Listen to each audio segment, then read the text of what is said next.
Adventure 1, Silver Blaze, of the Memoirs of Sherlock Holmes. "I am afraid, Watson, that I shall have to go," said Holmes, as we sat down together to our breakfast one morning. "Go? Where to?" "To Dartmoor, to King's Pyland." I was not surprised. Indeed, my only wonder was that he had not already been mixed up in this extraordinary case, which was the one topic of conversation through the length and breadth of England. For a whole day my companion had rambled about the room with his chin upon his chest and his brows knitted, charging and recharging his pipe with his strongest black tobacco, and absolutely deaf to any of my questions or remarks. Fresh editions of every paper had been sent up by our newsagent, only to be glanced over and tossed down into a corner. Yet, silent as he was, I knew perfectly well what it was over which he was brooding. There was but one problem before the public which could challenge his powers of analysis, and that was the singular disappearance of the favourite for the Wessex Cup, and the tragic murder of its trainer. When, therefore, he suddenly announced his intention of setting out for the scene of the drama, it was only what I had both expected and hoped for. "I should be most happy to go down with you, if I should not be in the way," said I. "My dear Watson, you would confer great favour upon me by coming, and I think that your time will not be misspent, for there are points about the case which promise to make it an absolutely unique one. We have, I think, just time to catch our train at Paddington, and I will go further into the matter upon our journey. You would oblige me by bringing with you your very excellent field-glass." And so it happened that an hour or so later I found myself in the corner of a first-class carriage flying along en route for Exeter, while Sherlock Holmes, with his sharp, eager face framed in his ear-flapped travelling cap, dipped rapidly into the bundle of fresh papers which he had procured at Paddington. We had left Reading far behind us before he thrust the last one of them under the seat, and offered me his cigar-case. "We are going well," said he, looking out the window and glancing at his watch. "Our rate at present is 53½ miles an hour." "I have not observed the quarter-mile post," said I. "Nor have I, but the telegraph posts upon this line are 60 yards apart, and the calculation is a simple one. I presume that you have looked into this matter of the murder of John Straker and the disappearance of Silver Blaze?" "I have seen what the Telegraph and Chronicle have to say." "It is one of those cases where the art of the reasoner should be used rather for the sifting of details than for the acquiring of fresh evidence. The tragedy has been so uncommon, so complete, and of such personal importance to so many people, that we are suffering from a plethora of surmise, conjecture, and hypothesis. The difficulty is to detach the framework of fact, of absolute undeniable fact, from the embellishments of theorists and reporters. Then, having established ourselves upon this sound basis, it is our duty to see what inferences may be drawn and what are the special points upon which the whole mystery turns. On Tuesday evening I received telegrams from both Colonel Ross, the owner of the horse, and from Inspector Gregory, who was looking after the case, inviting my cooperation." "Tuesday evening!" I exclaimed. "And this is Thursday morning. Why didn't you go down yesterday?" "Because I made a blunder, my dear Watson, which is, I am afraid, a more common occurrence than any one would think who only knew me through your memoirs. The fact is that I could not believe it possible that the most remarkable horse in England could long remain concealed, especially in so sparsely inhabited a place as the north of Dartmoor. From hour to hour yesterday I expected to hear that he had been found, and that his abductor was the murderer of John Straker. When, however, another morning had come, and I found that beyond the arrest of young Fitzroy Simpson nothing had been done, I felt that it was time for me to take action. Yet in some ways I feel that yesterday has not been wasted." "You have formed a theory, then?" "At least I have got a grip of the essential facts of the case. I shall enumerate them to you, for nothing clears up a case so much as stating it to another person, and I can hardly expect your cooperation if I do not show you the position from which we start." I lay back against the cushions, puffing at my cigar, while Holmes, leaning forward, with his long, thin forefinger checking off the points upon the palm of his left hand, gave me a sketch of the events which had led to our journey. "Silver Blaze," said he, "is from the Somermy stock, and holds as brilliant a record as his famous ancestor. He is now in his 5th year, and has brought in turn each of the prizes of the turf to Colonel Ross, his fortunate owner. Up to the time of the catastrophe he was the first favourite for the Wessex Cup, the betting being 3-1 on him. He has always, however, been a prime favourite with the racing public, and has never yet disappointed them, so that even at those odds enormous sums of money have been laid upon him. It is obvious, therefore, that there were many people who had the strongest interest in preventing Silver Blaze from being there at the fall of the flag next Tuesday. The fact was, of course, appreciated at King's Pyland, where the Colonel's training stable is situated. Every precaution was taken to guard the favourite. The trainer, John Straker, is a retired jockey who rode in Colonel Ross's colours before he became too heavy for the weighing chair. He has served the Colonel for 5 years as jockey and for 7 as trainer, and has always shown himself to be a zealous and honest servant. Under him were 3 lads, for the establishment was a small one, containing only 4 horses in all. One of these lads sat up each night in the stable, while the others slept in the loft. All 3 bore excellent characters. John Straker, who is a married man, lived in a small villa about 200 yards from the stables. He has no children, keeps 1 maid-servant, and is comfortably off. The country round is very lonely, but about half a mile to the north there is a small cluster of villas which have been built by a Tavistock contractor for the use of invalids and others who may wish to enjoy the pure Dartmoor air. Tavistock itself lies 2 miles to the west, while across the moor, also about 2 miles distant, is the larger training establishment of Mapleton, which belongs to Lord Backwater, and is managed by Silas Brown. In every other direction the moor is a complete wilderness, inhabited only by a few roaming gypsies. Such was the general situation last Monday night when the catastrophe occurred. On that evening the horses had been exercised and watered as usual, and the stables were locked up at 9 o'clock. 2 of the lads walked up to the trainer's house where they had supper in the kitchen, while the third, Ned Hunter, remained on guard. At a few minutes after 9, the maid, Edith Baxter, carried down to the stables his supper, which consisted of a dish of curried mutton. She took no liquid, as there was a water tap in the stables, and it was the rule that the lad on duty should drink nothing else. The maid carried a lantern with her, as it was very dark and the path ran across the open moor. Edith Baxter was within 30 yards of the stables when a man appeared out of the darkness and called to her to stop. As he stepped into the circle of yellow light thrown by the lantern, she saw that he was a person of gentlemanly bearing, dressed in a grey suit of tweeds with a cloth cap. He wore gaiters, and carried a heavy stick with a knob to it. She was most impressed, however, by the extreme pallor of his face and by the nervousness of his manner. His age, she thought, would rather be over 30 than under it. "Can you tell me where I am?" he asked. "I had almost made up my mind to sleep on the moor when I saw the light of your lantern." "You are close to the King's Pyland training stables," said she. "Oh, indeed, what a stroke of luck!" he cried. "I understand that a stable boy sleeps there alone every night. Perhaps that is his supper which you are carrying to him. Now I am sure that you would not be too proud to earn the price of a new dress, would you?" He took a piece of white paper folded up out of his waistcoat pocket. "See that the boy has this tonight, and you shall have the prettiest frock that money can buy." She was frightened by the earnestness of his manner, and ran past him to the window through which she was accustomed to hand the meals. It was already opened, and Hunter was seated at the small table inside. She had begun to tell him of what had happened, when the stranger came up again. "Good evening," said he, looking through the window. "I wanted to have a word with you." The girl has sworn that as he spoke she noticed the corner of the little paper packet protruding from his closed hand. "What business have you here?" asked the lad. "It's business that may put something into your pocket," said the other. "You have 2 horses in for the Wessex Cup, Silver Blaze and Bayard. Let me have the straight tip, and you won't be a loser. Is it a fact that at the weights Bayard could give the other 100 yards in 5 furlongs, and that the stable have put their money on him?" "So, you're one of those damned touts," cried the lad. "I'll show you how we serve them in King's Pyland." He sprang up and rushed across the stable to unloose the dog. The girl fled away to the house, but as she ran she looked back and saw that the stranger was leaning through the window. A minute later, however, when Hunter rushed out with the hound, he was gone, and though he ran all round the buildings, he failed to find any trace of him. "One moment," I asked. "Did the stable boy, when he ran out with the dog, leave the door unlocked behind him?" "Excellent, Watson, excellent," murmured my companion. "The importance of the point struck me so forcibly that I sent a special wire to Dartmoor yesterday to clear the matter up. The boy locked the door before he left it. The window, I may add, was not large enough for a man to get through." Hunter waited until his fellow grooms had returned, when he sent a message to the trainer and told him what had occurred. Straker was excited at hearing the account, although he does not seem to have quite realized its true significance.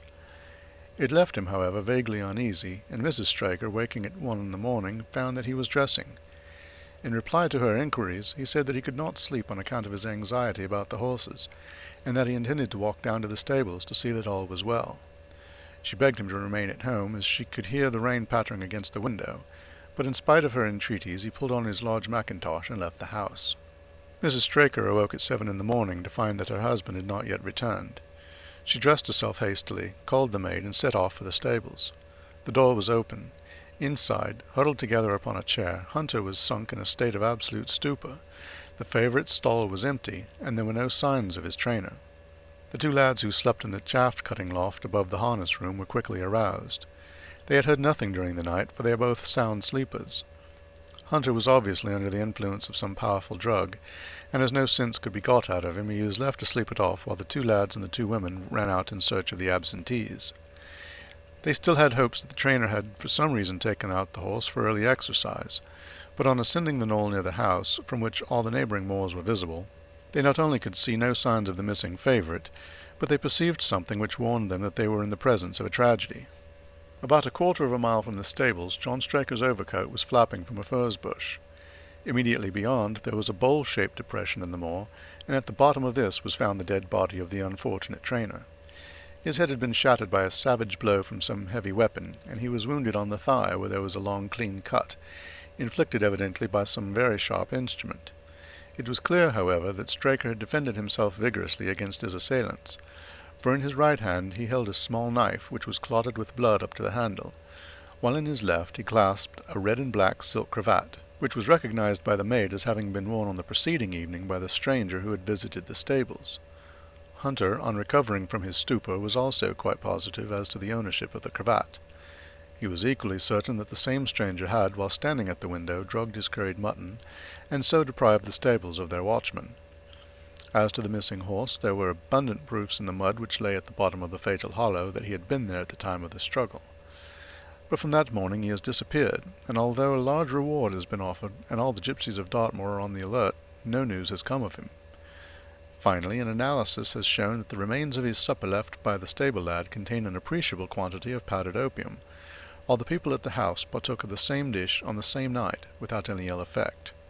Those are the main facts of the case, stripped of all surmise, and stated as baldly as possible. I shall now recapitulate what the police have done in the matter. Inspector Gregory, to whom the case has been committed, is an extremely competent officer. Were he but gifted with imagination, he might rise to great heights in his profession. On his arrival, he promptly found and arrested the man upon whom suspicion naturally rested. There was little difficulty in finding him, for he inhabited one of those villas which I have mentioned. His name, it appears, was Fitzroy Simpson. He was a man of excellent birth and education, who had squandered a fortune upon the turf, and who now lived by doing a little quiet and genteel bookmaking in the sporting clubs of London. An examination of his betting book shows that bets to the amount of £5,000 had been registered by him against the favourite. On being arrested, he volunteered that statement that he had come down to Dartmoor in the hope of getting some information about the King's Pyland horses, and also about Desborough, the second favourite, which was in charge of Silas Brown at the Mapleton stables. He did not attempt to deny that he had acted as described upon the evening before, but declared that he had no sinister designs, and had simply wished to obtain first-hand information. When confronted with his cravat, he turned very pale, and was utterly unable to account for its presence in the hand of the murdered man. His wet clothing showed that he had been out in the storm of the night before, and his stick, which was a Penang lawyer weighted with lead, was just such a weapon as might, by repeated blows, have inflicted the terrible injuries to which the trainer had succumbed. On the other hand, there was no wound upon his person, while the state of Straker's knife would show that one at least of his assailants must bear his mark upon him.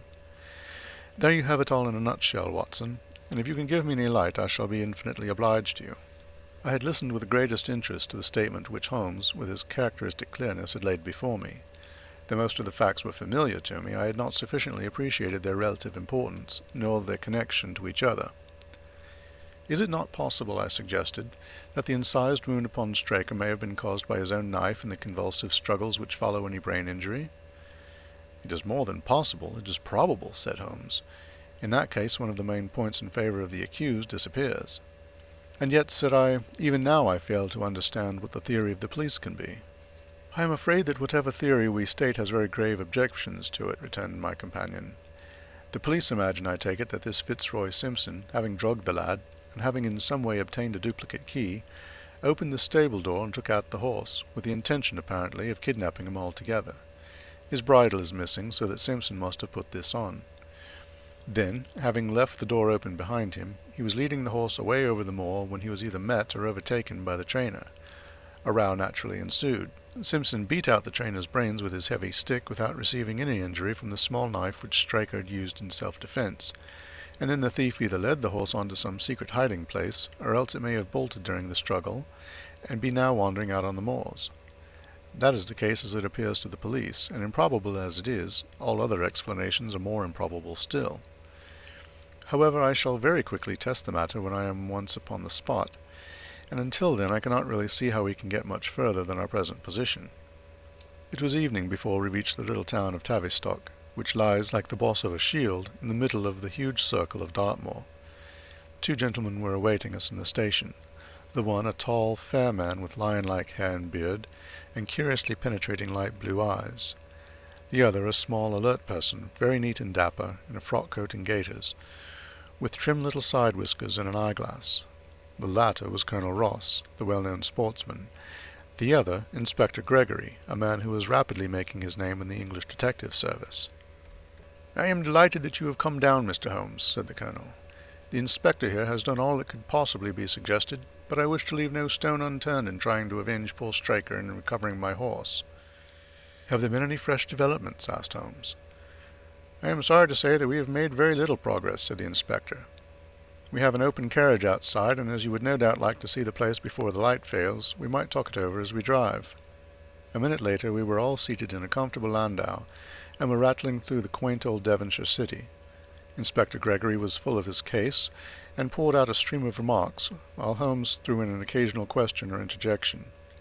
Colonel Ross leaned back with his arms folded and his hat tilted over his eyes, while I listened with interest to the dialogue of the 2 detectives. Gregory was formulating his theory, which was almost exactly what Holmes had foretold in the train. "The net is drawn pretty close round Fitzroy Simpson," he remarked, "and I believe myself that he is our man. At the same time I recognize that the evidence is purely circumstantial, and that some new development may upset it. How about Straker's knife? We have quite come to the conclusion that he wounded himself in his fall. My friend Dr. Watson made that suggestion to me as we came down. If so, it would tell against this man Simpson. Undoubtedly. He has neither a knife nor any sign of a wound. The evidence against him is certainly very strong. He had a great interest in the disappearance of the favourite. He lies under suspicion of having poisoned the stable-boy. He was undoubtedly out in the storm. He was armed with a heavy stick, and his cravat was found in the dead man's hand. I really think we should have enough to go before a jury." Holmes shook his head. "A clever counsel would tear it all to rags," said he. "Why should he take the horse out of the stable? If he wished to injure it, why could he not do it there? Has a duplicate key been found in his possession? What chemist sold him the powdered opium? Above all, where could he, a stranger to the district, hide a horse, and such a horse as this? What is his own explanation as to the paper which he wished the maid to give to the stable-boy? He says that it was a £10 note. One was found in his purse. But your other difficulties are not so formidable as they seem. He is not a stranger to the district. He has twice lodged at Tavistock in the summer. The opium was probably brought from London. A key, having served its purpose, would be hurled away. The horse may be at the bottom of one of the pits or old mines upon the moor." "What does he say about the cravat?" "He acknowledges that it is his, and declares that he had lost it. But a new element has been introduced into the case which may account for his leading the horse from the stable." Holmes pricked up his ears. "We have found traces which show that a party of gypsies encamped on Monday night within a mile of the spot where the murder took place. On Tuesday they were gone. Now, presuming that there was some understanding between Simpson and these gypsies, might he not have been leading the horse to them when he was overtaken, and may they not have him now? It certainly is possible. The moor is being scoured for these gypsies. I have also examined every stable and outhouse in Tavistock, and for a radius of 10 miles. There's another training stable quite close, I understand." "Yes, and that is a factor which we must certainly not neglect. As Desborough, their horse, was second in the betting, they had an interest in the disappearance of the favourite. Silas Brown, the trainer, is known to have had large bets upon the event, and he was no friend to poor Straker. We have, however, examined the stables, and there is nothing to connect him with the affair." "And nothing to connect this man Simpson with the interest of the Mapleton stables?" "Nothing at all." Holmes leaned back in the carriage, and the conversation ceased. A few minutes later our driver pulled up at a neat little red-brick villa with overhanging eaves which stood by the road. Some distance off, across a paddock, lay a long grey-tiled outbuilding. In every other direction the low curves of the moor, bronze-coloured from the fading ferns, stretched away to the skyline, broken only by the steeples of Tavistock and by a cluster of houses away to the westward which marked the Mapleton stables. We all sprang out with the exception of Holmes, who continued to lean back with his eyes fixed upon the sky in front of him, entirely absorbed in his own thoughts. It was only when I touched his arm that he roused himself with a violent start and stepped out of the carriage. "Excuse me," said he, turning to Colonel Ross, who had looked at him in some surprise. "I was daydreaming." There was a gleam in his eyes and a suppressed excitement in his manner which convinced me, used as I was to his ways, that his hand was upon a clue, though I could not imagine where he had found it.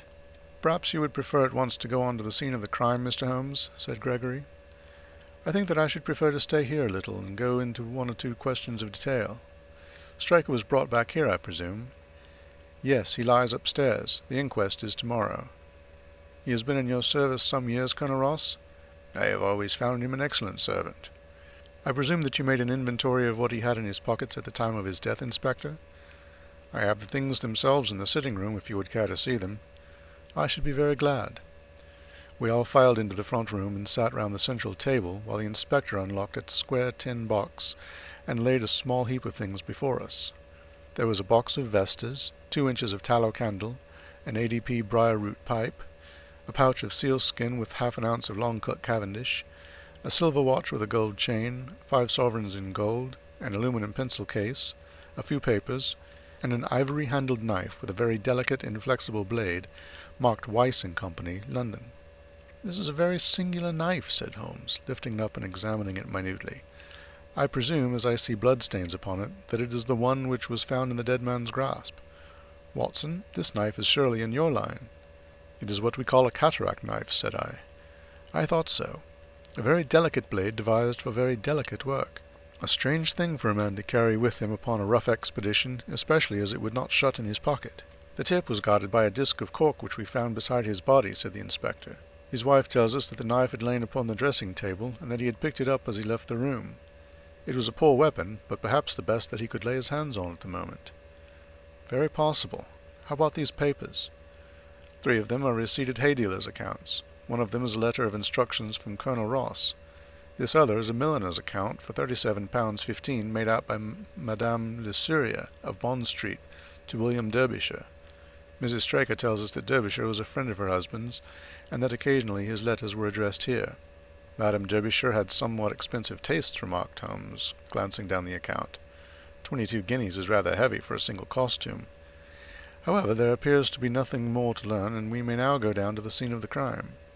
As we emerged from the sitting-room, a woman, who had been waiting in the passage, took a step forward and laid her hands upon the inspector's sleeve.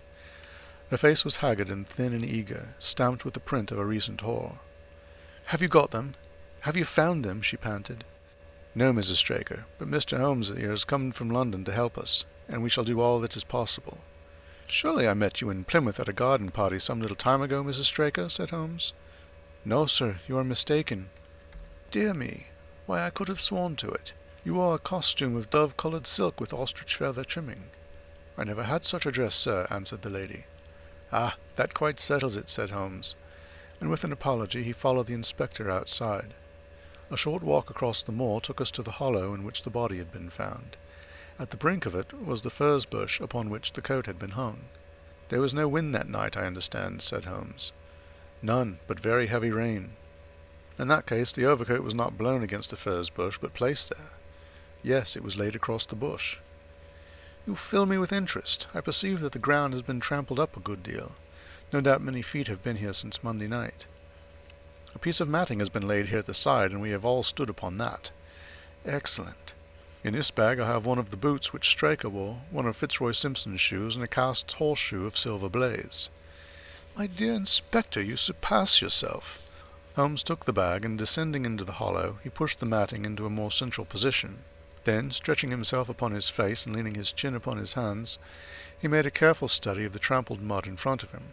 "Hullo," said he suddenly, "what's this?"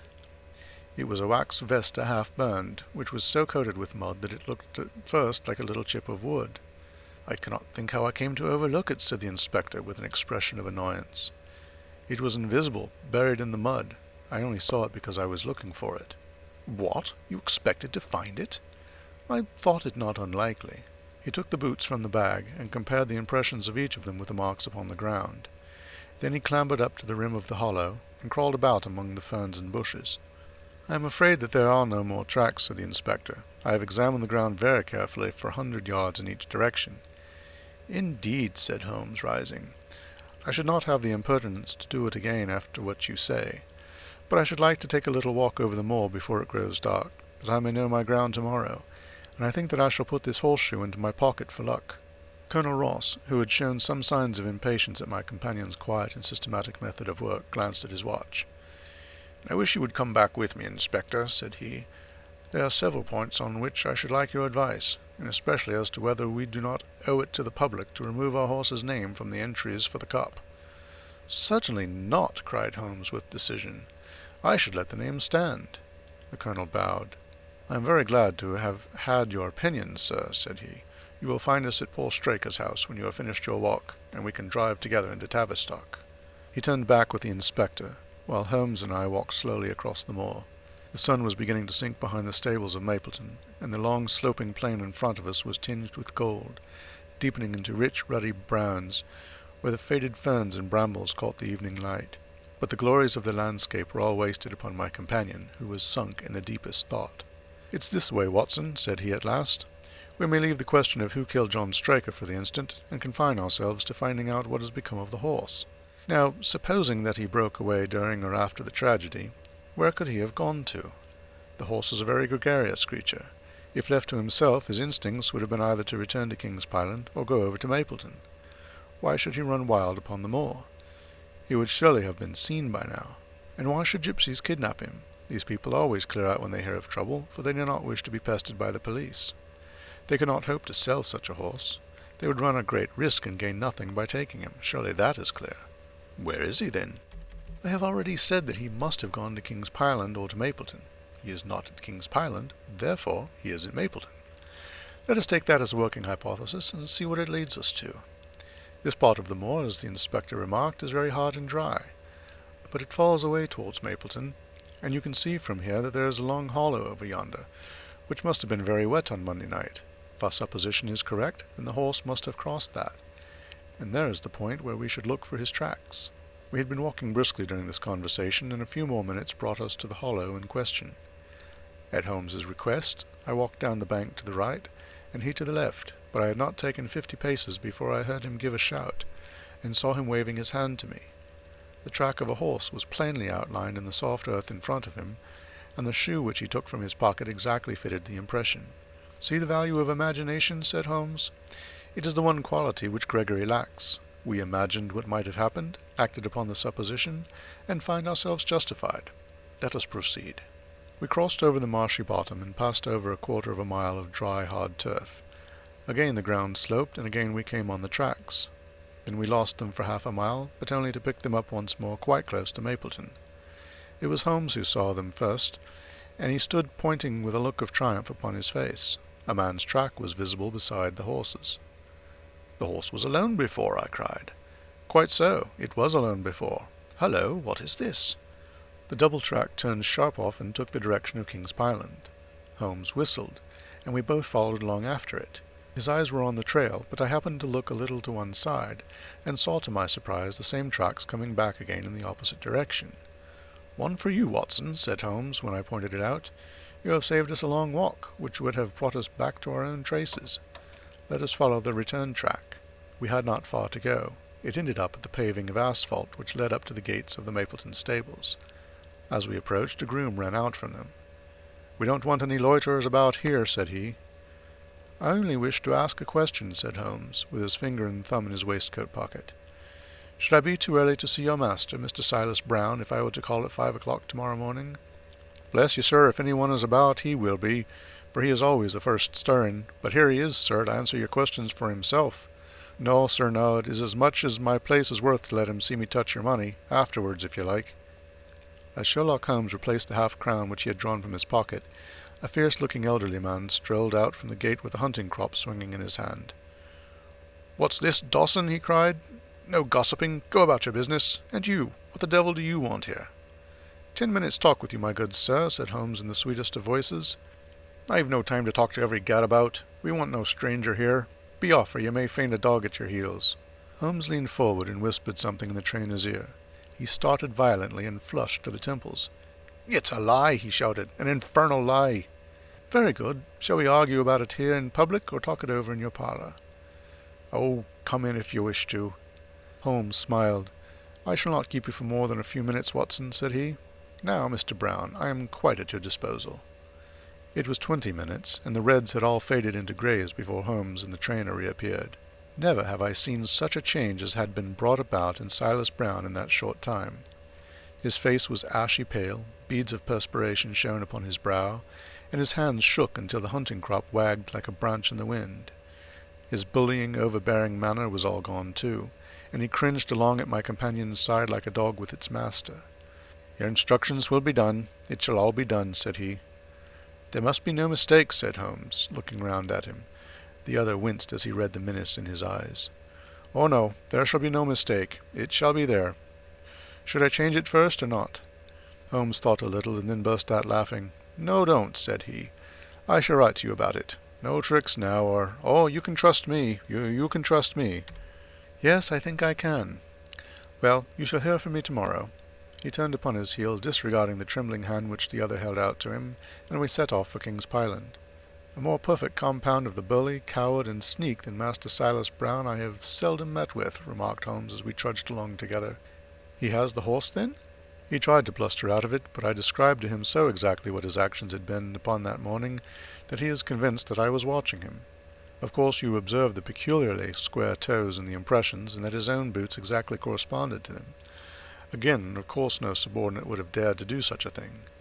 I described to him how, when according to his custom he was the first down, he perceived a strange horse wandering over the moor, how he went out to it, and his astonishment at recognizing, from the white forehead which has given the favourite its name, that chance had put in his power the only horse which could beat the one upon which he had put his money.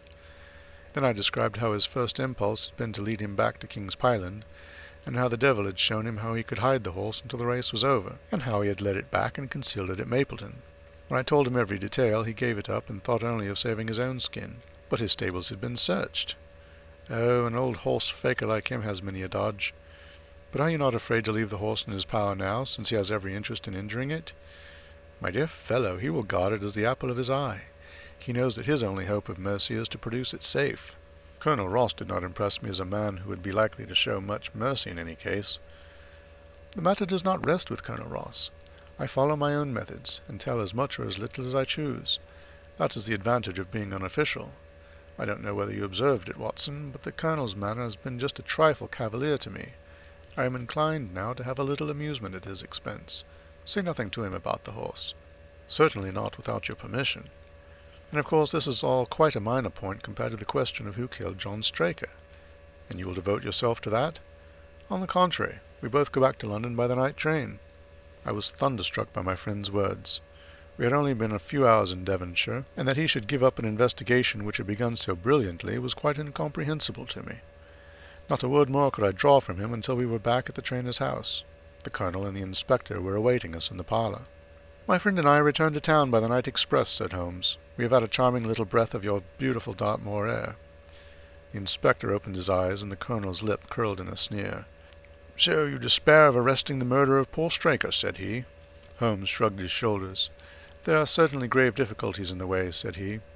"I have every hope, however, that your horse will start upon Tuesday, and I beg that you will have your jockey in readiness. Might I ask for a photograph of Mr. John Straker?"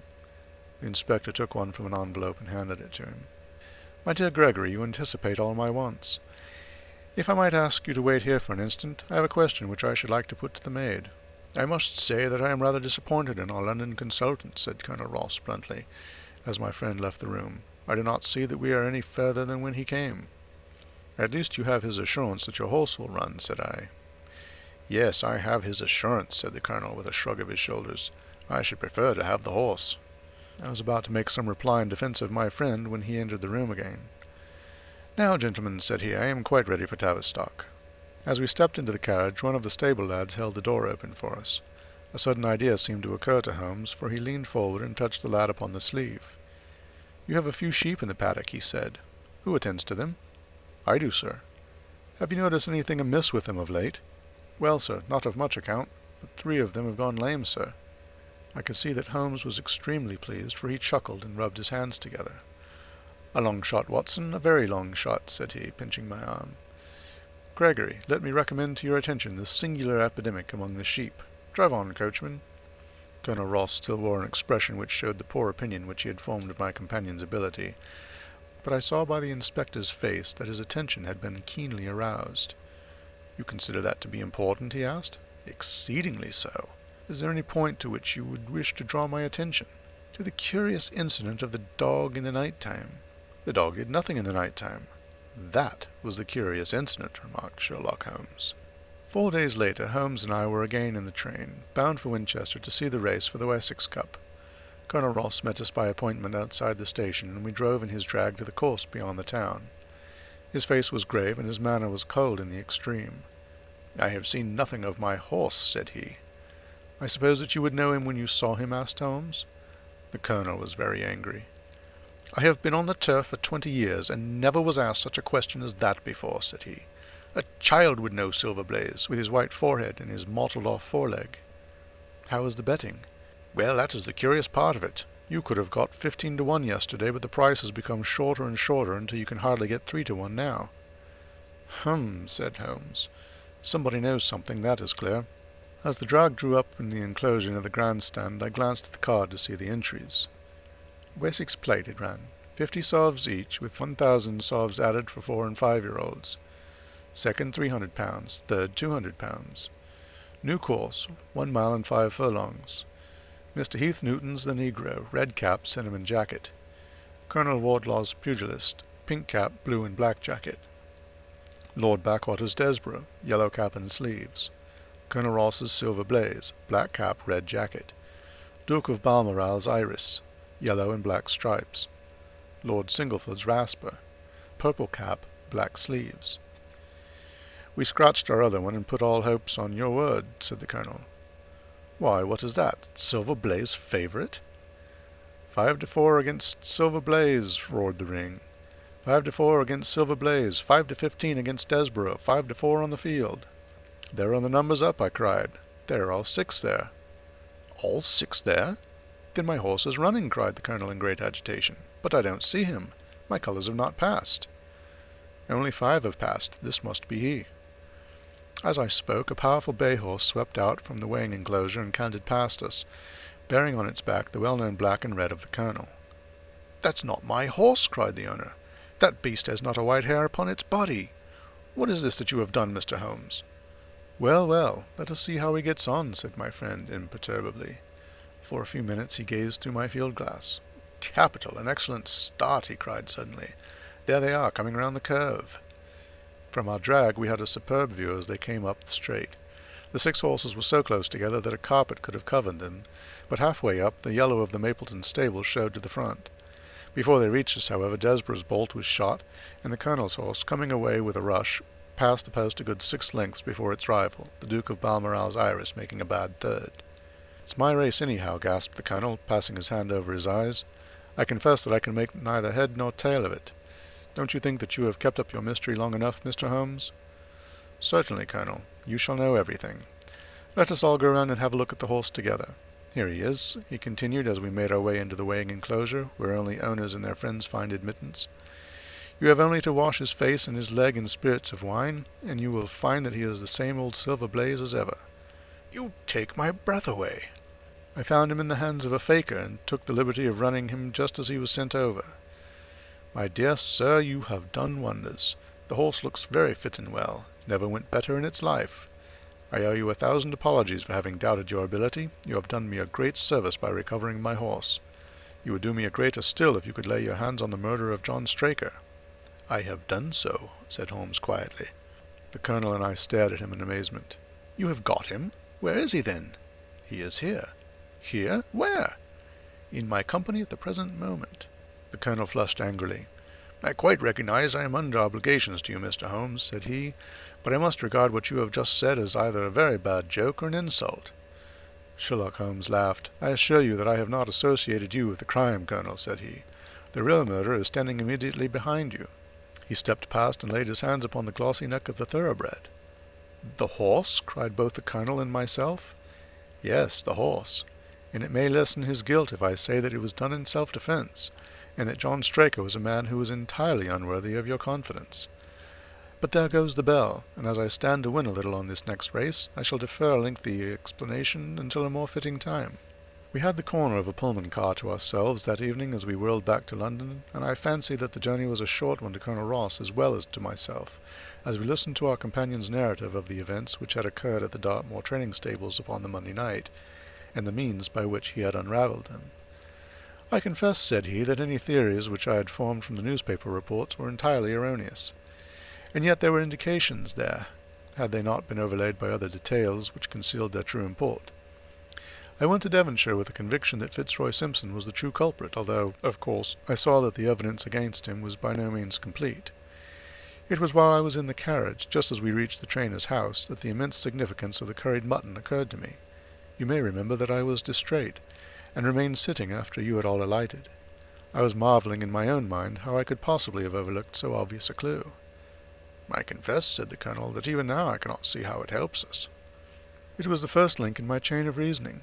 Powdered opium is by no means tasteless. The flavour is not disagreeable, but it is perceptible. Were it mixed with any ordinary dish, the eater would undoubtedly detect it, and would probably eat no more. A curry was exactly the medium which would disguise this taste.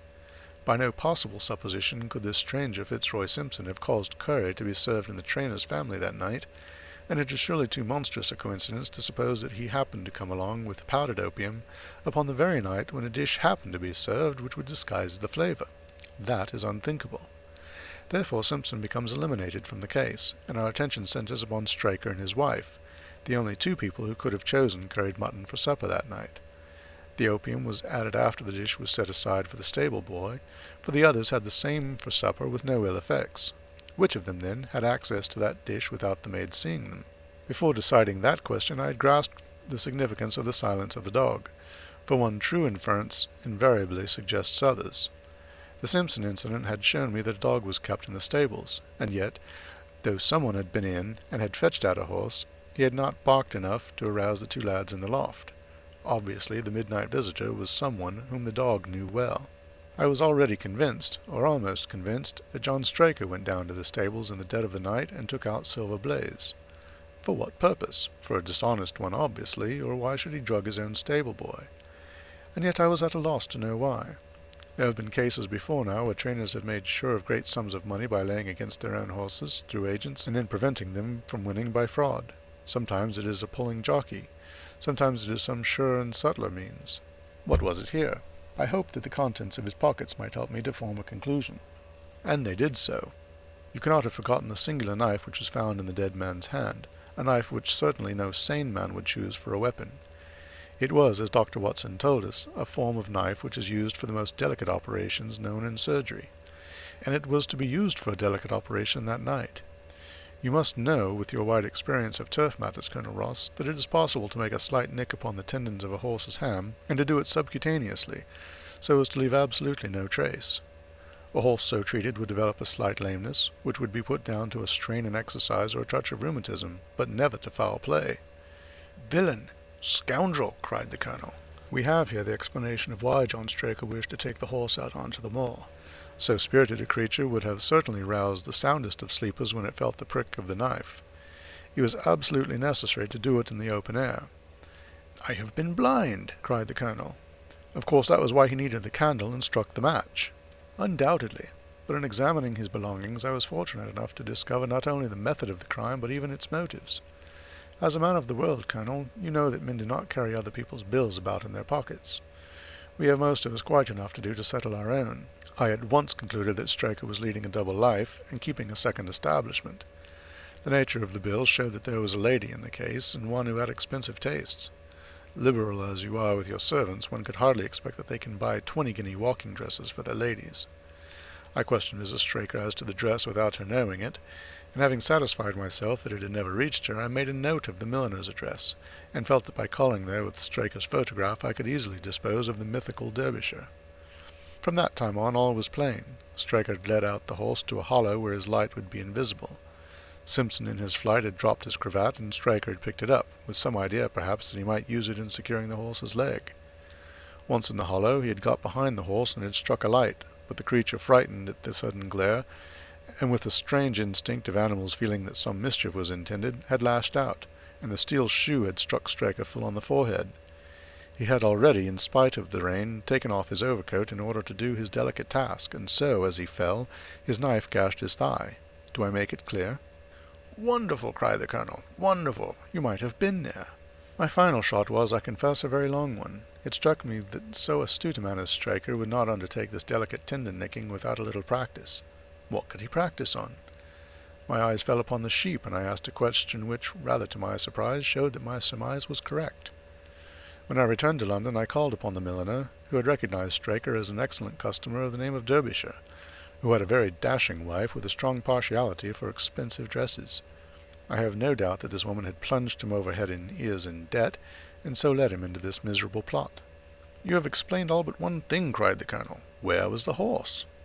"Ah, he had bolted, and was cared for by one of your neighbours. We must have an amnesty in that direction, I think. This is Clapham Junction, if I am not mistaken, and we shall be in Victoria in less than 10 minutes.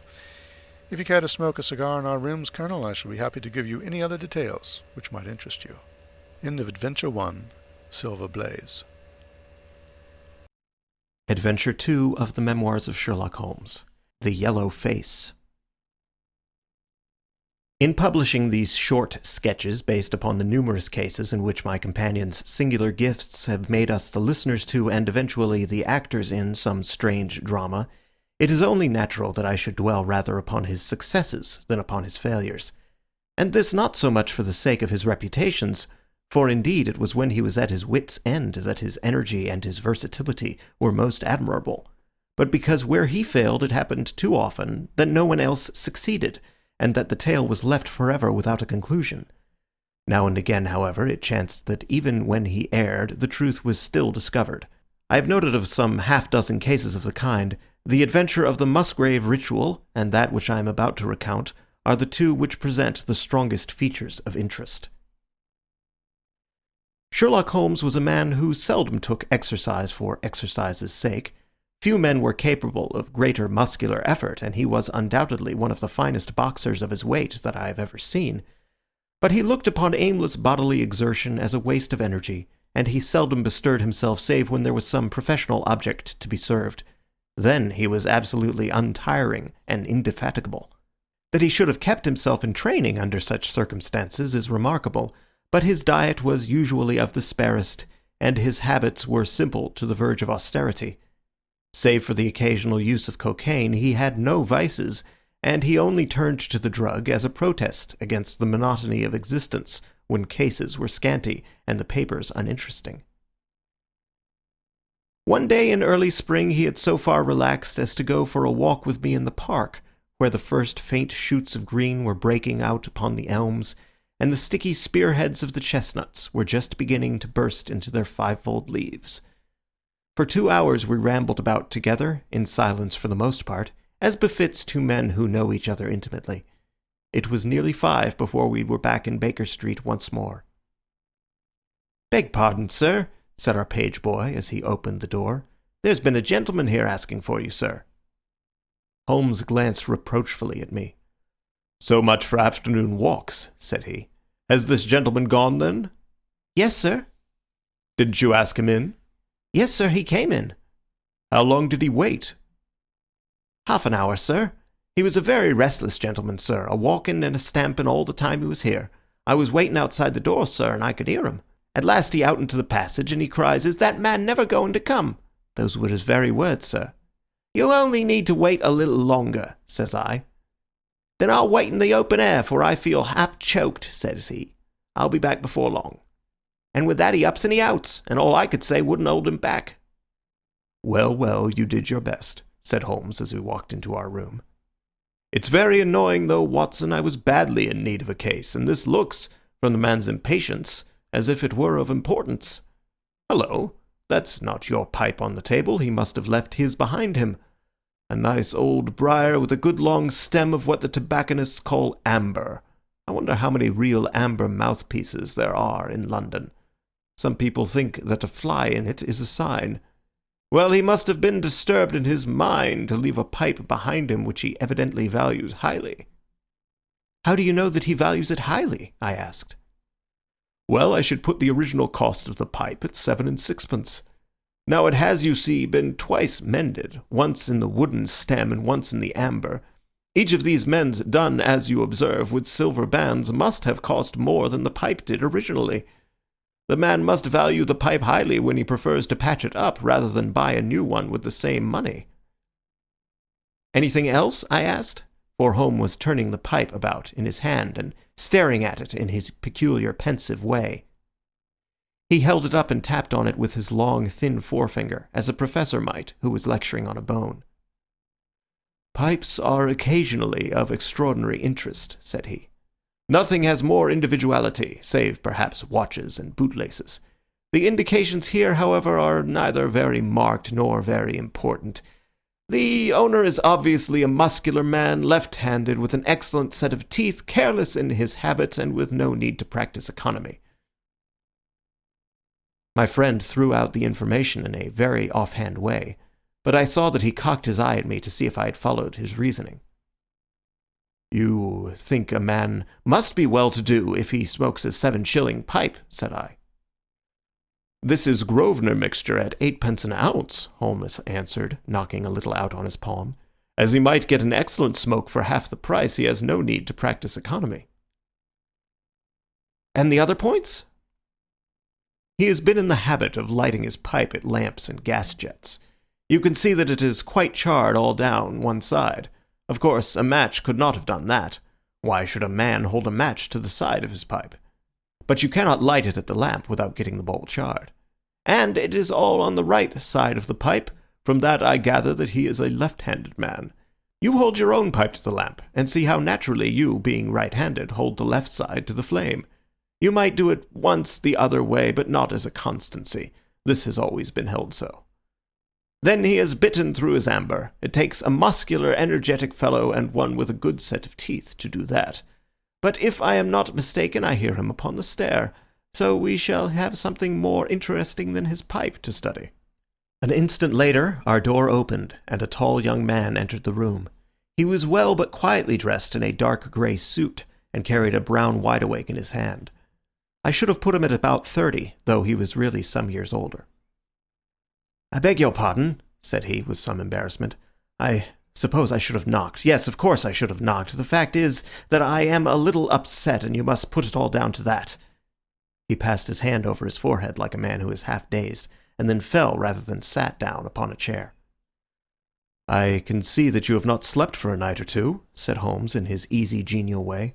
"That tries a man's nerve more than work, and more even than pleasure. May I ask how I can help you?" "I wanted your advice, sir. I don't know what to do, and my whole life seems to have gone to pieces." "You wish to employ me as a consulting detective?" "Not that only.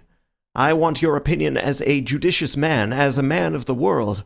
I want to know what I ought to do next. I hope to God you'll be able to tell me."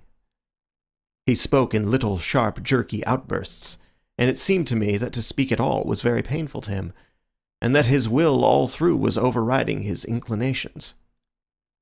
"It's a very delicate thing," said he. "One does not like to speak of one's domestic affairs to strangers. It seems dreadful to discuss the conduct of one's wife with two men whom I have never seen before. It's horrible to have to do it. But I've got to the end of my tether, and I must have advice." "My dear Mr. Grant Munro," began Holmes. Our visitor sprang from his chair. "What?" he cried. "You know my name?" "If you wish to preserve your incognito," said Holmes, smiling, "I would suggest that you cease to write your name upon the lining of your hat, or else that you turn the crown towards the person whom you are addressing.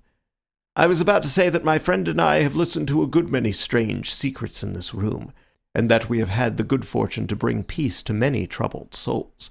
I trust we may do as much for you. Might I beg you, as time may prove to be of importance, to furnish me with the facts of your case without further delay?" Our visitor again passed his hand over his forehead, as if he found it bitterly hard. From every gesture and expression I could see that he was a reserved, self-contained man, with a dash of pride in his nature, more likely to hide his wounds than to expose them. Then suddenly, with a fierce gesture of his closed hand, like one who throws reserve to the winds, he began. "The facts are these, Mr. Holmes," said he. "I am a married man, and have been so for 3 years.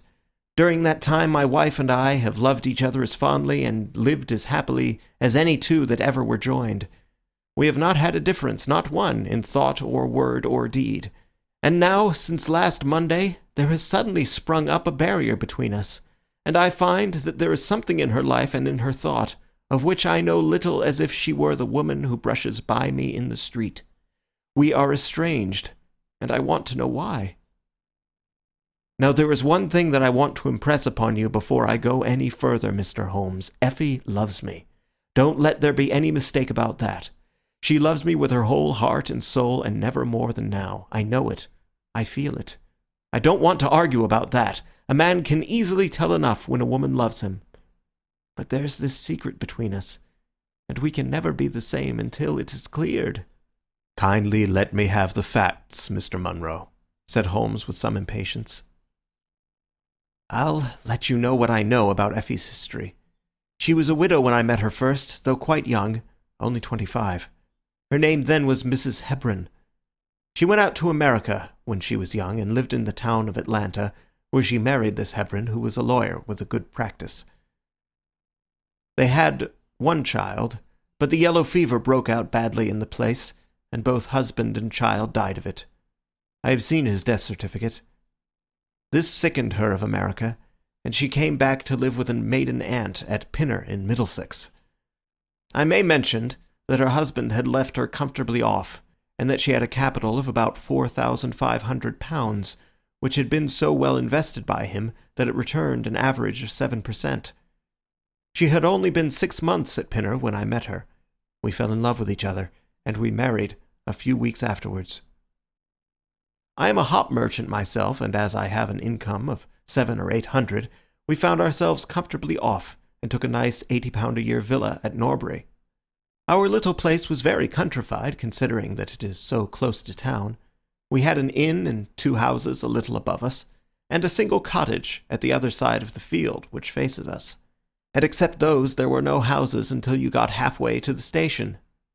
My business took me into town at certain seasons, but in summer I had less to do, and then in our country home my wife and I were just as happy as could be wished.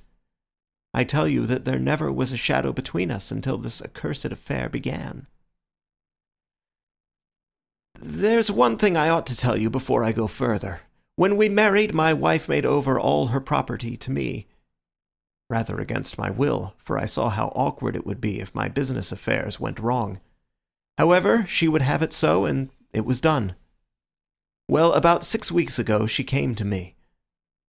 "Jack," said she, "when you took my money you said that if I ever wanted any, I was to ask you for it." "Certainly," said I. "It's all your own." "Well," said she, "I want £100. I was a bit staggered at this, for I had imagined it was simply a new dress or something of the kind that she was after. "What on earth for?" I asked. "Oh," said she in her playful way, "you said that you were only my banker, and bankers never ask questions, you know." "If you really mean it, of course you shall have the money," said I. "Oh yes, I really mean it." "And you won't tell me what you want it for?" "Some day, perhaps, but not just at present, Jack." So I had to be content with that, though it was the first time that there had ever been any secret between us. I gave her a cheque, and I never thought any more of the matter. It may have nothing to do with what came afterwards, but I thought it only right to mention it. Well, I told you just now that there is a cottage not far from our house. There is just a field between us, but to reach it you have to go along the road and then turn down a lane. Just beyond it is a nice little grove of Scotch firs, and I used to be very fond of strolling down there, for trees are always a neighbourly kind of things. The cottage had been standing empty this past 8 months, and it was a pity, for it was a pretty 2-storied place, with an old-fashioned porch and honeysuckle about it. I have stood many a time and thought what a neat little homestead it would make. Well, last Monday evening I was taking a stroll down that way, when I met an empty van coming up the lane, and saw a pile of carpets and things lying about on the grass plot beside the porch. It was clear that the cottage had at last been let. I walked past it, and wondered what sort of folk they were who had come to live so near us. And as I looked, I suddenly became aware that a face was watching me out of one of the upper windows. I don't know what there was about that face, Mr. Holmes, but it seemed to send a chill right down my back. I was some little way off so that I could not make out the features, but there was something unnatural and inhuman about the face. That was the impression that I had, and I moved quickly forwards to get a nearer view of the person who was watching me. But as I did so, the face suddenly disappeared, so suddenly that it seemed to have been plucked away into the darkness of the room. I stood for 5 minutes thinking the business over and trying to analyze my impressions. I could not tell if the face were that of a man or a woman. It had been too far from me for that. But its colour was what had impressed me most. It was of a livid chalky white, and with something set and rigid about it which was shockingly unnatural. So disturbed was I that I determined to see a little more of the new inmates of the cottage. I approached and knocked at the door, which was instantly opened by a tall, gaunt woman with a harsh, forbidding face. "What may you be wantin'?" she asked, in a northern accent. "I am your neighbour over yonder," said I, nodding towards my house. "I see that you have only just moved in, so I thought that if I could be of any help to you in any—" "I will just ask you when we want you," said she, and shut the door in my face. Annoyed at the churlish rebuff, I turned my back and walked home. All evening, though I tried to think of other things, my mind would still turn to the apparition at the window and the rudeness of the woman. I determined to say nothing about the former to my wife, for she is a nervous, highly strung woman, and I had no wish that she would share the unpleasant impression which had been produced upon myself. I remarked to her, however, before I fell asleep, that the cottage was now occupied, to which she returned no reply. I am usually an extremely sound sleeper. It has been a standing jest in the family that nothing could ever wake me during the night. And yet, somehow on that particular night, whether it may have been the slight excitement produced by my little adventure or not, I know not, but I slept much more lightly than usual. Half in my dreams, I was dimly conscious that something was going on in the room, and gradually became aware that my wife had dressed herself and was slipping on her mantle and her bonnet.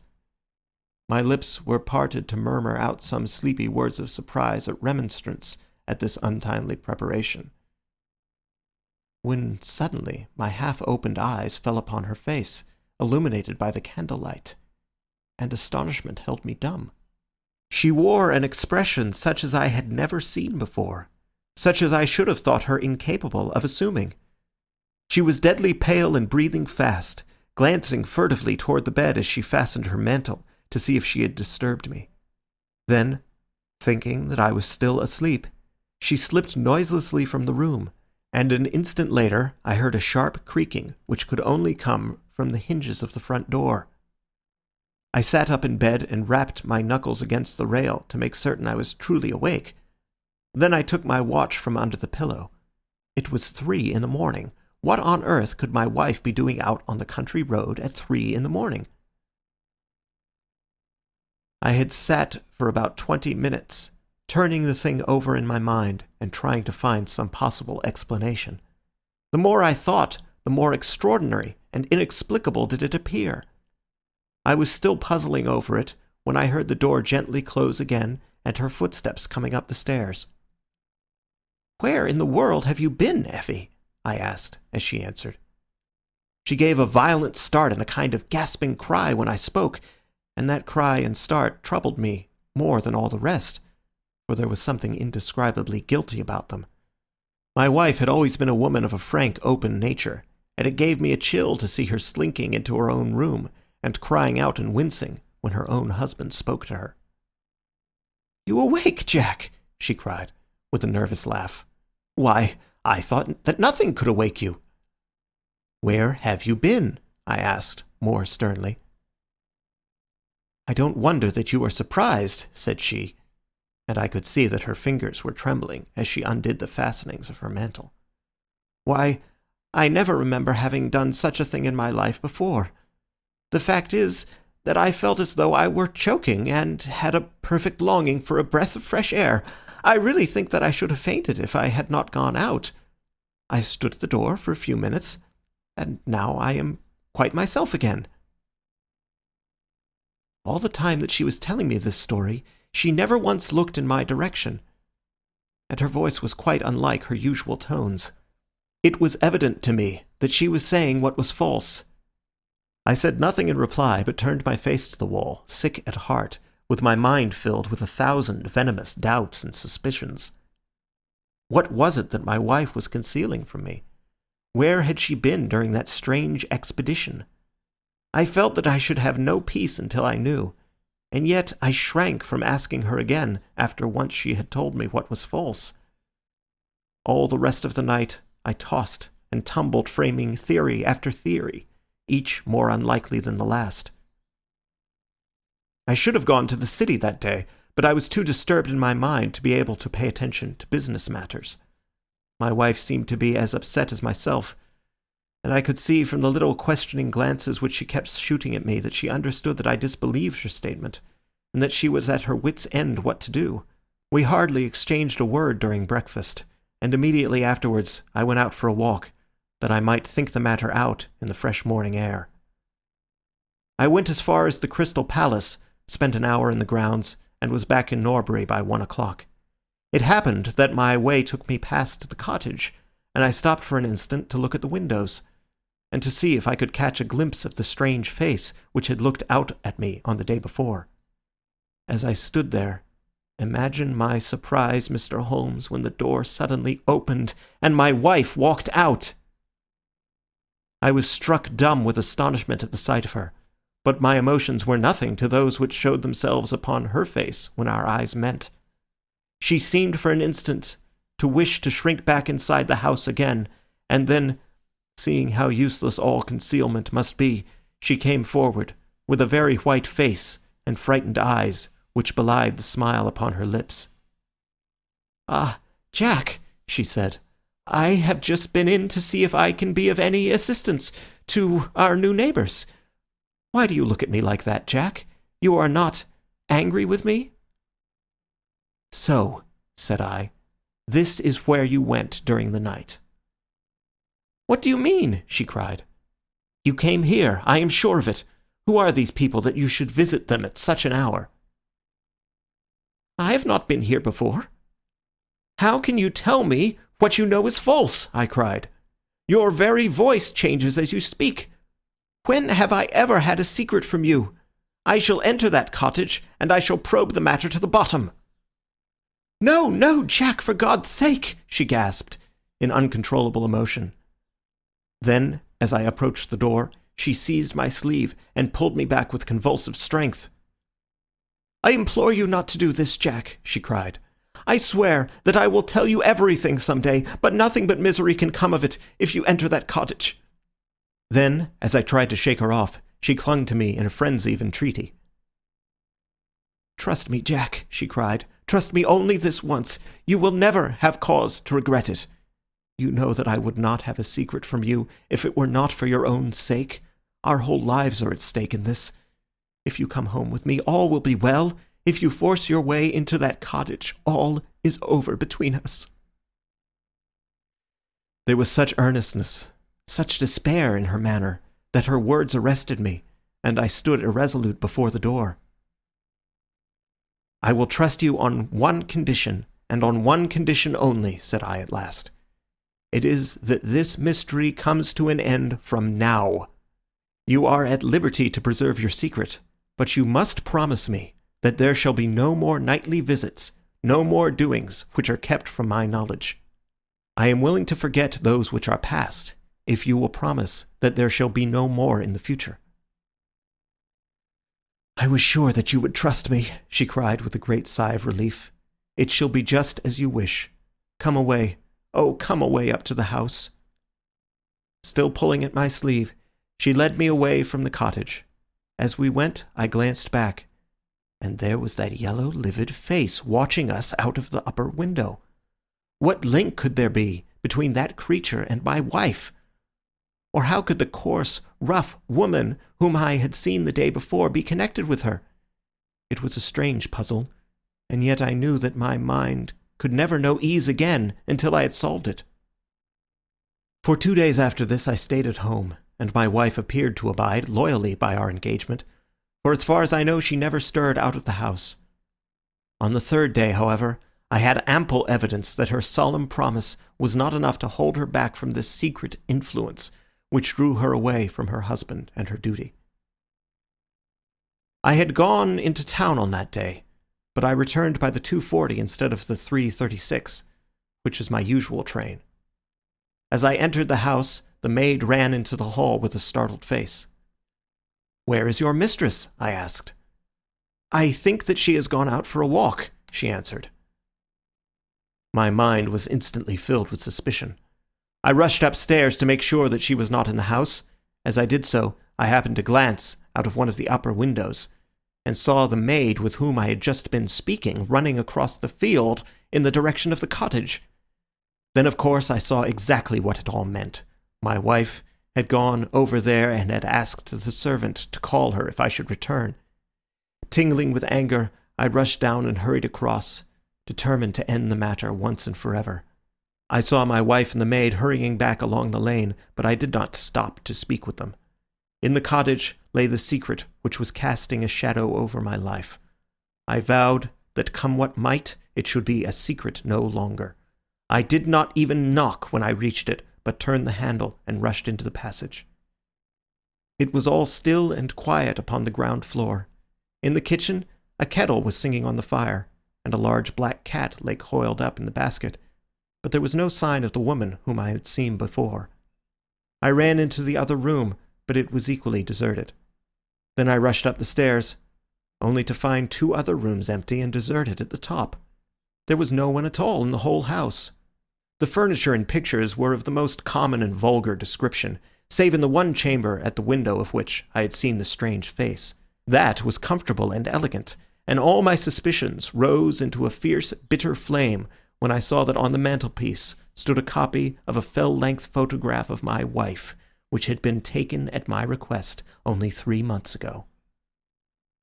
I stayed long enough to make certain that the house was absolutely empty.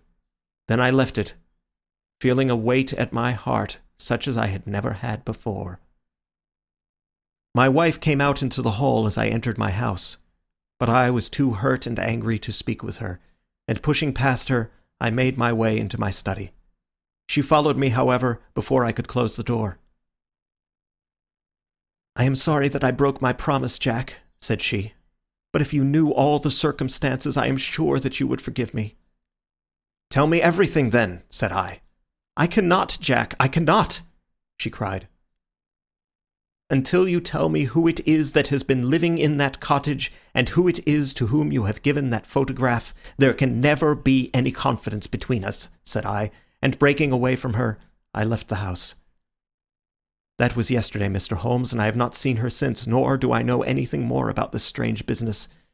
It is the first shadow that has come between us, and it has so shaken me that I do not know what I should do for the best. Suddenly this morning it occurred to me that you were the man to advise me, so I have hurried to you now, and I place myself unreservedly in your hands. If there is any point which I have not made clear, pray question me about it, but above all, tell me quickly what I am to do, for this misery is more than I can bear." Holmes and I had listened with the utmost interest to this extraordinary statement, which had been delivered in the jerky, broken fashion of a man who is under the influence of extreme emotions. My companion sat silent for some time, with his chin upon his hand, lost in thought. "Tell me," said he at last, "could you swear that this was a man's face which you saw at the window?" "Each time that I saw it, I was some distance away from it, so that it is impossible for me to say." "You appear, however, to have been disagreeably impressed by it." "It seemed to be of an unnatural colour, and to have a strange rigidity about the features. When I approached it, it vanished with a jerk." "How long is it since your wife asked you for £100? "Nearly 2 months." "Have you ever seen a photograph of her first husband?" "No, There was a great fire at Atlanta very shortly after his death, and all her papers were destroyed." "And yet she had a certificate of death. You say that you saw it?" "Yes, she got a duplicate after the fire." "Did you ever meet anyone who knew her in America?" "No." "Did she ever talk of revisiting the place?" "No." "Or get letters from it?" "No." "Thank you. I should like to think over the matter a little now. If the cottage is now permanently deserted, we may have some difficulty. If, on the other hand, as I fancy is more likely, the inmates were warned of you coming and left before you entered yesterday, then they may be back now, and we should clear it all up easily. Let me advise you, then, to return to Norbury, and to examine the windows of the cottage again. If you have reason to believe that it is inhabited, do not force your way in, but send a wire to my friend and me. We shall be with you within an hour of receiving it, and we shall then very soon get to the bottom of the business." "And if it is still empty?" "In that case I shall come out tomorrow and talk it over with you." "Goodbye, and above all, do not fret until you know that you really have a cause for it." "I am afraid that this is a bad business, Watson," said my companion, as he returned after accompanying Mr. Grant Munro to the door. "What do you make of it?" "It has an ugly sound," I answered. "Yes, there's blackmail in it, or I am much mistaken." "And who is the blackmailer?" "Well, it must be the creature who lives in the only comfortable room in the place, and has her photograph above his fireplace. Upon my word, Watson, there is something very attractive about that livid face at the window, and I would not have missed this case for worlds." "You have a theory?" "Yes, a provisional one. But I shall be surprised if it does not turn out to be correct. This woman's first husband is in that cottage." "Why do you think so?" "How else can we explain her frenzied anxiety that her second one should not enter it? The facts, as I read them, are something like this. This woman was married in America. Her husband developed some hateful qualities, or shall we say that he contracted some loathsome disease and became a leper or an imbecile. She flies from him at last, returns to England, changes her name, and starts her life as she thinks afresh. She has been married 3 years, and believes that her position is quite secure, having shown her husband the death certificate of some man whose name she has assumed, when suddenly her whereabouts is discovered by her first husband, or we may suppose by some unscrupulous woman who has attached herself to the invalid. They write to the wife and threaten to come and expose her. She asks for £100 and endeavours to buy them off. They come in spite of it, and when the husband mentions casually to the wife that there are newcomers in the cottage, she knows in some way that they are her pursuers. She waits until her husband is asleep, and then she rushes down to endeavour to persuade them to leave her in peace. Having no success, she goes again next morning, and her husband meets her, as he has told us, as she comes out. She promises him then not to go there again, but 2 days afterwards the hope of getting rid of those dreadful neighbours was too strong for her, and she made another attempt, taking down with her the photograph which had probably been demanded from her. In the midst of this interview the maid rushed in to say that the master had come home, on which the wife, knowing that he would come straight down to the cottage, hurried the inmates out at the back door, into the grove of fir trees, probably, which was mentioned as standing near. In this way he found the place deserted. I shall be very much surprised, however, if it's still so when he reconnoitres it this evening. What do you think of my theory?" "It is all surmise." "But at least it covers all the facts. When new facts come to our knowledge which cannot be covered by it, it will be time enough to reconsider it. We can do nothing more until we have a message from our friend at Norbury." But we had not a very long time to wait for that. It came just as we had finished our tea. "The cottage is still tenanted," it said. "Have seen the face again at the window. Will meet the 7 o'clock train, and will take no steps until you arrive."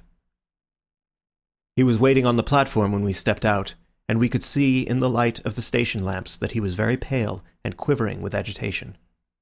"They are still there, Mr. Holmes," said he, laying his hand hard upon my friend's sleeve. "I saw lights in the cottage as I came down. We shall settle it now once and for all." "What is your plan, then?" asked Holmes, as he walked down the dark tree-lined road. "I am going to force my way in and see for myself who is in the house. I wish you both to be there as witnesses." "You are quite determined to do this, in spite of your wife's warning that it is better that you should not solve the mystery?" "Yes, I am determined." "Well, I think that you are in the right. Any truth is better than indefinite doubt. We had better go up at once. Of course, legally, we are putting ourselves hopelessly in the wrong, but I think that it is worth it." It was a very dark night, and a thin rain began to fall, as we turned from the high road into a narrow lane, deeply rutted, with hedges on either side. Mr. Grant Munro pushed impatiently forward, however, and we stumbled after him as best we could. "There are the lights of my house," he murmured, pointing to a glimmer among the trees. "And here is the cottage which I am going to enter."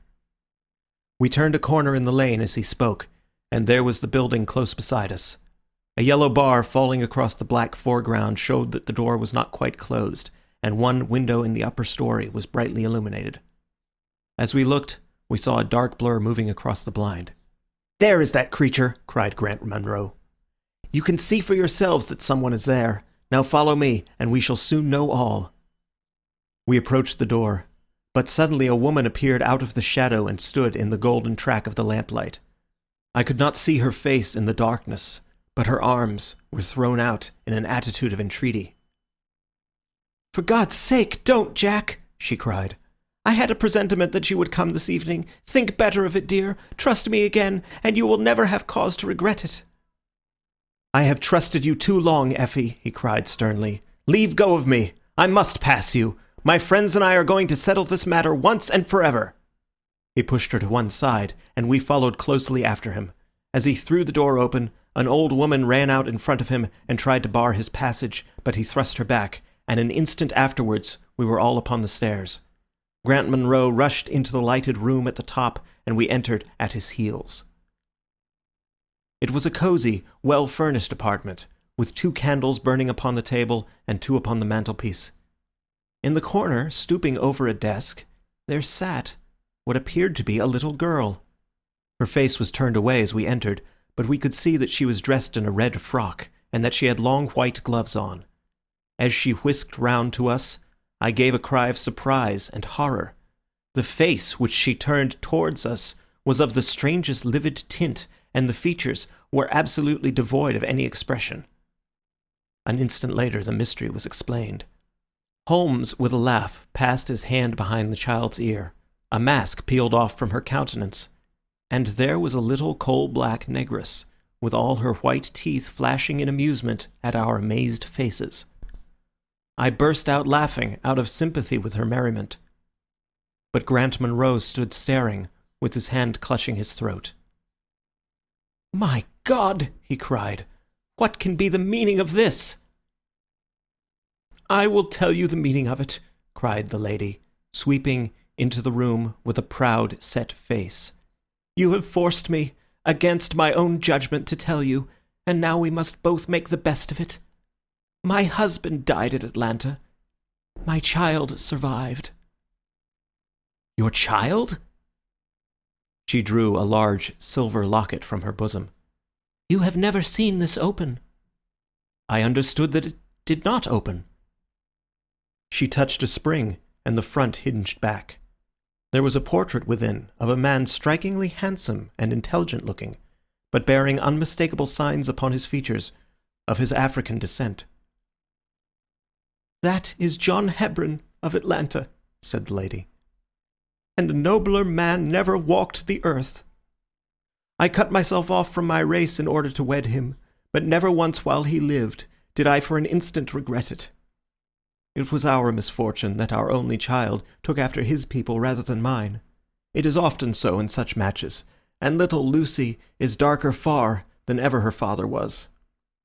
But dark or fair, she is my own dear little girlie, and her mother's pet." The little creature ran across at the words, and nestled up against the lady's dress. "When I left her in America," she continued, "it was only because her health was weak, and the change might have done her harm. She was given to the care of a faithful Scotchwoman who had once been our servant. Never for an instant did I dream of disowning her as my child. But when chance threw you in my way, Jack, and I learned to love you, I feared to tell you about my child. God forgive me, I feared that I should lose you, and I had not the courage to tell you. I had to choose between you, and in my weakness I turned away from my own little girl. For 3 years I have kept her existence a secret from you, but I heard from the nurse, and I knew that all was well with her. At last, however, there came an overwhelming desire to see the child once more. I struggled against it, but in vain. Though I knew the danger, I determined to have the child over, if it were but for a few weeks. I sent £100 to the nurse, and I gave her instructions about this cottage, so that she might come as a neighbour, without my appearing to be in any way connected with her. I pushed my precautions so far as to order her to keep the child in the house during the daytime, and to cover up her little face and hands, so that even those who might see her at the window should not gossip about there being a black child in the neighbourhood. If I had been less cautious, I might have been more wise. But I was half crazy with fear that you should learn the truth. It was you who told me first that the cottage was occupied. I should have waited for the morning, but I could not sleep for excitement, and so at last I slipped out, knowing how difficult it is to awake you. But you saw me go, and that was the beginning of my troubles. Next day you had my secret at your mercy, but you nobly refrained from pursuing your advantage. 3 days later, however, the nurse and child only just escaped from the back door as you rushed in at the front one. And now tonight you at last know all, and I ask you what is to become of us, my child and me." She clasped her hands and waited for an answer. It was a long 10 minutes before Grant Munro broke the silence, and when his answer came, it was one of which I love to think. He lifted the little child, kissed her, and then, still carrying her, he held his other hand out to his wife and turned towards the door. "We can talk it over more comfortably at home," said he. "I am not a very good man, Effie, but I think that I am a better one than you have given me credit for being." Holmes and I followed them down the lane, and my friend plucked at my sleeve as we came out. "I think," said he, "that we shall be of more use in London than in Norbury." Not another word did he say of the case until late that night, when he was turning away, with his lighted candle, for his bedroom. "Watson," said he, "if it should ever strike you that I am getting a little overconfident in my powers, or giving less pains to a case than it deserves, kindly whisper Norbury in my ear, and I shall be infinitely obliged to you." End of The Yellow Face, from the Memoirs of Sherlock Holmes, by Sir Arthur Conan Doyle. Adventures 3 of the Memoirs of Sherlock Holmes. The Stockbroker's Clerk. Shortly after my marriage I had bought a connection in the Paddington district. Old Mr. Farquhar, from whom I purchased it, had at one time an excellent general practice, but his age and an affliction of the nature of St. Vitus's dance, from which he suffered, had very much thinned it. The public not unnaturally goes on the principle that he who would heal others must himself be whole, and looks askance on the curative powers of the man whose own case is beyond the reach of his drugs. Thus, as my predecessor weakened, his practice declined, until, when I purchased it from him, it had sunk from 1,200 to little more than 300 a year. I had confidence, however, in my own youth and energy, and was convinced that in a very few years the concern would be as flourishing as ever. For 3 months after taking over the practice, I was kept very closely at work, and saw little of my friend Sherlock Holmes, for I was too busy to visit Baker Street, and he seldom went anywhere himself save upon professional business. I was surprised, therefore, when, one morning in June, as I sat reading the British Medical Journal after breakfast, I heard a ring at the bell, followed by the high, somewhat strident tones of my old companion's voice.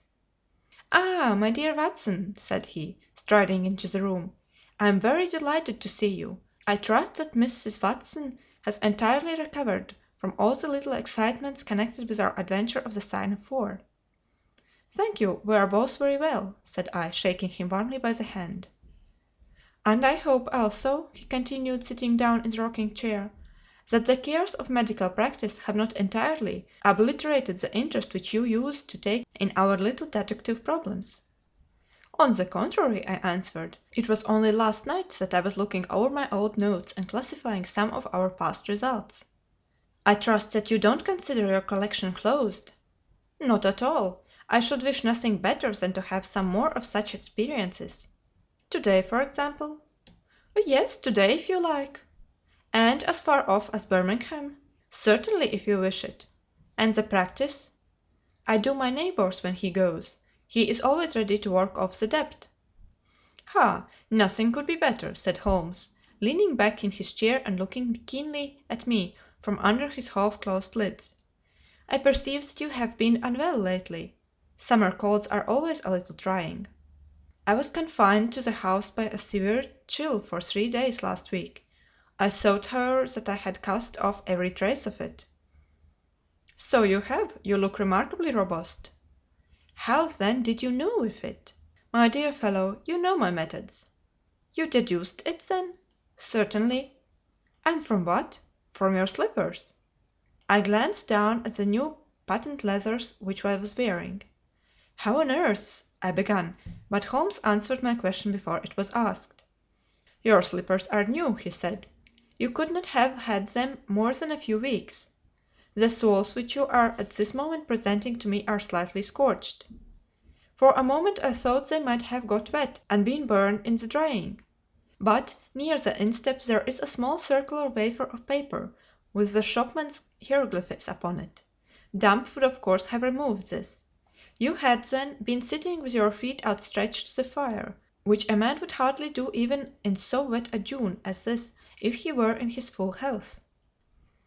Like all Holmes' reasoning, the thing seemed simplicity itself when it was once explained. He read the thought upon my features, and his smile had a tinge of bitterness. "I am afraid that I rather give myself away when I explain," said he. "Results without causes are much more impressive. You are ready to come to Birmingham, then?" "Certainly. What is the case?" "You shall hear it all in the train. My client is outside in a four-wheeler. Can you come at once?" "In an instant." I scribbled a note to my neighbour, rushed upstairs to explain the matter to my wife, and joined Holmes upon the doorstep. "Your neighbour is a doctor," said he, nodding at the brass plate. "Yes, he bought a practice as I did." "An old established one?" "Just the same as mine. Both have been ever since the houses were built."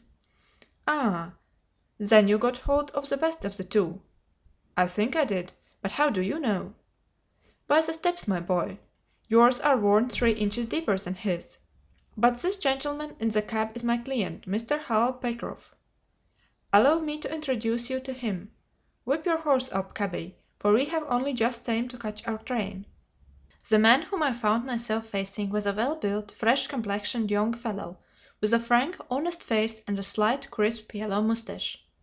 He wore a very shiny top hat and a neat suit of sober black, which made him look what he was, a smart young city man, of the class who have been labelled cockneys, but who give us our crack volunteer regiments, and who turn out more fine athletes and sportsmen than any body of men in these islands. His round, ruddy face was naturally full of cheeriness, but the corners of his mouth seemed to me to be pulled down in a half comical distress. It was not, however, until we were all in a first-class carriage, and well started upon our journey to Birmingham, that I was able to learn what the trouble was which had driven him to Sherlock Holmes. "We have a clear run here for 70 minutes," Holmes remarked. "I want you, Mr. Hal Pycroft, to tell my friend your very interesting experience exactly as you have told it to me, or with more detail if possible. It will be of use to me to hear the succession of events again. It is a case, Watson, which may prove to have something in it, or may prove to have nothing, but which at least presents those unusual and outre features which are as dear to you as they are to me. No, Mr. Pycroft, I shall not interrupt you again." Our young companion looked at me with a twinkle in his eye. "The worst of the story is," said he, "that I show myself up as such a confounded fool. Of course it may work out all right, and I don't see that I could have done otherwise, but if I have lost my crib and got nothing in exchange, I shall feel what a soft Johnny I have been. I'm not very good at telling a story, Dr. Watson, but it is like this with me. I used to have a billet at Coxon and Woodhouse's, of Draper's Gardens, but they were let in early in the spring through the Venezuelan loan, as no doubt you remember, and came a nasty cropper. I had been with them 5 years, and old Coxon gave me a ripping good testimonial when the smash came, but of course we clerks were all turned adrift, the 27 of us. I tried here and tried there, but there were lots of other chaps on the same lay as myself, and it was a perfect frost for a long time.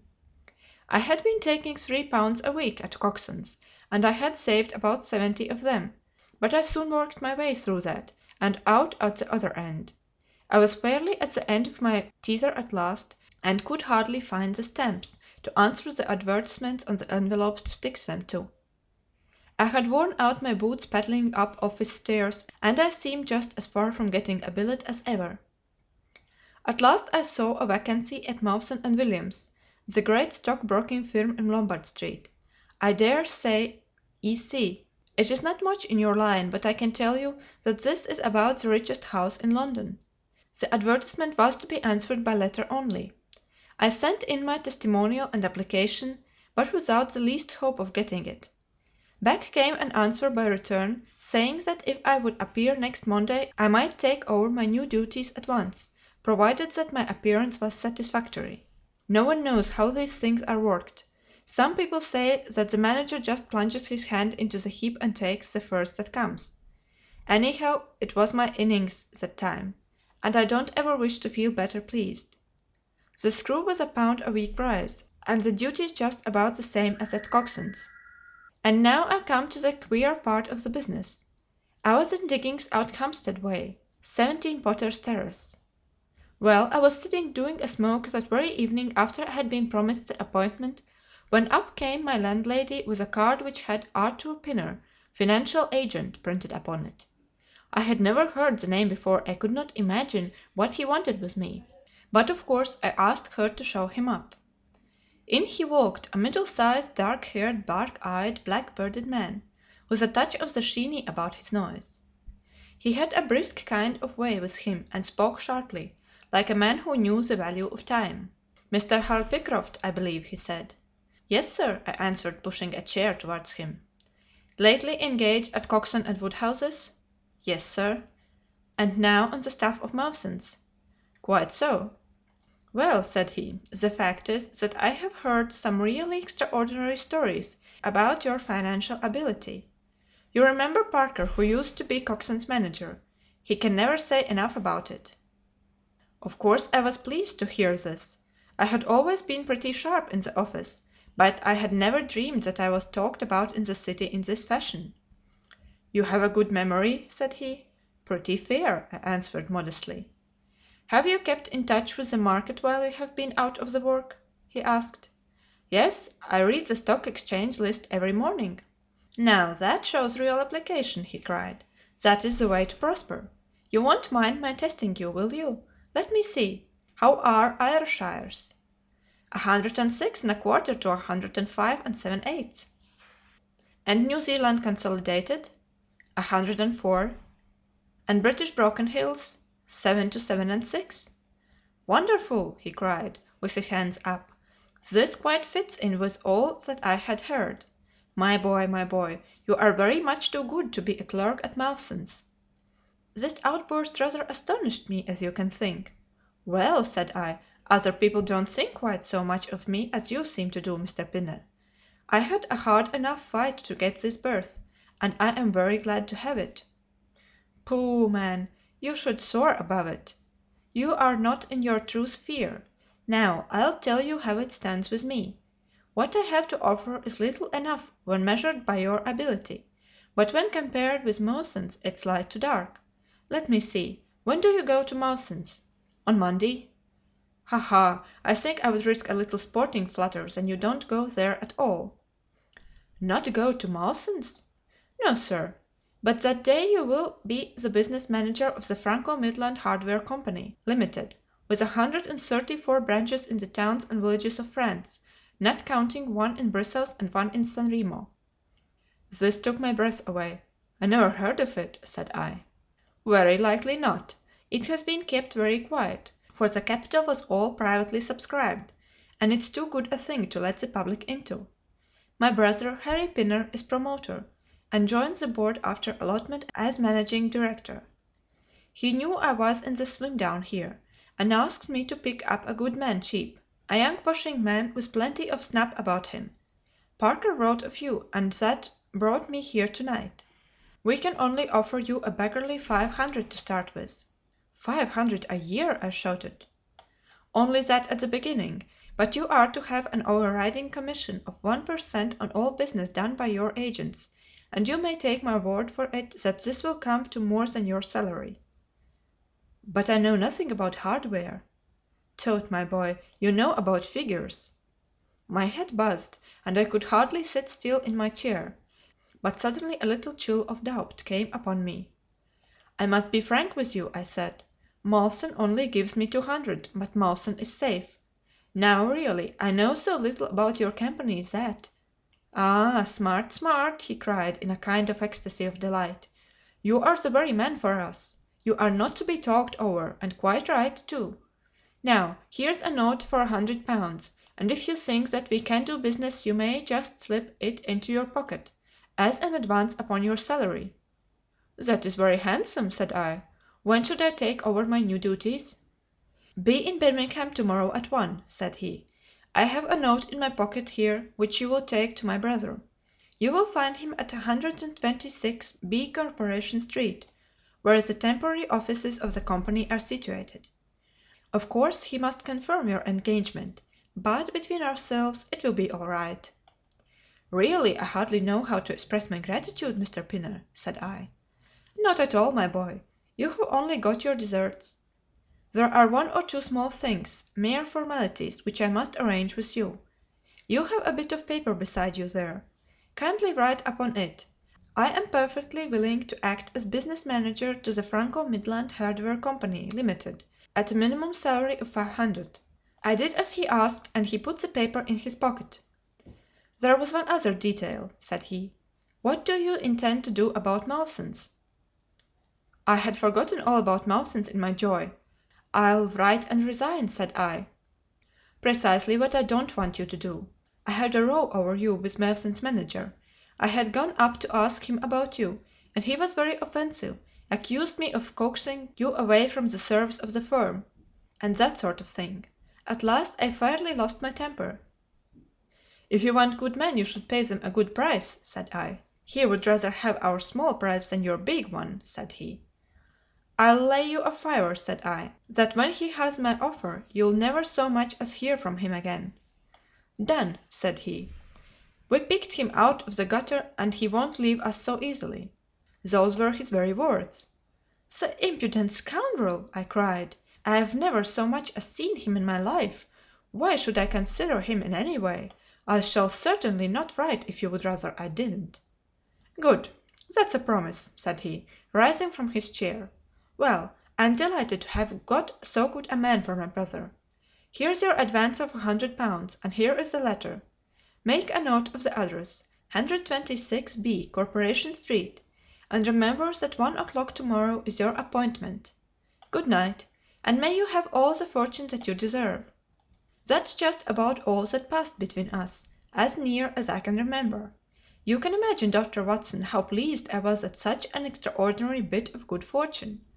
I sat up half the night hugging myself over it, and next day I was off to Birmingham in a train that would take me in plenty time for my appointment. I took my things to a hotel in New Street, and then I made my way to the address which had been given me. It was a quarter of an hour before my time, but I thought that would make no difference. 126 B was a passage between two large shops, which led to a winding stone stair, from which there were many flats, let as offices to companies or professional men. The names of the occupants were painted at the bottom on the wall, but there was no such name as the Franco Midland Hardware Company, Limited.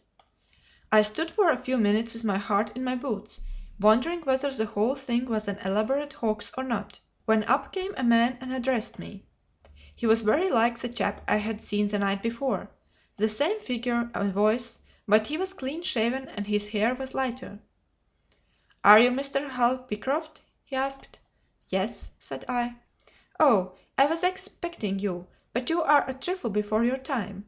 I had a note from my brother this morning, in which he sang your praises very loudly. I was just looking for the offices when you came. We have not got our name up yet, for we only secured the temporary premises last week. Come up with me, and we will talk the matter over." I followed him to the top of a very lofty stair, and there, right under the slates, were a couple of empty, dusty little rooms, uncarpeted and uncurtained, into which he led me. I had thought of a great office with shining tables and rows of clerks, such as I was used to, and I dare say I stared rather straight at the two deal chairs and one little table, which, with a ledger and a waste paper basket, made up the whole furniture. "Don't be disheartened, Mr. Pycroft," said my new acquaintance, seeing the length of my face. "Rome was not built in a day, and we have lots of money at our backs, though we don't cut much dash yet in offices. Pray sit down and let me have your letter." I gave it to him and he read it over very carefully. "You seem to have made a vast impression upon my brother, Arthur," said he, "and I know that he is a pretty shrewd judge. He swears by London, you know, and I by Birmingham, but this time I shall follow his advice. Pray consider yourself definitely engaged." "What are my duties?" I asked. "You will eventually manage the great depot in Paris, which will pour a flood of English crockery into the shops of 134 agents in France. The purchase will be completed in a week, and meanwhile you will remain in Birmingham and make yourself useful." "How?" For answer he took a big red book out of the drawer. "This is a directory of Paris," said he, "with the trades after the names of the people. I want you to take it home with you and to mark off all the hardware sellers, with their addresses. It would be of the greatest use to me to have them." "Surely there are classified lists," I suggested. "Not reliable ones. Their system is different from ours. Stick at it, and let me have the lists by Monday at 12. Good day, Mr. Pycroft. If you continue to show zeal and intelligence you will find the company a good master." I went back to the hotel with the big book under my arm and with very conflicting feelings in my breast. On the one hand, I was definitely engaged and had £100 in my pocket; on the other, the look of the offices, the absence of name on the wall, and other of the points which would strike a business man had left a bad impression as to the position of my employers. However, come what might, I had my money, so I settled down to my task.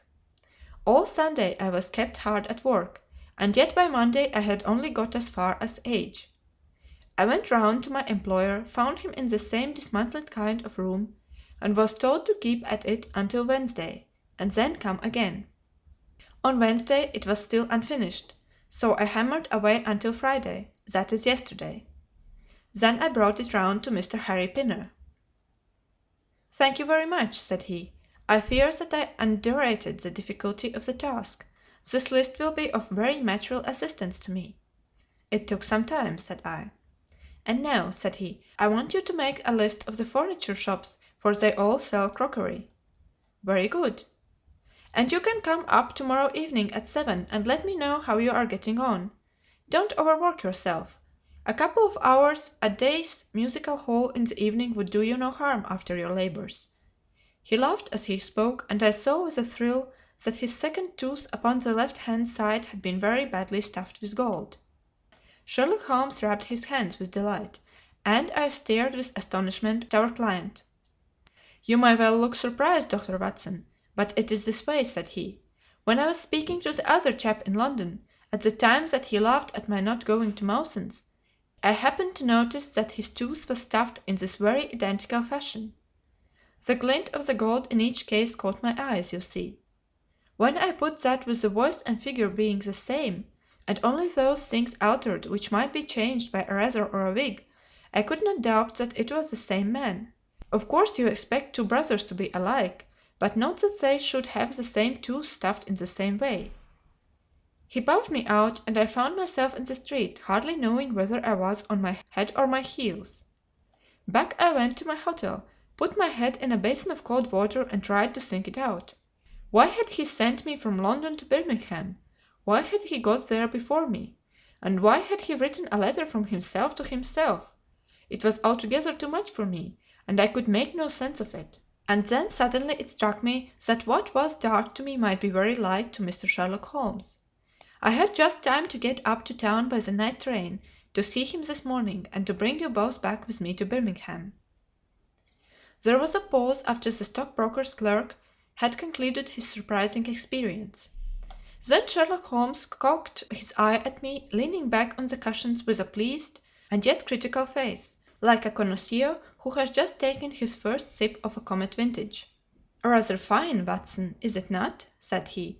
"There are points in it which please me. I think that you will agree with me that an interview with Mr. Arthur Harry Pinner in the temporary offices of the Franco Midland Hardware Company Limited would be a rather interesting experience for both of us." "But how can we do it?" I asked. "Oh, easily enough," said Hal Pycroft cheerily. "You are two friends of mine who are in want of a billet, and what could be more natural than that I should bring you both round to the managing director?" "Quite so, of course," said Holmes. "I should like to have a look at the gentleman, and see if I can make anything of this little game. What qualities have you, my friend, which would make your services so valuable? Or is it possible that—" He began biting his nails and staring blankly out of the window, and we hardly drew another word from him until we were in New Street. At 7 o'clock that evening we were walking, the three of us, down Corporation Street to the company's offices.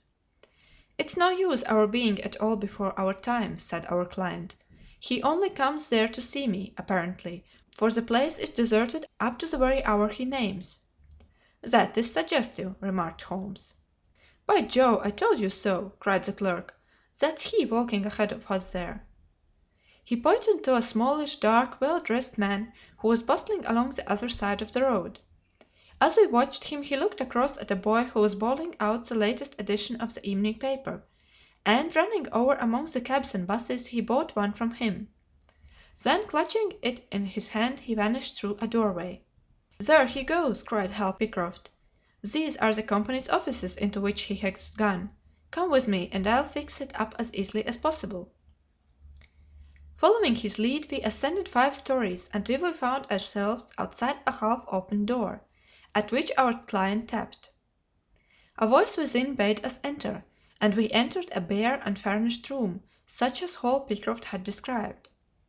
At the single table sat the man whom we had seen in the street, with his evening paper spread out in front of him, and as he looked up at us it seemed to me that I had never looked upon a face which bore such marks of grief, and of something beyond grief, a horror such as comes to few men in a lifetime. His brow glistened with perspiration, his cheeks were of the dull, dead white of a fish belly, and his eyes were wild and staring. He looked at his clerk as though he failed to recognize him, and I could see by the astonishment depicted upon our conductor's face that this was by no means the usual appearance of his employer.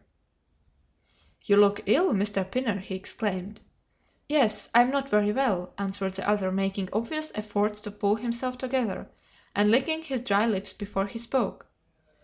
"Who are these gentlemen whom you have brought with you?" "One is Mr. Harris of Bermondsey, and the other is Mr. Price of this town," said our clerk glibly. "They are friends of mine and gentlemen of experience, but they have been out of place for some little time, and they hoped that perhaps you might find an opening for them in the company's employment." Very possibly," cried Mr. Pinner with a ghastly smile. "Yes, I have no doubt that we shall be able to do something for you. What is your particular line, Mr. Harris?" "I am an accountant," said Holmes. "Ah, yes, we shall want something of the sort. And you, Mr. Price?" "A clerk," said I. "I have every hope that the company may accommodate you. I will let you know about it as soon as we come to any conclusion. And now I beg that you will go. For God's sake, leave me to myself." These last words were shot out of him, as though the constraint which he was evidently setting upon himself had suddenly and utterly burst asunder. Holmes and I glanced to each other, and Hal Pycroft took a step towards the table. "You forget, Mr. Pinner, that I am here by appointment to receive some directions from you," said he. "Certainly, Mr. Pycroft, certainly," the other resumed in a calmer tone. "You may wait here a moment, and there is no reason why your friends should not wait with you. I will be entirely at your service in 3 minutes, if I might trespass upon your patience so far." He rose with a very courteous air, and bowing to us, he passed out through the door at the farther end of the room, which he closed behind him. "What now?" whispered Holmes. "Is he giving us the slip?" "Impossible," answered Pycroft. "Why so? That door leads into an inner room." "There is no exit?" "None." "Is it furnished?" "It was empty yesterday." "Then what on earth can he be doing? There is something which I don't understand in this manner. If ever a man was 3 parts mad with terror, that man's name is Pinner. What can have put the shivers on him?" "He suspects that we are detectives," I suggested. "That's it," cried Pycroft. Holmes shook his head. "He did not turn pale. He was pale when we entered the room," said he. "It is just possible that—" His words were interrupted by a sharp rat-tat from the direction of the inner room. "What the deuce is he knocking at his own door for?" cried the clerk. Again and much louder came the rat-tat-tat. We all gazed expectantly at the closed door. Glancing at Holmes, I saw his face turn rigid, and he leaned forward in intense excitement. Then suddenly came a low, guggling, gargling sound, and a brisk drumming upon woodwork. Holmes sprang frantically across the room and pushed at the door. It was fastened on the inner side. Following his example, we threw ourselves upon it with all our weight. One hinge snapped, then the other, and down came the door with a crash. Rushing over it, we found ourselves in the inner room. It was empty. But it was only for a moment that we were at fault. At one corner, the corner nearest the room which we had left, there was a second door. Holmes sprang to it and pulled it open. A coat and waistcoat were lying on the floor, and from a hook behind the door, with his own braces round his neck, was hanging the managing director of the Franco Midland Hardware Company. His knees were drawn up, his head hung at a dreadful angle to his body, and the clatter of his heels against the door made that noise which had broken in upon our conversation. In an instant I had caught him round the waist and held him up, while Holmes and Pycroft untied the elastic bands which had disappeared between the livid creases of skin. Then we carried him into the other room, where he lay with a clay-coloured face, puffing his purple lips in and out with every breath, a dreadful wreck of all that he had been but 5 minutes before. "What do you think of him, Watson?" asked Holmes. I stooped over him and examined him. His pulse was feeble and intermittent, but his breathing grew longer, and there was a little shivering of his eyelids, which showed a thin white slit of ball beneath. "It has been touch and go with him," said I, "but he'll live now. Just open that window and hand me the water carafe." I undid his collar, poured the cold water over his face, and raised and sank his arms until he drew a long, natural breath. "It's only a question of time now," said I, as I turned away from him. Holmes stood by the table, with his hands deep in his trousers pockets and his chin upon his breast. "I suppose we ought to call the police in now," said he, "and yet I confess that I'd like to give them a complete case when they come." "It's a blessed mystery to me," cried Pycroft, scratching his head, "whatever they wanted to bring me all the way up here for, and then—" "Pooh! All that is clear enough," said Holmes, impatiently. "It is this last sudden move." "You understand the rest, then?" "I think that is fairly obvious. What do you say, Watson?" I shrugged my shoulders. "I must confess that I am out of my depth," said I. "Oh, surely, if you consider the events at first they can only point to one conclusion." "What do you make of them?" "Well, the whole thing hinges upon 2 points. The first is the making of Pycroft write a declaration by which he entered the service of this preposterous company. Do you not see how very suggestive that is?" "I'm afraid I miss the point." "Well, why did they want him to do it? Not as a business matter, for these arrangements are usually verbal, and there was no earthly business reason why this should be an exception. Don't you see, my young friend, that they were very anxious to obtain a specimen of your handwriting, and had no other way of doing it." "And why?" "Quite so. Why? When we answer that, we have made some progress with our little problem. Why? There can be only one adequate reason. Someone wanted to learn to imitate your writing, and had to procure a specimen of it first. And now, if we pass on to the second point, we find that each throws light upon the other. That point is the request made by Pinner that you should not resign your place, but should leave the manager of this important business in the full expectation that a Mr. Hall Pycroft, whom he had never seen, was about to enter the office upon the Monday morning." "My God!" cried our client, "what a blind beetle I have been!" "Now you see the point about the handwriting. Suppose that some one turned up in your place who wrote a completely different hand from that in which you had applied for the vacancy. Of course the game would have been up. But in the interval the rogue had learned to imitate you, and his position was therefore secure, as I presume that nobody in the office had ever set eyes upon you." "Not a soul," groaned Hall Pycroft. "Very good. Of course it was of the utmost importance to prevent you from thinking better of it, and also to keep you from coming into contact with anyone who might tell you that your double was at work in Mawson's office. Therefore they gave you a handsome advance of your salary and ran you off to the Midlands, where they gave you enough work to do to prevent you going to London, where you might have burst their little game up. That is all plain enough." "But why should this man pretend to be his own brother?" "Well, that is pretty clear also. There are evidently only two of them in it. The other is impersonating you at the office. This one acted as your engager, and then found that he could not find you an employer without admitting a third person into his plot.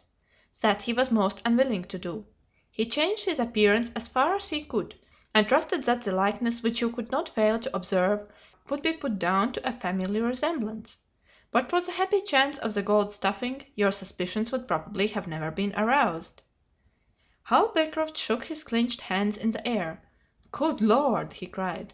"While I have been fooled in this way, what has this other Hall Pycroft been doing at Mawson's? What should we do, Mr. Holmes? Tell me what to do." "We must wire to Mawson's." "They shut at 12 on Saturdays." "Never mind. There may be some doorkeeper or attendant." "Ah, yes, they keep a permanent guard there on account of the value of the securities that they hold. I remember hearing it talked of in the city."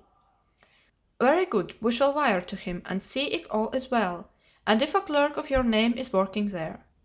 That is clear enough, but what is not so clear is why at sight of us one of the rogues would instantly walk out of the room and hang himself." "The paper!" croaked a voice behind us. The man was sitting up, blanched and ghastly, with returning reason in his eyes, and hands which rubbed nervously at the broad red band which still encircled his throat. "The paper, of course!" yelled Holmes, in a paroxysm of excitement. "Idiot that I was! I thought so much of our visit that the paper never entered my head for an instant. To be sure, the secret must be there." He flattened it out upon the table, and a cry of triumph burst from his lips. "Look at this, Watson," he cried. "It's a London paper, an early edition of the Evening Standard. Here is what we want. Look at the headlines: 'Crime in the City. Murder at Mawson at Williams. Gigantic attempted robbery. Capture of the criminal.' Here, Watson, we are all equally anxious to hear it, so kindly read it aloud to us." It appeared from its position in the paper to have been the one event of importance in town, and the account of it ran in this way: "A desperate attempt at robbery, culminating in the death of one man and the capture of the criminal, occurred this afternoon in the city.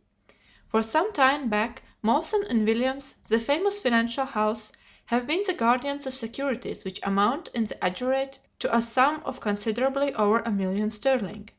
So conscious was the manager of the responsibility which devolved upon him in consequence of the great interests at stake that safes of the very latest construction have been employed, and an armed watchman has been left day and night in the building.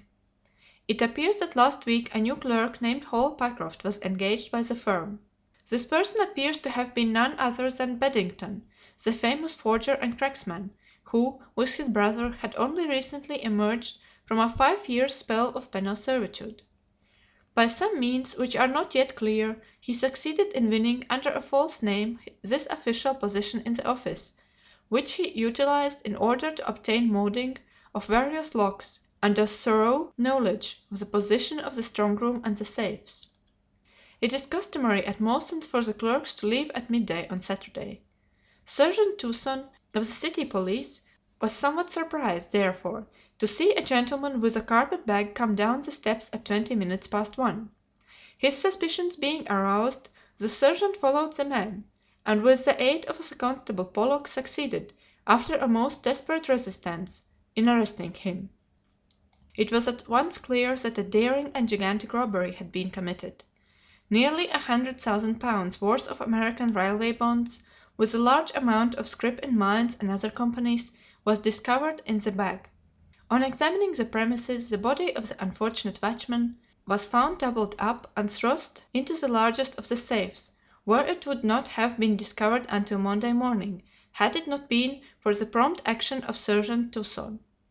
The man's skull had been shattered by a blow from a poker delivered from behind. There could be no doubt that Beddington had obtained entrance by pretending that he had left something behind him, and having murdered the watchman, rapidly rifled the large safe, and then made off with his booty.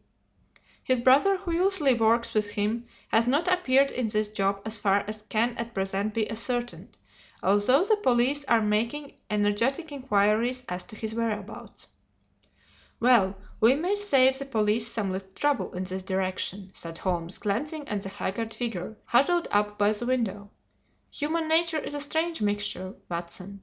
You see that even a villain and murderer can inspire such affection that his brother turns to suicide when he learns that his neck is fortified. However, we have no choice as to our action. The doctor and I will remain on guard. Mr. Pycroft, if you will have the kindness to step out for the police." End of the Adventure 3. The Stockbroker's Clerk. Adventure 4 of the Memoirs of Sherlock Holmes. The Gloria Scott. "I have some papers here," said my friend Sherlock Holmes as we sat one winter's night on either side of the fire, "which I really think, Watson, that it would be worth your while to glance over. These are the documents in the extraordinary case of the Gloria Scott, and this is the message which struck Justice of the Peace Trevor dead with horror when he read it." He had picked from the drawer a little tarnished cylinder, and, undoing the tape, he handed me a short note scrawled upon a half-sheet of slate-grey paper. "The supply of game for London is going steadily up," it ran. "Headkeeper Hudson, we believe, had been now told to receive all orders for flypaper and for preservation of your hen-pheasant's life." As I glanced up from reading this enigmatical message, I saw Holmes chuckling at the expression upon my face. "You look a little bewildered," said he. "I cannot see how such a message as this could inspire horror. It seems to me to be rather grotesque than otherwise." "Very likely. Yet the fact remains that the reader, who was a fine, robust old man, was knocked clean down by it, as if it had been the butt end of a pistol." "You arouse my curiosity," said I. "But why did you say just now that there were very particular reasons why I should study this case?" "Because it was the first in which I was ever engaged." I had often endeavoured to elicit from my companion what had first turned his mind in the direction of criminal research, but had never caught him before in a communicative humour. Now he sat forward in this armchair and spread out the documents upon his knees. Then he lit his pipe and sat for some time smoking and turning them over. "You have never heard me talk of Victor Trevor?" he asked. "He was the only friend I made during the 2 years I was at college. I was never a very sociable fellow, Watson, always rather fond of moping in my rooms and working out my own little methods of thought, so that I never mixed much with the men of my year. Bar fencing and boxing, I had few athletic tastes, and then my line of study was quite distinct from that of the other fellows, so that we had no points of contact at all. Trevor was the only man I knew, and that only through the accident of his bull terrier freezing onto my ankle one morning as I went down to chapel. It was a prosaic way of forming a friendship, but it was effective. I was laid by the heels for 10 days, but Trevor used to come in to inquire after me. At first it was only a minute's chat, but soon his visits lengthened, and before the end of the term we were close to friends. He was a hearty, full-blooded fellow, full of spirits and energy, the very opposite to me in most respects, but we had some subjects in common, and it was a bond of union when I found that he was as friendless as I. Finally, he invited me down to his father's place at Donnithorpe in Norfolk, and I accepted his hospitality for a month of the long vacation. Old Trevor was evidently a man of some wealth and consideration, a J.P. and a landed proprietor. Donnithorpe is a little hamlet just to the north of Langmere, in the country of the Broads. The house was an old-fashioned, widespread, oak-beamed brick building, with a fine lime-lined avenue leading up to it. There was excellent wild duck shooting in the fens, remarkably good fishing, a small but select library, taken over as I understood from a former occupant, and a tolerable cook, so that he would be a fastidious man who could not put in a pleasant month there. Trevor Senior was a widower, and my friend his only son. There had been a daughter, I heard, but she had died of diphtheria while on a visit to Birmingham. The father interested me extremely. He was a man of little culture, but with a considerable amount of rude strength, both physically and mentally. He knew hardly any books, but he had travelled far, had seen much of the world, and had remembered all that he had learned. In person he was a thick-set, burly man with a shock of grizzled hair, a brown, weather-beaten face, and blue eyes which were keen to the verge of fierceness. Yet he had a reputation for kindness and charity on the countryside, and was noted for the leniency of his sentences from the bench.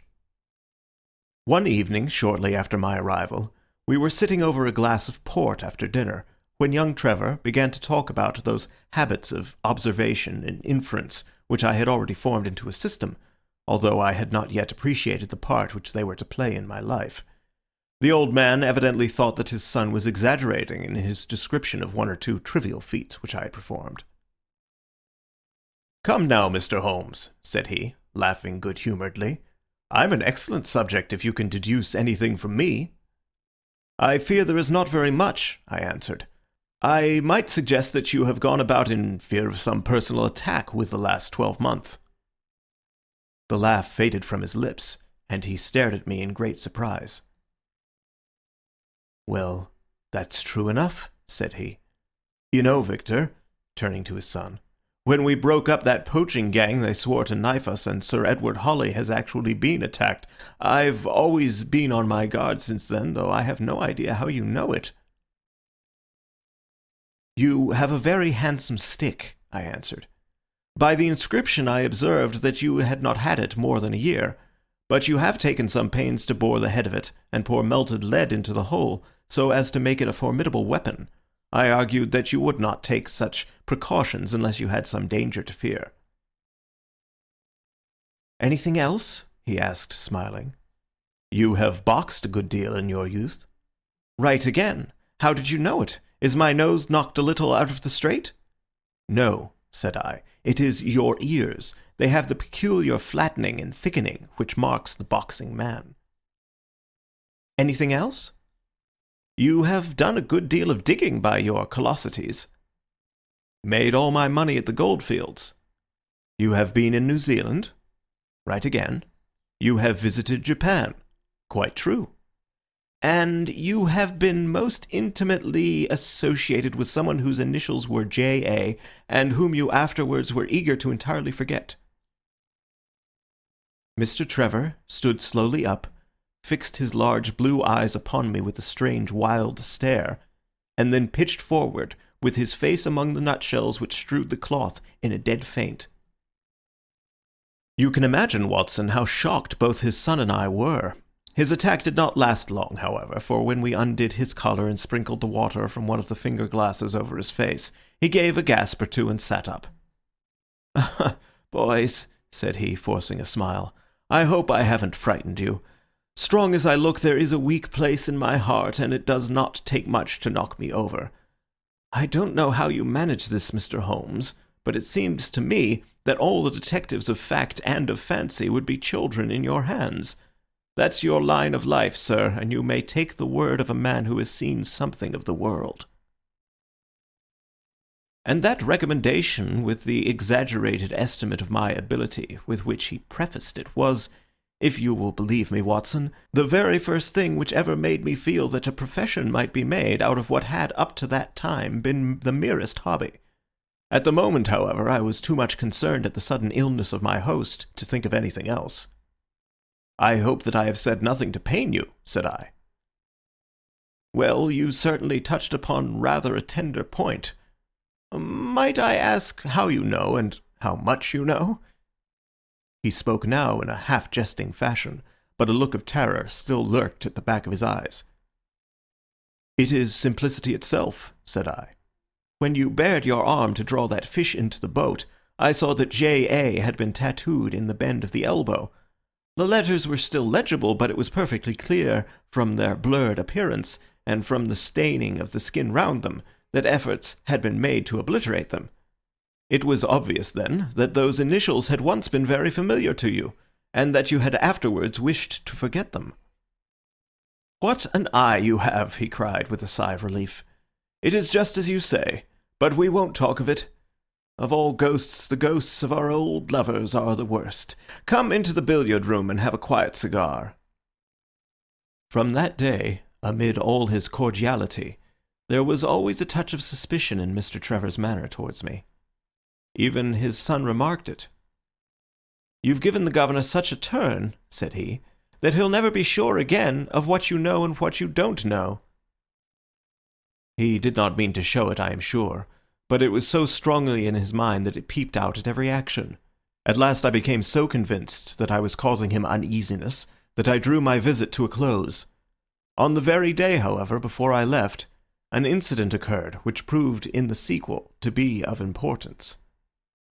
We were sitting out upon the lawn on garden chairs, the three of us, basking in the sun and admiring the view across the Broads, when a maid came out to say that there was a man at the door who wanted to see Mr. Trevor. "What is his name?" asked my host. "He would not give any." "What does he want, then?" "He says that you know him, and that he only wants a moment's conversation." "Show him round here." An instant afterwards, there appeared a little wizened fellow with a cringing manner and a shambling style of walking. He wore an open jacket with a splotch of tar on the sleeve, a red and black check shirt, dungaree trousers, and heavy boots badly worn. His face was thin and brown and crafty, with a perpetual smile upon it which showed an irregular line of yellow teeth, and his crinkled hands were half closed, in a way that is distinctive of sailors. As he came slouching across the lawn, I heard Mr. Trevor make a sort of hiccoughing noise in his throat, and jumping out of his chair, he ran into the house. He was back in a moment, and I smelt a strong reek of brandy as he passed me. "Well, my man," said he, "what can I do for you?" The sailor stood looking at him with puckered eyes and with the same loose-lipped smile upon his face. "You don't know me?" he asked. "Why, dear me, it is surely Hudson," said Mr. Trevor in a tone of surprise.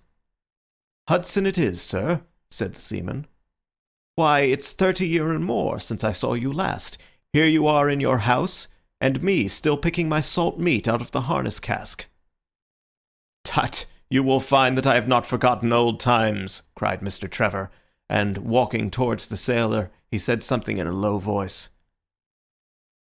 "Go into the kitchen," he continued out loud, "and you will get food and drink. I have no doubt that I shall find you a situation." "Thank you, sir," said the seaman, touching his forelock. "I'm just off a 2-yearer in an 8-knot tramp, short-handed at that, and I wants a rest. I thought I'd get it either with Mr. Beddoes or with you." "Ah!" cried Trevor. "You know where Mr. Beddoes is?" "Bless you, sir, I know where all my old friends are," said the fellow with a sinister smile, and he slouched off after the maid to the kitchen. Mr. Trevor mumbled something to us about having been shipmate with the man when he was going back to the diggings, and then leaving us on the lawn, he went indoors. An hour later, when we entered the house, we found him stretched dead drunk upon the dining-room sofa. The whole incident left a most ugly impression upon my mind, and I was not sorry next day to leave Donnithorpe behind me, for I felt that my presence must be a source of embarrassment to my friend. All this occurred during the first month of the long vacation. I went up to my London rooms, where I spent 7 weeks working out a few experiments in organic chemistry. One day, however, when the autumn was far advanced, and the vacation drawing to a close, I received a telegram from my friend imploring me to return to Donnithorpe, and saying that he was in great need of my advice and assistance. Of course I dropped everything and set out for the north once more. He met me with the dog-cart at the station, and I saw at a glance that the last 2 months had been very trying ones for him. He had grown thin and careworn, and had lost the loud, cheery manner for which he had been remarkable. "The governor is dying," were the first words he said. "Impossible!" I cried. "What is the matter?" "Apoplexy. Nervous shock. He's been on the verge all day. I doubt if we shall find him alive." I was, as you may think, Watson, horrified at this unexpected news. "What has caused it?" I asked. "Ah, that is the point. Jump in and we can talk it over while we drive. You remember that fellow who came upon the evening before you left us?" "Perfectly." "Do you know who it was that we let into the house that day?" "I have no idea." "It was the devil, Holmes," he cried. I stared at him in astonishment. "Yes, it was the devil himself. We have not had a peaceful hour since, not one. The governor has never held up his head from that evening, and now the life has been crushed out of him and his heart broken, all through this accursed Hudson." "What power had he then?" "Ah, that is what I would give so much to know. The kindly, charitable, good old governor. How could he have fallen into the clutches of such a ruffian? But I am so glad that you have come, Holmes. I trust very much to your judgment and discretion, and I know that you will advise me for the best." We were dashing along the smooth white country road, with a large stretch of the Broads in front of us glimmering in the red light of the setting sun.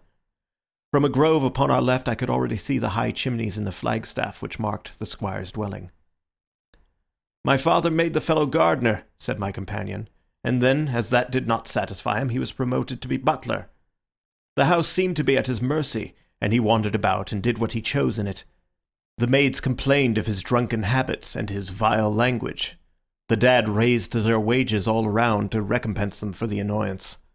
The fellow would take the boat and my father's best gun and treat himself to little shooting trips, and all this with such a sneering, leering, insolent face that I would have knocked him down 20 times over if he had been a man of my own age. I tell you, Holmes, I have had to keep a tight hold upon myself all this time, and now I am asking myself whether, if I had let myself go a little more, I might not have been a wiser man. Well, matters went from bad to worse with us, and this animal Hudson became more and more intrusive, until at last, on making some insolent reply to my father in my presence one day, I took him by the shoulders and turned him out of the room. He slunk away with a livid face and 2 venomous eyes, which uttered more threats than his tongue could do. I don't know what passed between the poor dad and him after that, but the dad came to me the next day and asked me whether I would mind apologizing to Hudson. I refused, as you can imagine, and asked my father how he could allow such a wretch to take such liberties with himself and his household. "Ah, my boy," said he, "it is all very well to talk, but you don't know how I am placed. But you shall know, Victor. I'll see that you shall know, come what may. You wouldn't believe harm of your poor old father, would you, lad?" He was very much moved, and shut himself up in the study all day, where I could see through the window that he was writing busily. That evening there came what seemed to me to be a grand release, for Hudson told us that he was going to leave us. He walked into the dining-room as we sat after dinner, and announced his intention in the thick voice of a half-drunken man. "I've had enough of Norfolk," said he. "I'll run down to Mr. Beddoes in New Hampshire. He'll be as glad to see me as you were, I dare say." "You're not going away in any kind of spirit, Hudson, I hope," said my father, with a tameness which made my blood boil. "I've not had my 'pology," said he sulkily, glancing in my direction. "Victor, you will acknowledge that you have used this worthy fellow rather roughly," said the dad, turning to me. "On the contrary, I think that we have both shown extraordinary patience towards him," I answered. "Oh, you do you?" he snarls. "Very good, mate, we'll see about that." He slouched out of the room, and half an hour afterwards left the house, leaving my father in a state of pitiable nervousness. Night after night I heard him pacing his room, and it was just as he was recovering his confidence that the blow did at last fall. "And how?" I asked eagerly. "In a most extraordinary fashion. A letter arrived from my father yesterday evening, bearing the Fordingbridge postmark. My father read it, clapped both his hands to his head, and began running round the room in little circles, like a man who has been driven out of his senses. When at last I drew him down onto the sofa, his mouth and eyelids were all puckered on one side, and I saw that he had a stroke. Dr. Fordham came over at once. We put him to bed, but the paralysis has spread. He has shown no sign of returning consciousness, and I think that we shall hardly find him alive." "You horrify me, Trevor," I cried. "What then could have been in this letter to cause so dreadful a result?" "Nothing. There lies the inexplicable part of it. The message was absurd and trivial. Oh, my God, it is as I feared." As he spoke, we came round the curve of the avenue, and saw in the fading light that every blind in the house had been drawn down. As we dashed up to the door, my friend's face convulsed with grief. A gentleman in black emerged from it. "When did it happen, Doctor?" asked Trevor. "Almost immediately after you left." "Did he recover consciousness?" "For an instant before the end." "Any message for me?" "Only that the papers were in the back drawer of the Japanese cabinet." My friend ascended with the doctor to the chamber of death, while I remained in the study, turning the whole matter over and over in my head, and feeling as sombre as ever I had done in my life. What was the past of this Trevor, pugilist, traveller, and gold digger? And how had he placed himself in the power of this acid-faced seaman? Why, too, should he faint at an allusion to the half-effaced initials upon his arm, and die of fright when he had a letter from Fordingham? Then I remembered that Fordingham was in Hampshire, and that this Mr. Beddoes, whom the seaman had gone to visit and presumably to blackmail, had also been mentioned as living in Hampshire. The letter, then, might either come from Hudson, the seaman, saying that he had betrayed the guilty secret which appeared to exist, or it might come from Beddoes, warning an old confederate that such a betrayal was imminent. So far it seemed clear enough. But then how could this letter be trivial and grotesque, as described by the Sun? He must have misread it. If so, it must have been one of those ingenious secret codes which mean one thing while they seem to mean another. I must see this letter. If there were a hidden meaning in it, I was confident that I could pluck it forth. For an hour I sat pondering over it in the gloom, until at last a weeping maid brought in a lamp, and close at her heels came my friend Trevor, pale but composed, with these very papers which lie upon my knee held in his grasp. He sat down opposite to me, drew the lamp to the edge of the table, and handed me a short note scribbled, as you see, upon a single sheet of grey paper. "The supply of game for London is going steadily up," it ran. "Headkeeper Hudson, we believe, has been now told to receive all orders for fly paper and for preservation of your hen pheasant's life." I dare say my face looked as bewildered as yours did just now when I first read this message. Then I reread it very carefully. It was evidently as I had thought, and some secret meaning must lie buried in this strange combination of words. Or could it be that there was a prearranged significance to such phrases as fly paper and hen pheasant? Such a meaning would be arbitrary and could not be deduced in any way.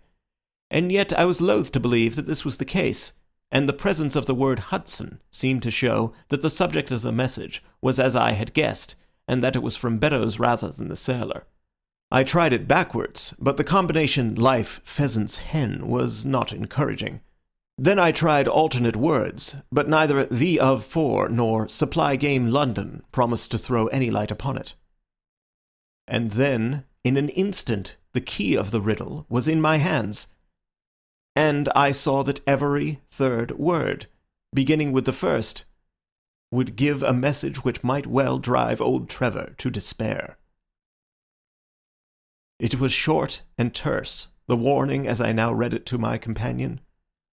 The game is up. Hudson has told all. Fly for your life. Victor Trevor sank his face into his shaking hands. "It must be that, I suppose," said he. "This is worse than death, for it means disgrace as well. But what is the meaning of these head-keepers and head-pheasants? It means nothing to the message, but it might mean a good deal to us if we had no other means of discovering the sender. You see that he has begun by writing 'the game is' and so on. Afterwards he had to fulfill the prearranged cipher to fill in any two words in each space. He would naturally use the first words which came to his mind, and if there were so many which referred to sport among them, you may be tolerably sure that he is either an ardent shot or interested in breeding. Do you know anything of this Beddoes?" "Why, now that you mention it," said he, "I remember that my poor father used to have an invitation from him to shoot over his preserves every autumn." "Then it is undoubtedly from him that the note comes," said I. "It only remains for us to find out what this secret was which the sailor Hudson seems to have held over the heads of these two wealthy and respected men." "Alas, Holmes, I fear that it is one of sin and shame," cried my friend. "But from you I shall have no secrets. Here is the statement which was drawn up by my father when he knew that the danger from Hudson had become imminent. I found it in the Japanese cabinet, as he told the doctor. Take it and read it to me, for I have neither the strength nor the courage to do it myself. These are the very papers, Watson, which he handed to me, and I will read them to you, as I read them in the old study that night to him. They are endorsed outside, as you see, some particulars of the voyage of the bark Gloria Scott, from her leaving Falmouth on the 8th October 1855 to her destruction in north latitude 15 degrees 20 minutes, west longitude 25 degrees 14 minutes, on November 6th. It is in the form of a letter and runs in this way. My dear, dear son, now that approaching disgrace begins to darken the closing years of my life, I can write with all truth and honesty that it is not the terror of the law, it is not the loss of my position in the county, nor is it my fall in the eyes of all who have known me which cuts me to the heart, but it is the thought that you should come to blush for me, you who love me and who have seldom, I hope, had reason to do other than respect me. But if the blow falls which is forever hanging over me, then I should wish you to read this, that you may know straight from me how far I have been to blame. On the other hand, if all should go well, which may kind God Almighty grant, then if by any chance this paper should still be undestroyed and should fall into your hands, I conjure you, by all you hold sacred, by the memory of your dear mother, and by the love which had been between us, to hurl it into the fire, and to never give one thought to it again. If then your eye goes on to read this line, I know that I shall already have been exposed and dragged from my home, or, as is more likely, for you know that my heart is weak, by lying with my tongue sealed forever in death. In either case, the time for suppression is past, and every word which I tell you is the naked truth, and this I swear as I hope for mercy. My name, dear lad, is not Trevor. I was James Armitage in my younger days, and you can understand now the shock that it was to me a few weeks ago when your college friend addressed me in words which seemed to imply that he had surprised my secret. As Armitage, it was that I entered a London banking house, and as Armitage, I was convicted of breaking my country's laws, and was sentenced to transportation. Do not think very harshly of me, laddie. It was a debt of honour, so called, which I had to pay, and I used money which was not my own to do it, in the certainty that I could replace it before there could be any possibility of its being missed. But the most dreadful ill luck pursued me.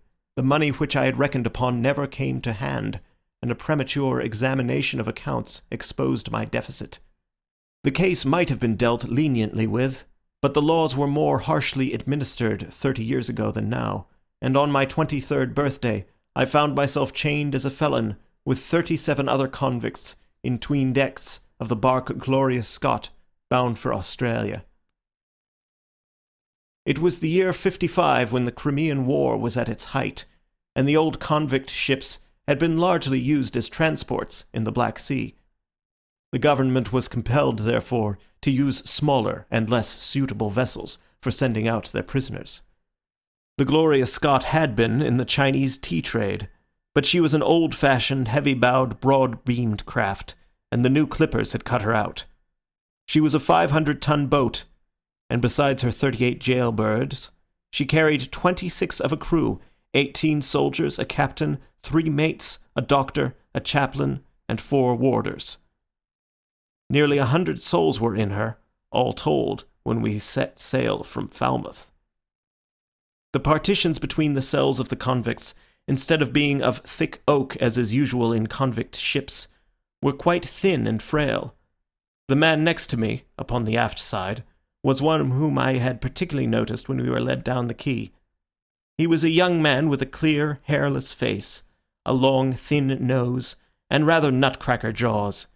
He carried his head very jauntily in the air, had a swaggering style of walking, and was, above all else, remarkable for his extraordinary height. I don't think any of our heads would have come up to his shoulder, and I am sure that he could not have measured less than 6½ feet. It was strange among so many sad and weary faces to see one which was full of energy and resolution. The sight of it was to me like a fire in a snowstorm. I was glad then to find that he was my neighbour, and gladder still when, in the dead of the night, I heard a whisper close to my ear, and found that he had managed to cut an opening in the board which separated us. "Hello, chummy," said he. "What's your name, and what are you here for?" I answered him, and asked in turn who I was talking with. "I'm Jack Prendergast," said he, "and by God, you'll learn to bless my name before you've done with me." I remembered hearing of his case, for it was one which had made an immense sensation throughout the country, some time before my own arrest.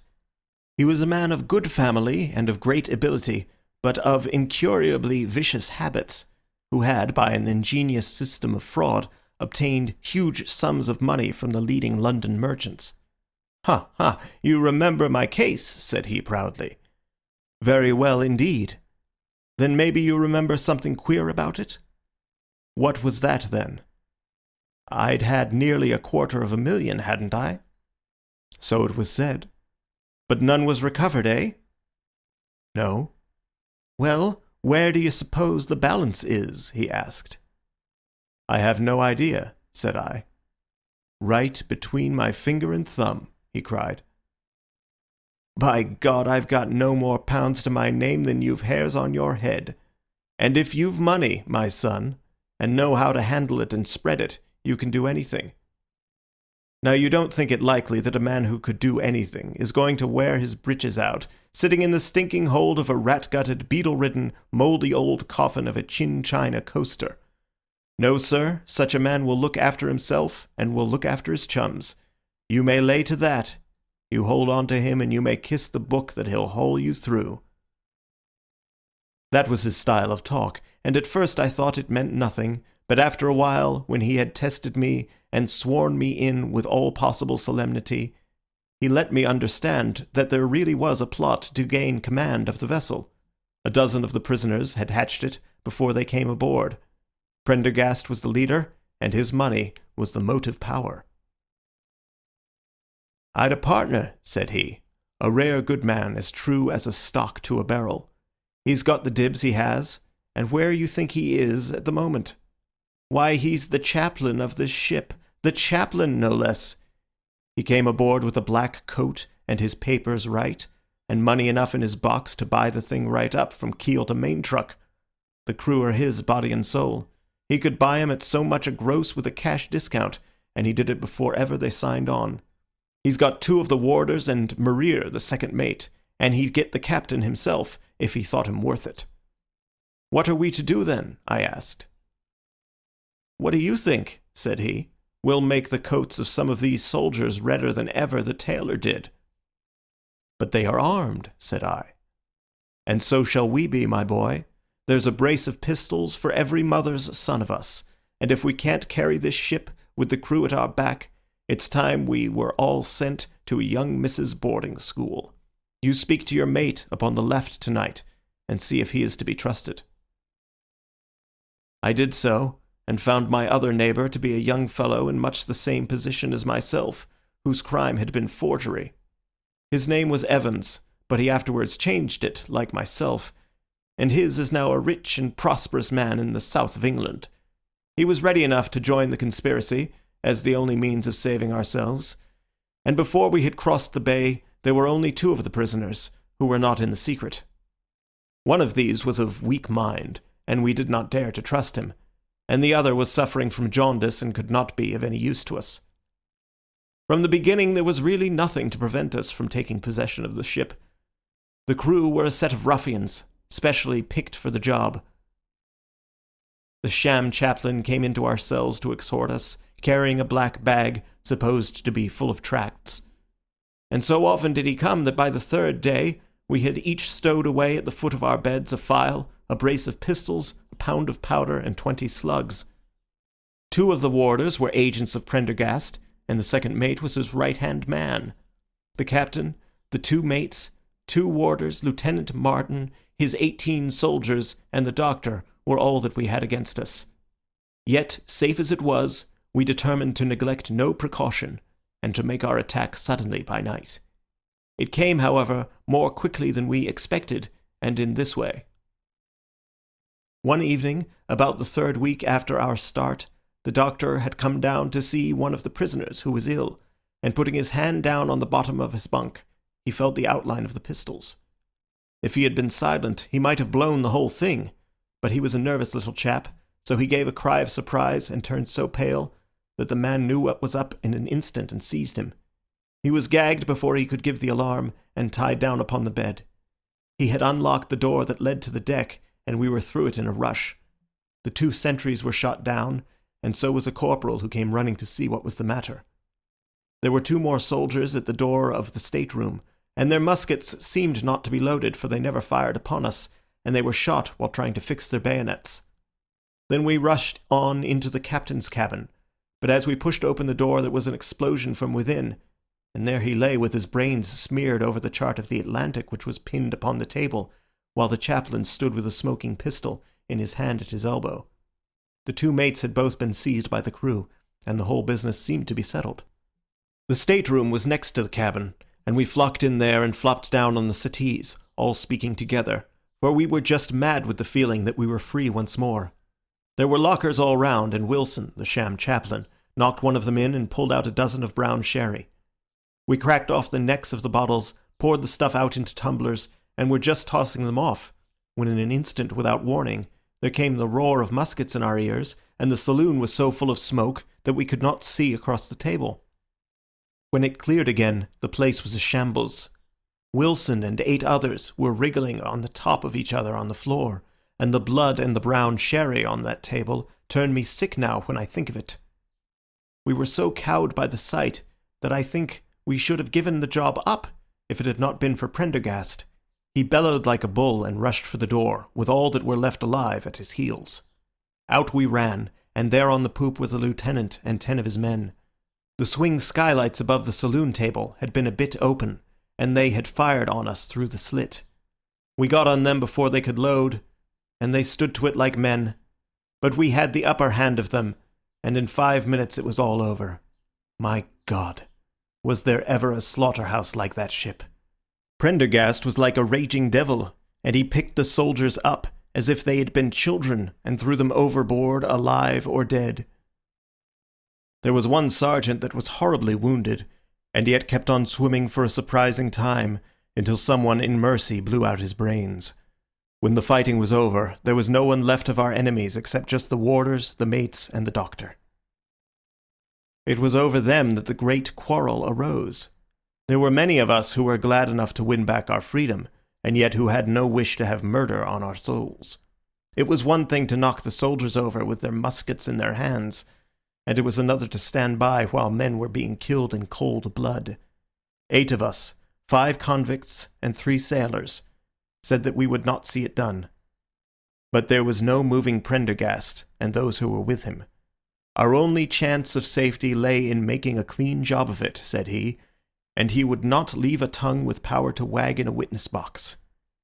It nearly came to our sharing the fate of the prisoners, but at last he said that if we wished, we might take a boat and go. We jumped at the offer, for we were already sick of these bloodthirsty doings, and we saw that there would be worse before it was done. We were given a suit of sailor togs each, a barrel of water, 2 casks, one of junk and one of biscuits, and a compass. Prendergast threw us over a chart, told us that we were shipwrecked mariners whose ship had foundered in latitude 15 degrees and longitude 25 degrees west, and then cut the painter and let us go. And now I come to the most surprising part of my story, my dear son. The seamen had hauled the foreyard aback during the rising, but now as we left them, they brought it square again, and as there was a light wind from the north and east, the bark began to draw slowly away from us. Our boat lay, rising and falling, upon the long, smooth rollers, and Evans and I, who were the most educated of the party, were sitting in the sheets, working out our position and planning what coast we should make for.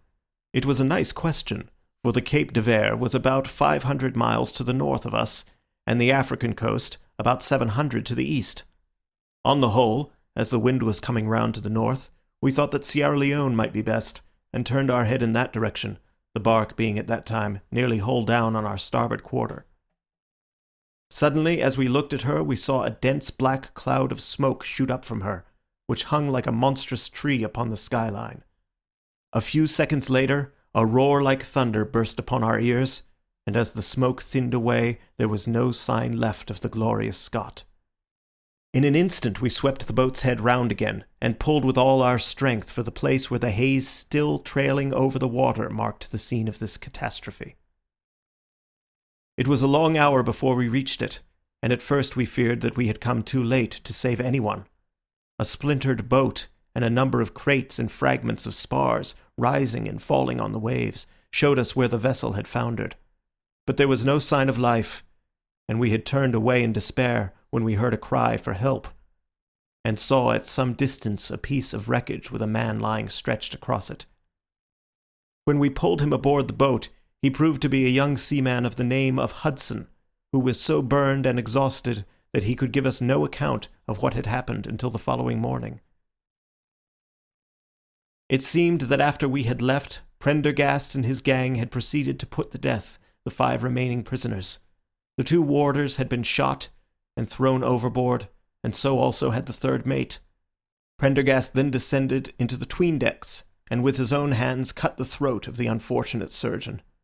There only remained the 1st mate, who was a bold and active man. When he saw the convict approaching him with a bloody knife in his hand, he kicked off his bonds, which he had somehow contrived to loosen, and rushing down the deck, he plunged into the afterhold. A dozen convicts, who descended with their pistols in search of him, found him with a matchbox in his hand, seated beside an open powder barrel, which was one of 100 carried on board, and swearing that he would blow all hands up if he were in any way molested. An instant later the explosion occurred, though Hudson thought it was caused by the misdirected bullet of one of the convicts rather than the mate's match. Be the cause what it may, it was the end of the Gloria Scott and of the rabble who held command of her. Such, in a few words, my dear boy, is the history of this terrible business in which I was involved. Next day we were picked up by the brig Hotspur, bound for Australia, whose captain found no difficulty in believing that we were the survivors of a passenger ship which had foundered. The transport ship Gloria Scott was set down by the Admiralty as being lost at sea, and no word has ever leaked out as to her true fate. After an excellent voyage, the Hotspur landed us at Sydney, where Evans and I changed our names and made our way to the diggings, where, among the crowds who were gathered from all nations, we had no difficulty in losing our former identities. The rest I need not relate. We prospered, we travelled, we came back as rich colonials to England, and we bought country estates. For more than 20 years we have led peaceful and useful lives, and we hoped that our past was forever buried. Imagine, then, my feelings when in the seaman who came to us I recognized instantly the man who had been picked off the wreck. He had tracked us down somehow, and had set himself to live upon our fears. You will understand now how it was that I strove to keep the peace with him, and you will in some measure sympathize with me in the fears which fill me now that he has gone from me to his other victim with the threats upon his tongue. Underneath is written in a hand so shaky as to be hardly legible. Beddoes writes in cipher to say H has told all, sweet Lord, have mercy on our souls. That was the narrative which I read that night to young Trevor, and I think, Watson, that under the circumstances it was a dramatic one. The good fellow was heartbroken at it, and went out to the Terai tea planting, where I hear that he is doing well. As to the sailor and Beddoes, neither of them was ever heard of again after that day on which the letter of warning was written. They both disappeared utterly and completely. No complaint had been lodged with the police, so that Beddoes had mistaken a threat for a deed. Hudson had been seen lurking about, and it was believed by the police that he had done away with Beddoes and had fled.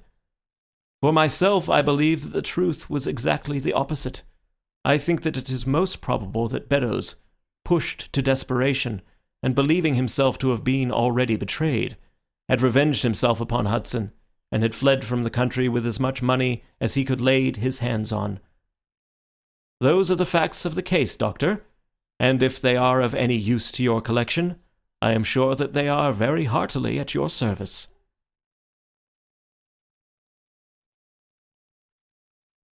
End of The Gloria Scott. Adventure 5 of the Memoirs of Sherlock Holmes. The Musgrave Ritual. An anomaly which often struck me in the character of my friend Sherlock Holmes was that, although in his methods of thought he was the neatest and most methodical of mankind, and although he also affected a certain quiet primness of dress, he was none the less in his personal habits one of the most untidy men that ever drove a fellow lodger to distraction. Not that I am in the least conventional in that respect myself. The rough-and-tumble work in Afghanistan, coming on the top of a natural bohemianism of disposition, has made me rather more lax than befits a medical man. But with me there is a limit, and when I find a man who keeps his cigars in the coal scuttle, his tobacco in the toe end of a Persian slipper, and his unanswered correspondence transfixed by a jackknife into the very centre of his wooden mantelpiece, then I begin to give myself virtuous airs. I have always held, too, that pistol practice should be distinctly an open-air pastime, and when Holmes, in one of his queer humours, would sit in an armchair with his hair trigger and 100 Boxer cartridges, and proceed to adorn the opposite wall with a patriotic V.R. done in bullet-pox, I felt strongly that neither the atmosphere nor the appearance of our room was improved by it. Our chambers were always full of chemicals and of criminal relics, which had a way of wandering into unlikely positions, and of turning up in the butter-dish or in even less desirable places. But his papers were my great crux. He had a horror of destroying documents, especially those which were connected with his past cases, and yet it was only once in every year or two that he would muster energy to docket and arrange them. For, as I have mentioned somewhere in these incoherent memoirs, the outbursts of passionate energy when he performed the remarkable feats with which his name is associated were followed by reactions of lethargy, during which he would lie about with his violin and his books, hardly moving save from the sofa to the table. Thus month after month his papers accumulated, until every corner of the room was stacked with bundles of manuscript which were on no account to be burned, and which could not be put away save by their owner. One winter's night, as we sat together by the fire, I ventured to suggest to him that, as he had finished pasting extracts into his commonplace book, he might employ the next 2 hours in making our room a little more habitable. He could not deny the justice of my request, so with a rather rueful face he went off to his bedroom, from which he returned presently, pulling a large tin box behind him. This he placed in the middle of the floor, and, squatting down upon a stool in front of it, he threw back the lid. I could see that it was already a third full of bundles of paper tied up with red tape into separate packages. "There are cases enough here, Watson," said he, looking at me with mischievous eyes. "I think that if you knew all that I had in this box, you would ask me to pull some out instead of putting others in." "These are the records of your early work, then?" I asked. "I have often wished that I had notes of those cases." "Yes, my boy, these were all done prematurely before my biographer had come to glorify me." He lifted bundle after bundle in a tender, caressing sort of way. "These are not all successes, Watson," said he, "but there are some pretty little problems among them. Here's the record of the Tarleton murders, and the case of Vanbury, the wine merchant, and the adventure of the old Russian woman, and the singular affair of the aluminium crutch, as well as a full account of Ricoletti of the club foot and his abominable wife. And here, now this really is something a little recherché." He dived his arm down to the bottom of the chest, and brought up a small wooden box with a sliding lid, such as children's toys are kept in. From within he produced a crumpled piece of paper, an old-fashioned brass key, a peg of wood with a ball of string attached to it, and 3 rusty old discs of metal. "Well, my boy, what do you make of this lot?" he asked, smiling at my expression. "It is a curious collection." "Very curious, and the story that hangs round it will strike you as being more curious still." "These relics have a history, then?" "So much so that they are history." "What do you mean by that?" Sherlock Holmes picked them up one by one and laid them along the edge of the table. Then he reseated himself in his chair and looked them over with a gleam of satisfaction in his eyes. "These," said he, "are all that I have left to remind me of the adventure of the Musgrave Ritual." I had heard him mention that case more than once, though I had never been able to gather the details. "I should be so glad," said I, "if you would give me an account of it." "And leave the litter as it is?" he cried mischievously. "Your tidiness won't bear much strain after all, Watson. But I should be glad that you should add this case to your annals, for there are points in it which make it quite unique in the criminal records of this or, I believe, of any other country. A collection of my trifling achievements would certainly be incomplete, which contained no account of this very singular business. You may remember how the affair of the Gloria Scott, and my conversation with the unhappy man whose fate I told you of, first turned my attention to the direction of the profession which has become my life's work. You see me now when my name has become known far and wide, and when I am generally recognized both by the public and by the official force as being a final court of appeal in doubtful cases. Even when you knew me first, at the time of the affair which you have commemorated in A Study in Scarlet, I had already established a considerable, though not a very lucrative, connection. You can hardly realize, then, how difficult I found it at first, and how long I had to wait before I succeeded in making any headway. When I first came up to London, I had rooms in Montague Street, just round the corner from the British Museum, and there I waited, filling in my too abundant leisure time by studying all those branches of science which might make me more efficient. Now and again cases came in my way, principally through the introduction of old fellow students, for during my last years at the university there was a good deal of talk there about myself and my methods. The third of these cases was that of the Musgrave Ritual, and it is to the interest which was aroused by that singular chain of events, and the large issues which proved to be at stake, that I trace my first stride towards the position which I now hold. Reginald Musgrave had been in the same college as myself, and I had some slight acquaintance with him.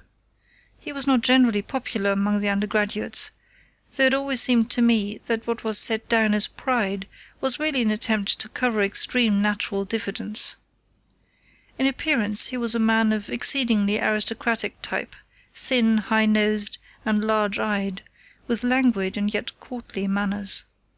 He was indeed a scion of one of the very oldest families in the kingdom, though his branch was a cadet one, which had separated from the northern Musgraves some time in the 16th century, and had established itself in western Sussex, where the manor house of Hurlstone is perhaps the oldest inhabited building in the county. Something of his birthplace seemed to cling to the man, and I never looked at his pale, keen face or the poise of his head without associating him with grey archways and mullioned windows, and all the venerable wreckage of a feudal keep. Once or twice we drifted into talk, and I can remember that more than once he expressed a keen interest in my methods of observation and inference. For 4 years I had seen nothing of him until one morning he walked into my room in Montague Street. He had changed little, was dressed like a young man of fashion. He was always a bit of a dandy, and preserved the same quiet, suave manner which had formerly distinguished him. "How has it all gone with you, Musgrave?"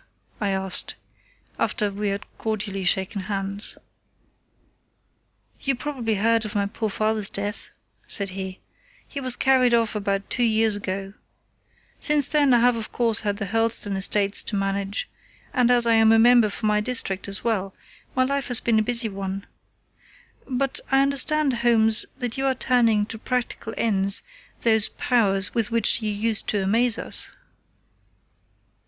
"Yes," said I have taken to living by my wits." "I am delighted to hear it, for your advice at present would be exceedingly valuable to me. We have had some very strange doings at Hurlstone, and the police have been able to throw no light upon the matter. It is really the most extraordinary and inexplicable business." You can imagine with what eagerness I listened to him, Watson, for the very chance for which I had been panting during all those months of inaction seemed to have come within my reach. In my inmost heart I believed that I could succeed where others failed, and now I had the opportunity to test myself. "Pray let me have the details," I cried. Reginald Musgrave sat down opposite to me and lit the cigarette which I had pushed towards him. "You must know," said he, "that though I am a bachelor, I have to keep up a considerable staff of servants at Hurlstone, for it is a rambling old place, and takes a good deal of looking after. I preserve, too, and in the pheasant months I usually have a house party, so that it would not do to be short-handed. Altogether there are 8 maids, the cook, the butler, 2 footmen, and a boy. The garden and the stables, of course, have a separate staff. Of these servants, the one who had been the longest in our service was Brunton, the butler. He was a young schoolmaster out of place, when he was first taken up by my father, but he was a man of great energy and character, and he soon became quite invaluable in the household.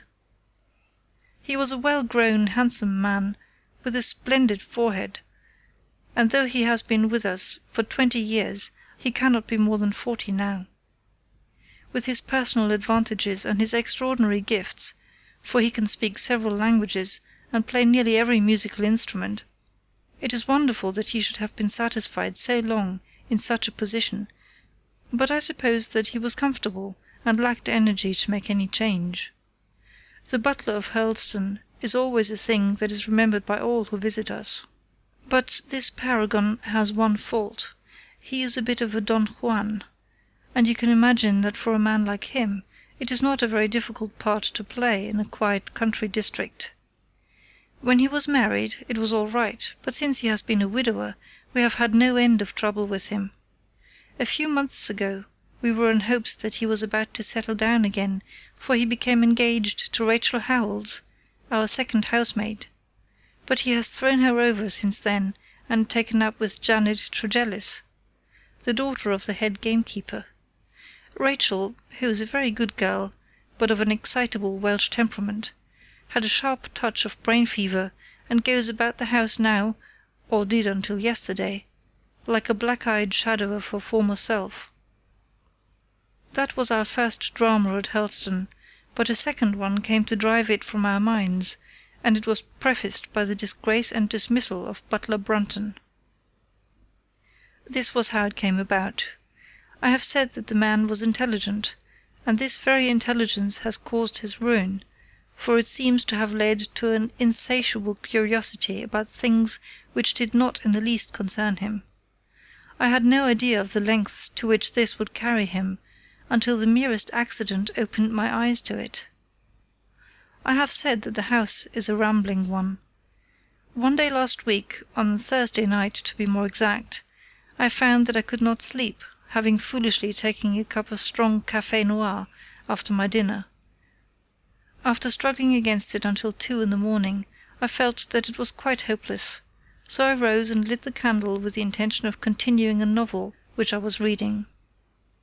The book, however, had been left in the billiard-room, so I pulled on my dressing-gown and started off to get it.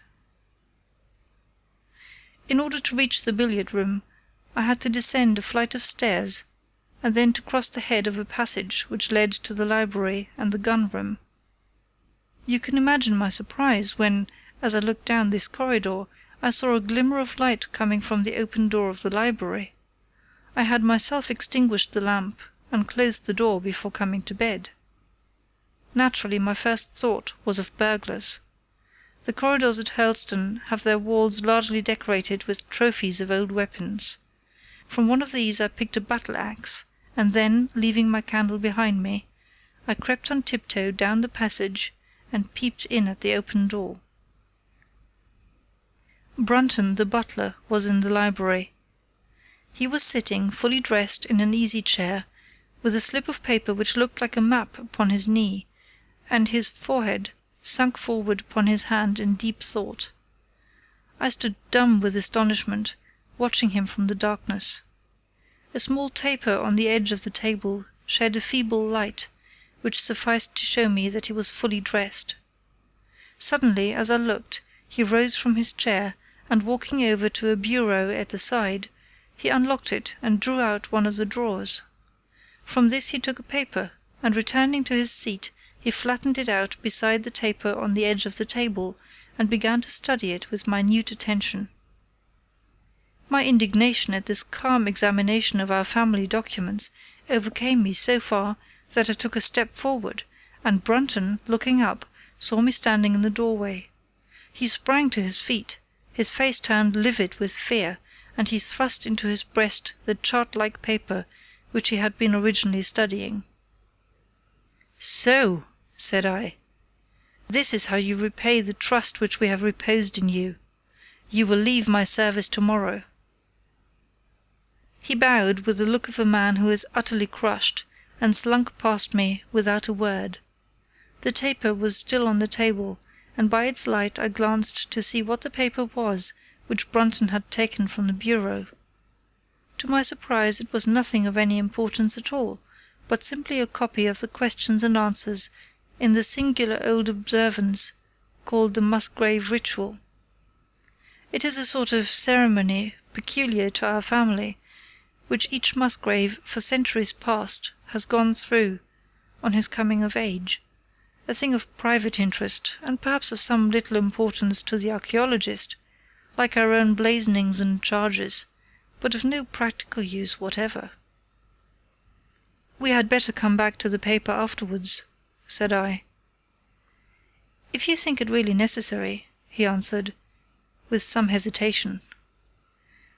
To continue my statement, however, I relocked the bureau, using the key which Brunton had left, and I had turned to go when I was surprised to find that the butler had returned and was standing before me. "Mr. Musgrave, sir," he cried, in a voice which was hoarse with emotion, "I can't bear disgrace, sir. I have always been proud above my station in life, and disgrace would kill me. My blood will be on your head, sir, it will indeed, if you drive me to despair. If you cannot keep me after what has passed, then for God's sake let me give you notice and leave in a month, as if of my own free will. I could stand that, Mr. Musgrave, but not to be cast out before all the folk that I know so well." "You don't deserve much consideration, Brunton," I answered. "Your conduct has been most infamous. However, as you have been a long time in the family, I have no wish to bring public disgrace upon you. A month, however, is too long. Take yourself away in a week, and give what reason you like for going." "Only a week, sir?" he cried in a despairing voice. "A fortnight, say at least a fortnight." "A week," I repeated, "and you may consider yourself to have been very leniently dealt with." He crept away, his face sunk upon his breast, like a broken man, while I put out the light and returned to my room. For 2 days after this Brunton was most assiduous in his attention to his duties. I made no allusion to what had passed, and waited with some curiosity to see how he would cover his disgrace. On the third morning, however, he did not appear, as was his custom, after breakfast to receive my instructions for the day. As I left the dining-room I happened to meet Rachel Howells, the maid. I have told you that she had only recently recovered from an illness, and was looking so wretchedly pale and wan that I remonstrated with her for being at work. "You should be in bed," I said. "Come back to your duties when you are stronger."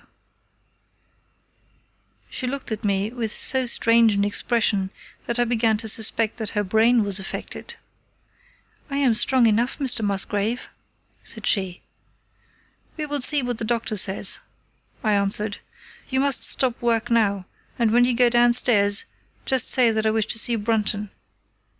"The butler is gone," said she. "Gone? Gone where?" "He is gone. No one has seen him. He is not in his room. Oh yes, he is gone! He is gone!" She fell back against the wall with shriek after shriek of laughter, while I, horrified at this sudden hysterical attack, rushed to the bell to summon help. The girl was taken to her room, still screaming and sobbing, while I made inquiries about Brunton. There was no doubt about it that he had disappeared. His bed had not been slept in, he had been seen by no one since he had retired to his room the night before, and yet it was difficult to see how he could have left the house, as both windows and doors were found to be fastened in the morning. His clothes, his watch, and even his money were in his room, but the black suit which he usually wore was missing. His slippers, too, were gone, but his boots were left behind. Where, then, could Butler Brunton have gone in the night, and what could have become of him now? Of course we searched the house from cellar to garret, but there was no trace of him. It is, as I have said, a labyrinth of an old house, especially the original wing, which is now practically uninhabited.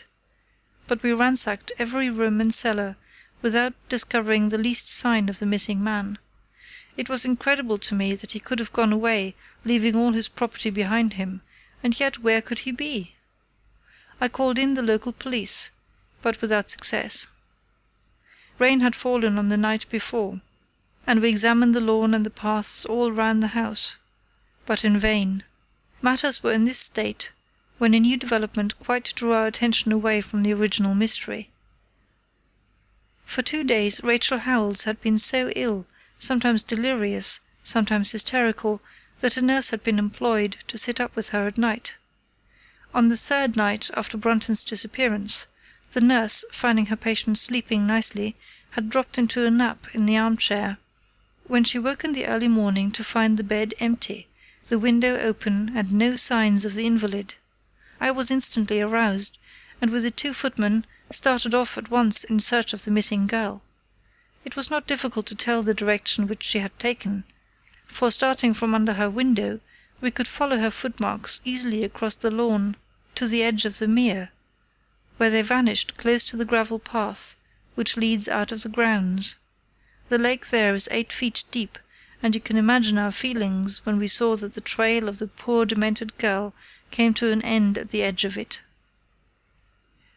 Of course we had the drags at once, and set to work to recover the remains, but no trace of the body could we find. On the other hand, we brought to the surface an object of a most unexpected kind. It was a linen bag, which contained within it a mass of old rusted and discoloured metal, and several dull-coloured pieces of pebble or glass.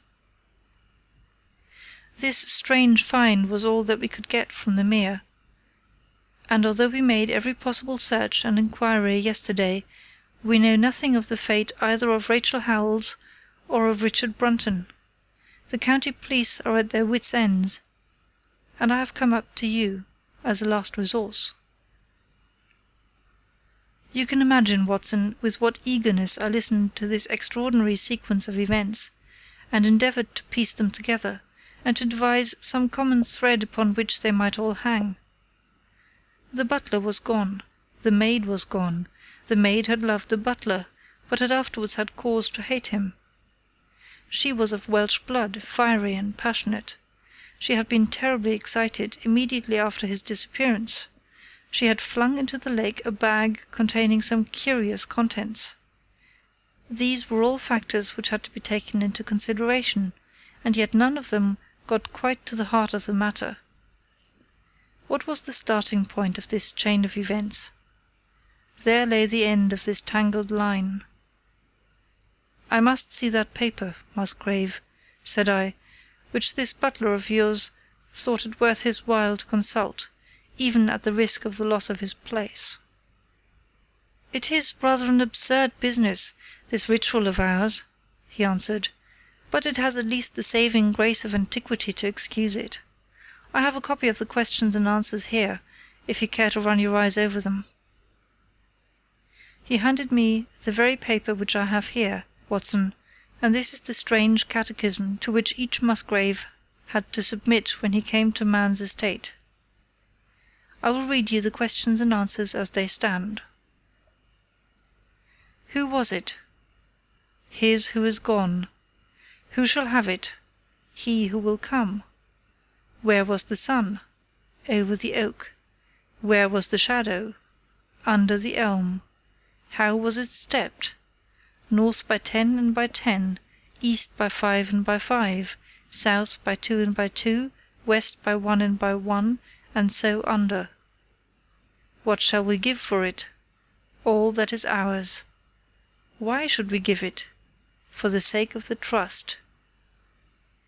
The original has no date, but is in the spelling of the middle of the 17th century, remarked Musgrave. I am afraid, however, that it can be of little help to you in solving this mystery. At least, said I, it gives us another mystery, and one which is even more interesting than the first. It may be that the solution of the one may prove to be the solution of the other. You will excuse me, Musgrave, if I say that your butler appears to me to have been a very clever man, and to have had a clearer insight than 10 generations of his masters. I hardly follow you, said Musgrave. The paper seems to me to be of no practical importance. But to me it seems immensely practical, and I fancy that Brunton took the same view. He had probably seen it before that night on which you caught him. It is very possible. We took no pains to hide it. He simply wished, I should imagine, to refresh his memory upon that last occasion. He had, as I understand, some sort of map or chart which he was comparing with the manuscript, and which he thrust into his pocket when you appeared. That is true. But what could he have to do with this old family custom of ours, and what does this rigmarole mean? I don't think that we should have much difficulty in determining that, said I. With your permission, we will take the first train down to Sussex, and go a little more deeply into the matter upon the spot. The same afternoon saw us both at Hurlstone. Possibly you have seen pictures and read descriptions of the famous old building, so I will confine my account of it to saying that it is built in the shape of an L, the long arm being the more modern portion, and the shorter the ancient nucleus, from which the other had developed. Over the low, heavily linteled door, in the centre of this old part, is chiselled the date 1607, but experts are agreed that the beams and stonework are really much older than this. The enormously thick walls and tiny windows of this part had in the last century driven the family into building the new wing, and the old one was used now as a storehouse and a cellar, when it was used at all. A splendid park with fine old timber surrounds the house, and the lake to which my client had referred lay close to the avenue, about 200 yards from the building. I was already firmly convinced, Watson, that there were not 3 separate mysteries here, but one only, and if I could read the Musgrave Ritual aright, I should hold in my hand the clue which would lead me to the truth concerning both the butler Brunton and the maid Howells. To that I turned all my energies. Why should this servant be so anxious to master this old formula? Evidently because he saw something in it which had escaped all those generations of country squires, and from which he expected some personal advantage. What was it then, and how had it affected his fate? It was perfectly obvious to me, on reading the ritual, that the measurements must refer to some spot to which the rest of the document alluded, and that if we could find that spot, we should be in a fair way towards finding what the secret was which the old Musgraves had thought it necessary to embalm in so curious a fashion. There were 2 guides given us, to start with, an oak and an elm. As to the oak, there could be no question at all. Right in front of the house, upon the left-hand side of the drive, there stood a patriarch among oaks, one of the most magnificent trees that I have ever seen. "That was there when your ritual was drawn up," said I, as we drove past it. "It was there at the Norman Conquest, in all probability," he answered. "It has a girth of 23 feet. "Have you any old elms?" I asked. "There used to be a very old one over yonder, but it was struck by lightning 10 years ago, and we cut down the stump." "You can see where it used to be?" "Oh, yes." "There are no other elms?" "No old ones, but plenty of beeches." "I should like to see where it grew." We had driven up in a dog-cart, and my client led me away at once, without our entering the house, to the scar on the lawn where the elm had stood. It was nearly midway between the oak and the house. My investigations seemed to be progressing. "I suppose it is impossible to find out how high the elm was." "I can give you it at once. It was 64 feet. "How do you come to know it?" I asked, in surprise. "When my old tutor used to give me an exercise in trigonometry, it always took the shape of measuring heights. When I was a lad I worked out every tree and building in the estate." This was an unexpected piece of luck. My data were coming more quickly than I could have reasonably hoped. "Tell me," I asked, "did your butler ever ask you such a question?" Reginald Musgrave looked at me in astonishment. "Now that you call it to my mind," he answered, "Brunton did ask me about the height of the tree some months ago, in connection with some little argument with the groom." This was excellent news, Watson, for it showed me that I was on the right road. I looked up at the sun. It was low in the heavens, and I calculated that in less than an hour it would lie just above the topmost branches of the old oak. One condition mentioned in the ritual would then be fulfilled, and the shadow of the elm must mean the farther end of the shadow, otherwise the trunk would have been chosen as the guide. I had, then, to find where the far end of the shadow would fall when the sun was just clear of the oak.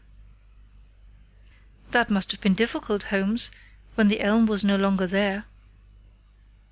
"Well, at least I knew that if Brunton could do it, I could also. Besides, there was no real difficulty. I went with Musgrave to his study and whittled myself this peg, to which I tied this long string, with a knot at each yard.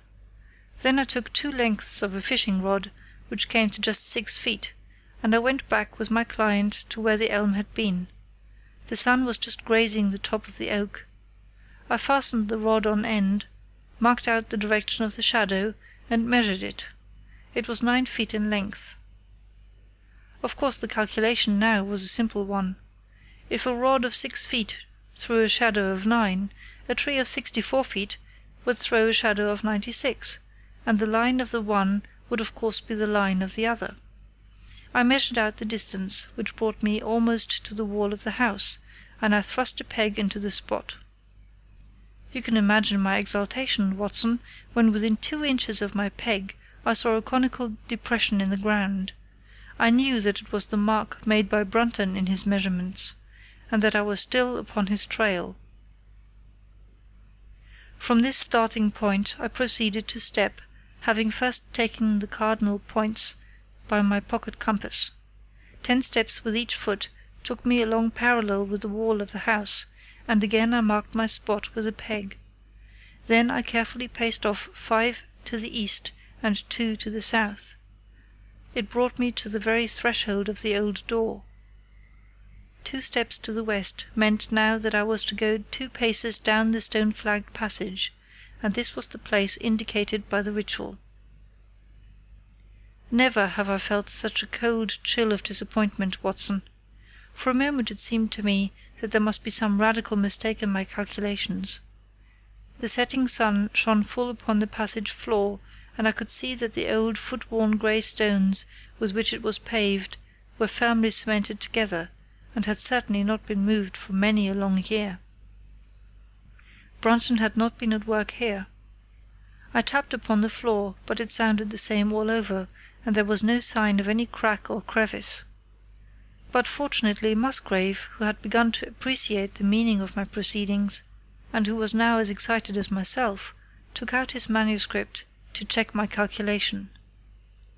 "And under," he cried. "You have omitted the 'and under.'" I had thought that it meant that we were to dig, but now of course I saw at once that I was wrong. "There is a cellar under this, then?" I cried. "Yes, and as old as the house. Down here, through this door." We went down a winding stone stair, and my companion, striking a match, lit a large lantern which stood on a barrel in the corner. In an instant it was obvious that we had at last come upon the true place, and that we had not been the only people to visit the spot recently. It had been used for the storage of wood, but the billets which had evidently been littered over the floor were now piled at the sides, so as to leave a clear space in the middle. In this space lay a large and heavy flagstone, with a rusted iron ring in the centre, to which a thick shepherd's check muffler was attached. "By Jove!" cried my client, "that's Brunton's muffler. I have seen it on him, and could swear to it. What has the villain been doing here?" At my suggestion a couple of the county police were summoned to be present, and I then endeavoured to raise the stone by pulling on the cravat. I could only move it slightly, and it was with the aid of one of the constables that I succeeded at last in carrying it to one side. A black hole yawned beneath, into which we all peered, while Musgrave, kneeling at the side, pushed down the lantern. A small chamber about 7 feet deep and 4 feet square lay open to us. At one side of this was a squat brass-bound wooden box, the lid of which was hinged upwards, with this curious old-fashioned key projecting from the lock. It was furred outside by a thick layer of dust, and dampened worms had eaten through the wood so that a crop of livid fungi was growing on the inside of it. Several discs of metal, old coins apparently, such as I hold here, were scattered over the bottom of the box, but it contained nothing else. At the moment, however, we had no thought for the old chest, for our eyes were riveted upon that which crouched beside it. It was the figure of a man clad in a suit of black, who squatted down upon his hams, with his forehead sunk upon the edge of the box, and his 2 arms thrown out on each side of it. This attitude had drawn all the stagnant blood to the face, and no man could have recognized the distorted liver-coloured countenance, but his height, his dress, and his hair were all sufficient to show my client, when we had drawn the body up, that it was indeed his missing butler. He had been dead some days, but there was no wound or bruise upon his person to show how he had met his dreadful end.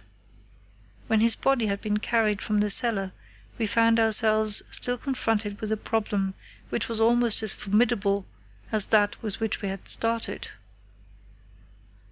I confess that so far, Watson, I had been disappointed in my investigation. I had reckoned upon solving the matter when once I had found the place referred to in the ritual, but now I was there, and was apparently as far as ever from knowing what it was which the family had concealed with such elaborate precautions. It is true that I had thrown a light upon the fate of Brunton, but now I had to ascertain how that fate had come upon him, and what part had been played in the matter by the woman who had disappeared. I sat down upon a keg in the corner and thought the whole matter carefully over. You know my methods in such cases, Watson.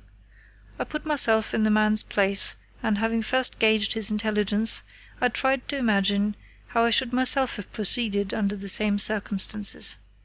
In this case the matter was simplified by Brunton's intelligence being quite first-rate, so that it was unnecessary to make any allowance for the personal equation, as the astronomers have dubbed it. He knew that something valuable was concealed. He had spotted the place. He found that the stone which covered it was just too heavy for a man to move unaided. What would he do next? He could not get help from outside, even if he had someone whom he could trust, without the unbarring of doors and considerable risk of detection. It was better, if he could, to have his helpmate inside the house. But whom could he ask? This girl had been devoted to him. A man always finds it hard to realize that he may have finally lost a woman's love, however badly he may have treated her. He would try by a few attentions to make his peace with the girl Howells, and then would engage her as his accomplice. Together they would come at night to the cellar, and their united force would suffice to raise the stone. So far I could follow their actions as if I had actually seen them. But for the two of them, and one a woman, it must have been heavy work, the raising of that stone. A burly Sussex policeman and I had found it no light job. What would they do to assist them? Probably what I should have done myself. I rose and examined carefully the different billets of wood which were scattered round the floor. Almost at once I came upon what I expected. One piece, about 3 feet in length, had a very marked indentation at one end, while several were flattened at the sides, as if they had been compressed by some considerable weight. Evidently, as they had dragged the stone up, they had thrust the chunks of wood into the chink, until at last, when the opening was large enough to crawl through, they would hold it open by a billet placed lengthwise, which might very well become indented at the lower end, since the whole weight of the stone would press it down onto the edge of this other slab. So far I was still on safe ground. And now, how was I to proceed to reconstruct this midnight drama? Clearly only one could fit into the hole, and that one was Brunton. The girl must have waited above. Brunton then unlocked the box, handed up the contents presumably, since they were not to be found, and then what happened? What smouldering fire of vengeance had suddenly sprung into flame in this passionate Celtic woman's soul when she saw the man who had wronged her perhaps far more than we suspected, in her power? Was it a chance that the wood had slipped, and that the stone had shut Brunton into what had become his sepulchre? Had she only been guilty of silence as to his fate? Or had some sudden blow from her hand dashed the support away and sent the slab crashing down into its place?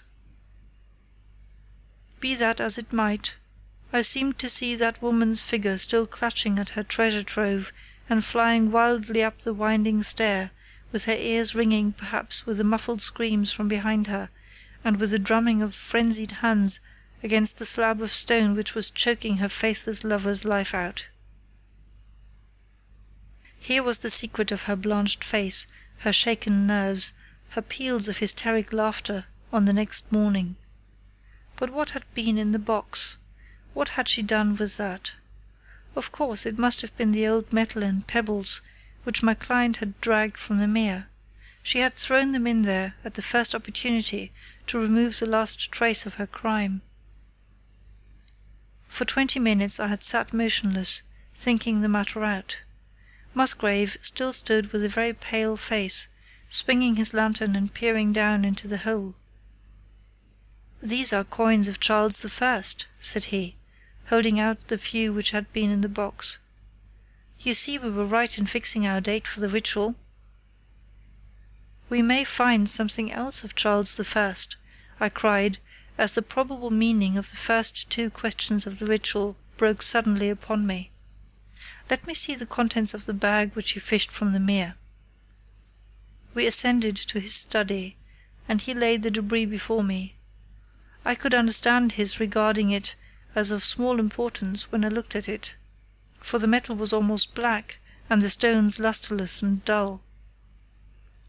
I rubbed one of them on my sleeve, however, and it glowed afterwards like a spark in the dark hollow of my hand. The metal work was in the form of a double ring, but it had been bent and twisted out of its original shape. "You must bear in mind," said I, "that the royal party made head in England even after the death of the king, and that when they last fled, they probably left many of their most precious possessions buried behind them, with the intention of returning for them in more peaceful times. My ancestor, Sir Ralph Musgrave, was a prominent cavalier, and the right-hand man of Charles II in his wanderings," said my friend. "Ah, indeed," I answered. "Well now, I think that really should give us the last link that we wanted. I must congratulate you on coming into the possession, though in rather a tragic manner, of a relic, which is of great intrinsic value, but of even greater importance as an historical curiosity." "What is it then?" he gasped in astonishment. "It is nothing less than the ancient crown of the kings of England." "The crown?" "Precisely. Consider what the ritual says. How does it run? Whose was it? His who is gone. That was after the execution of Charles. Then, who shall have it? He who will come. That was Charles II, whose advent was already foreseen. There can, I think, be no doubt that this battered and shapeless diadem once encircled the brows of the royal Stuarts." "And how came it in the pond?" "Ah, that is a question which will take some time to answer."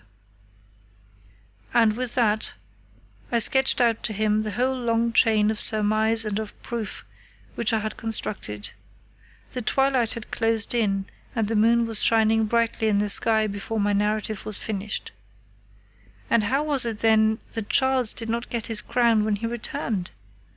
asked Musgrave, pushing back the relic into its linen bag. "Ah, there you lay your finger upon the one point which we shall probably never be able to clear up. It is likely that the Musgrave who held the secret died in the interval, and by some oversight left this guide to his descendant without explaining the meaning of it. From that day to this it has been handed down from father to son, until at last it came within reach of a man who tore its secret out of it and lost his life in the venture.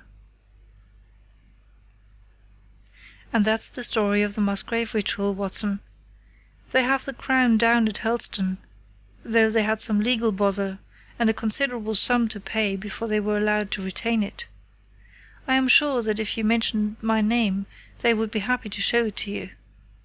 Of the woman nothing was ever heard, and the probability is that she got away out of England and carried herself and the memory of her crime to some land beyond the seas.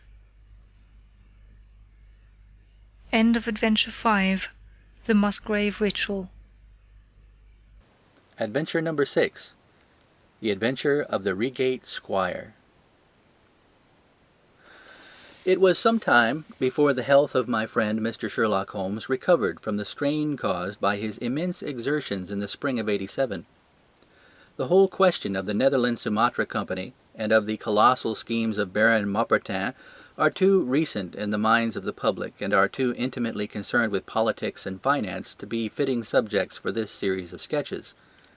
They led, however, in an indirect fashion, to a singular and complex problem which gave my friend an opportunity of demonstrating the value of a fresh weapon among the many with which he waged his lifelong battle against crime. On referring to my notes, I see that it was upon the 14th of April that I received a telegram from Lyons, which informed me that Holmes was lying ill in the Hôtel Dulon. Within 24 hours I was in his sick room, and was relieved to find that there was nothing formidable in his symptoms. His iron constitution, however, had broken down under the strain of an investigation which had extended over 2 months, during which period he had never worked less than 15 hours a day, and had more than once, as he assured me, kept to his task for 5 days at a stretch. The triumphant issue of his labours could not save him from reaction after so terrible an exertion, and at a time when Europe was ringing with his name, and when his room was literally ankle-deep with congratulatory telegrams, I found him a prey to the blackest depression. Even the knowledge that he had succeeded where the police of 3 countries had failed, and that he had outmanoeuvred at every point the most accomplished swindler in Europe, were insufficient to rouse him from his nervous prostration. 3 days later we were back in Baker Street together, but it was evident that my friend would be much the better for a change, and the thought of a week of springtime in the country was full of attractions to me also. My old friend Colonel Hayter, who had come under my professional care in Afghanistan, had now taken a house near Reigate in Surrey, and had frequently asked me to come down to him upon a visit. On the last occasion he had remarked that if my friend would only come with me, he would be glad to extend his hospitality to him also. A little diplomacy was needed, but when Holmes understood that the establishment was a bachelor one, and that he would be allowed the fullest freedom, he fell in with my plans, and a week after our return from Lyons we were under the Colonel's roof. Hayter was a fine old soldier, who had seen much of the world, and he soon found, as I had expected, that Holmes and he had plenty in common. On the evening of our arrival we were sitting in the Colonel's gun-room after dinner, Holmes stretched upon the sofa, while Hayter and I looked over his little armoury of firearms. "By the way," he said suddenly, "I think I'll take one of these pistols upstairs with me in case we have an alarm." "An alarm?" said I. "Yes, we've had a scare in this part lately. Old Acton, who is one of our country magnates, had his house broken into last Monday. No great damage done, but the fellows are still at large." "No clue?" asked Holmes, cocking his eye at the Colonel. "None as yet, but the affair is a petty one of our little country crimes, which must seem too small for your attention, Mr. Holmes, after this great international affair." Holmes waved away the compliment, though his smile showed that it had pleased him. "Was there any feature of interest?" "I fancy not. The thieves ransacked the library, and got very little for their pains. The whole place was turned upside down, drawers burst open, and presses ransacked, with the result that an odd volume of Pope's Homer, 2 plated candlesticks, an ivory letter-weight, a small oak barometer, and a ball of twine are all that have vanished." "What an extraordinary assortment!" I exclaimed. "Oh, the fellows evidently grabbed hold of anything they could get." Holmes grunted from the sofa. "The county police ought to make something of that," said he. "Why, it's surely obvious that—" But I held up a warning finger. "You are here for a rest, my dear fellow. For heaven's sakes, don't get started on a new problem when your nerves are all in shreds." Holmes shrugged his shoulders with a glance of comic resignation toward the Colonel, and the talk drifted away into less dangerous channels. It was destined, however, that all my professional caution should be wasted, for next morning the problem obtruded itself upon us in such a way that it was impossible to ignore it, and our country visit took a turn which neither of us could have anticipated. We were at breakfast when the Colonel's butler rushed in with all his propriety shaken out of him. "Have you heard the news, sir?" he gasped. "At the Cunningham, sir." "Burglary!" cried the Colonel, with his coffee-cup in mid-air. "Murder!" The Colonel whistled. "By Jove," said he, "who's killed then? The J.P. or his son?" "Neither, sir. It was William, the coachman. Shot through the heart, sir, and never spoke again." "Who shot him then?" "The burglar, sir. He was off like a shot and got clean away. He just broke in at the pantry window when William came on him and met his end in saving his master's property." "What time?" "It was last night, sir, somewhere about 12. "Ah, then we'll step over presently," said the Colonel, coolly settling down to his breakfast again. "It's a baddish business," he added, when the butler had gone. "He's our leading squire around here, is old Cunningham, and a very decent fellow, too. He'll be cut up about this, for the man has been in his service for years and was a good servant. It's evidently the same villains who broke into Acton's." "And stole that very singular collection?" said Holmes, thoughtfully. "Precisely."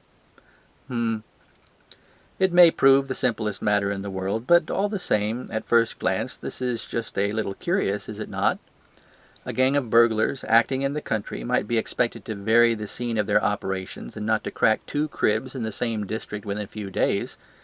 When you spoke last night of taking precautions, I remember that it passed through my mind that this was probably the last parish in England to which the thief or thieves would be likely to turn their attention, which shows that I still have much to learn." "I fancy it's some local practitioner," said the Colonel. "In that case, of course, Acton's and Cunningham's are just the places he would go for, since they are far the largest around here." "And the richest?" "Well, they ought to be. But they've had a lawsuit for some years which has sucked the blood out of both of them, I fancy. Old Acton has some claim on half Cunningham's estate, and the lawyers have been at it with both hands." "If it's a local villain, there should not be much difficulty in running him down," said Holmes, with a yawn. "All right, Watson, I don't intend to meddle." "Inspector Forrester, sir," said the butler, throwing open the door. The official, a smart, keen-faced young fellow, stepped into the room. "Good morning, Colonel," said he. "I hope I don't intrude, but we hear that Mr. Holmes of Baker Street is here." The Colonel waved his hand toward my friend, and the inspector bowed. "We thought that perhaps you would care to step across, Mr. Holmes." "The fates are against you, Watson," said he, laughing. "We were chatting about the matter when you came in, Inspector. Perhaps you can let us have a few details?" As he leaned back in his chair in the familiar attitude, I knew that the case was hopeless. We had no clue in the Acton affair, but here we have plenty to go on, and there's no doubt that it's the same party in each case. The man was seen. "Ah!" "Yes, sir. But he was off like a deer after the shot that killed poor William Kirwan was fired. Mr. Cunningham saw him from the bedroom window, and Mr. Alec Cunningham saw him from the back passage. It was 11:45 when the alarm broke out. Mr. Cunningham had just got into bed, and Mr. Alec was smoking a pipe in his dressing gown. They both heard William, the coachman, calling for help, and Mr. Alec, he ran down to see what was the matter. The back door was open, and as he came to the foot of the stairs, he saw 2 men wrestling together outside. One of them fired a shot, the other dropped, and the murderer rushed across the garden and over the hedge. Mr. Cunningham, looking out of his bedroom window, saw the fellow as he gained the road, but lost sight of him at once. Mr. Alec stopped to see if he could help the dying man, and so the villain got clean away. Beyond the fact that he was middle-sized and dressed in some dark stuff, we have no personal clue, but we are making energetic inquiries, and if he is a stranger, we shall soon find him out." "What was this William doing there? Did he say anything before he died?" "Not a word. He lives at the lodge with his mother, and as he was a very faithful fellow, we imagine that he walked up to the house with the intention of seeing that all was right there. Of course, this Acton business has put everyone on their guard. The robber must have just burst open the door, the lock has been forced, when William came upon him." "Did William say anything to his mother before going out?" "She's very old and deaf, and we can get no information from her. The shock has made her half-witted, but I understand that she was never very bright. There is one very important circumstance, however. Look at this." He took a small piece of torn paper from a notebook and spread it out upon his knee. This was found between the finger and thumb of the dead man. It appears to be a fragment torn from a larger sheet. You will observe that the hour mentioned upon it is the very time at which the poor fellow met his fate. You see that his murderer might have torn the rest of the sheet from him, or he might have taken this fragment from the murderer. It reads almost as though it was an appointment. Holmes took up the scrap of paper, a facsimile of which is here reproduced. Facsimile. At 11:45, learn what maybe. Presuming that it is an appointment, considered the inspector, it is of course a conceivable theory that this William Kirwan, although he had the reputation of being an honest man, may have been in league with the thief. He may have met him there, may even have helped him to break in the door, and then they may have fallen out between themselves. "This writing is of extraordinary interest," said Holmes, who had been examining it with intense concentration. "These are much deeper waters than I had thought." He sank his head upon his hands, while the inspector smiled at the effect which his case had had upon the famous London specialist. "Your last remark," said Holmes presently, "as to the possibility of there being an understanding between the burglar and the servant, and this being a note of appointment from one to the other, is an ingenious and not entirely impossible supposition. But this writing opens up—" He sank his head into his hands again, and remained for some minutes in the deepest thought. When he raised his face again, I was surprised to see that his cheek was tinged with colour, and his eyes were as bright as before his illness. He sprang to his feet with all his old energy. "I'll tell you what," said he. "I should like to have a quiet little glance into the details of this case. There is something in it which fascinates me extremely. If you will permit me, Colonel, I will leave my friend Watson and you, and I will step around with the inspector to test the truth of one or two little fancies of mine. I will be with you again in half an hour." An hour and a half had elapsed before the inspector returned alone. "Mr. Holmes is walking up and down in the field outside," said he. "He wants us all four to go up to the house together." "To Mr. Cunningham's?" "Yes, sir." "What for?" The inspector shrugged his shoulders. "I don't quite know, sir. Between ourselves, I think Mr. Holmes has not quite got over his illness yet. He's been behaving very queerly, and he is very much excited." "I don't think you need alarm yourself," said I. "I have usually found that there was some method in his madness." "Some folk might say there was madness in his method," muttered the inspector. "But he's all on fire to start, Colonel, so we had best go out, if you're ready." We found Holmes pacing up and down in the field, his chin sunk upon his breast, and his hands thrust into his trouser pockets. "The matter grows in interest," said he. "Watson, your country trip has been a distinct success. I have had a charming morning." "You have been up to the scene of the crime, I understand?" said the Colonel. "Yes, the inspector and I have made quite a little reconnaissance together." "Any success?" "Well, we have seen some very interesting things. I'll tell you what we did as we walk. First of all, we saw the body of this unfortunate man. He certainly died from a revolver wound, as reported." "Had you doubted it, then?" "Oh, it is as well to test everything. Our inspection was not wasted. We then had an interview with Mr. Cunningham and his son, who were able to point out the exact spot where the murderer had broken through the garden hedge in his flight. That was of great interest." "Naturally." "Then we had a look at this poor fellow's mother. We could get no information from her, however, as she is very old and feeble." "And what is the result of your investigations?" "The conviction that your crime is a very peculiar one. Perhaps our visit now may do something to make it less obscure. I think that we are both agreed, Inspector, that the fragment of paper in the dead man's hand, bearing, as it does, the very hour of his death written upon it, is of extreme importance." "It should give us a clue, Mr. Holmes." "It does give a clue. Whoever wrote that note was the man who brought William Kirwan out of his bed at that hour. But where is the rest of that sheet of paper?" "I examined the ground carefully in the hope of finding it," said the inspector. "It was torn out of the dead man's hand. Why was someone so anxious to get possession of it? Because it incriminated him. And what would he do with it? Thrust it into his pocket, most likely, never noticing that a corner of it had been left in the grip of the corpse. If we could get the rest of that sheet, it is obvious that we should have gone a long way towards solving the mystery." "Yes, but how can we get at the criminal's pocket before we catch the criminal?" Well, well, it was worth thinking over. Then there is another obvious point. The note was sent to William. The man who wrote it could not have taken it, otherwise of course he might have delivered his own message by word of mouth. Who brought the note then? Or did it come through the post? "I've made inquiries," said the inspector. "William received a letter by the afternoon post yesterday. The envelope was destroyed by him." "Excellent!" cried Holmes, clapping the inspector on the back. "You've seen the postman. It is a pleasure to work with you. Well, here is the lodge, and if you will come up, Colonel, I will show you the scene of the crime." We passed the pretty cottage where the murdered man had lived, and walked up an oak-lined avenue to the fine old Queen Anne house which bears the date of Malplaquet upon the lintel of the door. Holmes and the inspector led us round it until we came to the side gate, which is separated by a stretch of garden from the hedge which lines the road. A constable was standing at the kitchen door. "Throw the door open, officer," said Holmes.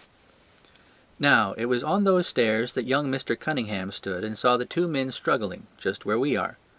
Old Mr. Cunningham was at that window, the second on the left, and he saw the fellow get away just to the left of that bush. So did the son. They are both sure of it on account of the bush. Then Mr. Alec ran out and knelt beside the wounded man. The ground is very hard, you see, and there are no marks to guide us. As he spoke, two men came down the garden path from round the angle of the house.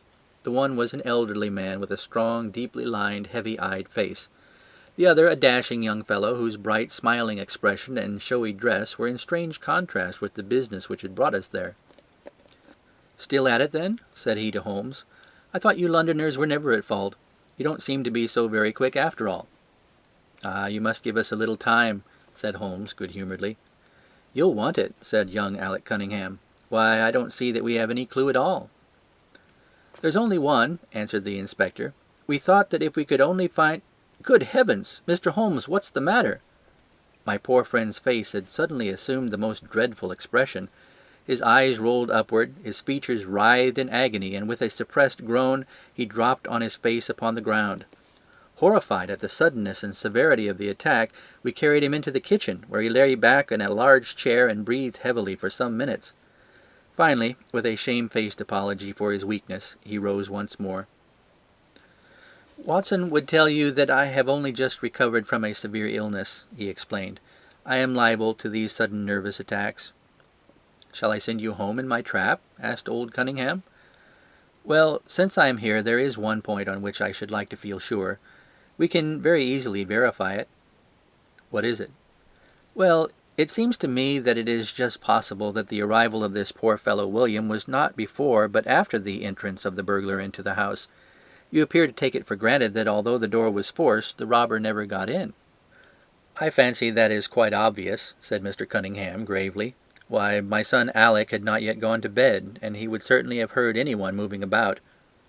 "Where was he sitting?" "I was sitting smoking in my dressing-room." "Which window is that?" "The last on the left, next to my father's." "Both your lamps were lit, of course?" "Undoubtedly." "There are some very singular points here," said Holmes, smiling. "Is it not extraordinary that a burglar, and a burglar who had had some previous experience, should deliberately break into a house at a time when he could see from the lights that two of the family were still afoot?" "He must have been a cool hand." "Well, of course, if the case were not an odd one, we should not have been driven to ask you for an explanation," said Mr. Alec. "But as to your idea that the man had robbed the house before William tackled him, I think that it is a most absurd notion. Shouldn't we have found the place disarranged and missed the things which he had taken?" "It depends on what the things were," said Holmes. "You must remember that we are dealing with a burglar who is a very peculiar fellow, and who appears to work on lines of his own. Look, for example, at the queer lot of things which he took from Acton's. What was it? A ball of string, a letter weight, and I don't know what other odds and ends." "Well, we are quite in your hands, Mr. Holmes," said old Cunningham. "Anything which you or the inspector may suggest will most certainly be done." "In the first place," said Holmes, "I should like you to offer a reward, coming from yourself, for the officials may take a little time before they would agree upon the sum, and these things cannot be done too promptly. I have jotted down the form here, if you would not mind signing it. £50 was quite enough, I thought." "I would willingly give 500, said the J.P., taking the slip of paper and the pencil which Holmes had handed to him. "This is not quite correct, however," he added, glancing over the document. "I wrote it rather hurriedly. You see, you begin, 'Whereas at about 1:45 on Tuesday morning an attempt was made,' and so on. It was at 11:45, as a matter of fact." I was pained at the mistake, for I knew how keenly Holmes would feel any slip of this kind. It was his specialty to be accurate as to fact, but his recent illness had shaken him, and this one little incident was enough to show me that he was still far from being himself. He was obviously embarrassed for an instant, while the inspector raised his eyebrows and Alec Cunningham burst into a laugh. The old gentleman corrected the mistake, however, and handed the paper back to Holmes. "Get it printed as soon as possible," he said. "I think your idea is an excellent one." Holmes put the slip of paper carefully away in his pocket-book. "And now," said he, "it would really be a good thing that we should all go over the house together and make certain that this rather erratic burglar did not, after all, carry anything away with him." Before entering, Holmes made an examination of the door, which had been forced. It was evident that a chisel or strong knife had been thrust in, and the lock forced back with it. We could see the marks in the wood where it had been pushed in. "You don't use bars, then?" he asked. "We have never found it necessary." "You don't keep a dog?" "Yes, but he is chained on the other side of the house." "When do the servants go to bed?" "About 10. I understand that William was usually in bed also at that hour." "Yes." "It is singular that on this particular night he should have been up. Now, I should be very glad if you would have the kindness to show us over the house, Mr. Cunningham." A stone-flagged passage, with the kitchens branching away from it, led by a wooden staircase directly to the first floor of the house. It came out upon the landing opposite to a second, more ornamental stair, which led up from the front hall. Out of this landing opened the drawing-room, and several bedrooms, including those of Mr. Cunningham and his son. Holmes walked slowly, taking keen note of the architecture of the house. I could tell from his expression that he was on a hot scent, and yet I could not in the least imagine in what direction his inferences were leading him. "My good sir," said Mr. Cunningham with some impatience, "this is surely very unnecessary. That is my room at the end of the stairs, and my son's is the one beyond it. I leave it to your judgment whether it was possible for the thief to have come up here without disturbing us." "You must try round and get on a fresh scent, I fancy," said the son, with a rather malicious smile. "Still, I must ask you to humour me a little further. I should like, for example, to see how far the windows of the bedrooms command the front. This, I understand, is your son's room." He pushed open the door. "And that, I presume, is the dressing-room in which he sat smoking when the alarm was given. Where does the window of that look out to?" He stepped across the bedroom, pushed open the door, and glanced round the other chamber. "I hope you are satisfied now," said Mr. Cunningham, testily. "Thank you. I think I have seen all that I wished." "Then, if it is really necessary, we can go into my room." "If it's not too much trouble." The J.P. shrugged his shoulders and led the way into his own chamber, which was a plainly furnished and commonplace room.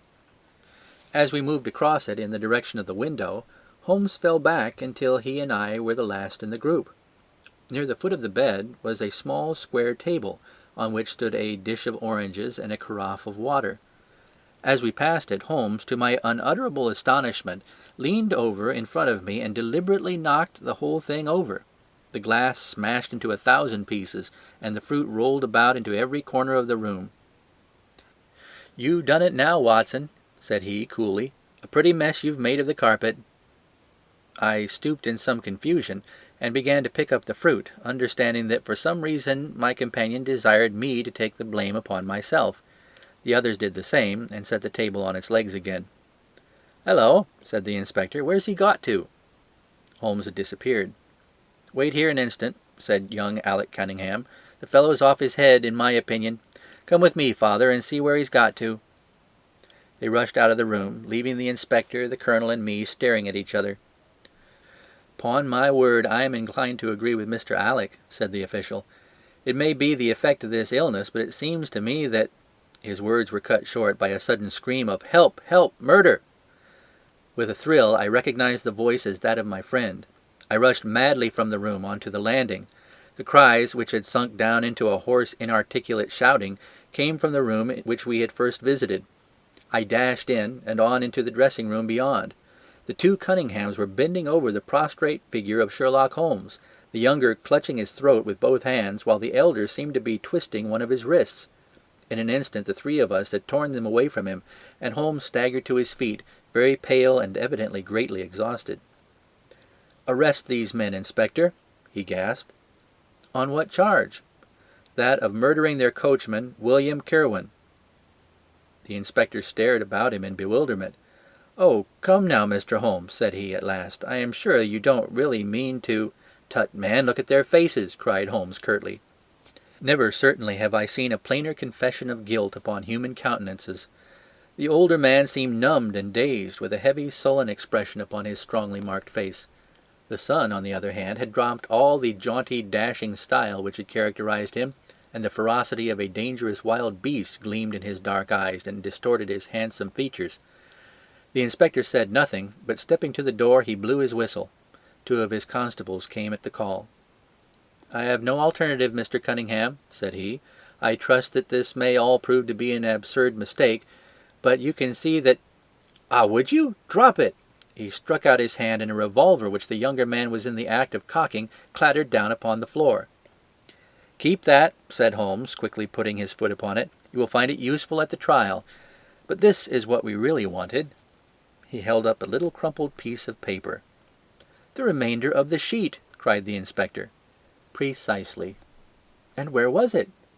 "Where I was sure it must be. I'll make the whole matter clear to you presently. I think, Colonel, that you and Watson might return now, and I will be with you again in an hour at the furthest.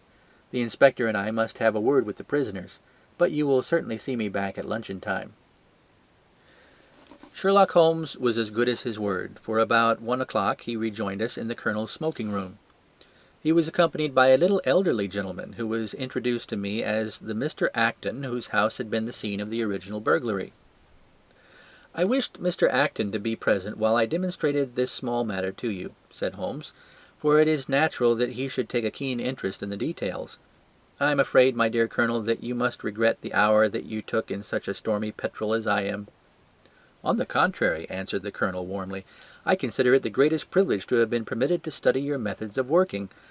I confess that they quite surpass my expectations, and that I am utterly unable to account for your result. I have not yet seen the vestige of a clue." "I am afraid that my explanation may disillusionize you, but it has always been my habit to hide none of my methods, either from my friend Watson or from anyone who might take an intelligent interest in them. But first, as I am rather shaken by the knocking about which I had in the dressing-room, I think that I shall help myself to a dash of your brandy, Colonel. My strength has been rather tried of late."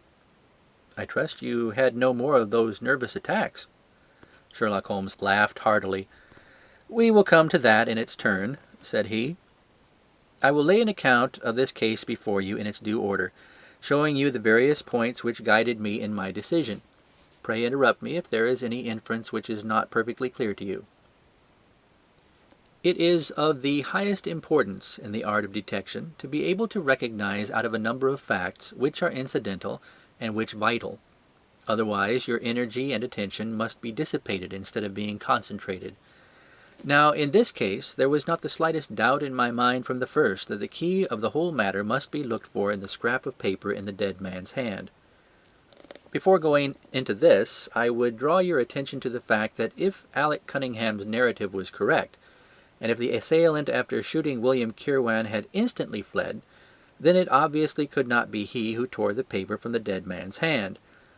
But if it was not he, it must have been Alec Cunningham himself, for by the time that the old man had descended, several servants were upon the scene. The point is a simple one, but the inspector had overlooked it because he had started with the supposition that these country magnates had had nothing to do with the matter. Now, I make a point of never having any prejudices, and of following docilely wherever fact may lead me, and so in the very first stage of the investigation I found myself looking a little askance at the part which had been played by Mr. Alec Cunningham. And now I made a very careful examination of the corner of paper which the inspector had submitted to us. It was at once clear to me that it formed part of a very remarkable document. Here it is. Do you not now observe something very suggestive about it? "It has a very irregular look," said the Colonel. "My dear sir," cried Holmes, "there cannot be the least doubt in the world that it has been written by two persons doing alternate words. When I draw your attention to the strong T's of at and to to, and ask you to compare them with the weak ones of quarter and 12, you will instantly recognize this fact. A very brief analysis of those four words would enable you to say with the utmost confidence that the learn and the maybe are written in the stronger hand and the what in the weaker." "By Jove, it's as clear as day," cried the Colonel. "Why on earth should two men write a letter in such a fashion?" Obviously the business was a bad one, and one of the men, who distrusted the other, was determined that whatever was done each should have an equal hand in it. Now, of the two men it is clear that the one who wrote the at and the to was the ringleader. How do you get at that? We might deduce it from the mere character of the one hand as compared with the other, but we have more assured reasons than that for supposing it. If you examine this scrap with attention, you will come to the conclusion that the man with the stronger hand wrote all the words first, leaving blanks for the other to fill up. These blanks were not always sufficient, and you can see that the second man had a squeeze to fit his quarter in between the at and the to, showing that the latter were already written. The man who wrote all the words first is undoubtedly the man who planned the affair. "Excellent!" cried Mr. Acton. "But very superficial," said Holmes. We come now, however, to a point which is of importance. You may not be aware that the deduction of a man's age from his writing is one which has been brought to considerable accuracy by experts. In normal cases, one can place a man in his true decade with tolerable confidence. I say normal cases because ill health and physical weakness reproduce the signs of old age even when the invalid is a youth. In this case, looking at the bold, strong hand of the one and the rather broken-backed appearance of the other, which still retains its legibility, although the T's have begun to lose their crossings, we can say that the one was a young man and the other was advanced in years without being positively decrepit. "Excellent!" cried Mr. Acton again. There is a further point, however, which is subtler and of greater interest. There is something in common between these hands. They belong to men who are blood relatives. It may be most obvious to you in the Greek E's, but to me there are many small points which indicate the same thing. I have no doubt at all that a family mannerism can be traced in these two specimens of writing. I am only, of course, giving you the leading results now of my examination of the paper. There were 23 other deductions which would be of more interest to experts than to you. They all tended to deepen the impression upon my mind that the Cunninghams, father and son, had written this letter. Having got so far, my next step was, of course, to examine into the details of the crime and to see how far they would help us. I went up to the house with the inspector and saw all that was to be seen. The wound upon the dead man was, as I was able to determine with absolute confidence, fired from a revolver at the distance of something over 4 yards. There was no powder blackening on the clothes. Evidently, therefore, Alec Cunningham had lied when he said that the two men were struggling when the shot was fired. Again, both father and son agreed as to the place where the man escaped into the road. At that point, however, as it happens, there is a broadish ditch, moist at the bottom. As there were no indications of boot marks about this ditch, I was absolutely sure not only that the Cunninghams had again lied, but that there had never been any unknown man upon the scene at all. And now I had to consider the motive of this singular crime. To get at this, I endeavoured first of all to solve the reason of the original burglary at Mr. Acton's. I understood from something which the Colonel told us that a lawsuit had been going on between you, Mr. Acton, and the Cunninghams. Of course, it instantly occurred to me that they had broken into your library with the intention of getting at some document which might be of importance in the case. "Precisely so," said Mr. Acton. "There can be no possible doubt as to their intentions. I have the clearest claim upon half their present estate, and if they could have found a single paper, which fortunately was in the strong box of my solicitors, they would undoubtedly have crippled our case." "There you are," said Holmes, smiling. "It was a dangerous, reckless attempt, in which I seemed to trace the influence of young Alec. Having found nothing, they tried to divert suspicion by making it appear to be an ordinary burglary, to which end they carried off whatever they could lay their hands upon. That is all clear enough, but there was much that was still obscure. What I wanted above all was to get the missing part of that note. I was certain that Alec had torn it out of the dead man's hand, and almost certain that he must have thrust it into the pocket of his dressing gown. Where else could he have put it? The only question was whether it was still there. It was worth an effort to find out, and for that object we all went to the house. The Cunninghams joined us, as you doubtless remember, outside the kitchen door. It was, of course, of the very first importance that they should not be reminded of the existence of this paper, otherwise they would naturally destroy it without delay. The inspector was about to tell them the importance which we attached to it, when, by the luckiest chance in the world, I tumbled down in a sort of a fit, and so changed the conversation. "Good heavens!" cried the Colonel, laughing. "Do you mean to say that all our sympathy was wasted in your fit and imposture?" "Speaking professionally, it was admirably done," cried I, looking in amazement at this man who was for ever confounding me with some new phase of his astuteness. "It is an art which is often useful," said he. "When I recovered, I managed by a device which had perhaps some little merit of ingenuity to get old Cunningham to write the word 12, so that I might compare it with the 12 upon the paper." "Oh, what an ass I have been!" I exclaimed. "I could see that you were commiserating with me over my weakness," said Holmes, laughing. "I was sorry to cause you the sympathetic pain which I know that you felt." We then went upstairs together, and having entered the room and seen the dressing-gown hanging up behind the door, I contrived, by upsetting a table, to engage their attention for the moment, and slipped back to examine the pockets. I had hardly got the paper, however, which was, as I had expected, in one of them, when the two Cunninghams were upon me, and would, I verily believe, have murdered me then and there, but for your prompt and friendly aid. As it is, I feel that young man's grip on my throat now, and the father has twisted my wrist round in the effort to get the paper out of my hand. They saw that I must know all about it, you see, and the sudden change from absolute security to complete despair made them perfectly desperate. I had a little talk with old Cunningham afterwards as to the motive of the crime. He was tractable enough, though his son was a perfect demon, ready to blow out his own or anybody else's brains if he could have got to his revolver. When Cunningham saw that the case against him was so strong, he lost all heart and made a clean breast of everything. It seems that William had secretly followed his two masters on the night when they made their raid upon Mr. Acton's, and having thus got them into his power, proceeded under threats of exposure to levy blackmail upon them. Mr. Alec, however, was a dangerous man to play games of that sort with. It was a stroke of positive genius on his part to see in the burglary scare which was convulsing the countryside an opportunity of plausibly getting rid of the man whom he feared. William was decoyed up and shot, and had they only got the whole of the note, and paid a little more attention to detail in their accessories, it is very possible that suspicion might never have been aroused. "And the note?" I asked. Sherlock Holmes placed the subjoined paper before us. Facsimile. "If you will only come round at 12:45 to the east gate, you will learn what will very much surprise you, and maybe be of the greatest service to you, and also to Anne Morrison.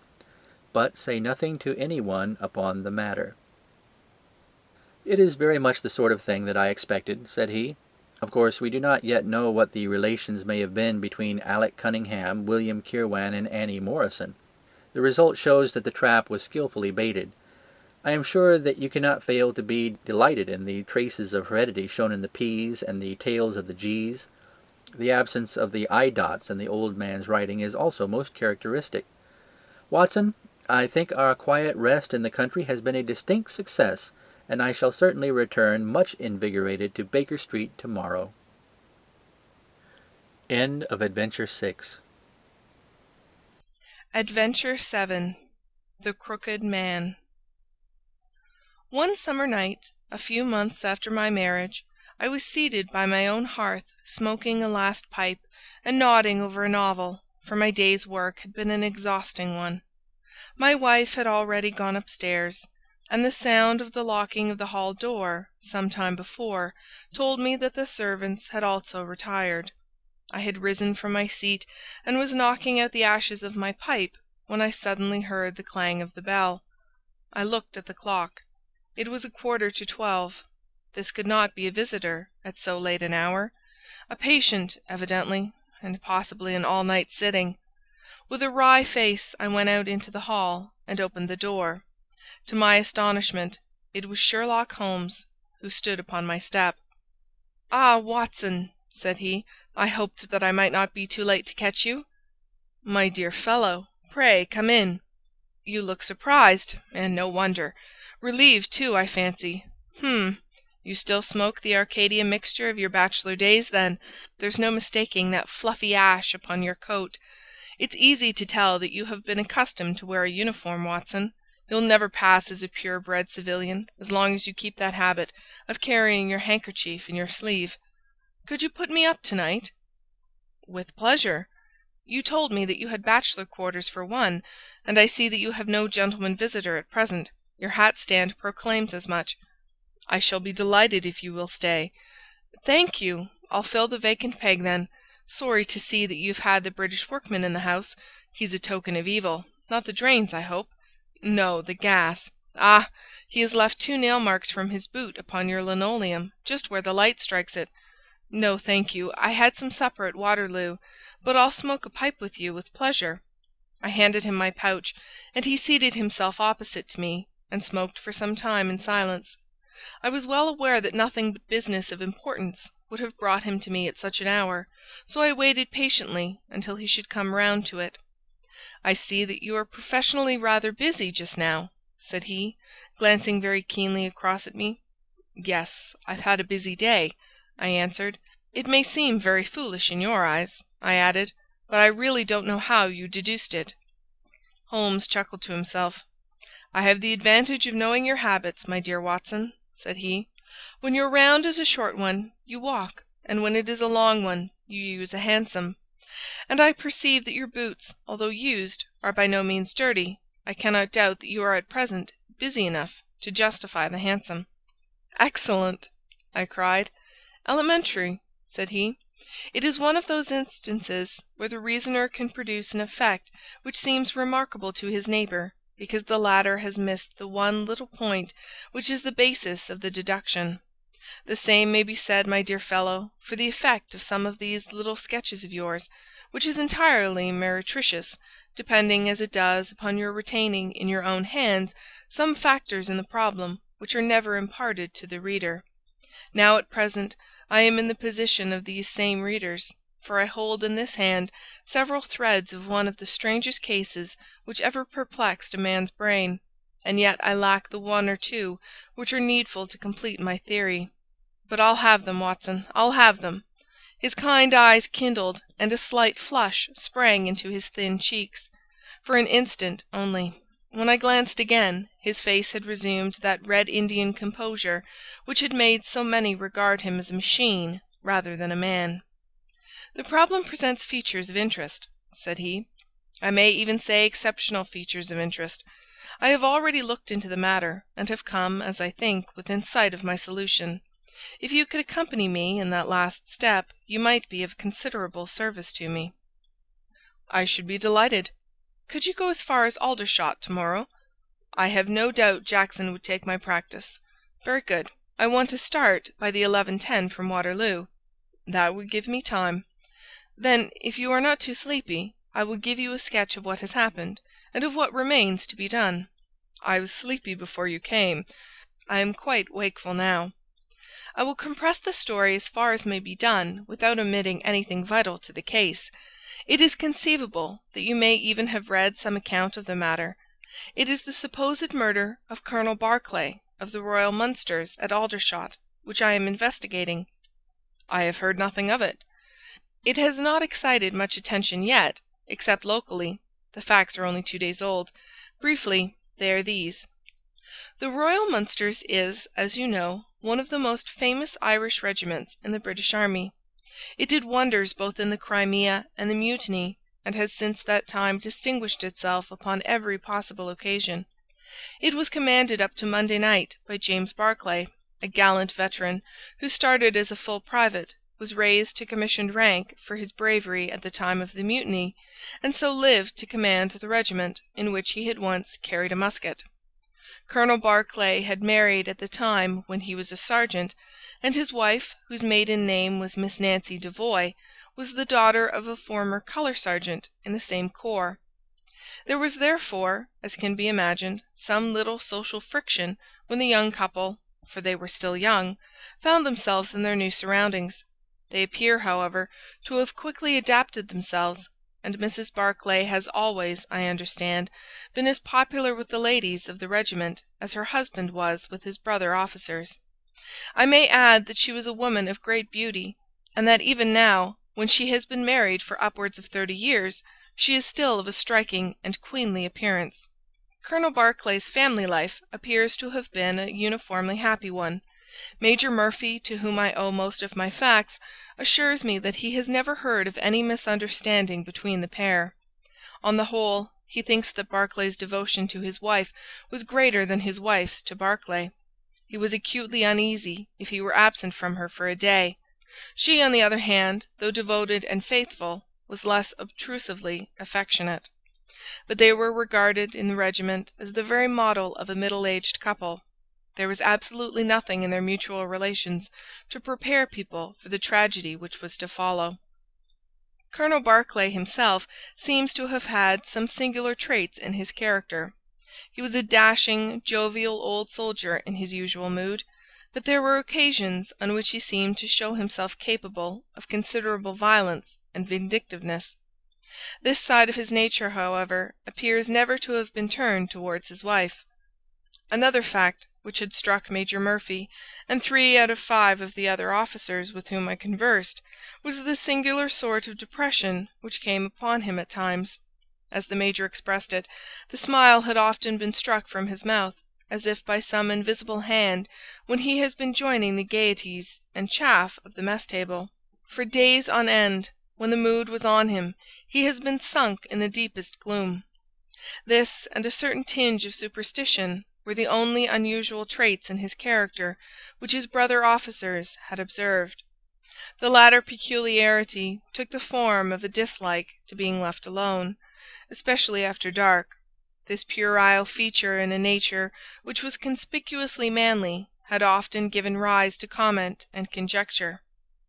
The 1st Battalion of the Royal Munsters, which is the old 117th, has been stationed at Aldershot for some years.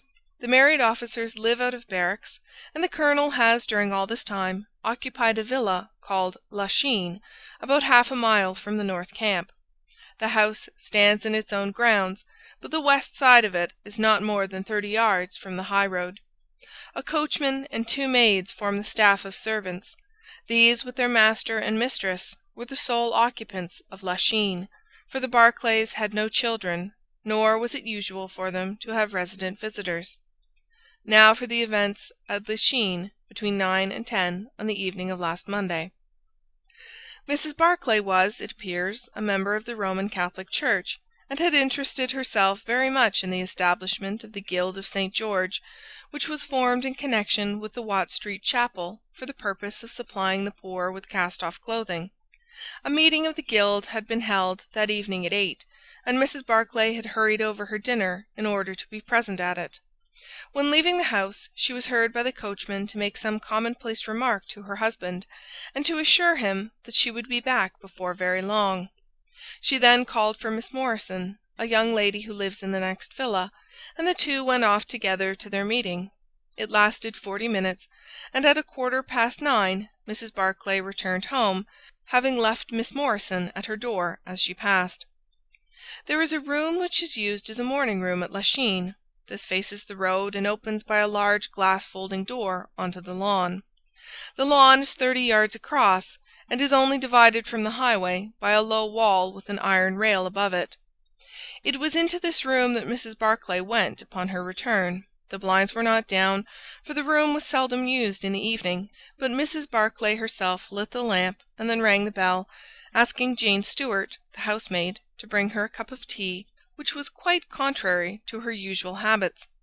The colonel had been sitting in the dining-room, but hearing that his wife had returned, he joined her in the morning-room. The coachman saw him cross the hall and enter it. He was never seen again alive. The tea which had been ordered was brought up at the end of 10 minutes, but the maid, as she approached the door, was surprised to hear the voices of her master and mistress in furious altercation. She knocked without receiving any answer, and even turned the handle, but only to find that the door was locked upon the inside. Naturally enough she ran down to tell the cook, and the 2 women with the coachman came up into the hall and listened to the dispute, which was still raging. They all agreed that only 2 voices were to be heard, those of Barclay and of his wife. Barclay's remarks were subdued and abrupt, so that none of them were audible to the listeners. The ladies, on the other hand, were most bitter, and when she raised her voice, she could be plainly heard. "You coward!" she repeated over and over again. "What can be done now? What can be done now? Give me back my life. I will never so much as breathe the same air with you again. "You coward! You coward!" Those were scraps of her conversation, ending in a sudden dreadful cry in the man's voice, with a crash and a piercing scream from the woman. Convinced that some tragedy had occurred, the coachman rushed to the door and strove to force it, while scream after scream issued from within. He was unable, however, to make his way in, and the maids were too distracted with fear to be of any assistance to him. A sudden thought struck him, however, and he ran through the hall door and round to the lawn, upon which the long French windows open. One side of the window was open, which I understand was quite usual in the summer-time, and he passed without difficulty into the room. His mistress had ceased to scream and was stretched insensible upon a couch, while, with his feet tilted over the side of an armchair, and his head upon the ground near the corner of the fender, was lying the unfortunate soldier, stone dead, in a pool of his own blood. Naturally, the coachman's first thought, on finding that he could do nothing for his master, was to open the door. But here an unexpected and singular difficulty presented itself. The key was not in the inner side of the door, nor could he find it anywhere in the room. He went out again, therefore, through the window, and having obtained the help of a policeman and of a medical man, he returned. The lady, against whom naturally the strongest suspicion rested, was removed to her room, still in a state of insensibility. The colonel's body was then placed upon the sofa, and a careful examination made of the scene of the tragedy. The injury from which the unfortunate veteran was suffering was found to be a jagged cut, some 2 inches long, at the back part of his head, which had evidently been caused by a violent blow from a blunt weapon. Nor was it difficult to guess what that weapon may have been. Upon the floor, close to the body, was lying a singular club of hard carved wood with a bone handle. The colonel possessed a varied collection of weapons brought from the different countries in which he had fought, and it is conjectured by the police that his club was among his trophies. The servants deny having seen it before, but among the numerous curiosities in the house, it is possible that it may have been overlooked. Nothing else of importance was discovered in the room by the police, save the inexplicable fact that neither upon Mrs. Barclay's person, nor upon that of the victim, nor in any part of the room, was the missing key to be found. The door had eventually to be opened by a locksmith from Aldershot. That was the state of things, Watson, when upon the Tuesday morning I, at the request of Major Murphy, went down to Aldershot to supplement the efforts of the police. I think that you will acknowledge that the problem was already one of interest, but my observations soon made me realize that it was in truth much more extraordinary than would at first sight appear. Before examining the room, I cross-questioned the servants, but only succeeded in eliciting the facts which I have already stated. One other detail of interest was remembered by Jane Stewart, the housemaid. You will remember that on hearing the sound of the quarrel, she descended and returned with the other servants. On that first occasion, when she was alone, she says that the voices of her master and mistress were sunk so low that she could hear hardly anything, and judged by their tones rather than their words that they had fallen out. On my pressing her, however, she remembered that she heard the word David uttered twice by the lady. The point is of the utmost importance as guiding us towards the reason of the sudden quarrel. The colonel's name, you remember, was James. There was one thing in the case which had made the deepest impression both upon the servants and the police. This was the contortion of the colonel's face. It had set, according to their account, into the most dreadful expression of fear and horror which a human countenance is capable of assuming. More than one person fainted at the mere sight of him, so terrible was the effect. It was quite certain that he had foreseen his fate, and that it had caused him the utmost horror.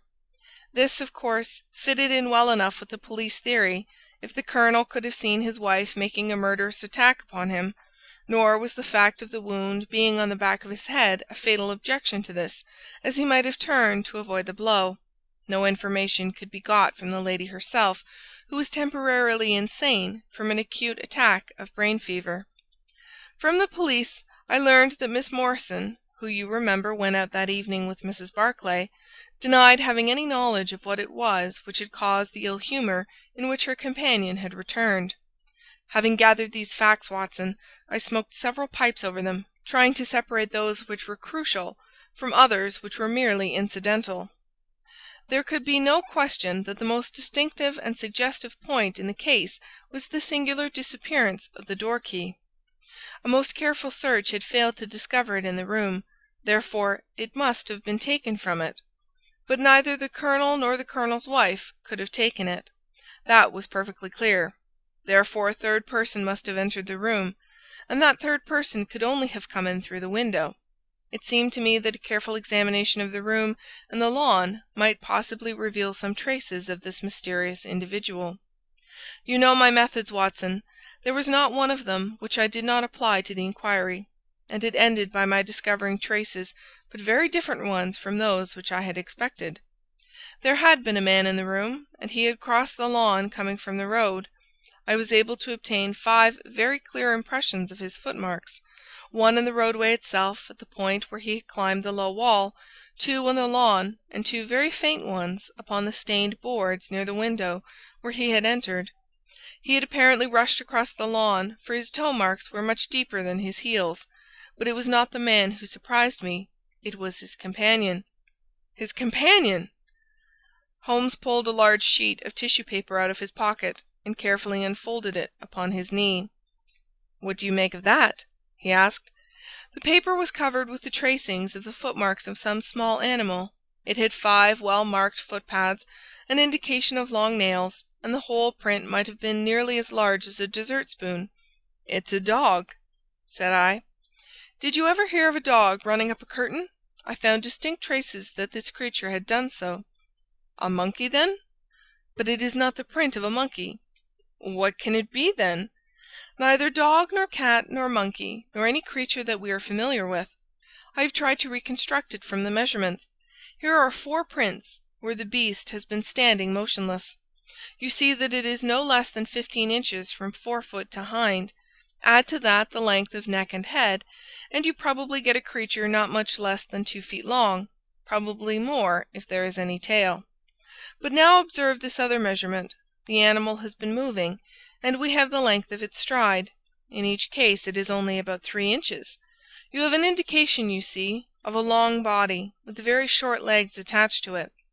It has not been considerate enough to leave any of its hair behind it, but its general shape must be what I have indicated, and it can run up a curtain, and it is carnivorous." "How do you deduce that?" "Because it ran up a curtain. A canary's cage was hanging in the window, and its aim seems to have been to get at the bird." "Then what was the beast?" "Ah, if I could give it a name it might go a long way towards solving the case. On the whole, it was probably some creature of the weasel and stoat tribe, and yet it is larger than any of these that I have seen." "But what had it to do with the crime?" "That also is still obscure. But we have learned a good deal, you perceive. We know that a man stood in the road, looking at the quarrel between the Barclays. The blinds were up and the room lighted. We know also that he ran across the lawn, entered the room, accompanied by a strange animal, and that he either struck the colonel, or, as is equally possible, that the colonel fell down from sheer fright at the sight of him, and cut his head on the corner of the fender. Finally, we have the curious fact that the intruder carried away the key with him when he left." "Your discoveries seem to have left the business more obscure than it was before," said I. "Quite so. They undoubtedly showed that the affair was much deeper than was at first conjectured. I thought the matter over, and I came to the conclusion that I must approach the case from another aspect. But really, Watson, I am keeping you up, and I might just as well tell you all this on our way to Aldershot tomorrow." "Thank you. You have gone rather too far to stop." "It is quite certain that when Mrs. Barclay left the house at 7:30, she was on good terms with her husband. She was never, as I think I have said, ostentatiously affectionate, but she was heard by the coachman chatting with the colonel in a friendly fashion.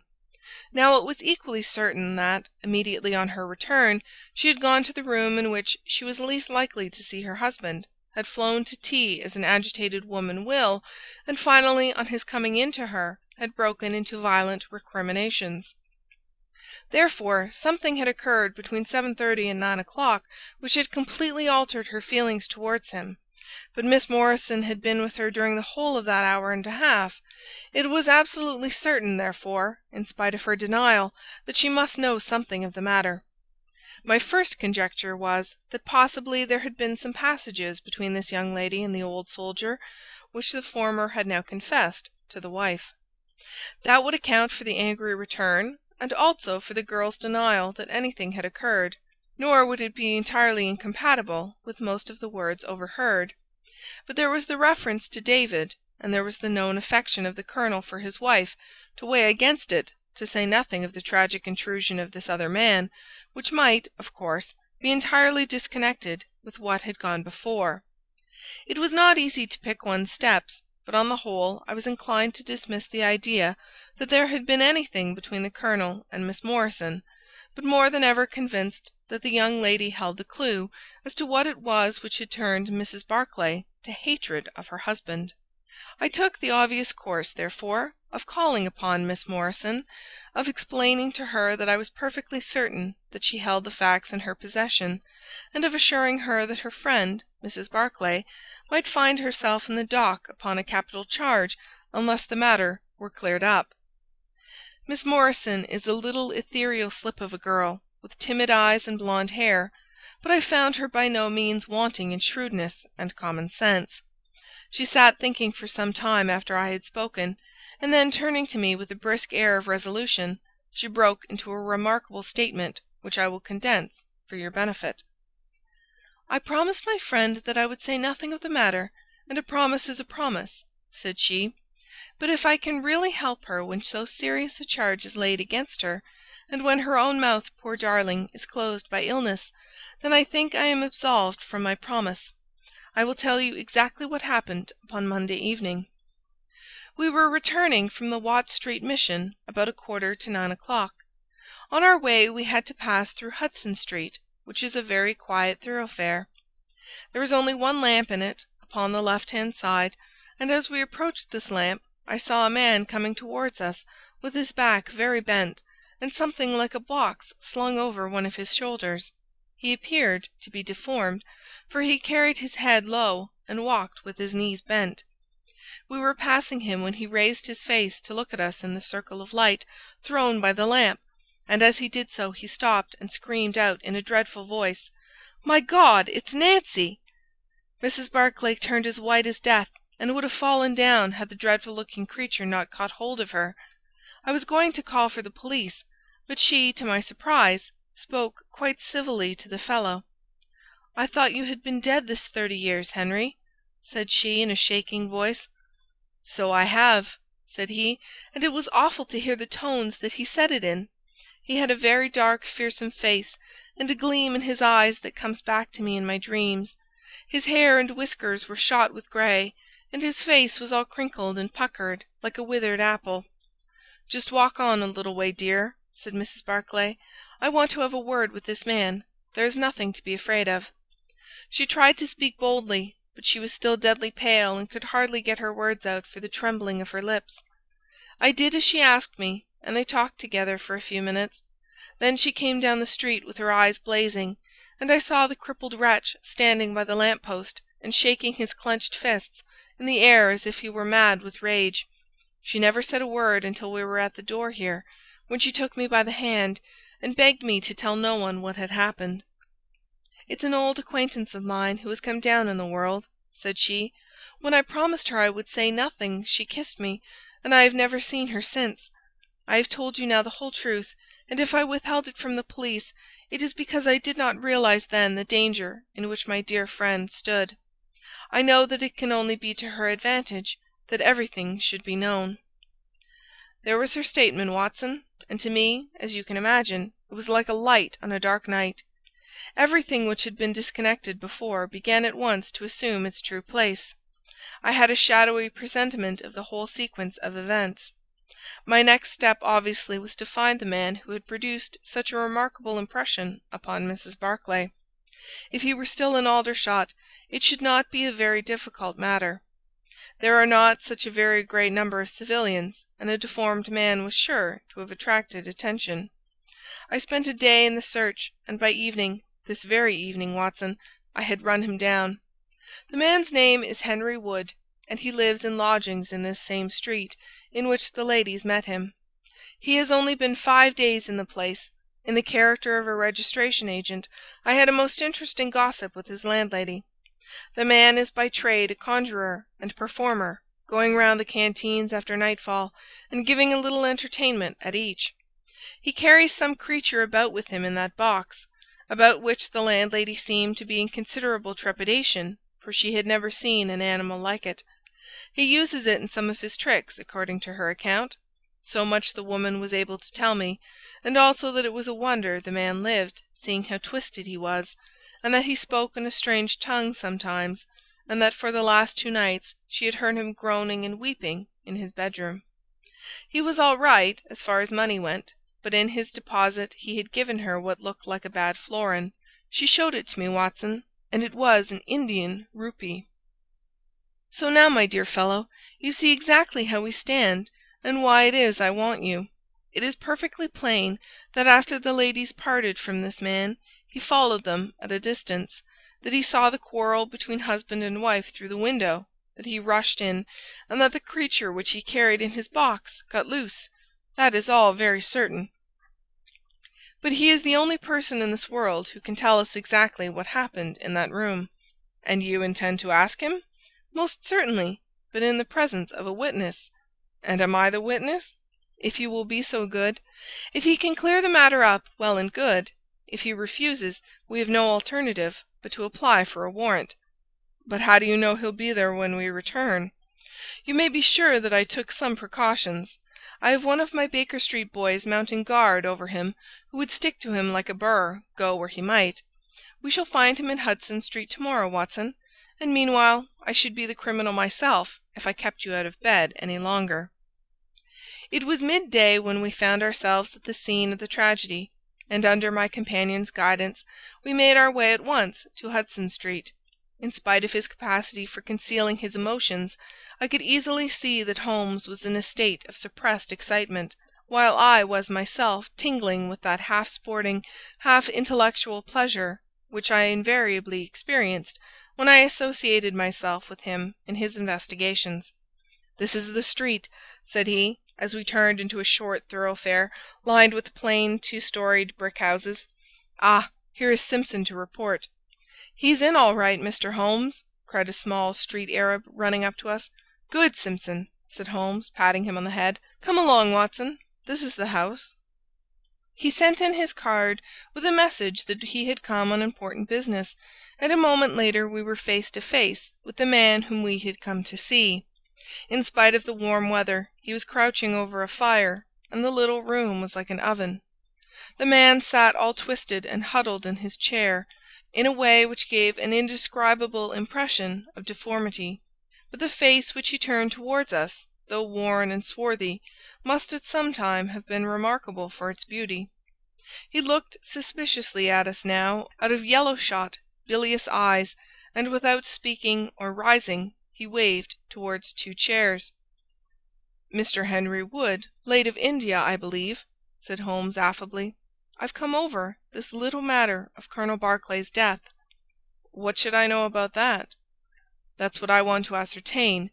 You know, I suppose, that unless the matter is cleared up, Mrs. Barclay, who is an old friend of yours, will in all probability be tried for murder." The man gave a violent start.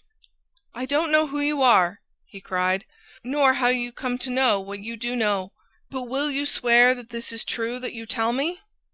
"Why, they are only waiting for her to come to her senses to arrest her." "My God! Are you in the police yourself?" "No." "What business is it of yours, then?" "It's every man's business to see justice done." "You can take my word that she is innocent." "Then you are guilty." "No, I am not." "Who killed Colonel James Barclay, then?" "It was a just Providence that killed him. But mind you this, that if I had knocked his brains out, as it was in my heart to do, he would have had no more than his due from my hands.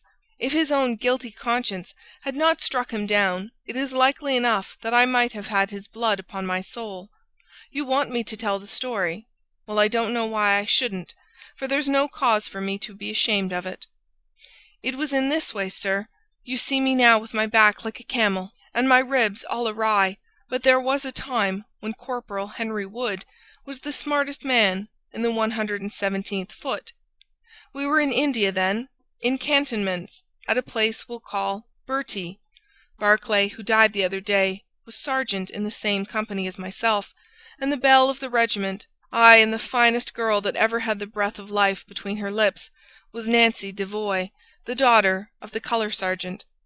There were 2 men that loved her, and one that she loved, and you'll smile when you look at this poor thing huddled before the fire, and hear me say that it was for my good looks that she loved me. Well, I thought I had her heart. Her father was set upon her marrying Barclay. I was a harum-scarum, reckless lad, and he had had an education, and was already marked for the sword-belt. But the girl held true to me, and it seemed that I would have had her when the mutiny broke out, and all hell was loose in the country. We were shut up in Bertie, the regiment of us with half a battery of artillery, a company of Sikhs, and a lot of civilians and women-folk. There were 10,000 rebels round us, and they were as keen as a set of terriers round a rat-cage. About the 2nd week of it our water gave out, and it was a question whether we could communicate with General Neill's column, which was moving up country. It was our only chance, for we could not hope to fight our way out with all the women and children, so I volunteered to go out and to warn General Neill of our danger. My offer was accepted, and I talked it over with Sergeant Barclay, who was supposed to know the ground better than any other man, and who drew up a route by which I might get through the rebel lines. At 10 o'clock the same night I started off upon my journey. There were 1,000 lives to save, but it was of only one that I was thinking when I dropped over the wall that night. My way ran down a dried-up watercourse, which we hoped would screen me from the enemy's sentries, but as I crept round the corner of it I walked right into 6 of them, who were crouching down in the dark waiting for me. In an instant I was stunned with a blow and bound hand and foot, but the real blow was to my heart and not to my head, for as I came to and listened to as much as I could understand of their talk, I heard enough to tell me that my comrade, the very man who had arranged the way that I was to take, had betrayed me by means of a native servant into the hands of the enemy. Well, there's no need for me to dwell on that part of it. You know now what James Barclay was capable of. Bertie was relieved by Neil next day, but the rebels took me away with them in their retreat, and it was many a long year before ever I saw a white face again. I was tortured and tried to get away, and was captured and tortured again. You can see for yourselves the state in which I was left. Some of them that fled into Nepal took me with them, and then afterwards I was up past Darjeeling. The hill folk up there murdered the rebels who had me, and I became their slave for a time until I escaped. But instead of going south I had to go north, until I found myself among the Afghans. There I wandered about for many a year, and at last came back to the Punjab, where I lived mostly among the natives, and picked up a living by the conjuring tricks that I had learned. What use was it for me, a wretched cripple, to go back to England, or to make myself known to my old comrades? Even my wish for revenge would not make me do that. I had rather that Nancy and my old pals should think of Harry Wood as having died with a straight back, than see him living and crawling with a stick like a chimpanzee. They never doubted that I was dead, and I meant that they never should. I heard that Barclay had married Nancy, and that he was rising rapidly in the regiment, but even that did not make me speak. But when one gets old, one has a longing for home. For years I've been dreaming of the bright green fields and the hedges of England. At last I determined to see them before I died. I saved enough to bring me across, and then I came here where the soldiers are, for I know their ways and how to amuse them, and so earn enough to keep me." "Your narrative is most interesting," said Sherlock Holmes. "I have already heard of your meeting with Mrs. Barclay, and your mutual recognition. You then, as I understand, followed her home and saw through the window an altercation between her husband and her, in which she doubtless cast his conduct to you in his teeth. Your own feelings overcame you, and you ran across the lawn and broke in upon them." "I did, sir, and at the sight of me he looked as I had never seen a man look before, and over he went with his head on the fender. But he was dead before he fell. I read death on his face as plain as I can read that text over the fire. The bare sight of me was like a bullet through his guilty heart." And then? Then Nancy fainted, and I caught up the key of the door from her hand, intending to unlock it and get help. But as I was doing it, it seemed to me better to leave it alone and get away, for the thing might look black against me, and anyway my secret would be out if I were taken. In my haste I thrust the key into my pocket, and dropped my stick while I was chasing Teddy, who had run up the curtain. When I got him into his box, from which he had slipped, I was off as fast as I could run. "Who's Teddy?" asked Holmes. The man leaned over and pulled up the front of a kind of hutch in the corner. In an instant out there slipped a beautiful reddish-brown creature, thin and lithe, with the legs of a stoat, a long thin nose, and a pair of the finest red eyes that ever I saw in an animal's head. "It's a mongoose!" I cried. "Well, some call them that, and some call them ichneumon," said the man. "Snake-catcher is what I call them, and Teddy is amazing quick on cobras. I have one here without the fangs, and Teddy catches it every night to please the folk in the canteen. Well, we may have to apply to you again if Mrs. Barclay should prove to be in serious trouble. In that case, of course, I'd come forward. But if not, there is no object in raking up this scandal against a dead man, foully as he has acted. You have at least the satisfaction of knowing that for 30 years of his life his conscience bitterly reproached him for this wicked deed. Ah, there goes Major Murphy on the other side of the street. Good-bye, Wood. I want to learn if anything has happened since yesterday." We were in time to overtake the Major before he reached the corner. "Ah, Holmes," he said, "I suppose you have heard that all this fuss has come to nothing." "What then?" "The inquest is just over. The medical evidence showed conclusively that death was due to apoplexy. You see it was quite a simple case after all." "Oh, remarkably superficial," said Holmes, smiling. "Come, Watson, I don't think we shall be wanted in Aldershot any more." "There's one thing," said I as we walked down to the station. "If the husband's name was James and the other was Henry, what was this talk about David?" "That one word, my dear Watson, should have told me the whole story had I been the ideal reasoner which you are so fond of depicting. It was evidently a term of reproach." "Of reproach?" "Yes. David strayed a little occasionally, you know, and on one occasion in the same direction as Sergeant James Barclay. You remember the small affair of Uriah and Bathsheba? My biblical knowledge is a trifle rusty, I fear, but you will find the story in the 1st or 2nd of Samuel. End of Adventure 7. Adventure 8. The Resident Patient.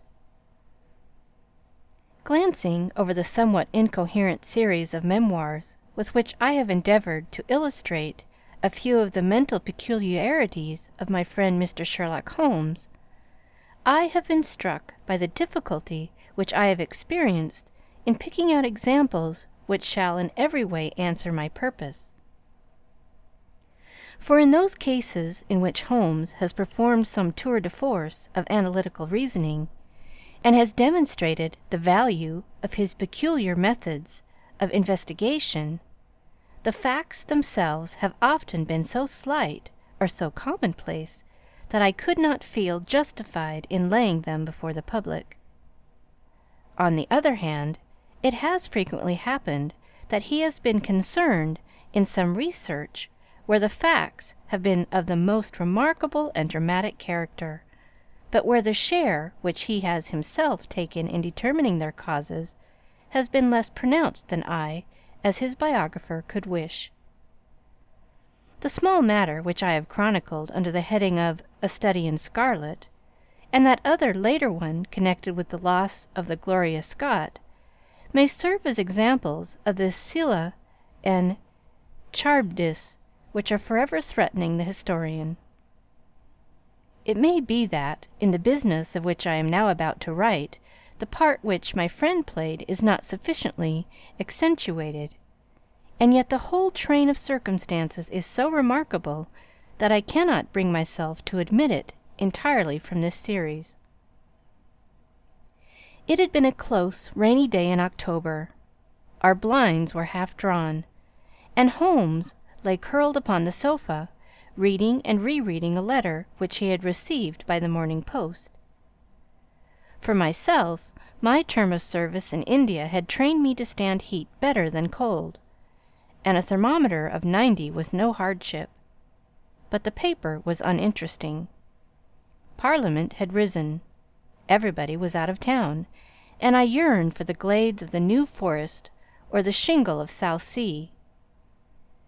A depleted bank account had caused me to postpone my holiday, and as to my companion, neither the country nor the sea presented the slightest attraction to him.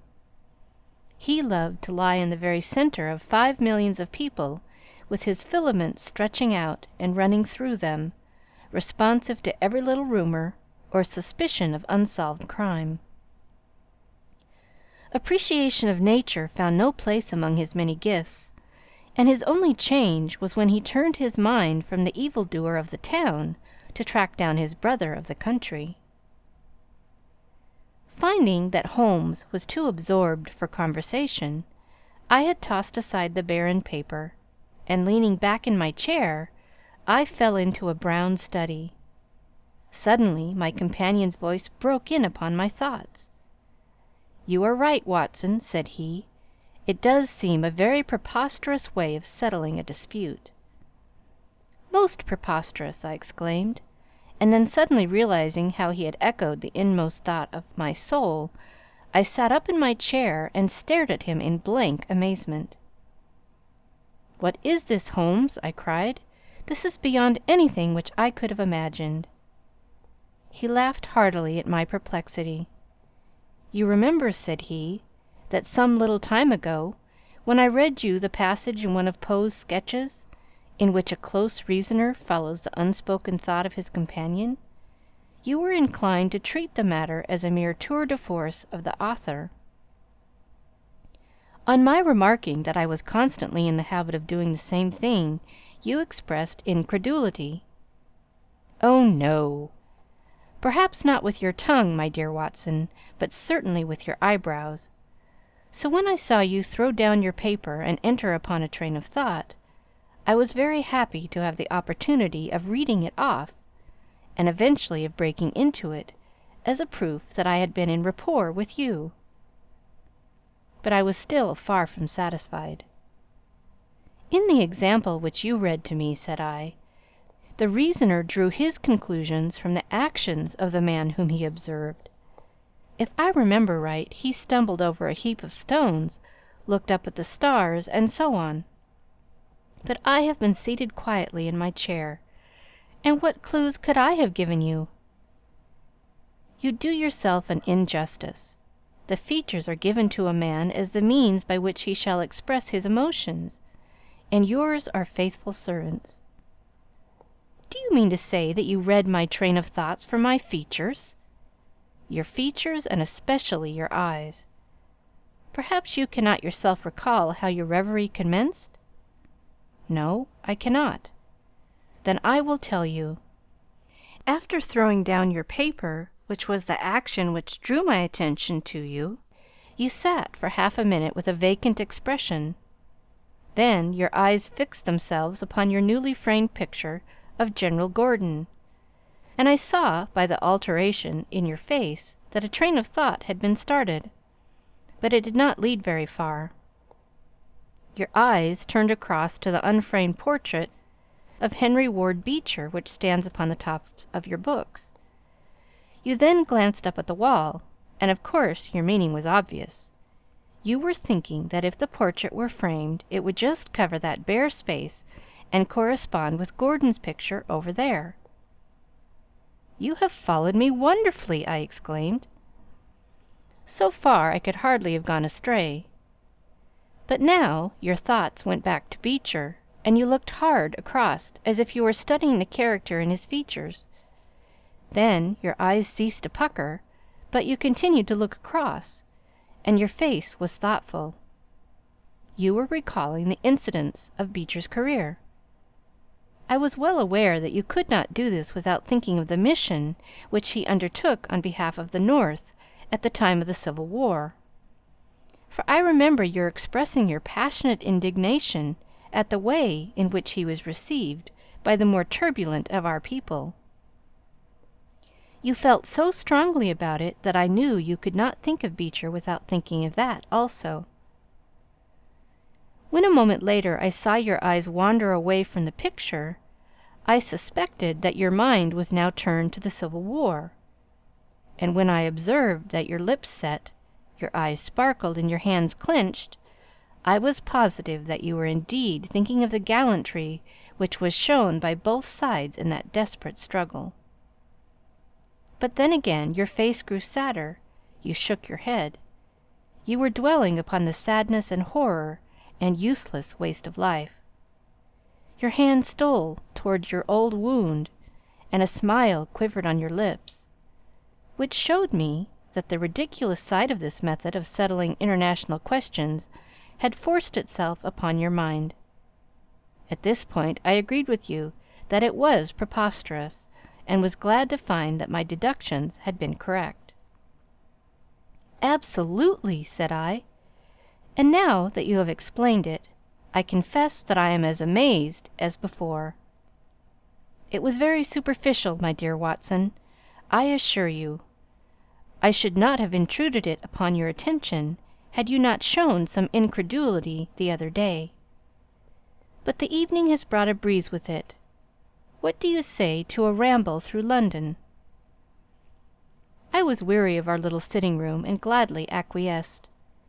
For 3 hours we strolled about together, watching the ever-changing kaleidoscope of life as it ebbs and flows through Fleet Street and the Strand.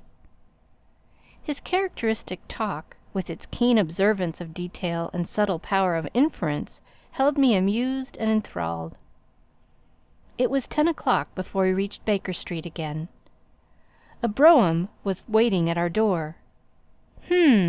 A doctor's general practitioner, I perceive," said Holmes. "Not been long in practice, but has had a great deal to do.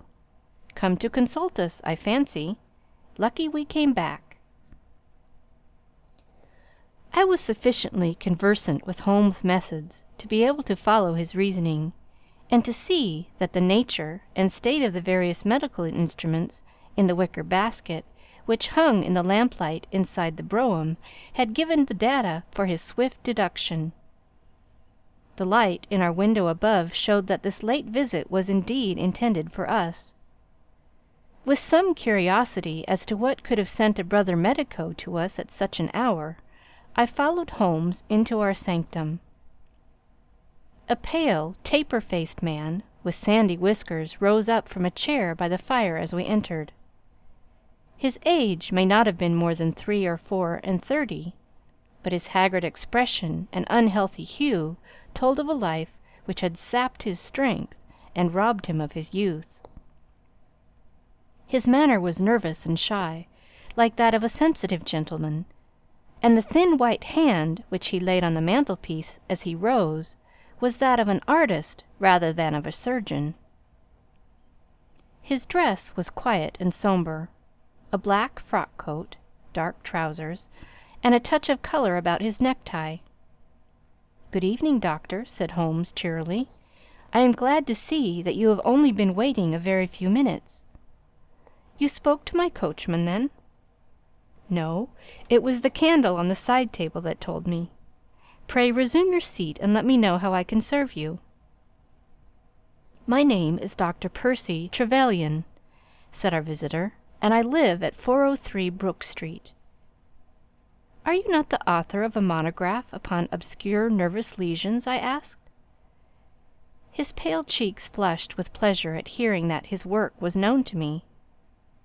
"I so seldom hear of the work that I thought it was quite dead," said he. "My publishers gave me a most discouraging account of its sale. You are yourself, I presume, a medical man?" "A retired army surgeon." "My own hobby has always been nervous disease. I should wish to make it an absolute specialty, but of course a man must take what he can get at first. This, however, is beside the question, Mr. Sherlock Holmes, and I quite appreciate how valuable your time is. The fact is that a very singular train of events has occurred recently at my house in Brook Street, and tonight they came to such a head that I felt it was quite impossible for me to wait another hour before asking for your advice and assistance." Sherlock Holmes sat down and lit his pipe. "You are very welcome to both," said he. "Pray let me have a detailed account of what the circumstances are which have disturbed you." "One or two of them are so trivial," said Dr. Trevelyan, "that really I am almost ashamed to mention them. But the matter is so inexplicable, and the recent turn which it has taken is so elaborate, that I shall lay it all before you, and you shall judge what is essential and what is not.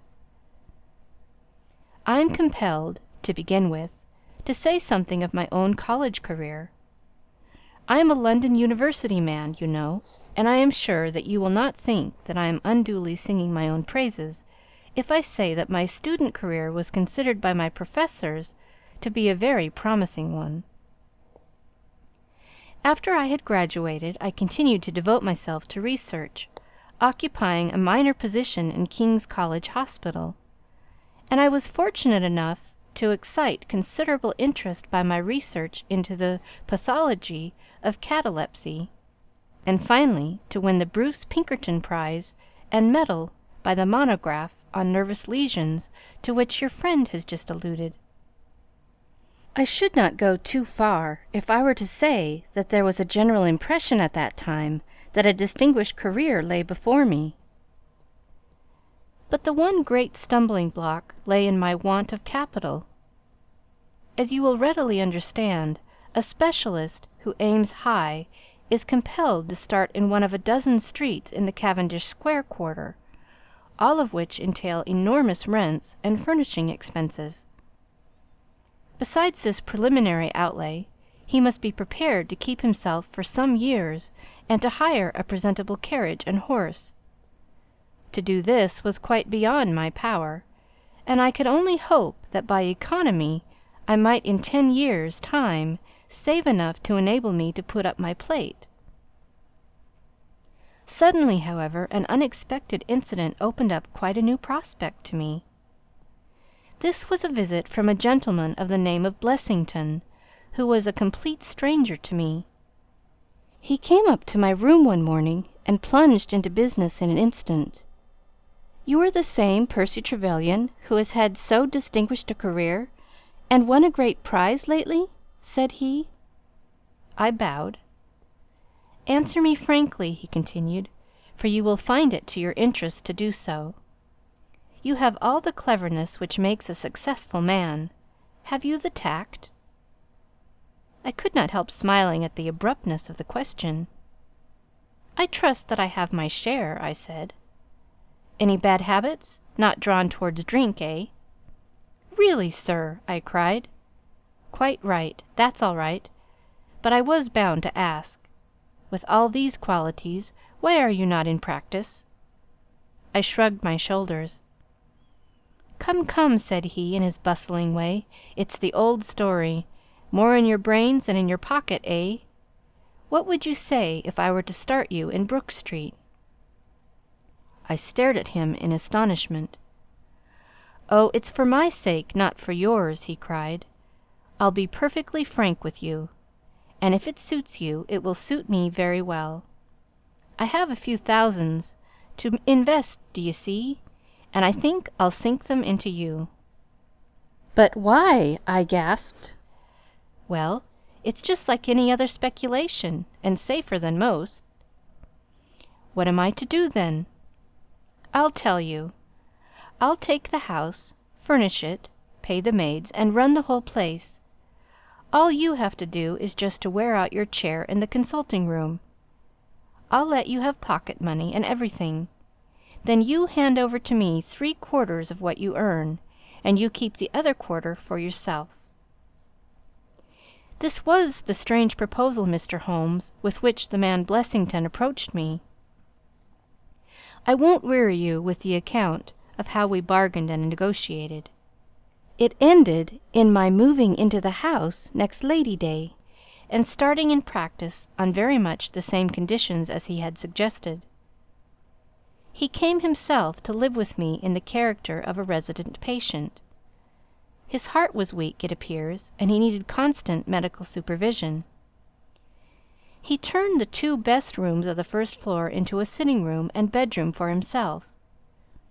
He was a man of singular habits, shunning company and very seldom going out.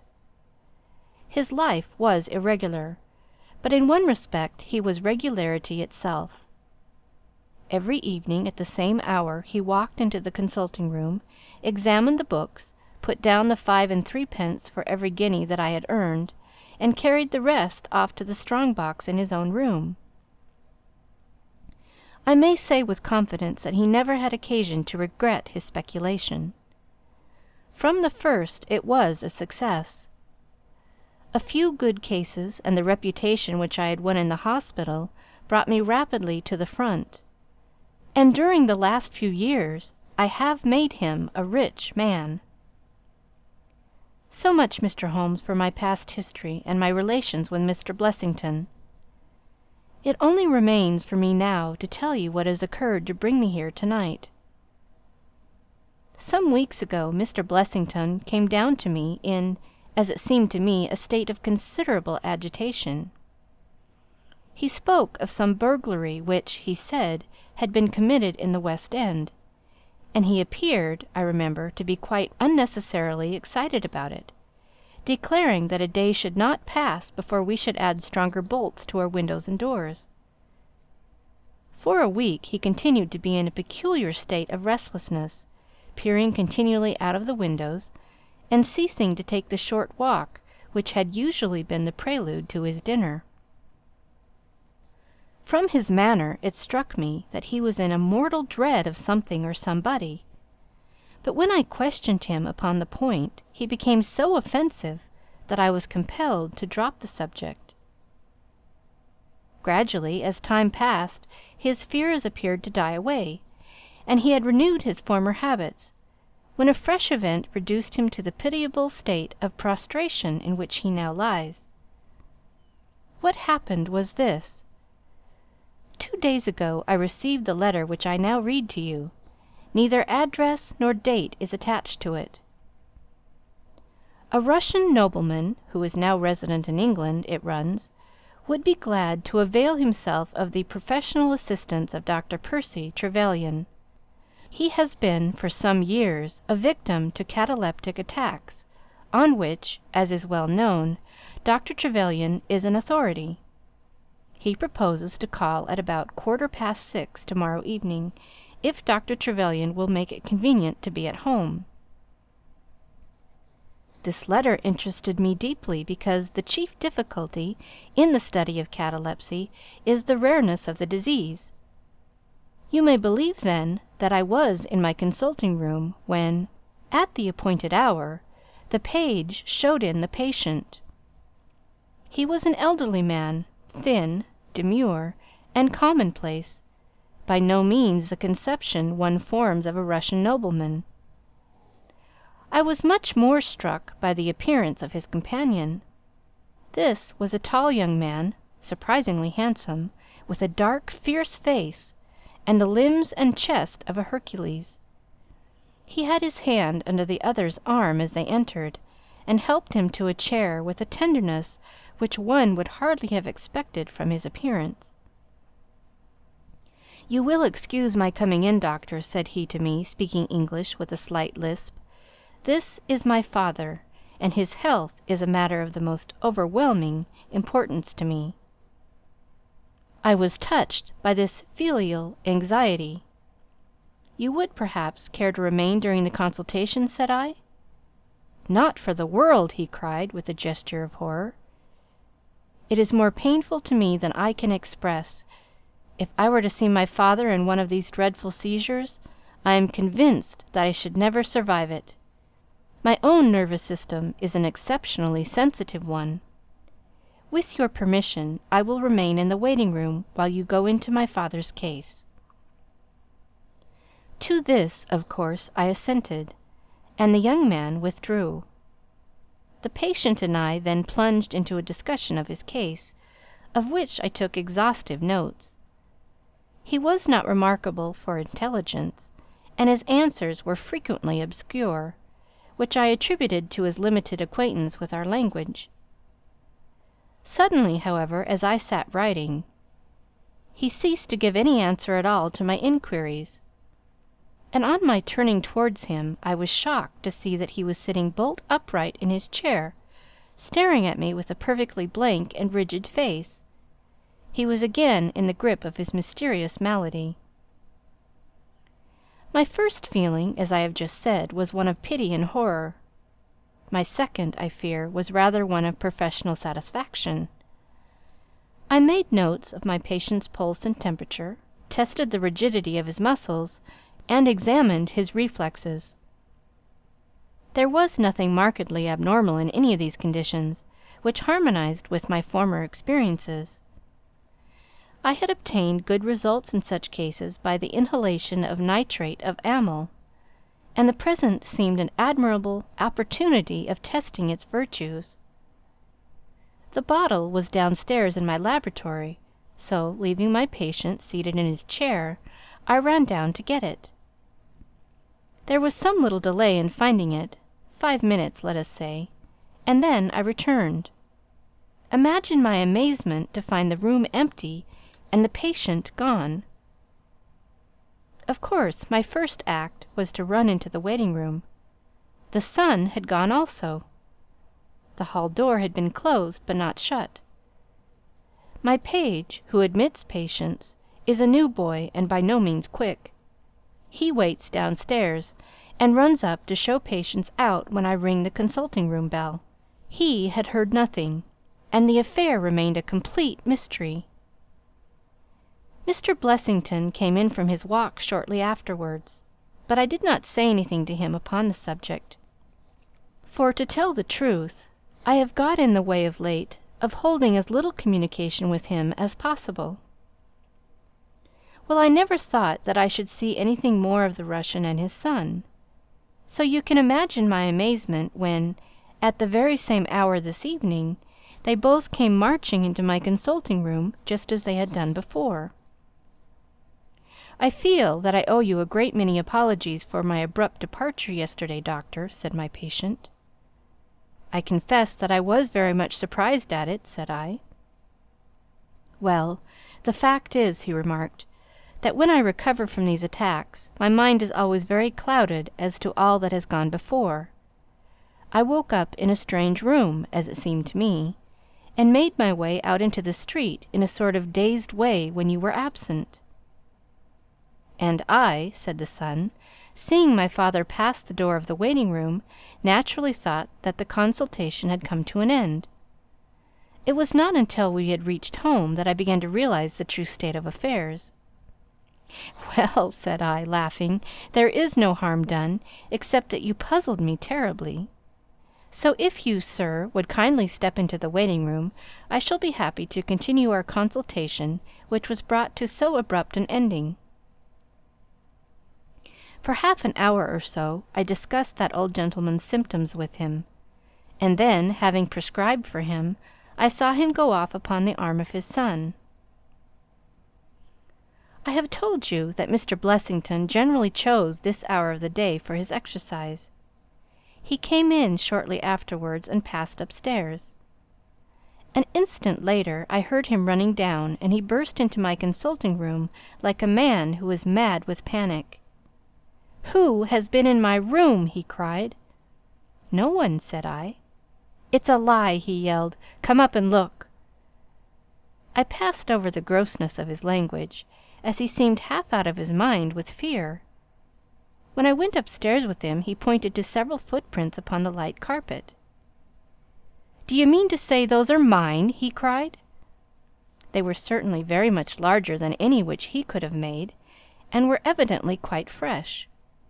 It rained hard this afternoon, as you know, and my patients were the only people who called. It must have been the case, then, that the man in the waiting-room had, for some unknown reason, while I was busy with the other, ascended to the room of my resident patient. Nothing had been touched or taken, but there were the footprints to prove that the intrusion was an undoubted fact. Mr. Blessington seemed more excited over the matter than I should have thought possible, though of course it was enough to disturb anybody's peace of mind. He actually sat crying in an armchair, and I could hardly get him to speak coherently.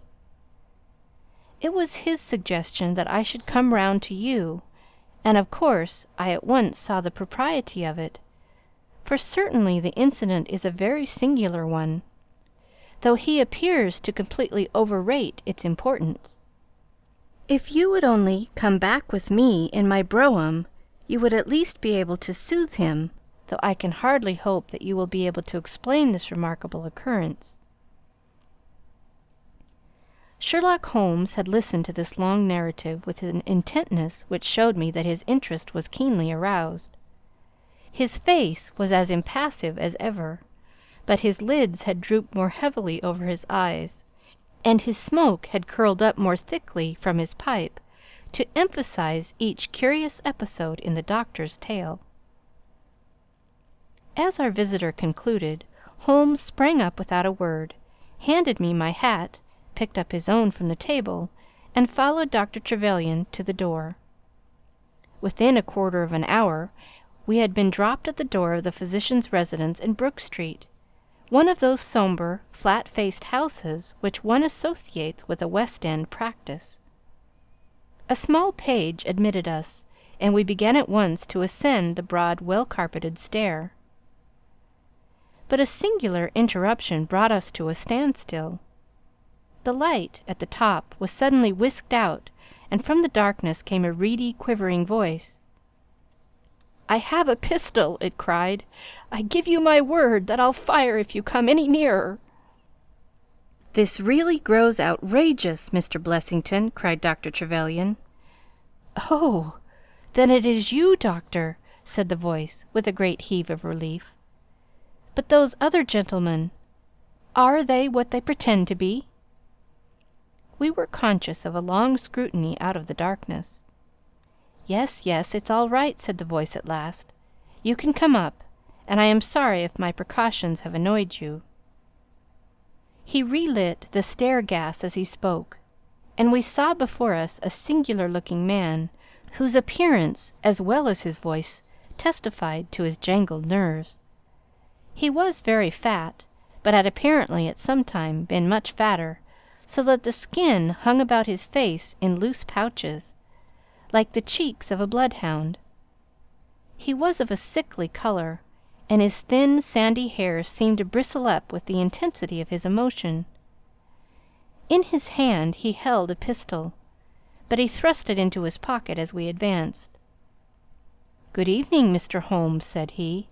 "I am sure I am very much obliged to you for coming round. No one ever needed your advice more than I do. I suppose that Dr. Trevelyan has told you of this most unwarrantable intrusion into my rooms?" "Quite so," said Holmes. "Who are these two men, Mr. Blessington, and why do they wish to molest you?" "Well, well," said the resident patient, in a nervous fashion. "Of course it is hard to say that. You can hardly expect me to answer that, Mr. Holmes. Do you mean that you don't know? Come in here, if you please. Just have the kindness to step in here." He led the way into his bedroom, which was large and comfortably furnished. "You see that," said he, pointing to a big black box at the end of his bed. "I have never been a very rich man, Mr. Holmes, never made but one investment in my life, as Dr. Trevelyan would tell you. But I don't believe in bankers. I would never trust a banker, Mr. Holmes. Between ourselves, what little I have is in that box, so you can understand what it means to me when unknown people force themselves into my rooms." Holmes looked at Blessington in his questioning way and shook his head. "I cannot possibly advise you if you try to deceive me," said he. "But I have told you everything." Holmes turned on his heel with a gesture of disgust. "Good night, Dr. Trevelyan," said he. "And no advice for me?" cried Blessington in a breaking voice. "My advice to you, sir, is to speak the truth." A minute later we were in the street and walking for home. We had crossed Oxford Street and were halfway down Harley Street before I could get a word from my companion. "Sorry to bring you out on such a fool's errand, Watson," he said at last. "It is an interesting case, too, at the bottom of it." "I can make little of it," I confessed. "Well, it is quite evident that there are two men, more perhaps, but at least two, who are determined for some reason to get at this fellow Blessington. I have no doubt in my mind that both on the first and on the second occasion that young man penetrated to Blessington's room, while his confederate, by an ingenious device, kept the doctor from interfering. And the catalepsy? A fraudulent imitation, Watson, though I should hardly dare to hint as much to our specialist. It is a very easy complaint to imitate. I have done it myself." "And then?" "By the purest chance, Blessington was out on each occasion. The reason for choosing so unusual an hour for a consultation was obvious, to ensure that there should be no other patient in the waiting-room. It just happened, however, that this hour coincided with Blessington's constitutional, which seems to show that they were not very well acquainted with his daily routine. Of course, if they had been merely after plunder, they would at least have made some attempt to search for it. Besides, I can read in a man's eye when it is his own skin that he is frightened for. It is inconceivable that this fellow could have made two such vindictive enemies as these appear to be without knowing of it. I hold, therefore, to be certain that he does know who these men are, and that for reasons of his own he suppresses it. It is just possible that tomorrow may find him in a more communicative mood." "Is there not one alternative?" I suggested. "Grotesquely improbably, no doubt, but still just conceivable. Might the whole story of the cataleptic Russian and his son be a concoction of Dr. Trevelyan's, who has for his own purposes been in Blessington's rooms?" I saw in the gaslight that Holmes wore an amused smile at this brilliant departure of mine. "My dear fellow," said he, "it was one of the first solutions which occurred to me, but I was soon able to corroborate the doctor's tale. This young man has left prints upon the stair-carpet which made it quite superfluous for me to ask to see those which he had made in the room. When I tell you that his shoes were square-toed instead of being pointed like Blessington's, and were quite an inch and a third longer than the doctor's, you will acknowledge that there can be no doubt as to his individuality. But we may sleep now, for I shall be surprised if we do not hear something further from Brook Street in the morning." Sherlock Holmes' prophecy was soon fulfilled, and in a dramatic fashion. At 7:30 next morning, in the first glimmer of daylight, I found him standing by my bedside in his dressing-gown. "There's a brougham waiting for us, Watson," said he. "What's the matter, then?" "The Brook Street business." "Any fresh news?" "Tragic, but ambiguous," said he, pulling up the blind. "Look at this, a sheet from a note-book, with 'For God's sake, come at once, P.T.' scrawled upon it in pencil. Our friend the doctor was hard put to it when he wrote this. Come along, my dear fellow, for it's an urgent call." In a quarter of an hour or so we were back at the physician's house. He came running out to meet us with a face of horror. "Oh, such a business!" he cried, with his hands to his temples. "What then?" "Blessington has committed suicide!" Holmes whistled. "Yes, he hanged himself during the night." We had entered, and the doctor had preceded us into what was evidently his waiting-room. "I really hardly know what I am doing," he cried. "The police are already upstairs. It has shaken me most dreadfully." "When did you find it out?"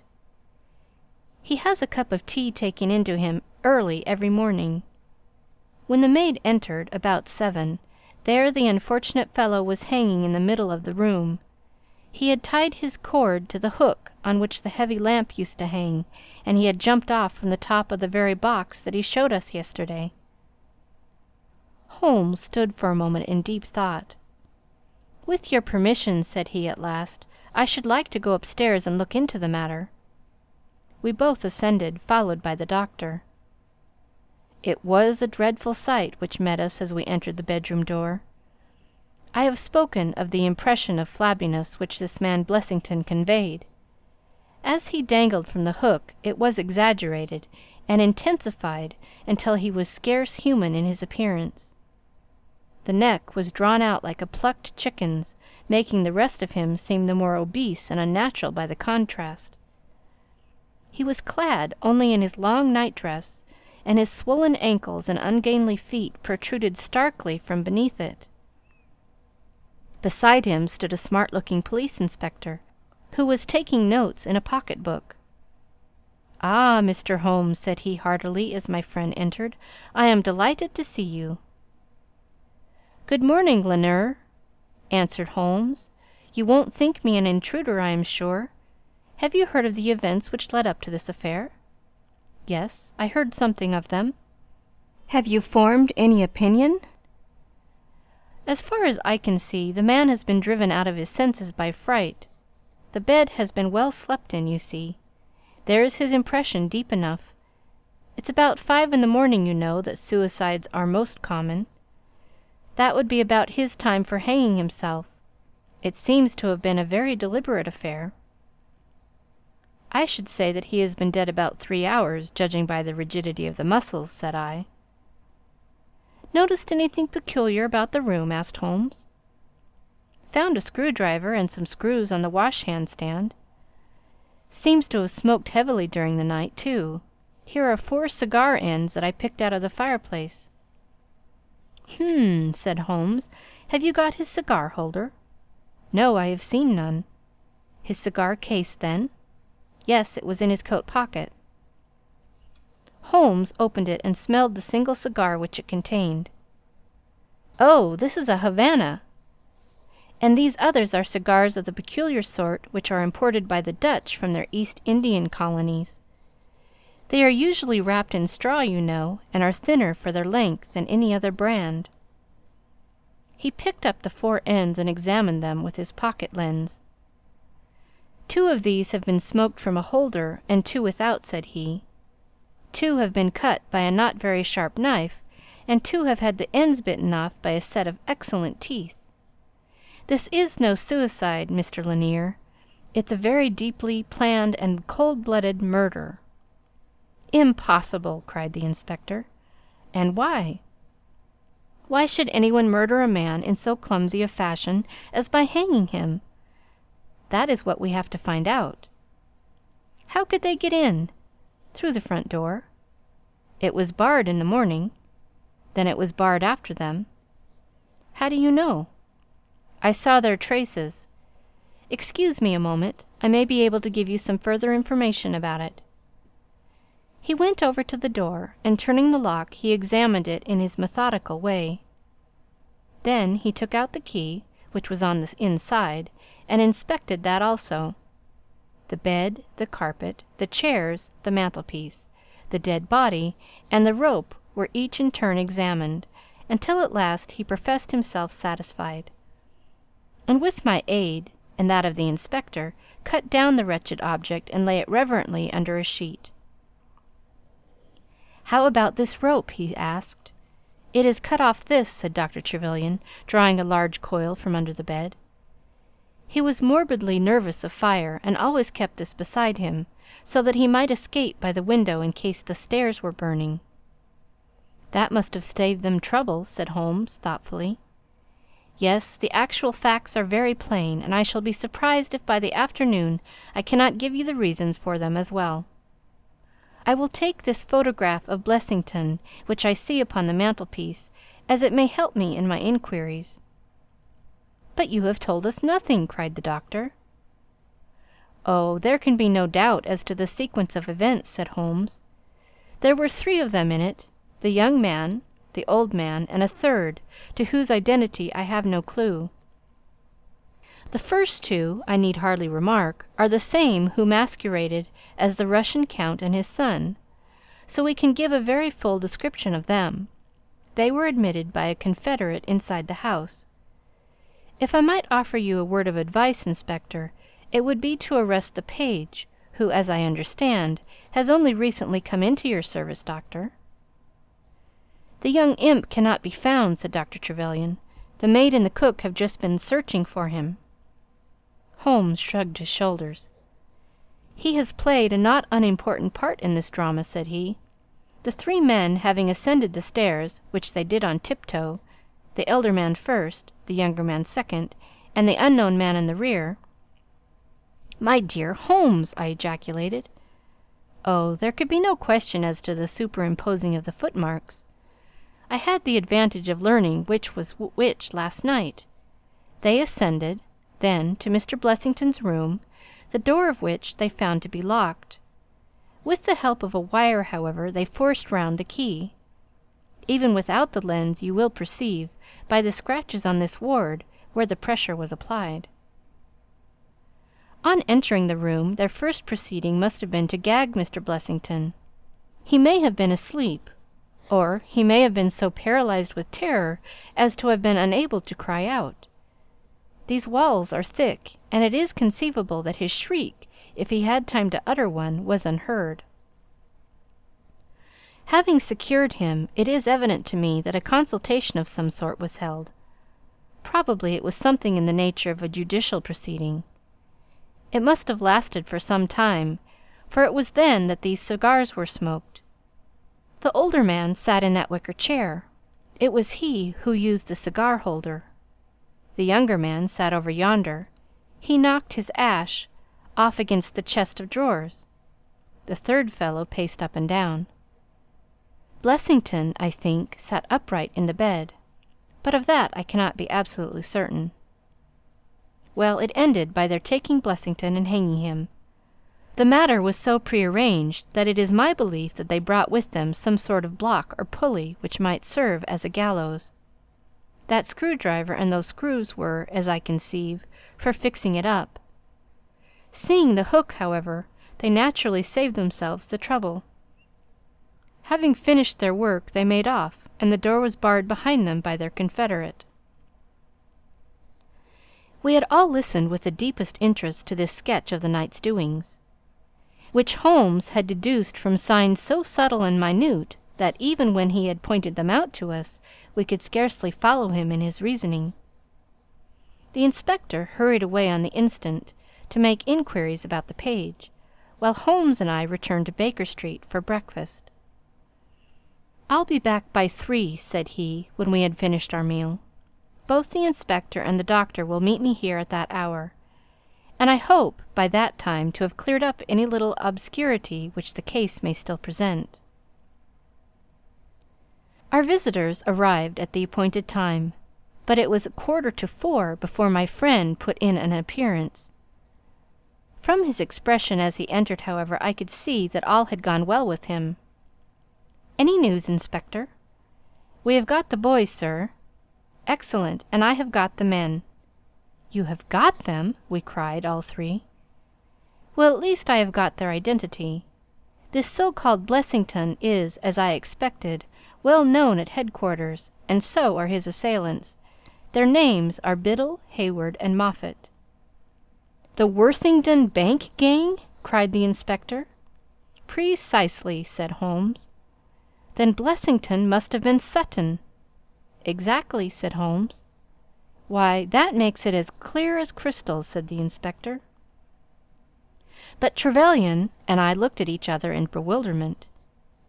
"You must surely remember the great Worthington Bank business," said Holmes.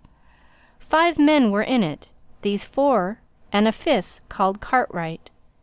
Tobin, the caretaker, was murdered, and the thieves got away with £7,000. This was in 1875. They were all 5 arrested, but the evidence against them was by no means conclusive. This Blessington, or Sutton, who was the worst of the gang, turned informer. On his evidence Cartwright was hanged, and the other 3 got 15 years apiece. When they got out the other day, which was some years before their full term, they set themselves, as you perceive, to hunt down the traitor and to avenge the death of their comrade upon him. Twice they tried to get at him and failed. A 3rd time, you see, it came off. Is there anything further which I can explain, Dr. Trevelyan?" "I think you have made it all remarkably clear," said the doctor. No doubt the day on which he was perturbed was the day when he had seen of their release in the newspapers. Quite so. His talk about a burglary was the merest blind. But why could he not tell you this? Well, my dear sir, knowing the vindictive character of his old associates, he was trying to hide his own identity from everybody as long as he could. His secret was a shameful one, and he could not bring himself to divulge it. However, wretch as he was still living under the shield of British law, and I have no doubt, Inspector, that you will see that though that shield may fail to guard, the sword of justice is still there to avenge. Such were the singular circumstances in connection with the resident patient and the Brook Street doctor. From that night nothing has been seen of the 3 murderers by the police, and it is surmised at Scotland Yard that they were among the passengers of the ill-fated steamer Nora Creina, which was lost some years ago with all hands upon the Portuguese coast, some leagues to the north of Oporto. The proceedings against the page broke down for want of evidence, and the Brook Street mystery, as it was called, has never until now been fully dealt with in any public print. End of Chapter 8. Adventure 9. The Greek Interpreter. During my long and intimate acquaintance with Mr. Sherlock Holmes, I had never heard him refer to his relations, and hardly ever to his own early life. This reticence upon his part had increased the somewhat inhuman effect which he produced upon me, until sometimes I found myself regarding him as an isolated phenomenon, a brain without a heart, as deficient in human sympathy as he was preeminent in intelligence. His aversion to women and his disinclination to form new friendships were both typical of his unemotional character, but not more so than his complete suppression of every reference to his own people. I had come to believe that he was an orphan with no relatives living, but one day, to my very great surprise, he began to talk to me about his brother. It was after tea on a summer evening, and the conversation, which had roamed in a desultory, spasmodic fashion from golf clubs to the causes of the change in the obliquity of the ecliptic, came round at last to the question of atavism and hereditary aptitudes. The point under discussion was how far any singular gift in an individual was due to his ancestry and how far to his own early training. "In your own case," said I, "from all that you have told me, it seems obvious that your faculty of observation and your peculiar facility for deduction are due to your own systematic training." "To some extent," he answered thoughtfully. "My ancestors were country squires who appear to have led much the same life as is natural to their class, but nonetheless my turn that way is in my veins, and may have come with my grandmother, who was the sister of Vernet, the French artist. Art in the blood is liable to take the strangest forms." "But how do you know that it's hereditary?" "Because my brother Mycroft possesses it in a larger degree than I do." This was news to me indeed. If there were another man with such singular powers in England, how was it that neither police nor public had heard of him? I put the question with a hint that it was my companion's modesty which made him acknowledge his brother as his superior. Holmes laughed at my suggestion. "My dear Watson," said he, "I cannot agree with those who rank modesty among the virtues. To the logician all things should be seen exactly as they are, and to underestimate oneself is as much a departure from truth as to exaggerate one's own powers. When I say, therefore, that Mycroft has better powers of observation than I, you may take it that I am speaking the exact and literal truth." "Is he your junior?" 7 years my senior." "How comes it that he's unknown?" "Oh, he is very well known in his own circle." "Where then?" "Well, in the Diogenes Club, for example." I had never heard of the institution, and my face must have proclaimed as much, for Sherlock Holmes pulled out his watch. "The Diogenes Club is the queerest club in London, and Mycroft one of the queerest men. He's always there from 4:45 to 8:20. It's 6 now, so if you care for a stroll this beautiful evening, I shall be very happy to introduce you to 2 curiosities." 5 minutes later, we were in the street, walking towards Regent Circus. "You wonder," said my companion, "why it is that Mycroft does not use his powers for detective work. He is incapable of it." "But I thought you said—" "I said that he was my superior in observation and deduction. If the art of the detective began and ended in reasoning from an armchair, my brother would be the greatest criminal agent that ever lived. But he has no ambition and no energy. He will not even go out of his way to verify his own solutions, and would rather be considered wrong than take the trouble to prove himself right. Again and again I have taken a problem to him, and have received an explanation which was afterwards proved to be the correct one. And yet he was absolutely incapable of working out the practical points which must be gone into before a case could be laid before a judge or jury." "It's not his profession, then?" "By no means. What is to me a means of livelihood is to him the merest hobby of a dilettante. He has an extraordinary faculty for figures, and audits the books in some of the government departments. Mycroft lodges in Pall Mall, and he walks round the corner into Whitehall every morning and back every evening. From year's end to year's end he takes no other exercise, and is seen nowhere else except only in the Diogenes Club, which is just opposite his rooms." "I cannot recall the name." "Very likely not. There are many men in London, you know, who, some from shyness, some from misanthropy, have no wish for the company of their fellows. Yet they are not averse to comfortable chairs and the latest periodical. It is for the convenience of these that the Diogenes Club was started, and it now contains the most unsociable and unclubbable men in town. No member is permitted to take the least notice of any other one. Save in the strangers' room, no talking is under any circumstances allowed, and 3 offences, if brought to the notice of the committee, render the talker liable to expulsion. My brother was one of the founders, and I have myself found it a very soothing atmosphere." We'd reached Pall Mall as we talked, and were walking down it from the St. James's End. Sherlock Holmes stopped at a door some little distance from the Carlton, and, cautioning me not to speak, he led the way into the hall.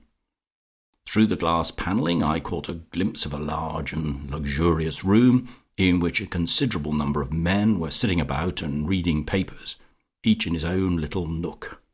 Holmes showed me into a small chamber, which looked out into Pall Mall, and then, leaving me for a minute, he came back with a companion who I knew could only be his brother. Mycroft Holmes was a much larger and stouter man than Sherlock. His body was absolutely corpulent, but his face, though massive, had preserved something of the sharpness of expression which was so remarkable in that of his brother. His eyes, which were of a peculiarly light watery grey, seemed to always retain that far-away introspective look which I had only observed in Sherlock's when he was exerting his full powers. "I'm glad to meet you, sir," said he, putting out a broad, fat hand like a flipper of a seal. "I hear of Sherlock everywhere since you became his chronicler. By the way, Sherlock, I expected to see you round last week to consult me over that Manor House case. I thought you might be a little out of your depth." "No, I sold it," said my friend, smiling. "It was Adams, of course?" "Yes, it was Adams." "I was sure of it from the first." The 2 men sat down together in the bow window of the club. "To any one who wishes to study mankind, this is the spot," said Mycroft. "Look at the magnificent types. Look at these 2 men who are coming towards us, for example." "The billiard marker and the other?" "Precisely. What do you make of the other?" The 2 men had stopped opposite the window. Some chalk marks over the waistcoat pocket were the only signs of billiards which I could see in one of them. The other was a very small, dark fellow, with his hat pushed back and several packages under his arm. "An old soldier, I perceive," said Sherlock. "And very recently discharged," remarked the brother. "Served in India, I see. And a non-commissioned officer?" "Royal Artillery, I fancy," said Sherlock. "And a widower, but with a child." "Children, my dear boy, children." "Come," said I, laughing, "this is a little too much." "Surely," answered Holmes, "it is not hard to say that a man with that bearing, expression of authority, and sun-baked skin is a soldier, is more than a private, and is not long from India." "That he has not left the service long is shown by his still wearing his ammunition boots, as they're called," observed Mycroft. "He had not the cavalry stride, yet he wore his hat on one side, as is shown by the lighter skin on that side of his brow. His weight is against his being a sapper. He is in the artillery." "Then, of course, his complete mourning shows that he has lost someone very dear. The fact that he is doing his own shopping looks as though it were his wife. He has been buying things for children, you perceive. There is a rattle, which shows that one of them is very young. The wife probably died in childbed. The fact that he has a picture book under his arm shows that there is another child to be thought of." I began to understand what my friend meant when he said that his brother possessed even keener faculties than he did himself. He glanced across at me and smiled. Mycroft took snuff from a tortoiseshell box and brushed away the wandering grains from his coat front with a large red silk handkerchief. "By the way, Sherlock," said he, "I have had something quite after your own heart, a most singular problem, submitted to my judgment. I really had not the energy to follow it up, save in a very incomplete fashion, but it gave me a basis for some pleasing speculation. If you would care to hear the facts—" "My dear Mycroft, I should be delighted." The brother scribbled a note upon a leaf of his pocket-book, and, ringing the bell, he handed it to the waiter. "I've asked Mr. Melas to step across," said he. "He lodges on the floor above me, and I have some slight acquaintance with him, which led him to come to me in his perplexity. Mr. Melas is a Greek by extraction, as I understand, and he is a remarkable linguist. He earns his living partly as an interpreter in the law courts, and partly by acting as guide to any wealthy Orientals who may visit the Northumberland Avenue hotels. I think I will leave him to tell his very remarkable experiences in his own fashion." A few minutes later we were joined by a short, stout man whose olive face and coal-black hair proclaimed his southern origin, though his speech was that of an educated Englishman. He shook hands eagerly with Sherlock Holmes, and his dark eyes sparkled with pleasure when he understood that this specialist was anxious to hear his story. "I do not believe that the police credit me, on my word I do not," said he in a wailing voice. "Just because they have never heard of it before, they think that such a thing cannot be. But I know that I shall never be easy in my mind until I know what has become of my poor man with the sticking plaster upon his face." "I'm all attention," said Sherlock Holmes. "This is Wednesday evening," said Mr. Melas. "Well then, it was Monday night, only 2 days ago, you understand, that all this happened. I am an interpreter, as perhaps my neighbour there has told you. I interpret all languages, or nearly all, but as I am a Greek by birth, and with a Grecian name, it is with that particular tongue that I am principally associated. For many years I've been the chief Greek interpreter in London, and my name is very well known in the hotels. It happens not infrequently that I am sent for at strange hours by foreigners who get into difficulties, or by travellers who arrive late and wish my services. I was not surprised, therefore, on Monday night when a Mr. Latimer, a very fashionably dressed young man, came up to my rooms and asked me to accompany him in a cab which was waiting at the door. A Greek friend had come to see him upon business, he said, and as he could speak nothing but his own tongue, the services of an interpreter were indispensable. He gave me to understand that his house was some little distance off in Kensington, and he seemed to be in a great hurry, bustling me rapidly into the cab when we had descended to the street.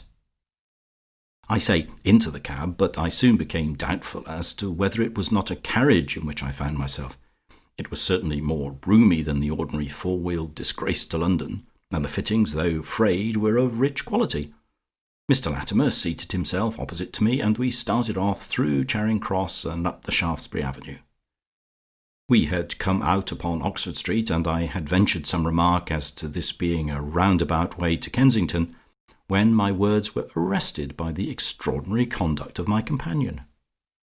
He began by drawing a most formidable-looking bludgeon loaded with lead from his pocket, and switching it backwards and forwards several times, as if to test its weight and strength. Then he placed it without a word upon the seat beside him.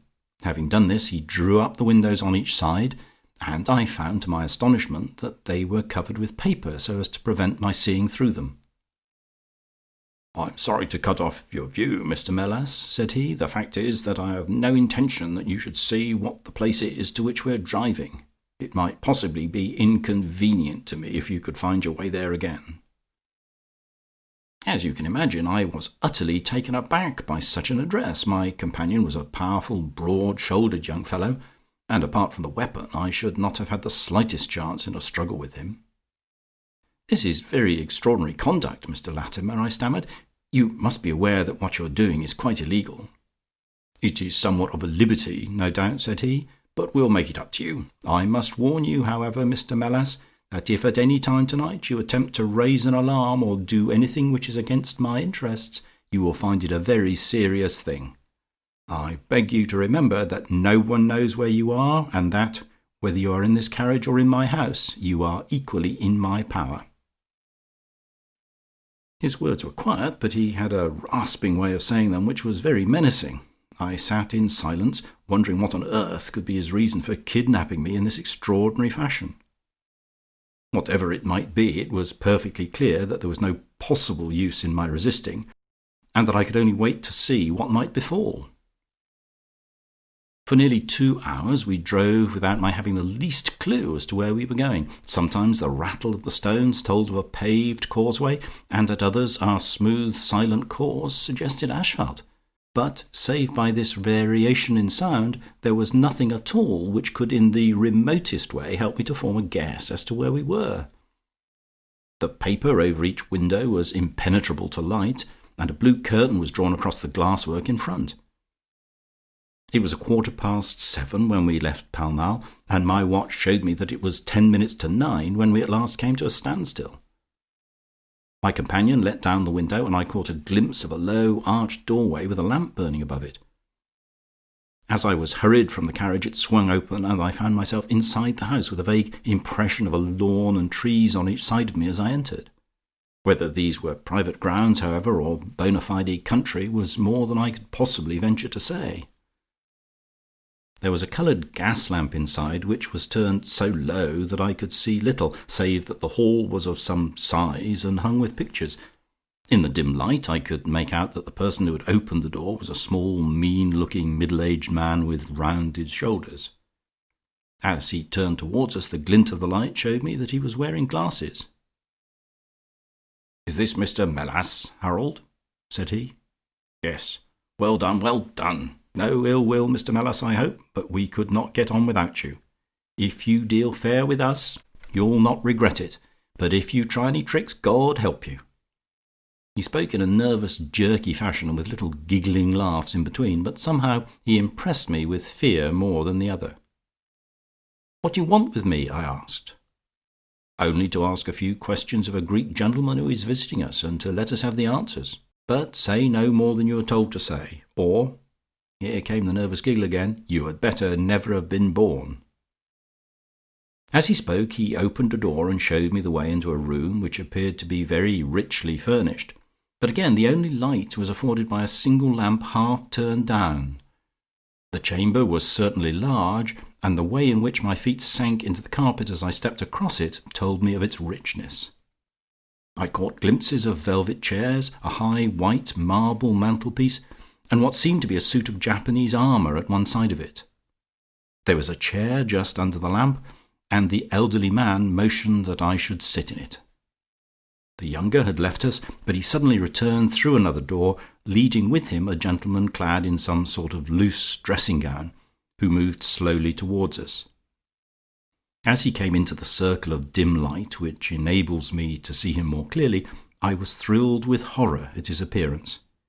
He was deadly pale and terribly emaciated, with the protruding, brilliant eyes of a man whose spirit was greater than his strength. But what shocked me more than any signs of physical weakness was that his face was grotesquely criss-crossed with sticking plaster, and that one large pad of it was fastened over his mouth. "Have you the slate, Harold?" cried the older man, as this strange being fell, rather than sat, down into the chair. "Are his hands loose? Now then, give him the pencil. You are to ask the questions, Mr. Melas, and he will write the answers. Ask him first of all whether he is prepared to sign the papers." The man's eyes flashed with fire. "Never," he wrote in Greek upon the slate. "On no condition?" I asked, at the bidding of our tyrant. "Only if I see him married in my presence by a Greek priest whom I know." The man giggled in his venomous way. "You know what awaits you, then? I care nothing for myself." These are samples of the questions and answers which made up our strange, half-spoken, half-written conversation. Again and again I had to ask him whether he would give in and sign the documents. Again and again I had the same indignant reply. But soon a happy thought came to me. I took to adding on little sentences of my own to each question, innocent ones at first, to test whether either of our companions knew anything of the matter, and then, as I found that they showed no signs, I played a more dangerous game. Our conversation ran something like this. "You can do no good by this obstinacy. Who are you?" "I care not. I am a stranger in London." "Your fate will be upon your own head." "How long have you been here?" "Let it be so. 3 weeks."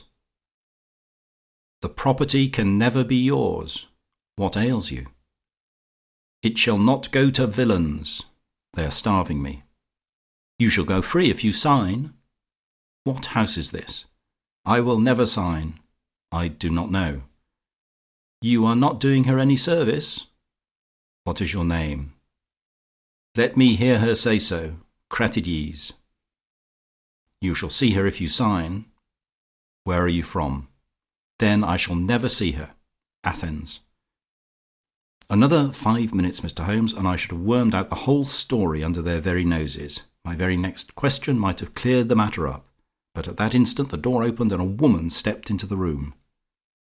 I could not see her clearly enough to know more than that she was tall and graceful, with black hair, and clad in some sort of loose white gown. "Harold," said she, speaking English with a broken accent, "I could not stay away longer. It is so lonely up there, with only— Oh, my God, it is Paul!" These last words were in Greek, and at the same instant the man, with a convulsive effort, tore the plaster from his lips, and screaming out "Sophie, Sophie," rushed into the woman's arms. Their embrace was but for an instant, however, for the younger man seized the woman and pushed her out of the room, while the elder easily overpowered his emaciated victim and dragged him away through the other door. For a moment I was left alone in the room, and I sprang to my feet with some vague idea that I might in some way get a clue to what this house was in which I found myself. Fortunately, however, I took no steps, for looking up I saw the older man was standing in the doorway with his eyes fixed upon me. "That will do, Mr. Melas," said he. "You perceive that we have taken you into our confidence over some very private business. We should not have troubled you, only that our friend who speaks Greek and who began these negotiations has been forced to return to the East. It was quite necessary for us to find someone to take his place, and we were fortunate in hearing of your powers." I bowed. "There are 5 sovereigns here," said he, walking up to me, "which will, I hope, be a sufficient fee. But remember," he added, tapping me lightly on the chest and giggling, "if you speak to a human soul about this, one human soul, mind, well, may God have mercy upon your soul." I cannot tell you the loathing and horror with which this insignificant-looking man inspired me. I could see him better now as the lamplight shone upon him. His features were peaky and sallow, and his little pointed beard was thready and ill-nourished. He pushed his face forward as he spoke, and his lips and eyelids were continually twitching, like a man with St. Vitus dance. I could not help thinking that his strange, catchy little laugh was also a symptom of some nervous malady. The terror of his face lay in his eyes, however, steel grey and glistening coldly with a malignant, inexorable cruelty in their depths. "We shall know if you speak of this," said he. "We have our own means of information. Now you will find the carriage waiting, and my friend will see you on your way." I was hurried through the hall and into the vehicle, again obtaining that momentary glimpse of trees and a garden. Mr. Latimer followed closely at my heels and took his place opposite to me without a word. In silence we again drove for an interminable distance with the windows raised, until at last, just after midnight, the carriage pulled up. "You'll get down here, Mr. Melas," said my companion. "I'm sorry to leave you so far from your house, but there is no alternative. Any attempt upon your part to follow the carriage can only end in injury to yourself." He opened the door as he spoke, and I had hardly time to spring out when the coachman lashed the horses and the carriage rattled away. I looked around me in astonishment. I was on some sort of a heathy common mottled over with dark clumps of furze bushes. Far away stretched a line of houses with a light here and there in the upper windows. On the other side I saw the red signal lamps of a railway. The carriage which had brought me was already out of sight. I stood gazing round and wondering where on earth I might be, when I saw someone coming towards me in the darkness. As he came up to me, I made out that he was a railway porter. "Can you tell me what place this is?" I asked. "Wandsworth Common," said he. "Can I get a train into town?" "If you walk a mile or so to Clapham Junction," said he, "you'll just be in time for the last to Victoria." So that was the end of my adventure, Mr. Holmes. I do not know where I was, nor whom I spoke with, nor anything save what I have told you. But I know that there is foul play going on, and I want to help that unhappy man if I can. I told the whole story to Mr. Mycroft Holmes next morning, and subsequently to the police. We all sat in silence for some little time after listening to this extraordinary narrative. Then Sherlock Holmes looked across at his brother. "Any steps?" he asked. Mycroft picked up the Daily News, which was lying upon the side table. "Anybody supplying any information to the whereabouts of a Greek gentleman named Paul Cratides from Athens, who is unable to speak English, will be rewarded. A similar reward paid to anyone giving information about a Greek lady whose first name is Sophie, X2473. That was in all the dailies. No answer." "How about the Greek legation?" "I have inquired. They know nothing." "A wire to the head of the Athens police, then?" "Sherlock has all the energy of the family," said Mycroft, turning to me. "Well, you take the case up by all means, and let me know if you do any good." "Certainly," answered my friend, rising from his chair. "I'll let you know, and Mr. Melas also. In the meantime, Mr. Melas, I should certainly be on my guard if I were you, for of course they must know through these advertisements that you have betrayed them." As we walked home together, Holmes stopped at a telegraph office and sent off several wires. "You see, Watson," he remarked, "our evening has been by no means wasted.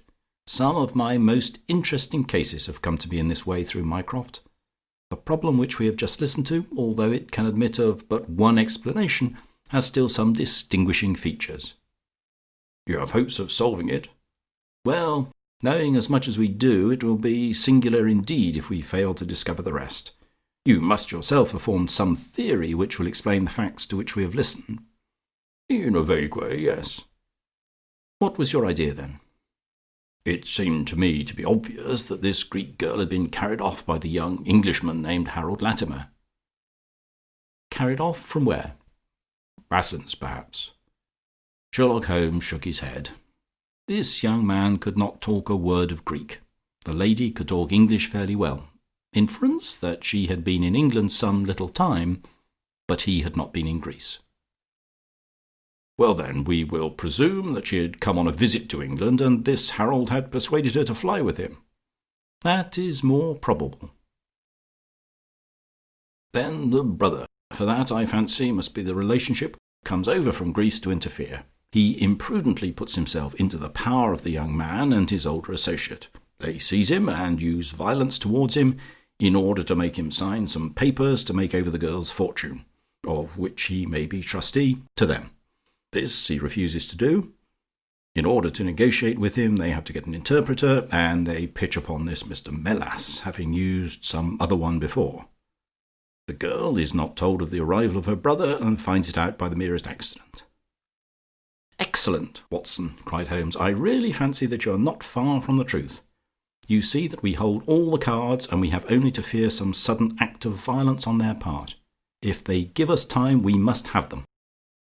"But how can we find out where this house lies?"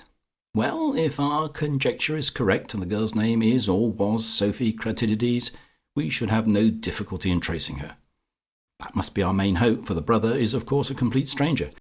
It is clear that some time has elapsed since this Harold established these relations with the girl, some weeks at any rate, since the brother in Greece has had time to hear of it and come across. If they have been living in the same place during this time, it is probable that we shall have some answer to Mycroft's advertisement." We had reached our house in Baker Street while we'd been talking. Holmes ascended the stair first, and as he opened the door of our room, he gave a start of surprise. Looking over his shoulder, I was equally astonished. His brother Mycroft was sitting smoking in the armchair. "Come in, Sherlock, come in, sir," said he blandly, smiling at our surprised faces. "You don't expect such energy from me, do you, Sherlock? But somehow this case attracts me. How did you get here?" "I passed you in a hansom." "There has been some new development?" "I had an answer to my advertisement." "Ah! Yes, it came within a few minutes of your leaving." "And to what effect?" Mycroft Holmes took out a sheet of paper. "Here it is," said he, "written with a J pen on royal cream paper by a middle-aged man with a weak constitution. 'Sir,' he says, 'in answer to your advertisement of today's date, I beg to inform you that I know the young lady in question very well. If you should care to call upon me, I could give you some particulars as to her painful history. She is living at present at the Myrtles, Beckenham. Yours faithfully, J. Davenport.'" "He writes from Lower Brixton," said Mycroft Holmes. "Do you not think that we might drive to him now, Sherlock, and learn these particulars?" "My dear Mycroft, the brother's life is more valuable than the sister's story. I think we should call at Scotland Yard for Inspector Gregson and go straight out to Beckenham. We know that a man is being done to death, and every hour may be vital." "Better pick up Mr. Mellis on our way," I suggested. "We may need an interpreter." "Excellent," said Sherlock Holmes. "Send the boy for a four-wheeler, and we shall be off at once." He opened the table drawer as he spoke, and I noticed that he had slipped his revolver into his pocket. "Yes," said he, in answer to my glance, "I should say, from what we have heard, that we are dealing with a particularly dangerous gang." It was almost dark before we found ourselves in Pall Mall at the rooms of Mr. Mellis. A gentleman had just called for him, and he was gone.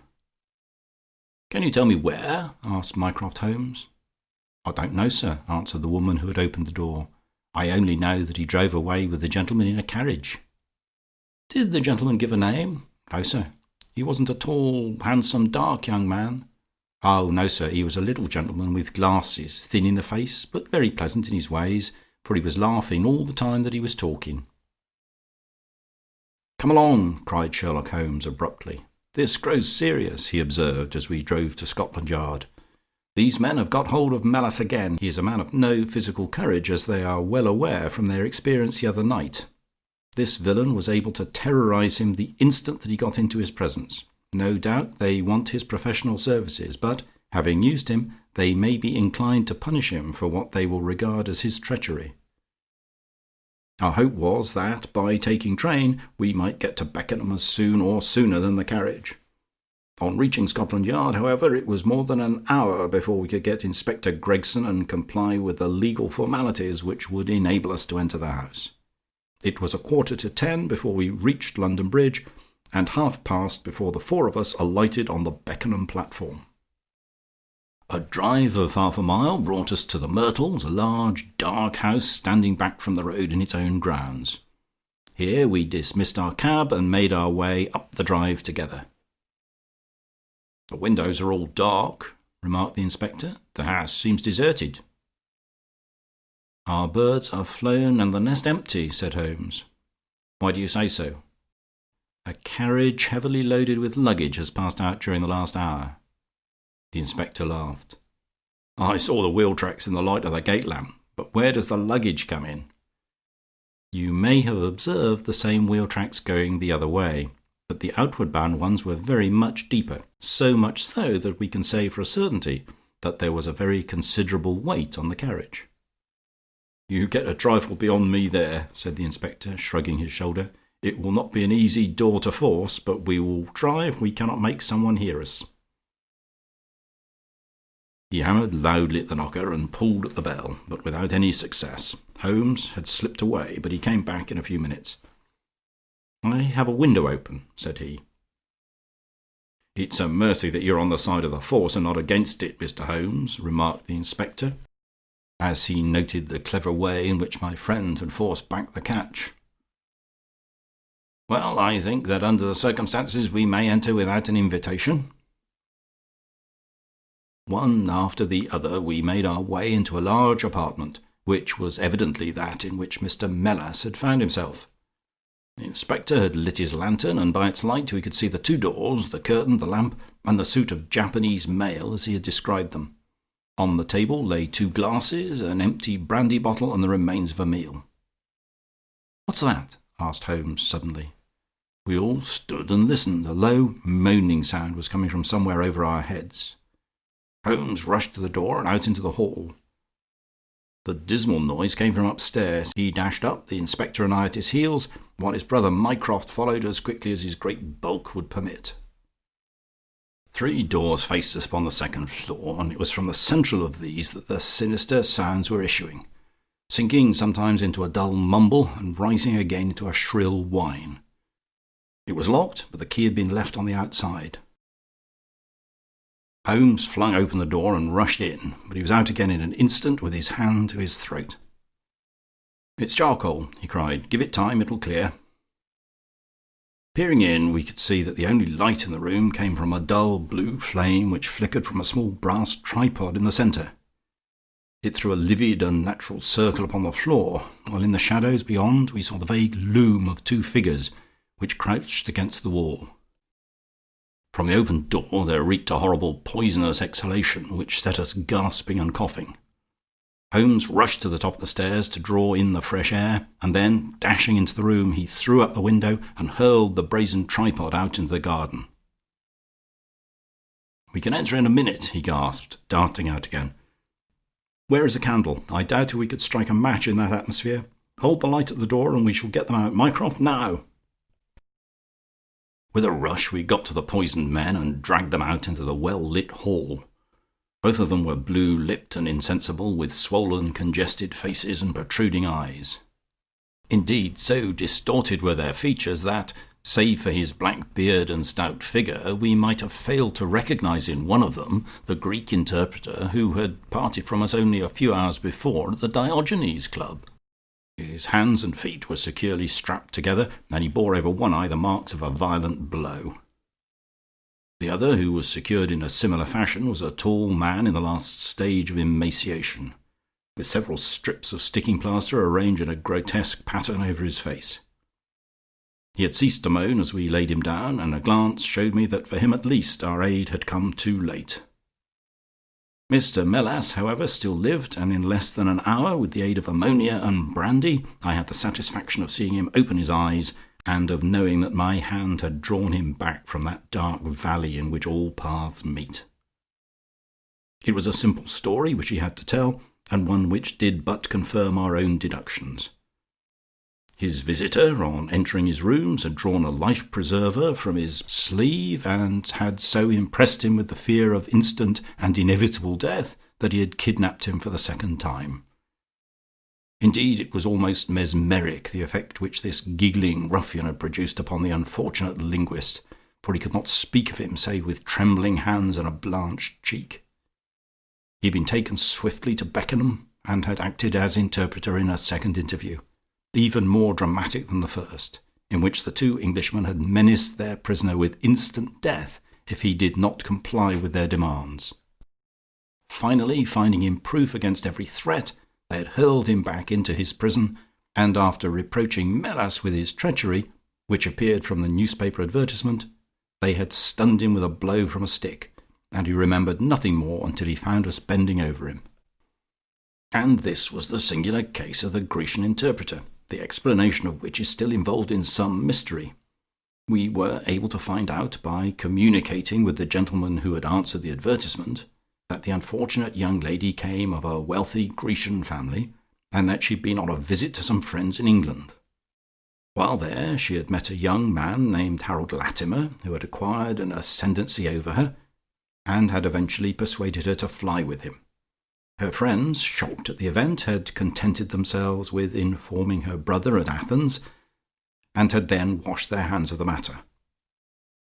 The brother, on his arrival in England, had imprudently placed himself in the power of Latimer and of his associate, whose name was Wilson Kemp, a man of the foulest antecedents.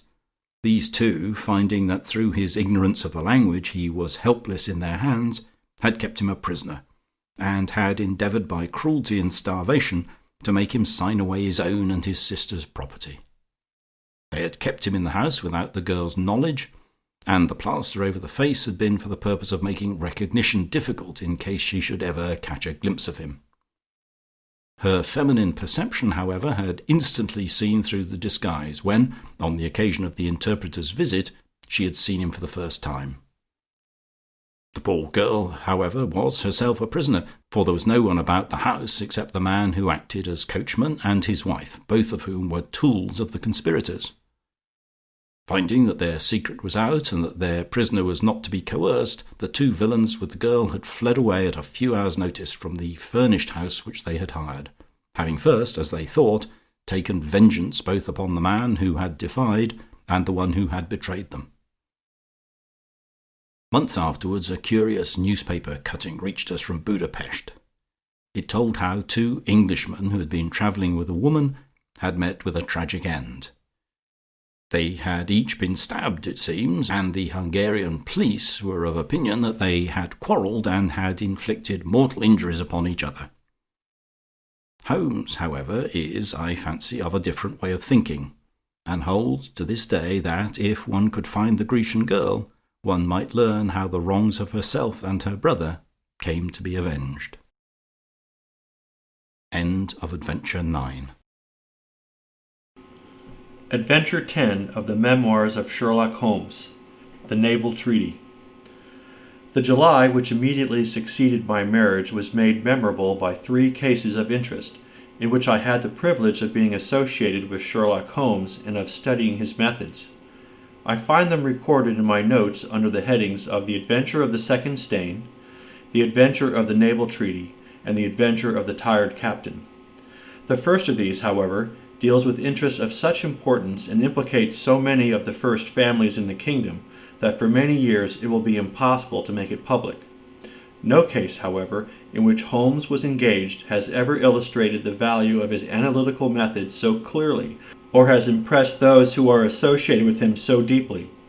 I still retain an almost verbatim report of the interview in which he demonstrated the true facts of the case to Monsieur Dubuquet of the Paris police, and Fritz von Waldbaum, the well-known specialist of Danzig, both of whom had wasted their energies upon what proved to be side issues. The new century will have come, however, before the story can be safely told. Meanwhile, I pass on to the second on my list, which promised also at one time to be of national importance, and was marked by several incidents which give it a quite unique character. During my school days, I had been intimately associated with a lad named Percy Phelps, who was of much the same age as myself, though he was 2 classes ahead of me. He was a very brilliant boy and carried away every prize which the school had to offer. Finished his exploits by winning a scholarship which sent him on to continue his triumphant career at Cambridge. He was, I remember, extremely well connected, and even when we were all little boys together, we knew that his mother's brother was Lord Holdhurst, the great conservative politician. This gaudy relationship did him little good at school. On the contrary, it seemed rather a piquant thing to us to chevy him about the playground and hit him over the shins with a wicket. But it was another thing when he came out into the world. I heard vaguely that his abilities and the influences which he commanded had won him a good position at the Foreign Office, and then he passed completely out of my mind until the following letter recalled his existence. Briar Bay, Woking. My dear Watson, I have no doubt that you can remember Tadpole Phelps, who was in the 50th form when you were in the 3rd. It is possible even that you may have heard through my uncle's influence I obtained a good appointment at the Foreign Office, and that I was in a situation of trust and honor until a horrible misfortune came suddenly to my career. There is no use writing of the details of that dreadful event. In the event of your acceding to my request, it is probably that I shall have to narrate them to you. I have only just recovered from 9 weeks of brain fever, and am still exceedingly weak. Do you think that you could bring your friend, Mr. Holmes, down to see me? I should like to have his opinion of the case, though the authorities assure me that nothing more can be done. Do try to bring him down, and as soon as possible. Every minute seems an hour while I live in this state of horrible suspense. Assure him that I have not asked his advice sooner. It was not because I did not appreciate his talents, but because I have been off my head ever since the blow fell. Now I am clear again, though I dare not think of it too much for fear of a relapse. I am still so weak that I have to write, as you see, by dictating. Do try to bring him. Your old schoolfellow, Percy Phelps. There was something that touched me as I read this letter, something pitiable in the reiterated appeals to bring Holmes. So moved was I that even had it been a difficult matter, I should have tried it. But of course I knew well that Holmes loved his art, so that he was ever as ready to bring his aid as his client could be to receive it. My wife agreed with me that not a moment should be lost in laying the matter before him, and so within an hour of breakfast time I found myself back once more in the old rooms in Baker Street. Holmes was seated at his side table, clad in his dressing gown, and working hard over a chemical investigation. A large curved retort was boiling furiously in the bluish flame of a Bunsen burner, and the distilled drops were condensed into a 2-liter measure. My friend hardly glanced up as I entered, and I, seeing that his investigation must be of importance, seated myself in an armchair and waited. He dipped into this bottle or that, drawing out a few drops of each with his glass pipette, and finally brought a test tube containing a solution over to the table. In his right hand was held a slip of litmus paper. "You come at a crisis, Watson," said he.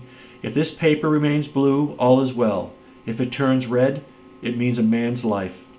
He dipped it into the test tube, and it flushed at once into a full, dirty crimson. "I thought as much," he cried. "I will be at your service in an instant, Watson. You will find tobacco in the Persian slipper." He turned to his desk and scribbled off several telegrams, which were handed over to the page boy. Then he threw himself down into the chair opposite, and drew up his knees until his fingers clasped round his long, thin shins. "A very commonplace little murder," said he. "You've got something better, I fancy? You are the stormy petrel of crime, Watson. What is it?" I handed him the letter, which he read with the most concentrated attention. "It does not tell us very much, does it?" he remarked, as he handed it back to me. "Hardly anything. And yet the writing is of interest. But the writing is not his own. Precisely. It's a woman's." "A man's, surely," I cried. "No, a woman's, and a woman of rare character. You see, at the commencement of an investigation, it is something to know that your client is in close contact with someone who, for good or evil, has an exceptional nature. My interest is already awakened in the case. If you are ready, we will start at once for Woking, and see this diplomatist who is in such evil case, and the lady to whom he dictates his letters." We were fortunate enough to catch an early train at Waterloo, and in a little under an hour we found ourselves among the fir woods and the heather of Woking. Briarbay proved to be a large detached house standing in an extensive grounds within a few minutes' walk of the station. On sending in our cards, we were shown into an elegantly appointed drawing-room, where we were joined in a few minutes by a rather stout man who received us with much hospitality. His age may have been nearly 40 than 30, but his cheeks were so ruddy and his eyes so merry that he still conveyed the impression of a plump and mischievous boy. "I am so glad that you have come," said he, shaking our hands with effusion. "Percy has been inquiring for you all morning. Ah, poor chap, he clings to any straw. His father and his mother asked me to see you, for the mere mention of the subject is very painful to them." "We have had no details yet," observed Holmes. "I perceive that you are not yourself a member of the family." Our acquaintance looked surprised, and then, glancing down, he began to laugh. "Oh, of course, you saw the J.H. monogram on my locket," said he. "For a moment I thought you had done something clever. Joseph Harrison is my name, and as Percy is to marry my sister Annie, I shall at least be a relative by marriage. You will find my sister in his room, for she has nursed him hand and foot these 2 months back. Perhaps we'd better go in at once, for I know how impatient he is." The chamber in which we were shown was on the same floor as the drawing-room. It was furnished partly as a sitting and partly as a bedroom, with flowers arranged daintily in every nook and corner. A young man, very pale and worn, was lying upon a sofa near the open window, through which came the rich scent of the garden and the balmy summer air. A woman was sitting beside him, who rose as we entered. "Shall I leave, Percy?" she asked. He clutched her hand to detain her. "How are you, Watson?" said he cordially. "I should never have known you under that mustache, and I dare say you would not be prepared to swear to me. This, I presume, is your celebrated friend, Mr. Sherlock Holmes." I introduced him in a few words, and we both sat down. The stout young man had left us, but his sister still remained with her hand in that of the invalid. She was a striking-looking woman, a little short and thick for symmetry, but with a beautiful olive complexion, large, dark Italian eyes, and a wealth of a deep black hair. Her rich tints made the white face of her companion the more worn and haggard by the contrast. "I won't waste your time," said he, raising himself upon the sofa. "I'll plunge into the matter without further preamble. I was a happy and successful man, Mr. Holmes, and on the eve of being married, when a sudden and dreadful misfortune wrecked all my prospects in life. I was, as Watson may have told you, in the Foreign Office, and through the influences of my uncle, Lord Holdhurst, I rose rapidly to a responsible position. When my uncle became Foreign Minister in this administration, he gave me several missions of trust, and as I always brought them to a successful conclusion, he came at last to have the utmost confidence in my ability and tact. Nearly 10 weeks ago, to be more accurate, on the 23rd of May, he called me into his private room, and after complimenting me on the good work which I had done, he informed me that he had a new commission of trust for me to execute. "This," said he, taking a grey roll of paper from his bureau, "is the original of that secret treaty between England and Italy of which, I regret to say, some rumours have already got into the public press. It is of enormous importance that nothing further should leak out. The French or the Russian embassy would pay an immense sum to learn the contents of these papers. They should not leave my bureau were it not that it is absolutely necessary to have them copied. You have a desk in your office?" "Yes, sir." "Then take the treaty and lock it up there.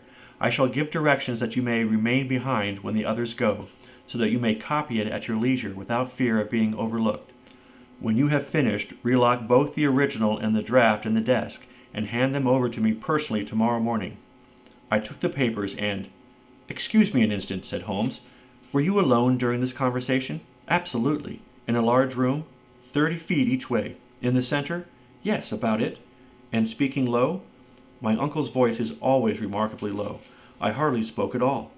"Thank you," said Holmes, shutting his eyes. "Pray go on." I did exactly what he indicated, and waited until the other clerks had departed. One of them in my room, Charles Goriot, had some arrears of work to make up, so I left him there and went out to dine. When I returned he was gone. I was anxious to hurry my work, for I knew that Joseph, the Mr. Harrison whom you saw just now, was in town, and that he would travel down to Woking by the 11 o'clock train, and I wanted, if possible, to catch it. When I came to examine the treaty, I saw at once that it was of such importance that my uncle had been guilty of no exaggeration in what he had said. Without going into details, I may say that it defined the position of Great Britain towards the Triple Alliance, and foreshadowed the policy which this country would pursue in the event of the French fleet gaining a complete ascendancy over that of Italy in the Mediterranean. The questions treated in it were purely naval. At the end were the signatures of the high dignitaries who had signed it. I glanced my eyes over it, and then settled down to my task of copying. It was a long document, written in the French language, and containing 26 separate articles. I copied as quickly as I could, but at 9 o'clock I had only done 9 articles, and it seemed hopeless for me to attempt to catch my train. I was feeling drowsy and stupid, partly from my dinner, and also from the effects of a long day's work. A cup of coffee would clear my brain. A commissionaire remains all night in a little lodge at the foot of the stairs, and is in the habit of making coffee at his spirit lamp for any of the officials who may be working overtime. I rang the bell, therefore, to summon him. To my surprise, it was a woman who answered the summons, a large, coarse-faced, elderly woman in an apron. She explained that she was the commissionnaire's wife who did the chairing, and I gave her the order for the coffee. I wrote 2 more articles, and then, feeling more drowsy than ever, I rose and walked up and down the room to stretch my legs. My coffee had not yet come, and I wondered what was the cause of the delay could be. Opening the door, I started down the corridor to find out. There was a straight passage, dimly lighted, which led from the room in which I had been working, and was the only exit from it. It ended in a curving staircase, with the commissionaire's lodge in the passage at the bottom. Halfway down the staircase is a small landing, with another passage running into it at right angles. This second one leads by means of a second small stair to a side door, used by servants and also as a shortcut by clerks when coming from Charles Street. Here is a rough chart of the place. Thank you. I think that I quite follow you, said Sherlock Holmes. It is of the utmost importance that you should notice this point. I went down the stairs and into the hall, where I found the commissionaire fast asleep in his box, with the kettle boiling furiously upon the spirit lamp. I took off the kettle and blew out the lamp, for the water was spurting over the floor. Then I put out my hand and was about to shake the man, who was still sleeping soundly, when a bell over his head rang loudly, and he woke with a start. Mr. Phelps, sir, said he, looking at me in bewilderment. I came down to see if my coffee was ready. I was boiling the kettle when I fell asleep, sir. He looked at me and then up at the still, quivering bell, with an ever-growing astonishment upon his face. If you was here, sir, then who rang the bell? He asked. The bell, I cried. What bell is it? It's the bell of the room you were working in. A cold hand seemed to close around my heart. Someone, then, was in that room where my precious treaty lay upon the table. I ran frantically up the stair and along the passage. There was no one in the corridors, Mr. Holmes. There was no one in the room. All was exactly as I left it, save only that the papers which had been committed to my care had been taken from the desk on which they lay. The copy was there, and the original was gone. Holmes sat up in his chair and rubbed his hands. I could see that the problem was entirely to his heart. Pray, what did you do then? He murmured. I recognized in an instant that the thief must have come up the stairs from the side door. Of course I must have met him if he had come the other way. You were satisfied that he could not have been concealed in the room all the time, or in the corridor which you have just described as dimly lighted? It is absolutely impossible. A rat could not conceal himself either in the room or the corridor. There is no cover at all. Thank you. Pray proceed. The commissionaire, seeing by my pale face that something was to be feared, had followed me upstairs. Now we both rushed along the corridor and down the steep steps which led to Charles Street. The door at the bottom was closed but unlocked. We flung it open and rushed out. I can distinctly remember that as we did so, there came 3 chimes from a neighboring clock. It was 10:15. That is of enormous importance, said Holmes, making a note upon his shirt cuff. The night was very dark, and a thin, warm rain was falling.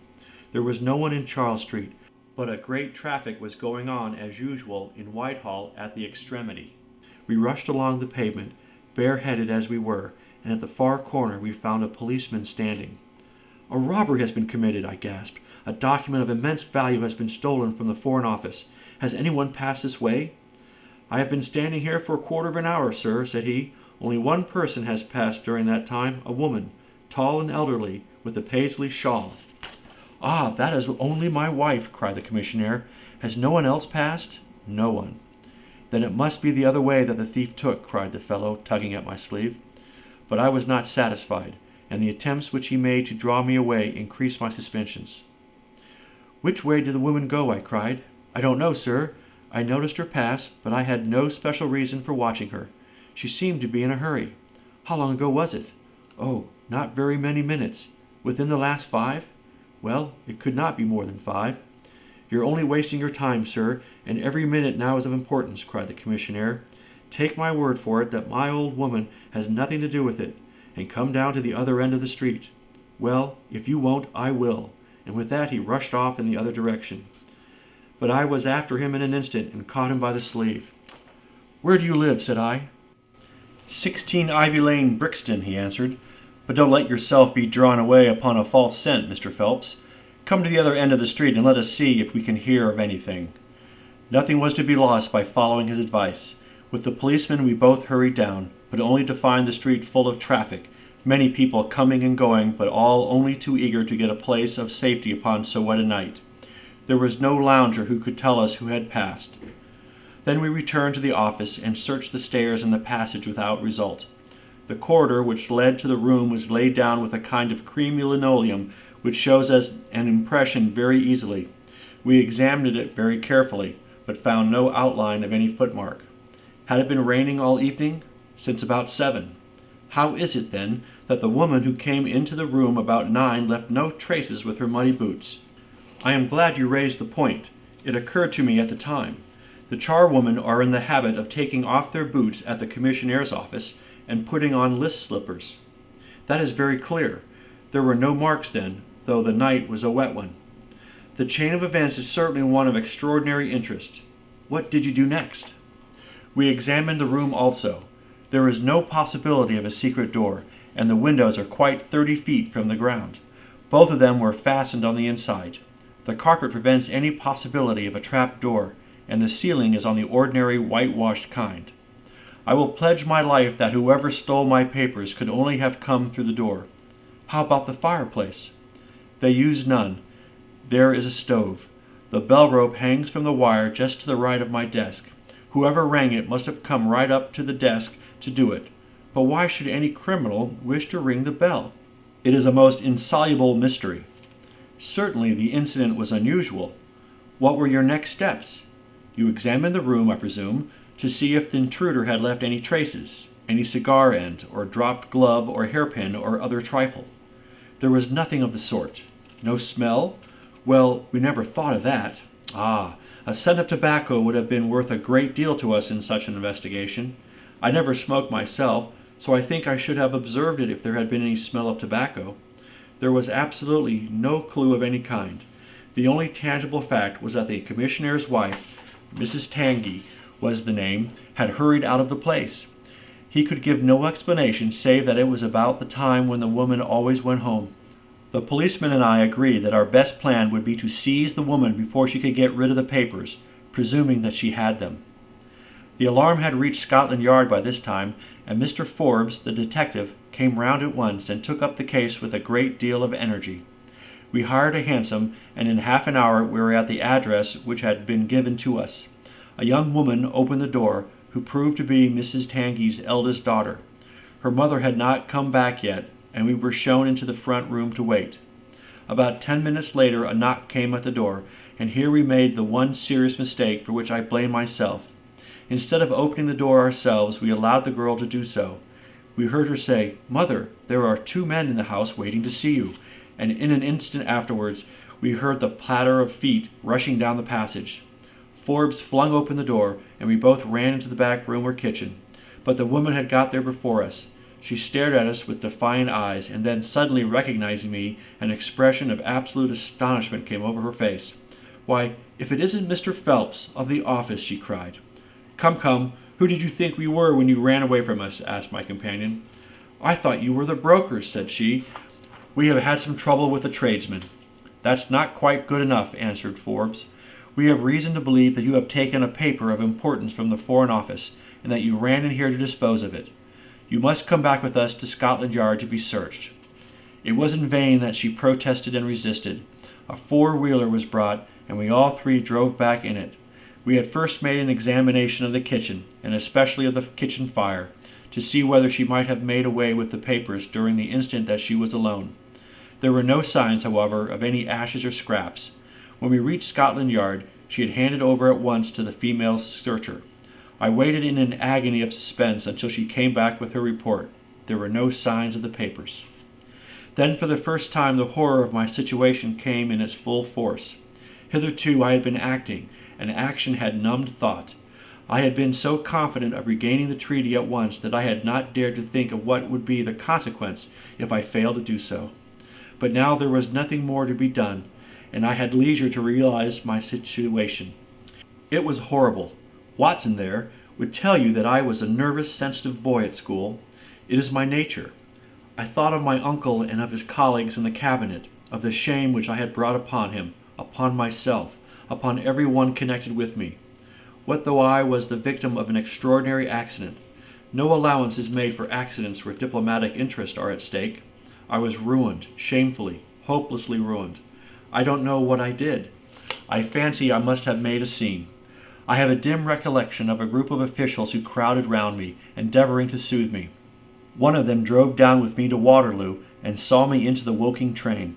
I believe that he would have come all the way had it not been that Dr. Ferrier, who lives near me, was going down by that very train. The doctor most kindly took charge of me, and it was well he did so, for I had a fit in the station, and before we reached home I was practically a raving maniac. You can imagine the state of things here when they were roused from their beds by the doctor's ringing and found me in this condition. Poor Annie here and my mother were broken-hearted. Dr. Ferrier had just heard enough from the detective at the station to be able to give an idea of what had happened, and his story did not mend matters. It was evident to all that I was in for a long illness, so Joseph was bundled out of his cheery bedroom, and it was turned into a sick room for me. Here I have lain, Mr. Holmes, for over 9 weeks, unconscious and raving with brain fever. If it had not been for Miss Harrison here and for the doctor's care, I should not be speaking to you now. She has nursed me by day, and a hired nurse has looked after me by night, for in my mad fits I was capable of anything. Slowly my reason has cleared, but it is only during the last 3 days that my memory has quite returned. Sometimes I wish that it never had. The first thing that I did was to wire Mr. Forbes, who had the case in hand. He came out and assures me that, though everything has been done, no trace of a clue has been discovered. The commissionaire and his wife have been examined in every way without any light being thrown upon the matter. The suspicions of the police then rested upon Mr. Garreau, who, as you may remember, stayed over time in the office that night. His remaining behind and his French name were really the only 2 points which could suggest suspicion, but, as a matter of fact, I did not begin work until he had gone, and his people are of Huguenot extraction, but as English in sympathy and tradition as you and I are. Nothing was found to implicate him in any way, and there the matter dropped. I turn to you, Mr. Holmes, as absolutely my last hope. If you fail me, then my honor as well as my position are forever forfeited. The invalid sank back into his cushions, tired out by this long recital, while his nurse poured him out a glass of some stimulating medicine. Holmes sat silently, with his head thrown back and his eyes closed, in an attitude which might seem listless to a stranger, but which I knew betokened the most intense self-absorption. "Your statement has been so explicit," said he at last, "that you have really left me very few questions to ask. There is one of the very utmost importance, however. Did you tell anyone that you had this special task to perform?" "No one." "Not Miss Harrison here, for example?" "No. I had not been back to Woking between getting the order and executing the commission." "And none of your people had by chance been to see you?" "None." "Did any of them know their way about in the office?" "Oh, yes, all of them have been shown over it." "Still, of course, if you said nothing to anyone about the treaty, these inquiries are irrelevant." "I said nothing." "Do you know anything of the commissionaire?" "Nothing except that he is an old soldier." "What regiment?" "Oh, I have heard Coldstream Guards." "Thank you. I have no doubt I can get details from Forbes. The authorities are excellent at amassing facts, though they do not always use them to advantage. What a lovely thing a rose is." He walked past the couch to the open window and held up the drooping stalk of a moss rose, looking down at the dainty blend of crimson and green. It was a new phase of his character to me, for I had never before seen him show any keen interest in natural objects. "There is nothing in which deduction is so necessary as in religion," said he, leaning with his back against the shutters. "It can be built up as an exact science by the reasoner. Our highest assurance of the goodness of Providence seems to me to rest in the flowers. All other things, our powers, our desires, our food, are all really necessary for our existence in the first instance. But this rose is an extra. Its smell and its color are an embellishment of life, not a condition of it. It is only goodness which gives extras, and so I say again that we have much to hope from the flowers." Percy Phelps and his nurse looked at Holmes during this demonstration with surprise and a good deal of disappointment written upon their faces. He had fallen into a reverie, with the moss rose between his fingers. It had lasted some minutes before the young lady broke in upon it. "Do you see any prospect of solving this mystery, Mr. Holmes?" she asked, with a touch of asperity in her voice. "Oh, the mystery," he answered, coming back with a start to the realities of life. "Well, it would be absurd to deny the case in a very abstruse and a complicated one, but I can promise you that I will look into the matter and let you know any points which may strike me. Do you see any clue? You have furnished me with 7, but, of course, I must test them before I can pronounce upon their value." "You suspect someone?" "I suspect myself." "What?" "Of coming to conclusions too rapidly." "Then go to London and test your conclusions." "Your advice is very excellent, Miss Harrison," said Holmes, rising. "I think, Watson, we cannot do better. Do not allow yourself to indulge in false hopes, Mr. Phelps. The affair is a very tangled one." "I shall be in a fever until I see you again," cried the diplomatist. "Well, I'll come out by the same train tomorrow, though it's more than likely that my report will be a negative one." "God bless you for promising to come," cried our client. "It gives me fresh life to know that something is being done. By the way, I have had a letter from Lord Holdhurst." "Ha! What did he say?" "He was cold but not harsh. I dare say my severe illness prevented him from being that. He repeated that the matter was of the utmost importance, and added that no steps would be taken about my future, by which he means, of course, my dismissal, until my health was restored and I had an opportunity of repairing my misfortune." "Well, that was reasonable and considerate," said Holmes. "Come, Watson, for we have a good day's work before us in town." Mr. Joseph Harrison drove us down to the station, and we were soon whirling up in a Portsmouth train. Holmes was sunk in profound thought, and hardly opened his mouth until we had passed Clapham Junction. It is a very cheery thing to come into London by any of these lines which run high and allow you to look down upon the houses like this. I thought he was joking, for the view was sordid enough, but he soon explained himself. "Look at those big, isolated clumps of building rising up above the slates, like brick islands in a lead-colored sea. The board schools? Lighthouses, my boy, beacons of the future, capsules with hundreds of bright little seeds in each, out of which will spring the wise, better England of the future. I suppose that man Phelps does not drink. I should not think so, nor should I, but we are bound to take every possibility into account. The poor devil has certainly got himself into very deep water, and it's a question whether we shall ever be able to get him ashore. What did you think of Miss Harrison? A girl of strong character. Yes, but she is a good sort, or I am mistaken. She and her brother are the only children of an ironmaster somewhere up Northumberland way. He got engaged to her when travelling last winter, and she came down to be introduced to his people, with her brother as escort.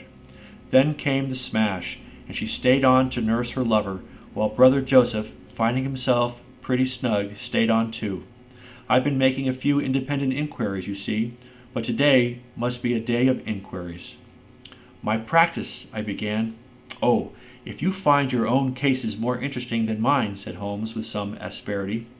I was going to say that my practice could get along very well for a day or two, since it is the slackest time in the year. Excellent, said he, recovering his good humor. Then we'll look into this matter together. I think that we should begin by seeing Forbes. He can probably tell us all the details we want until we know from what side the case is to be approached. You said you had a clue. Well, we have several, but we can only test their value by further inquiry. The most difficult crime to track is the one which is purposeless. Now, this is not purposeless. Who is it who profits by it? There is the French ambassador, there is the Russian, there is whoever might sell it to either of these, and there is Lord Holdhurst. Lord Holdhurst? Well, it is just conceivable that a statesman might find himself in a position where he was not sorry to have such a document accidentally destroyed. Not a statesman with the honorable record of Lord Holdhurst? It is a possibility, and we cannot afford to disregard it. We shall see the noble lord today and find out if he can tell us anything. Meanwhile, I have already set inquiries on foot. Already? Yes, I sent wires from Woking Station to every evening paper in London. This advertisement will appear in each of them. He handed over a sheet torn from a notebook. On it was scribbled in pencil, £10 reward, the number of the cab which dropped a fare at or about the door of the Foreign Office in Charles Street at 9:45 in the evening of May 23rd. Apply 221B Baker Street. You are confident that the thief came in a cab? If not, there is no harm done. But if Mr. Phelps is correct in stating that there is no hiding place either in the room or the corridors, then the person must have come from outside. If he came from outside on so wet a night, and yet left no trace of damp upon the linoleum, which was examined within a few minutes of his passing, then it is exceedingly probable that he came in a cab. Yes, I think that we may safely deduce a cab. It sounds plausible. That is one of the clues of which I spoke. It may lead us to something. And then, of course, there is the bell, which is the most distinctive feature of the case. Why should the bell ring? Was it the thief who did it out of bravado? Or was it someone who was with the thief who did it in order to prevent the crime? Or was it an accident? Or was it? He sank back into the state of intense and silent thought from which he had emerged, but it seemed to me, accustomed as I was to his every mood, that some new possibility had dawned suddenly upon him. It was 3:20 when we reached our terminus, and after a hasty luncheon at the buffet we pushed on at once to Scotland Yard. Holmes had already wired to Forbes, and we found him waiting to receive us, a small foxy man with a sharp but by no means amiable expression. He was decidedly frigid in his manner to us, especially when he heard the errand upon which we had come. "I've heard of your methods before now, Mr. Holmes," said he tartly.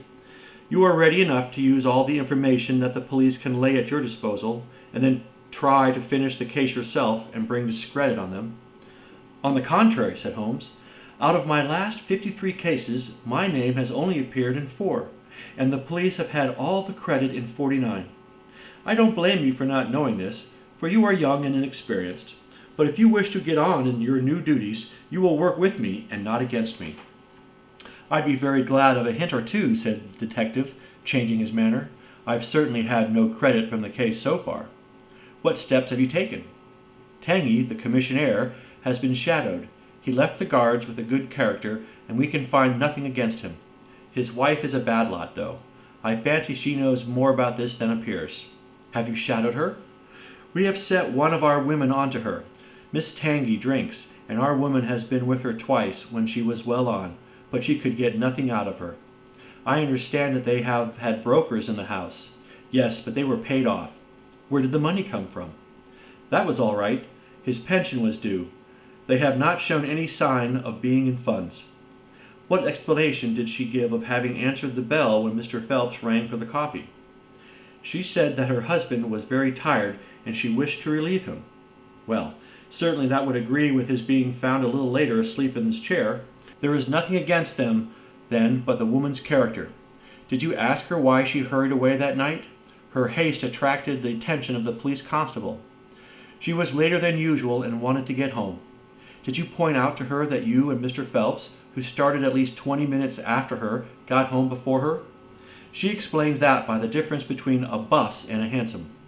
Did she make it clear why, on reaching her house, she ran into the back kitchen? Because she had the money there with which to pay off the brokers. She has at least an answer for everything. Did you ask her whether in leaving she met anyone or saw anyone loitering about Charles Street? She saw no one but the constable. Well, you seem to have cross-examined her pretty thoroughly. What else have you done?" "The clerk Garrot has been shadowed all these 9 weeks, but without result. We can show nothing against him." "Anything else?" "Well, we have nothing else to go upon. No evidence of any kind." "Have you formed a theory about how that bell rang?" "Well, I must confess that it beats me. It was a cool hand, whoever it was, to go and give the alarm like that." "Yes, it was a queer thing to do. Many thanks to you for what you have told me. If I can put the man into your hands, you shall hear from me. Come along, Watson." "Where are we going to now?" I asked as we left the office. "We are now going to interview Lord Holdhurst, the cabinet minister and future premier of England."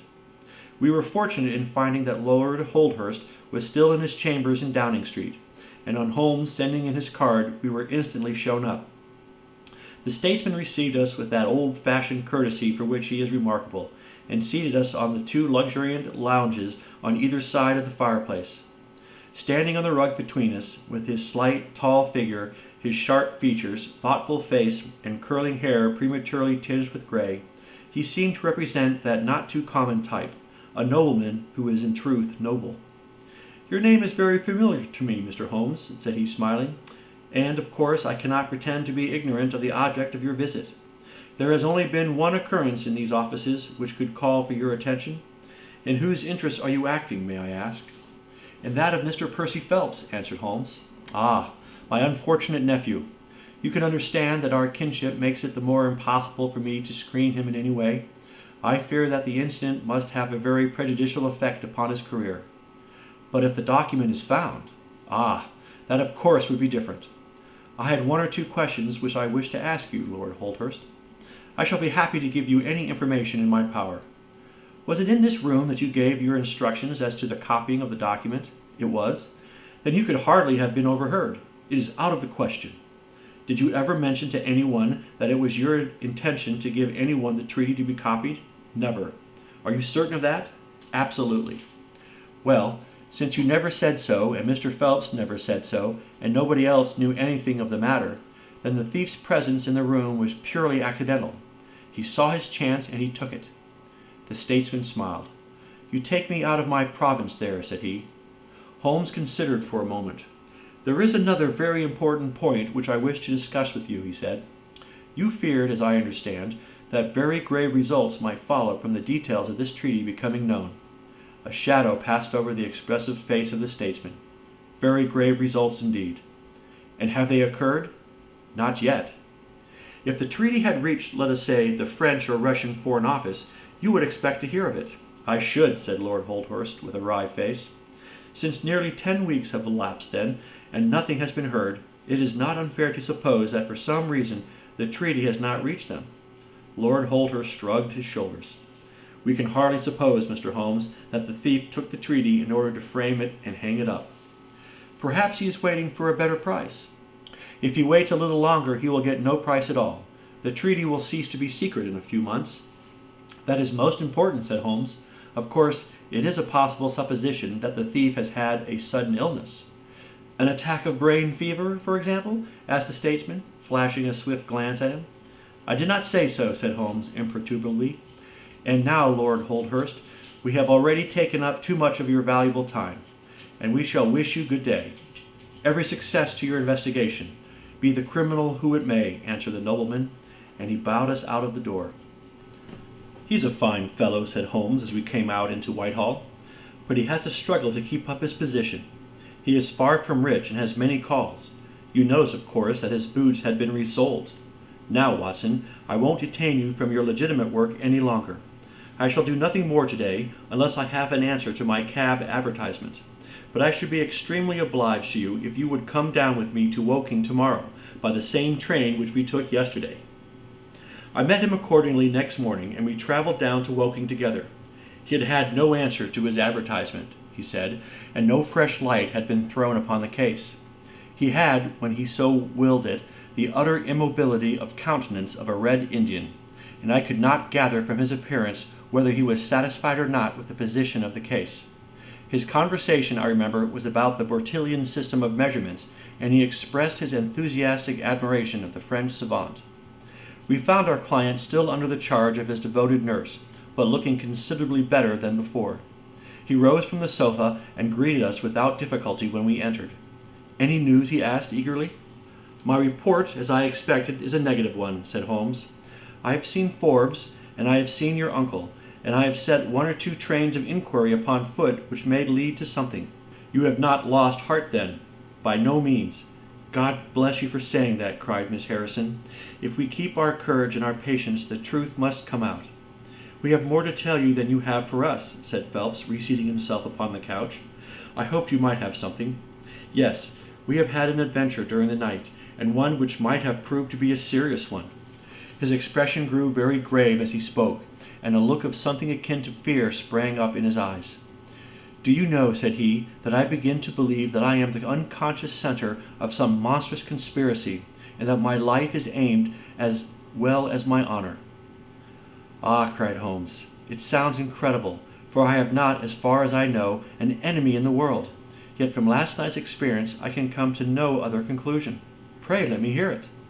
You must know that last night was the very first night that I have ever slept without a nurse in the room. I was so much better that I thought I could dispense with one. I had a night light burning, however. Well, about 2 in the morning I had sunk into a light sleep, when I was suddenly aroused by a slight noise. It was like the sound which a mouse makes when it is gnawing a plank, and I lay listening to it for some time under the impression that it must come from that cause.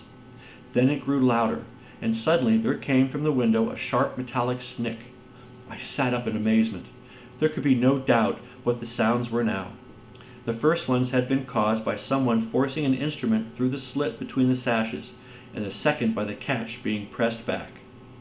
There was a pause then for about 10 minutes, as if the person were waiting to see whether the noise had awakened me. Then I heard the gentle creaking as the window was slowly opened. I could stand it no longer, for my nerves are not what they used to be. I sprang out of bed and flung open the shutters. A man was crouching at the window. I could see little of him, for he was gone like a flash. He was wrapped in some sort of cloak which came across the lower part of his face. Only thing I am sure of, and that is that he had some weapon in his hand. It looked to me like a long knife. I distinctly saw the gleam of it as he turned to run. "This is most interesting," said Holmes. "Pray, what did you do then?" I should have followed him through the open window if I had been stronger. As it was, I rang the bell and roused the house. It took me some little time, for the bell rings in the kitchen and the servants all sleep upstairs. I shouted, however, and that brought Joseph down, and he roused the others. Joseph and the groom found marks on the bed outside the window, but the weather had been so dry lately that they found it hopeless to follow the trail across the grass. There is a place, however, on the wooden fence which skirts the road which shows signs, they tell me, as if someone had got over and had snapped the top of the railing in doing so. I have said nothing to the local police yet, for I thought I had best have your opinion first. This tale of our client's appeared to have an extraordinary effect upon Sherlock Holmes. He rose from his chair and paced about the room in uncontrollable excitement. "Misfortunes never come single," said Phelps, smiling, though it was evident that his adventure had somewhat shaken him. "You have certainly had your share," said Holmes. "Do you think you could walk around the house with me?" "Oh, yes, I should like a little sunshine. Joseph will come too." "And I also," said Miss Harrison. "I'm afraid not," said Holmes, shaking his head. "I think I must ask you to remain sitting exactly where you are." The young lady resumed her seat with an air of displeasure. Her brother, however, had joined us, and we set off all four together. We passed round the lawn to the outside of the young diplomatist's window. There were, as he had said, marks upon the bed, but they were hopelessly blurred and vague. Holmes stopped over them for an instant, and then rose, shrugging his shoulders. "I don't think anyone could make much of this," said he. "Let us go round the house and see why this particular room was chosen by the burglar. I should have thought those larger windows of the drawing-room and dining-room would have had more attractions for him." "They are more visible from the road," suggested Mr. Joseph Harrison. "Ah, yes, of course. There is a door here which he might have attempted. What is it for?" "It is the side entrance for tradespeople. Of course, it is locked at night." "Have you ever had an alarm like this before?" "Never," said our client. "Do you keep plate in the house, or anything to attract burglars?" "Nothing of value." Holmes strolled round the house with his hands in his pockets and a negligent air which was unusual with him. "By the way," said he to Joseph Harrison, "you found some place, I understand, where the fellow scaled the fence. Let us have a look at that." The plump young man led us to a spot where the top of one of the wooden rails had been cracked. A small fragment of the wood was hanging down. Holmes pulled it off and examined it critically. "Do you think that was done last night? It looks rather old, does it not?" "Well, possibly so."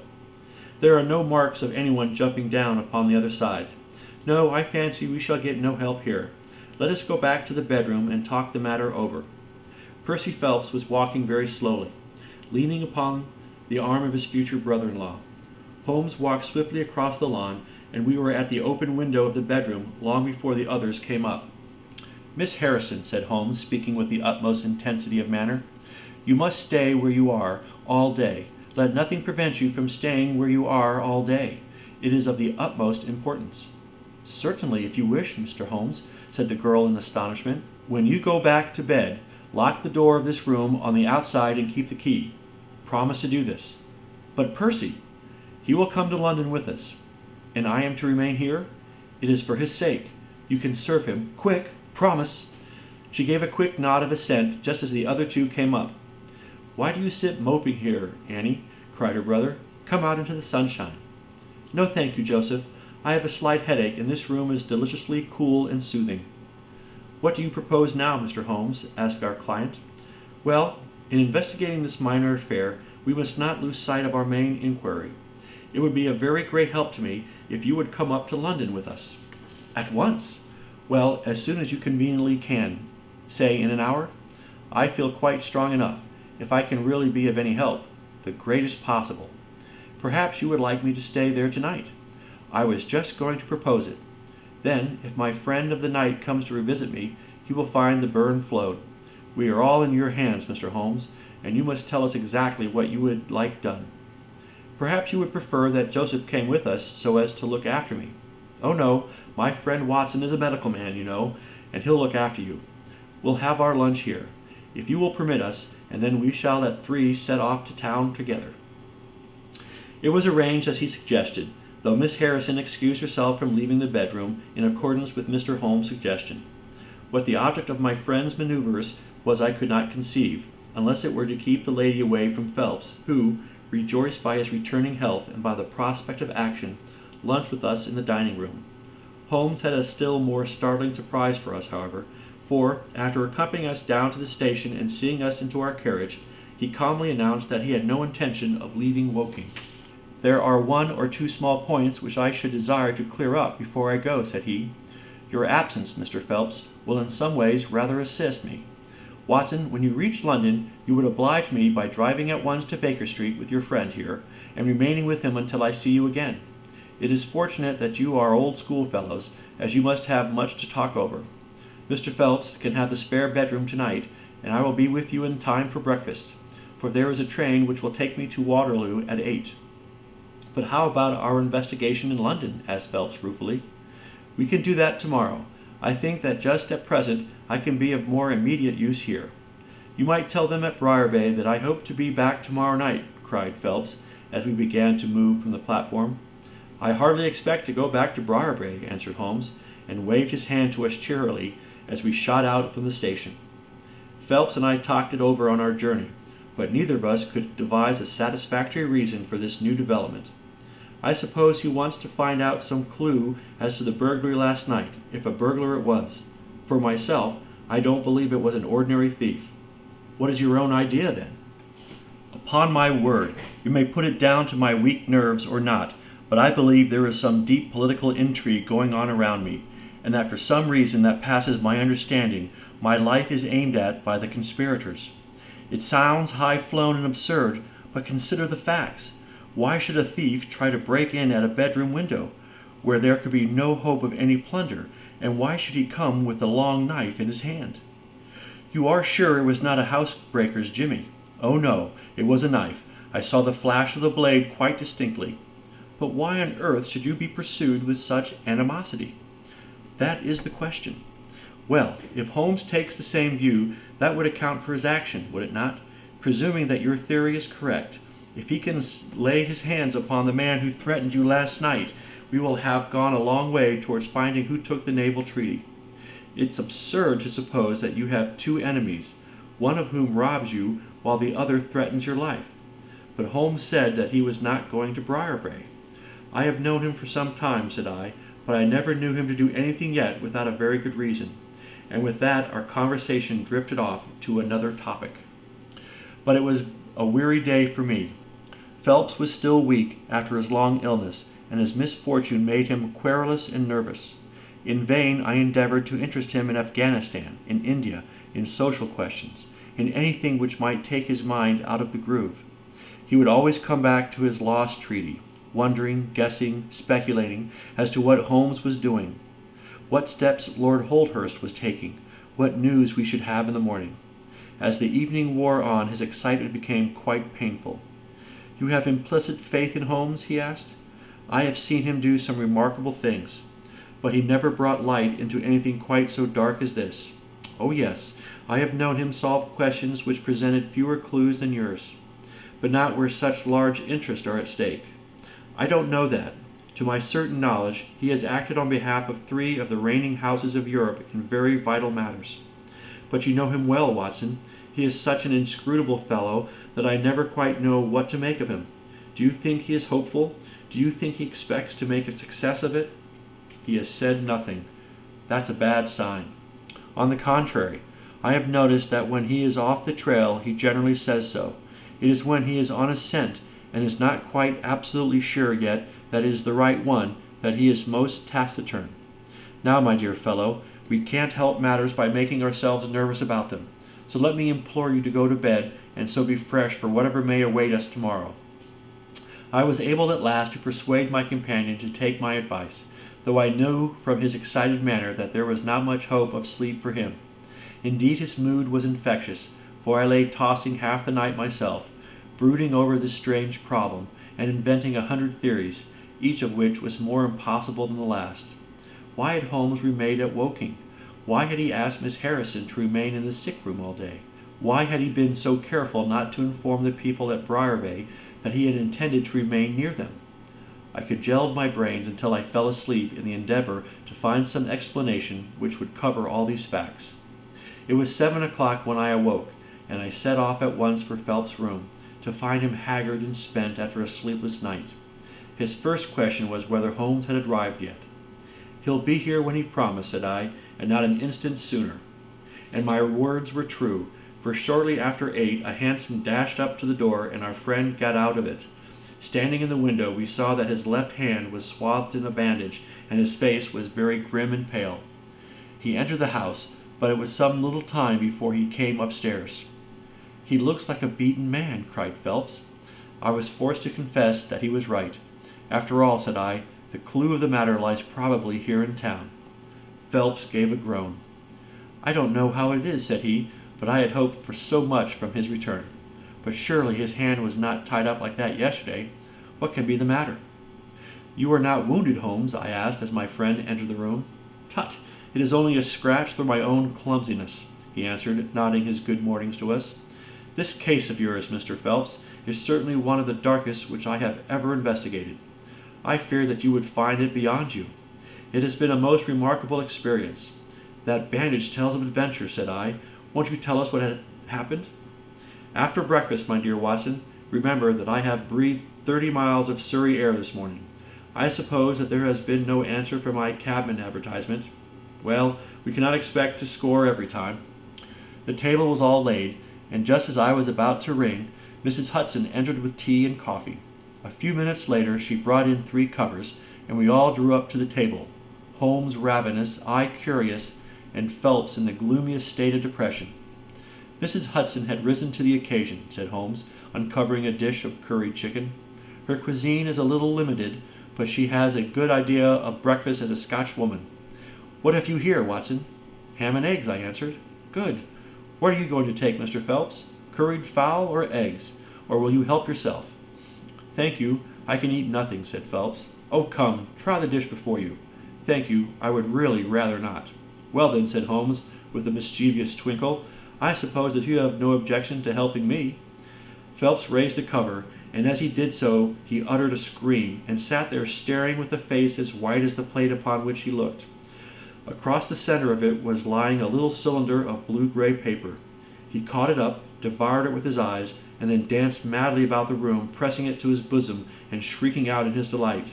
Then he fell back into an armchair so limp and exhausted with his own emotions that we had to pour brandy down his throat to keep him from fainting.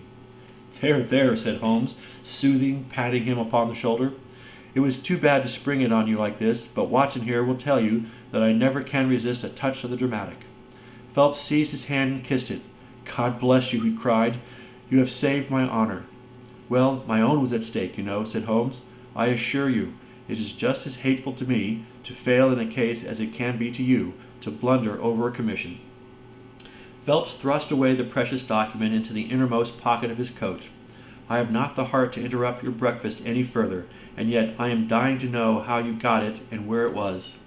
Sherlock Holmes swallowed a cup of coffee and turned his attention to the ham and eggs. Then he rose, lit his pipe, and settled himself down into his chair.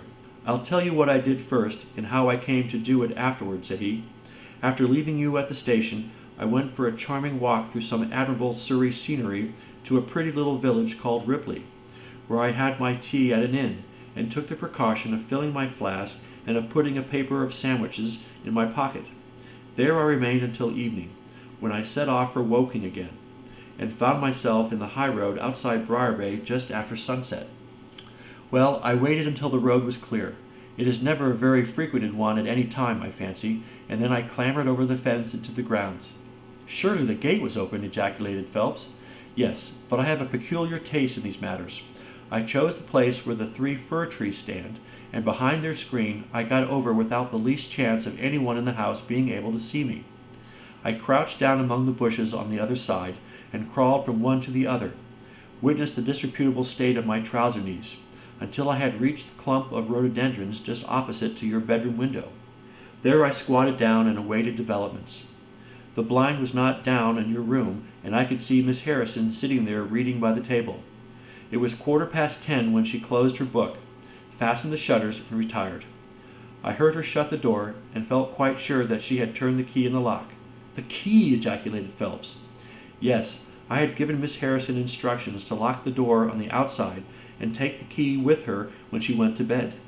She carried out every one of my instructions to the letter, and certainly without her cooperation you would not have that paper in your coat pocket. She departed then, and the lights went out, and I was left squatting in the rhododendron bush. The night was fine, but still it was a very weary vigil. Of course it was the sort of excitement about it that the sportsman feels when he lies beside the watercourse and waits for the big game. It was very long, though, almost as long, Watson, as when you and I waited in that deadly room when we looked into the little problem of the speckled band. There was a church clock down at Woking which struck the quarters, and I thought more than once that it had stopped. At last, however, about 2 in the morning, I suddenly heard the gentle sound of a bolt being pushed back and the creaking of a key. A moment later the servants' door was opened, and Mr. Joseph Harrison stepped out into the moonlight. "Joseph!" ejaculated Phelps. He was bareheaded, but he had a black coat thrown over his shoulder, so that he could conceal his face in an instant if there were any alarm. He walked on tiptoe under the shadow of the wall, and when he reached the window he worked a long-bladed knife through the sash and pushed back the catch. Then he flung open the window, and putting his knife through the crack in the shutters, he thrust the bar up and swung them open. From where I lay I had a perfect view of the inside of the room and of every one of his movements. He lit 2 candles which stood upon the mantelpiece, and then he proceeded to turn back the corner of the carpet in the neighborhood of the door. Presently he stopped and picked out a square piece of board, such as is usually left to enable plumbers to get at the joints of the gas pipes. This one covered, as a matter of fact, the T-joint which gives off the pipe which supplies the kitchen underneath. Out of this hiding place he drew that little cylinder of paper, pushed down the board, rearranged the carpet, blew out the candles, and walked straight into my arms as I stood waiting for him outside the window. Well, he was rather more vicious than I gave him credit for. He flew at me with his knife, and I had to grasp him twice, and got a cut over the knuckles before I had the upper hand of him. He looked murderous out of the only eye he could see with when we had finished, but he listened to reason and gave up the papers. Having got them, I let my man go, but I wired full particulars to Forbes this morning. If he is quick enough to catch his bird, well and good.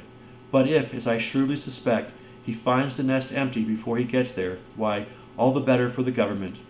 I fancy that Lord Holdhurst, for one, and Mr. Percy Phelps, for another, would very much rather that the affair never got as far as a police court.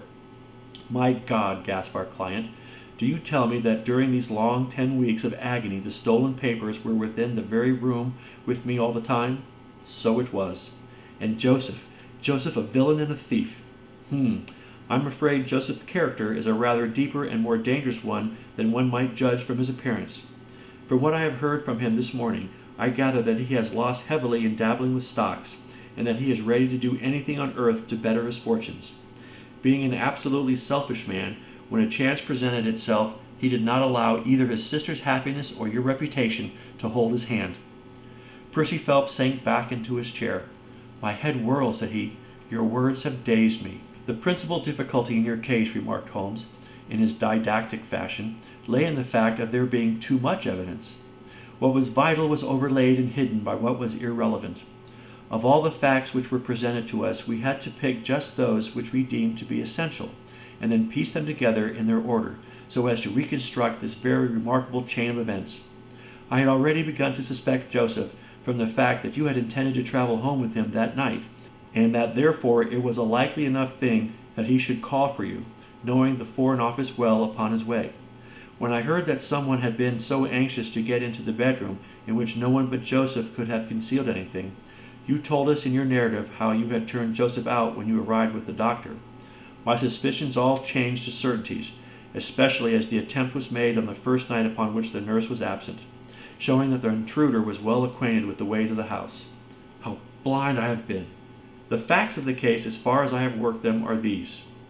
This Joseph Harrison entered the office through the Charles Street door, and knowing his way, he walked straight into your room the instant after you left it. Finding no one there, he promptly rang the bell, and at the instant he did so, his eyes caught the paper upon the table. A glance showed him that chance had put in his way a state document of immense value, and in an instant he had thrust it into his pocket and was gone. A few minutes elapsed, as you remember, before the sleepy commissionaire drew your attention to the bell, and those were just enough to give the thief time to make his escape. He made his way to Woking by the first train, and having examined his booty and assured himself that it really was of immense value, he had concealed it in what he thought was a very safe place, with the intention of taking it out again in a day or two, and carrying it to the French embassy, or wherever he thought that a long price was to be had. Then came your sudden return. He, without a moment's warning, was bundled out of his room, and from that time onward there were always at least two of you there to prevent him from regaining his treasure. The situation to him must have been a maddening one, but at last he thought he saw his chance. He tried to steal in, but was baffled by your wakefulness. You remember that you did not take your usual draught that night. I remember. I fancy that he had taken steps to make that draught efficacious, and that he quite relied upon your being unconscious. Of course, I understood that he would repeat the attempt whenever it could be done with safety. Your leaving the room gave him the chance he wanted. I kept Miss Harrison in it all day so that he might not anticipate us. Then, having given him the idea that the coast was clear, I kept guard as I have described. I already knew that the papers were probably in the room, but I had no desire to rip up all the planking and skirting in search of them. I let him take them, therefore, from the hiding place, and so save myself an infinity of trouble. Is there any other point which I can make clear? Why did he try the window on the first occasion, I asked, when he might have entered by the door? In reaching the door, he would have to pass 7 bedrooms. On the other hand, he could get out onto the lawn with ease. Anything else? You do not think, asked Phelps, that he had any murderous intention.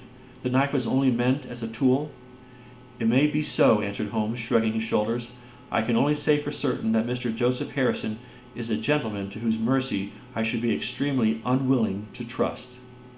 End of Adventure 10. Adventure 11 of The Memoirs of Sherlock Holmes, The Final Problem, by Sir Arthur Conan Doyle. It is with a heavy heart that I take up my pen to write these last words, in which I shall ever record the singular gifts by which my friend Mr. Sherlock Holmes was distinguished in an incoherent and, as I deeply feel, an entirely inadequate fashion. I have endeavored to give some account of my strange experiences in his company, from the chance which first brought us together at the period of the Study in Scarlet, up to the time of his interference in the matter of the Naval Treaty, an interference which had the unquestionable effect of preventing a serious international complication. It was my intention to have stopped there, and to have said nothing of that event which has created a void in my life, which the lapse of 2 years has done little to fill. My hand has been forced, however, by the recent letters in which Colonel James Moriarty defends the memory of his brother, and I have no choice but to lay the facts before the public exactly as they occurred. I alone know the absolute truth of the matter, and I am satisfied that the time has come when no good purpose is to be served by its suppression. As far as I know, there have been only 3 accounts in the public press: that in the Journal de Geneva on May 6, 1891, the Reuters dispatch in the English papers on May 7th, and finally the recent letter to which I have alluded. Of these, the first and second were extremely condensed, while the last is, as I shall now show, an absolute perversion of the facts. It lies with me to tell for the first time what really took place between Professor Moriarty and Mr. Sherlock Holmes. It may be remembered that after my marriage and my subsequent start in private practice, the very intimate relations which had existed between Holmes and myself became to some extent modified. He still came to me from time to time when he desired a companion to his investigation, but these occurrences grew more and more seldom, until I find that in the year 1890 there were only 3 cases of which I retain any record. During the winter of that year and the early spring of 1891, I saw in the papers that he had been engaged by the French government upon a matter of supreme importance, and I received 2 notes from Holmes, dated from Narbonne and from Nimes, from which I gathered that his stay in France was likely to be a long one. It was with some surprise, therefore, that I saw him walk into my consulting room upon the evening of April 24th. It struck me that he was looking even paler and thinner than usual. "Yes, I have been using myself up rather too freely," he remarked, in answer to my look rather than to my words. "I have been a little preserved of late. Have you any objections to closing your shutters?" The only light in the room came from the lamp upon the table at which I had been reading. Holmes edged his way round the wall, and flying the shutters together, he bolted them securely. "You are afraid of something?" I asked. "Well, I am." "Of what?" "Of air guns." "My dear Holmes, what do you mean?" "I think that you know me well enough, Watson, to understand that I am by no means a nervous man. At the same time, it is stupidity rather than courage to refuse to recognize danger when it is close upon you. Might I trouble you for a match?" He drew in the smoke of his cigarette, as if the soothing influence was grateful to him. "I must apologize for calling so late," said he, "and I must furthermore beg you to be so unconventional as to allow me to leave your house presently by scrambling over your back garden wall." "But what does it all mean?" I asked. He held out his hand, and I saw in the light of the lamp that 2 of his knuckles were burst and bleeding. "It is not an airy nothing, you see," he said, smiling. "On the contrary, it is solid enough for a man to break his hand over. Is Mrs. Watson in?" "She is away upon a visit." "Indeed. You are alone?" "Quite." "Then it makes it the easier for me to propose that you should come away with me for a week to the Continent." "Where?" "Oh, anywhere. It's all the same to me." There was something very strange in all this. It was not Holmes's nature to take an aimless holiday, and something about his pale, worn face told me that his nerves were at their highest tension. He saw the question in my eyes, and putting his finger-tips together and his elbow upon his knees, he explained the situation. "You have probably never heard of Professor Moriarty," said he. "Never." "There's the genius and the wonder of the thing," he cried. "The man pervades London, and no one has heard of him. That's what puts him on a pinnacle in the records of crime.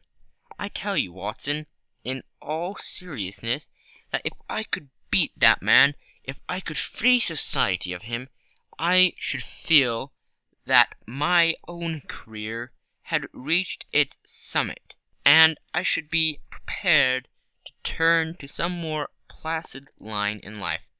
Between ourselves, the recent cases in which I have been of assistance to the royal families of Scandinavia and to the French Republic have left me in such a position that I could continue to live in the quiet fashion which is most congenial to me, and to concentrate my attention upon my chemical researches.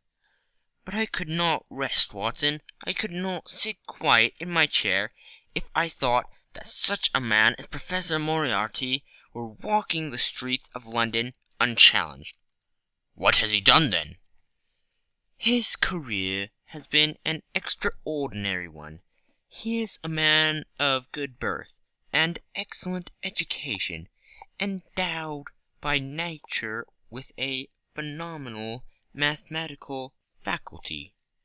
At the age of 21 he wrote a treatise upon the binomial theorem, which has had a European vogue. On the strength of it, he won the mathematical chair at one of our smaller universities, and had to all appearances a most brilliant career before him. But the man had hereditary tendencies of the most diabolical kind. A criminal strain ran in his blood, which, instead of being modified, was increased and rendered infinitely more dangerous by his extraordinary mental powers. Dark rumors gathered round him in the university town, and eventually he was compelled to resign his chair and to come down to London, where he set up as an army coach. So much is known to the world, but what I am telling you now is what I have myself discovered. As you are aware, Watson, there is no one who knows the higher criminal world of London so well as I do. For years past I have continually been conscious of some power behind the malefactor, some deep organizing power which forever stands in the way of the law, and throws its shield over the wrongdoer. Again and again, in cases of the most varying sorts, forgery cases, robberies, murders, I have felt the presence of this force, and I have deduced its action in many of those undiscovered crimes in which I have not been personally consulted. For years I have endeavored to break through the veil which shrouded it, and at last the time came when I seized my thread and followed it until it led me, after 1,000 cunning windings, to Professor Moriarty of mathematical celebrity. He is the Napoleon of crime, Watson. He is the organizer of half that is evil, and of nearly all that is undetected in this great city. He is a genius, a philosopher, an abstract thinker. He has a brain of the first order. He sits motionless, like a spider in the center of its web. But that web has 1,000 radiations, and he knows well every quiver of each of them. He does little himself. He only plans, but his agents are numerous and splendidly organized. Is there a crime to be done, a paper to be abstracted, we will say a house to be rifled, a man to be removed, the world is passed to the professor. The matter is organized and carried out. The agent may be caught. In that case money is found for his bail or his defense, but the central power which uses the agent is never caught, never so much as suspected. This was the organization which I deduced, Watson, and which I devote my whole energy to exposing and breaking up. But the Professor was fenced round with safeguards so cunningly devised that, do what I would, it seemed impossible to get evidence which would convict in a court of law. You know my powers, my dear Watson, and yet at the end of 3 months I was forced to confess that I had at last met my antagonist, who was my intellectual equal. My horror at this crime was lost in my admiration at his skill. But at last he made a trip, only a little trip. But it was more than he could afford when I was so close upon him. I had my chance, and starting from that point, I had woven my net around him until now it is all ready to close. In 3 days, that is to say, on Monday next, matters will be ripe, and the Professor, with all the principal members of his gang, will be in the hands of the police. Then will come the greatest criminal trial of the century, the clearing up of over 40 mysteries, and the rope for all of them. But if we move at all prematurely, you understand, they may slip out of our hands, even at the last moment. Now, if I could have done this without the knowledge of Professor Moriarty, all would have been well. But he was too wily for that. He saw every step which I took to draw my toils round him. Again and again he strove to break away, but I as often headed him off. I tell you, my friend, that if a detailed account of that silent contest could be written, it would take its place as the most brilliant bit of thrust and parry work in the history of detection. Never have I risen to such a height, and never have I been so hard pressed by an opponent. He cut deep, and yet I just undercut him. This morning the last steps were taken, and 3 days only were wanted to complete the business. I was sitting in my room, thinking of the matter over, when the door opened, and Professor Moriarty stood before me. My nerves are fairly proof, Watson, but I must confess to a start, when I saw the very man who had been so much in my thoughts, standing there on my threshold. His appearance was quite familiar to me. He is extremely tall and thin. His forehead domes out in a white curve, and his 2 eyes are deeply sunken in his head. He is clean-shaven, pale, and ascetic-looking, retaining something of the Professor in his features. His shoulders are rounded from much study, and his face protrudes forward, and is forever slowly oscillating from side to side in a curiously reptilian fashion. He peered at me with great curiosity in his puckered eyes. "You have less fertile development than I should have expected," said he at last. "It is a dangerous habit to finger loaded firearms in the pocket of one's dressing gown." The fact is that upon his entrance I had instinctively recognized the extreme personal danger in which I lay. The only conceivable escape for him lay in the silencing of my tongue. In an instant I had slipped the revolver from the drawer into my pocket, and was covering him through the cloth. At his remark I drew the weapon out, and I laid it cocked upon the table. He still smiled and blinked, but there was something about his eyes which made me feel very glad that I had it there. "You evidently don't know me," said he. "On the contrary," I answered, "I think it is fairly evident that I do. Pray take a chair. I can spare you 5 minutes, if you have anything to say." "All that I have to say has already crossed your mind," said he. "Then possibly my answer has crossed yours," I replied. "You stand fast?" "Absolutely." He clapped his hands into his pocket, and I raised the pistol from the table, but he merely drew out a memorandum book in which he scribbled some dates.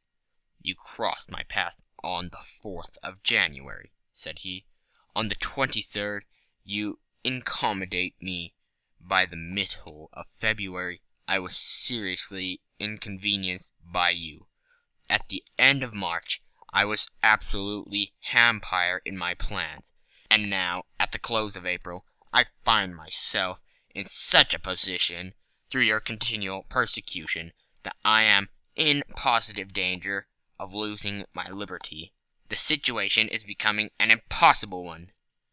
"Have you any suggestions to make?" I asked. "You must drop it, Mr. Holmes," said he, swaying his face about. "You really must, you know." "After Monday," said I. "Tut, tut," said he. "I am quite sure that a man of your intelligence will see that there can be but one outcome in this affair. It is necessary that you should withdraw.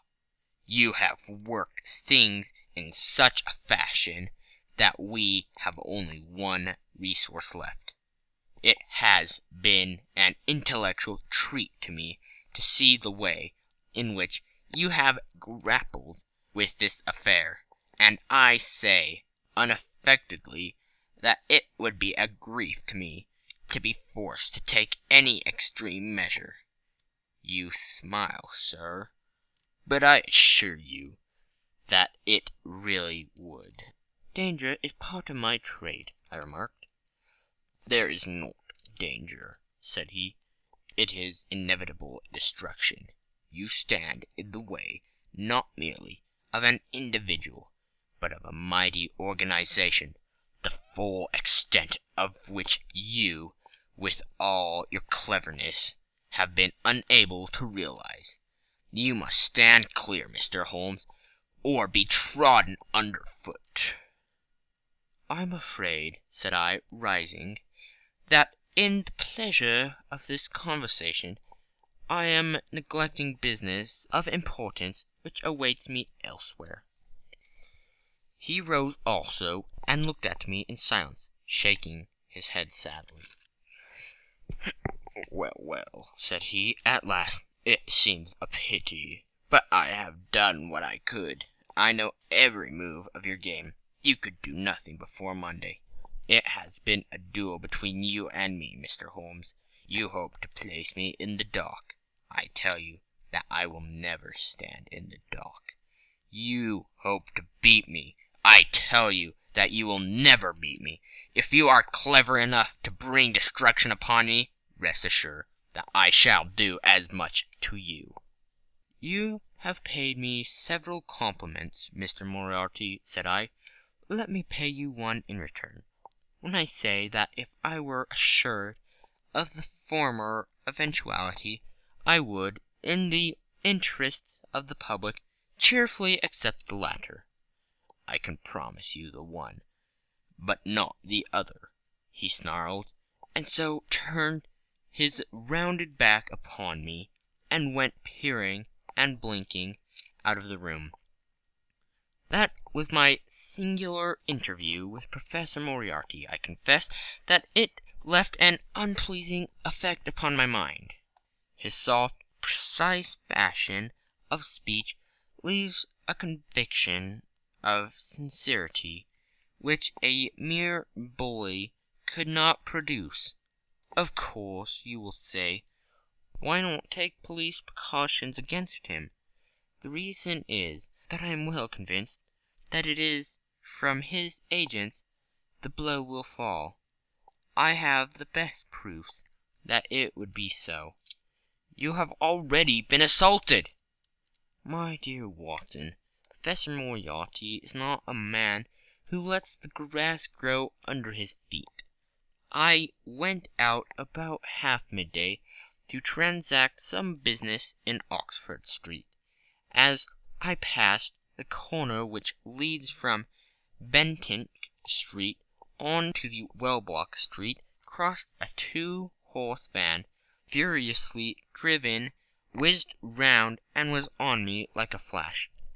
I sprang from the footpath and saved myself by the fraction of a second. The van dashed round by Marylebone Lane and was gone in an instant. I kept to the pavement after that, Watson. But as I walked down Verne Street, a brick came down from the roofs of one of the houses, and was shattered to fragments at my feet. I called the police, and had the place examined. There were slates and bricks piled up on the roof, preparatory to some repairs, and they would have me believe that the wind had toppled over one of these. Of course, I knew better, but I could prove nothing. I took a cab after that, and reached my brother's rooms in Pall Mall, where I spent the day.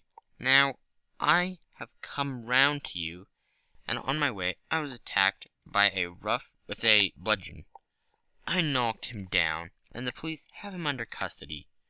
But I can tell you with the most absolute confidence that no possible connection will ever be traced between the gentleman upon whose front teeth I have barked my knuckles, and the retiring mathematical coach, who is, I dare say, working out problems upon a blackboard 10 miles away. You will not wonder, Watson, that my first act on entering your rooms was to close your shutters, and that I have been compelled to ask your permission to leave the house by some less conspicuous exit than the front door. I had often admired my friend's courage, but never more than now. As he sat quietly checking off a series of incidents which most have combined to make up a date of horror. "You'll spend the night here?" I said. "No, my friend. You might find me a dangerous guest. I have my plans laid, and all will be well. Matters have gone so far now that they move without my help as far as the arrest goes, though my presence is necessary for a conviction.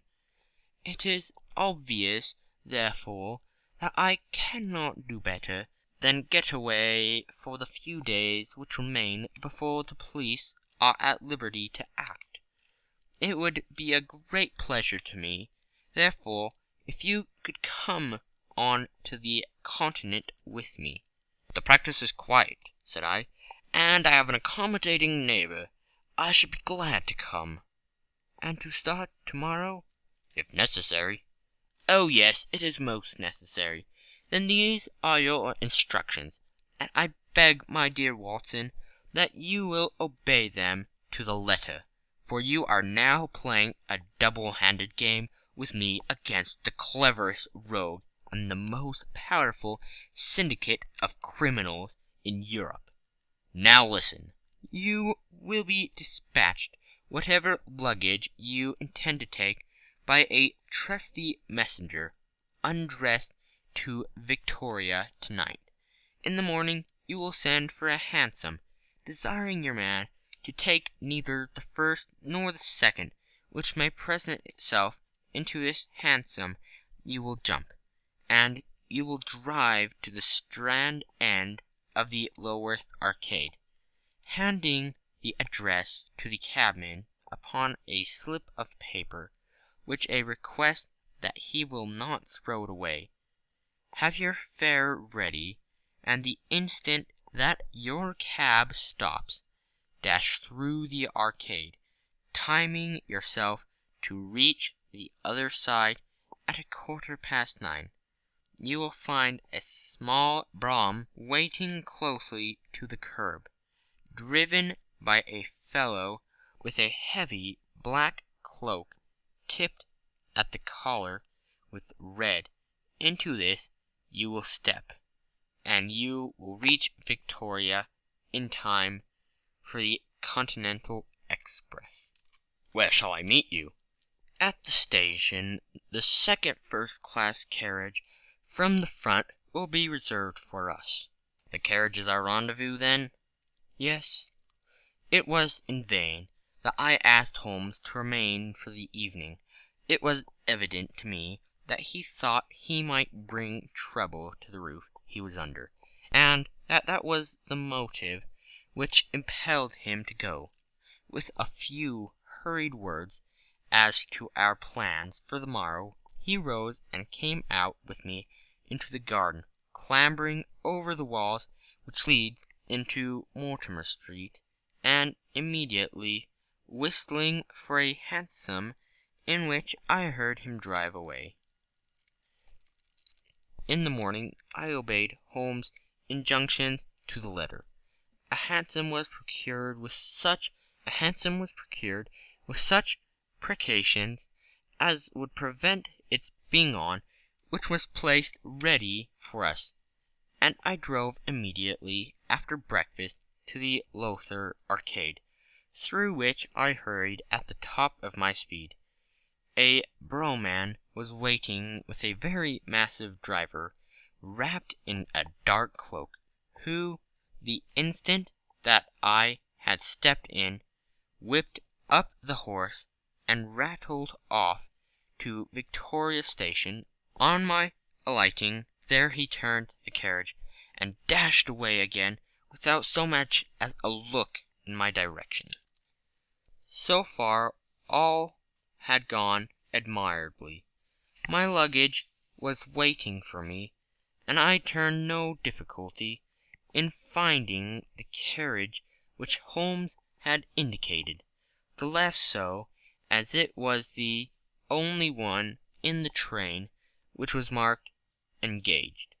My only source of anxiety now was the non-appearance of Holmes. The station clock marked only 7 minutes from the time when we were due to start. In vain I searched among the groups of travellers and leave-takers for the lithe figure of my friend. There was no sign of him.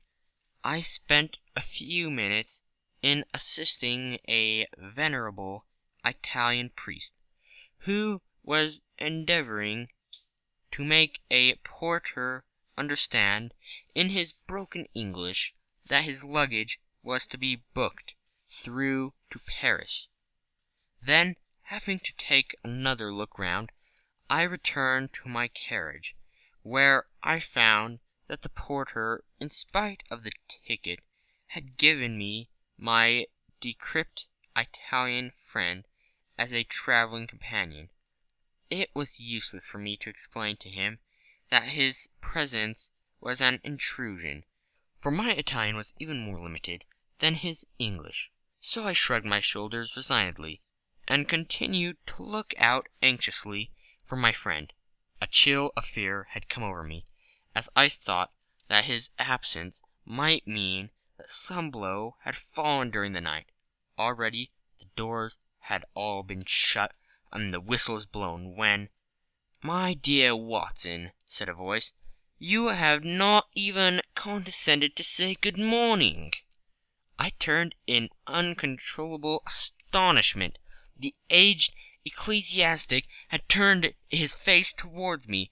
For an instant the wrinkles were smoothed away, the nose drew away from the chin, the lower lip ceased to protrude, and the mouth to mumble. The dull eyes regained their fire, the drooping figure expanded. The next, the whole frame collapsed again, and Holmes had gone as quickly as he had come. "Good heavens!" I cried. "How you startled me!" every precaution is still necessary," he whispered. "I have reason to thinking that they are hot upon our trail. Ah, there's Moriarty himself." The train had already begun to move as Holmes spoke. Glancing back, I saw a tall man pushing his way furiously through the crowd, and waving his hand as if he desired to have the train stopped. It was too late, however, for we were rapidly gathering momentum, and an instant later had shot clear of the station. "With all our precautions, you see, we have cut it rather fine," said Holmes, laughing.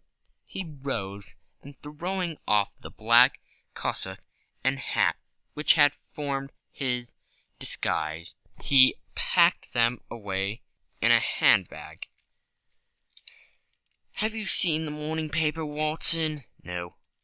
"You haven't seen about Baker Street, then?" "Baker Street?" "They set fire to our rooms last night. No great harm was done." "Good heavens, Holmes, this is intolerable!" "They must have lost my track completely after their bludgeon man was arrested. Otherwise they could not have imagined that I had returned to my rooms. They have evidently taken the precaution of watching you, however, and that is what has brought Moriarty to Victoria. You could not have made any slip in coming. I did exactly what you advised."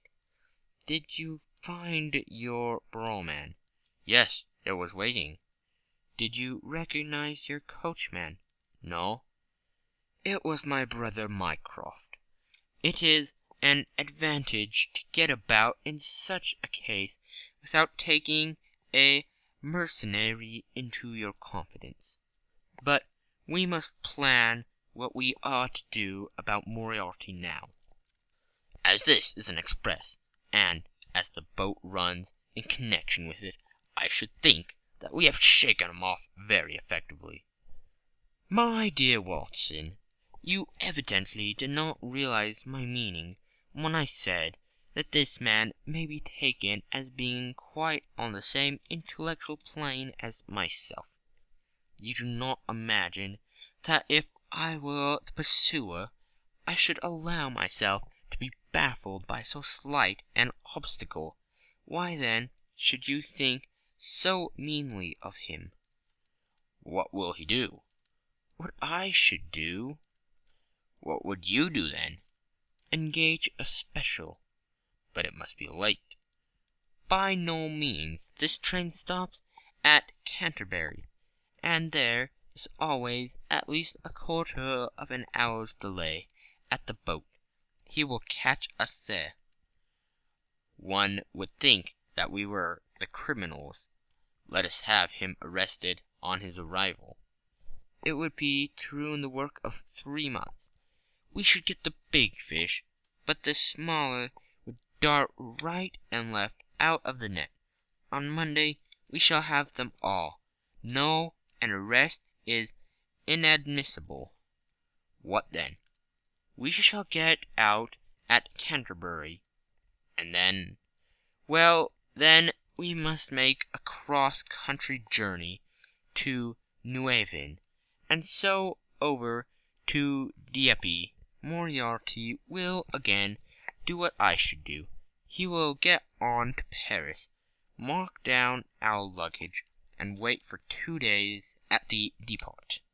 In the meantime we shall treat ourselves to a couple of carpet-bags, encourage the manufacturers of the countries through which we travel, and make our way at leisure into Switzerland, via Luxembourg and Basel."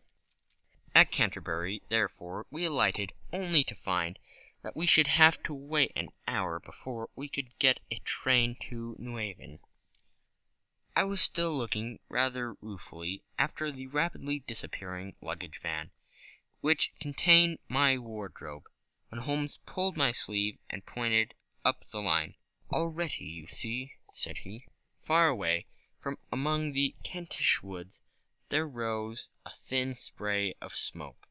A minute later, a carriage and engine could be seen flying along the open curve which leads to the station. We had hardly time to take our place behind a pile of luggage when it passed with a rattle and a roar, beating a blast of hot air into our faces. "There he goes," said Holmes, as we watched the carriage swing and rock over the points. "There are limits, you see, to our friend's intelligence. It would have been a coup de militaire had he deduced what I would deduce, and acted accordingly. And what would he have done had he overtaken us? There cannot be the least doubt that he would have made a murderous attack upon me. It is, however, a game at which two may play. The question now is whether we should take a premature lunch here, or run our chance of starving before we reach the buffet at Newhaven." We made our way to Brussels that night, and spent 2 days there, moving on upon the third day as far as Strasbourg. On the Monday morning, Holmes had telegraphed to the London police, and in the evening we found a reply waiting for us at our hotel.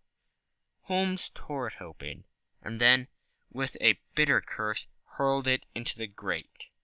"I might have known it," he groaned. "He has escaped. Moriarty? They have secured the whole gang with the exception of him. He has given them the slip. Of course, when I had left the country there was no one to cope with him. But I did think that I had put the game in their hands. I think that you had better return to England, Watson." "Why?" "Because you will find me a dangerous companion now. This man's occupation is gone. He is lost. If he returns to London, if I read his character right, he will devote his whole energies to revenging himself upon me. He said as much in our short interview, and I fancy that he meant it. I should certainly recommend you to return to your practice." It was hardly an appeal to be successful with one who was an old campaigner as well as an old friend. We sat in the Strasbourg salle à manger, arguing the question for half an hour. But the same night we had resumed our journey, and were well on our way to Geneva. For a charming week we wandered up to the valley of the Rhone, and then, branching off at Lake, we made our way over the Gemmi Pass, still deep in snow, and so by way of Interlaken to Meiringen. It was a lovely trip, the dainty green of the spring below, the virgin white of the winter above, but it was clear to me that never for an instant did Holmes forget the shadow which lay across him, in the homely Alpine village, or in the lonely mountain passes. I could tell by his quick glancing eyes, and his sharp scrutiny every face that passes us, that he was well convinced that walk where we would, we could not walk ourselves clear of the danger which was dogging our footsteps. Once, I remember, as we passed over the Gemmi, and walked along the border of the melancholy Debnese, a large rock, which had been dislodged from the ridge upon our right, clattering down and roared into the lake behind us. In an instant Holmes had raced up on the ridge, and, standing upon a lofty pinnacle, craned his neck in every direction. It was in vain that our guide assured him that a fall of stones was a common chance in the springtime, At that spot he said nothing, but he smiled at me with the air of a man who sees the fulfillment of that which he had expected. And yet, for all his watchfulness, he was never depressed. On the contrary, I could never recollect having seen him in such exuberant spirits. Again and again he recurred to the fact that if he could be assured that society was freed from Professor Moriarty, he would cheerfully bring his own career to a conclusion. "I think that I may go so far as to say, Watson, that I have not lived wholly in vain," he remarked. "If my record were closed tonight, I would still survey it with equanimity. The air of London is still the sweeter for my presence. In over 1,000 cases I am not aware that I have ever used my powers upon the wrong side. Of late I have been tempted to look into the problems furnished by nature, rather than those more superficial ones for which our artificial state of society is responsible. Your memoirs will draw to an end, Watson, upon the day that I crown my career by the capture or extinction of the most dangerous and capable criminal in Europe. I shall be brief and yet exact in the little which remains for me to tell.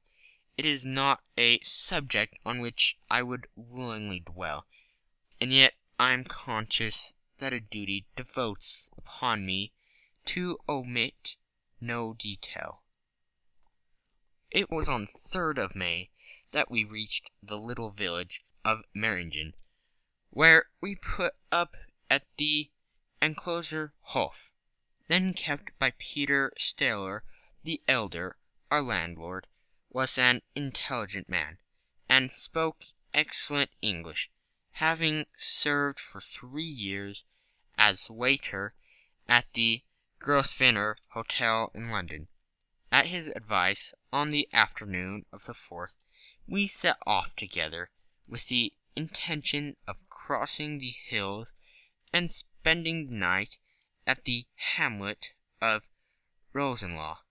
We had strict injunctions, however, on no account to pass the falls of Reichenbach, which are about halfway up the hill, without making a small detour to see them. It is indeed a fearful place. The torrent, swollen by the melting snow, plunges into a tremendous abyss, from which the spray rolls up like smoke from a burning house.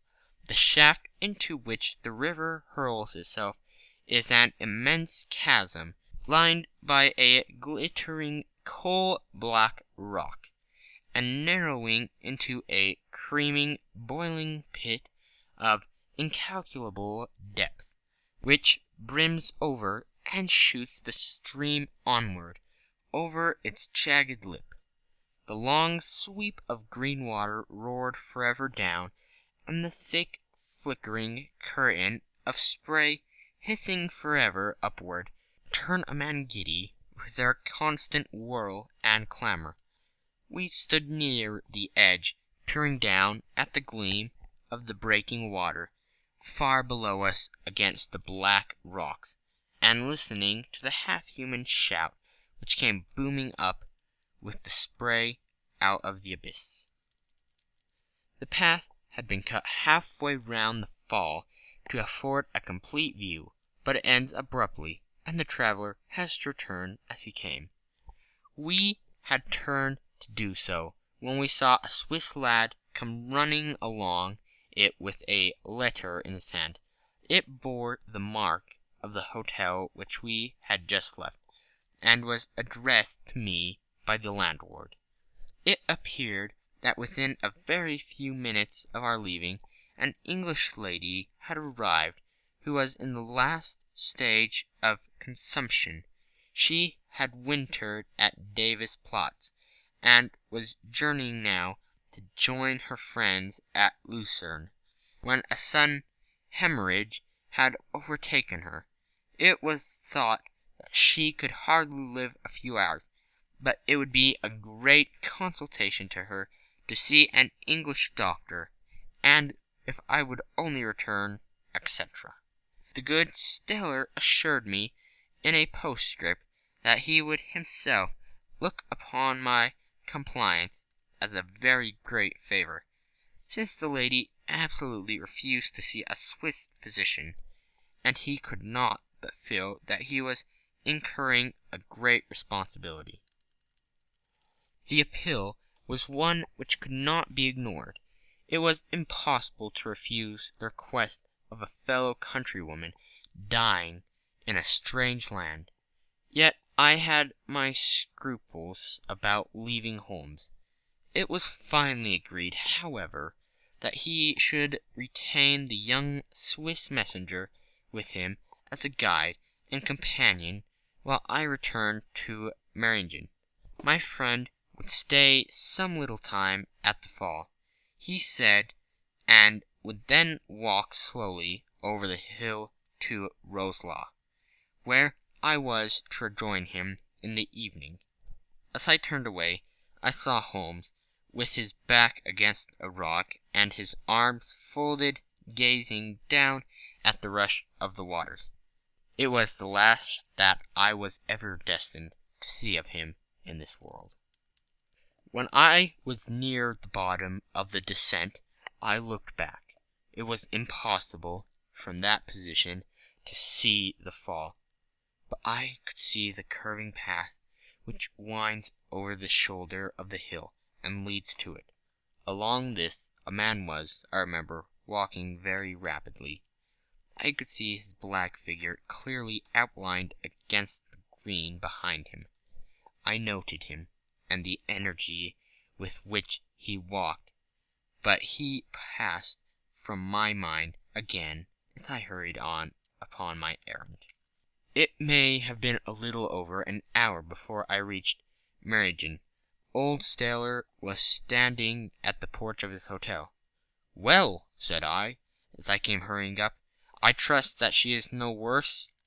A look of surprise passed over his face, and at the first quiver of his eyebrow my heart turned to lead in my breast. "You did not write this?" I said, pulling the letter from my pocket. "There is no sick Englishwoman in the hotel?" "Certainly not," he cried, "but it has the hotel mark upon it. Ha! It must have been written by that tall Englishman who came in after you had gone. He said—" But I waited for none of the landlord's explanations. In a tangle of fear I was already running down the village street, and making for the path which I had so lately descended. It had taken me an hour to come down. For all my efforts 2 more had passed before I found myself at the fall of Reichenbach once more. There was Holmes' alpine stock still leaning against the rock by which I had left him, but there was no sign of him, and it was in vain that I shouted. My only answer was my own voice, reverberating in a roaring echo from the cliffs around me. It was the sight of the alpine stock which turned me cold and sick. He had not gone to Roslaw then. He had remained on the 3-foot path, with sheer wall on one side and sheer drop on the other, until his enemy had overtaken him. The young Swiss had gone too. He had probably been in the pay of Moriarty, and had left the 2 men together. And then what had happened? Who was to tell us what had happened then? I stood for a minute or 2 to collect myself, for I was dazed with the horror of the thing. Then I began to think of Holmes's own methods, and to try to practice them in rendering this tragedy. It was, alas, only too easy to do.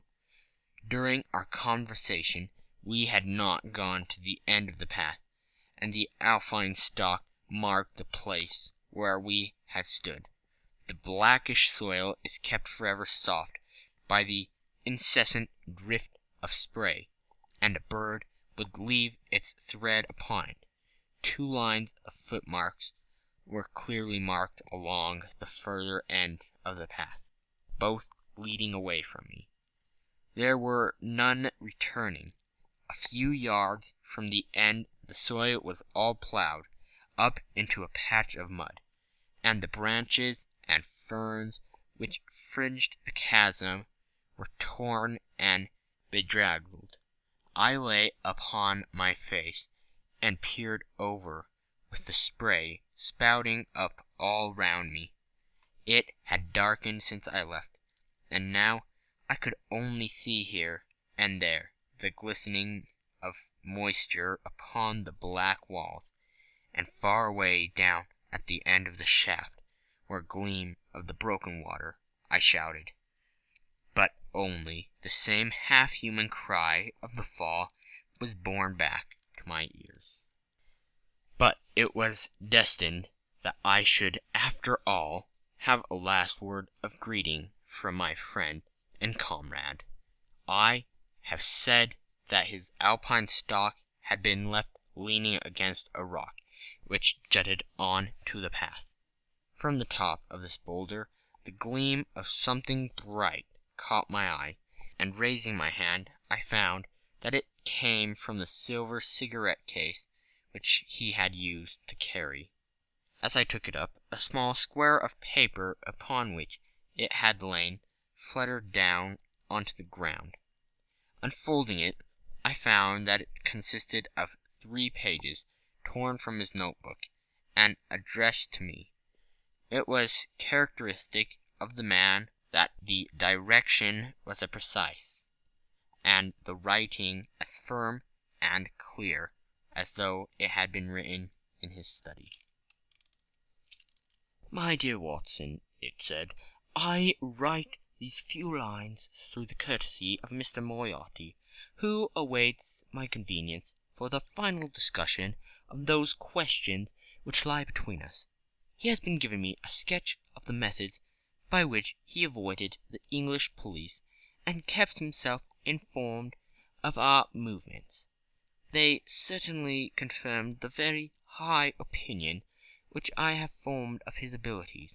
I am pleased to think that I should be able to free society from any further effects of this presence, though I fear that it is at a cost for which will give pain to my friends, and especially, my dear Watson, to you. I have already explained to you, however, that my career had in any case reached its crisis, and that no possible conclusion to it could be more congenial to me than this.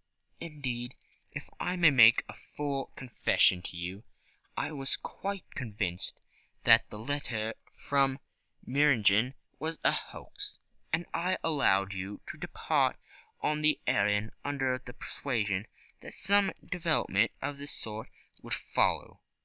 Tell Inspector Patterson that the papers which he needs to convict the gang are in pincode M, done up in a blue envelope, and inscribed Moriarty.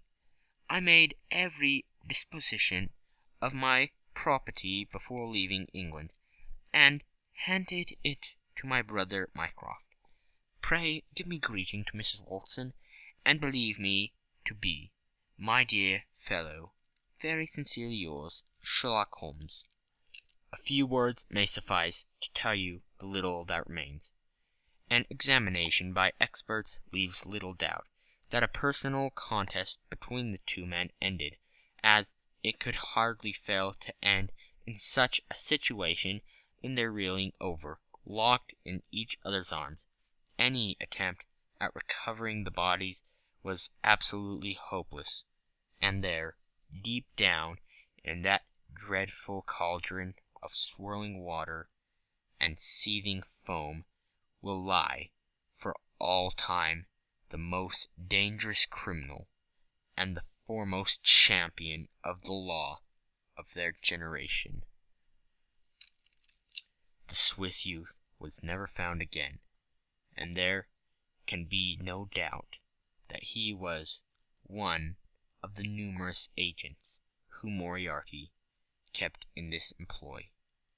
As to the king, it will be within the memory of the public how complete the evidence which Holmes had accumulated exposed their organization, and how heavily the hand of the dead man weighed upon them.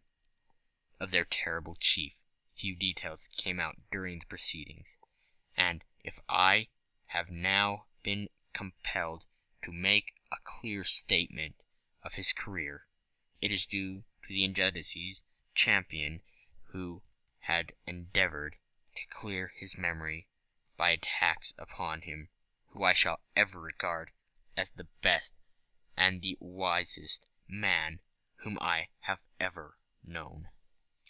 End of Adventure 11, The Final Problem. End of the Memoirs of Sherlock Holmes by Sir Arthur Conan Doyle.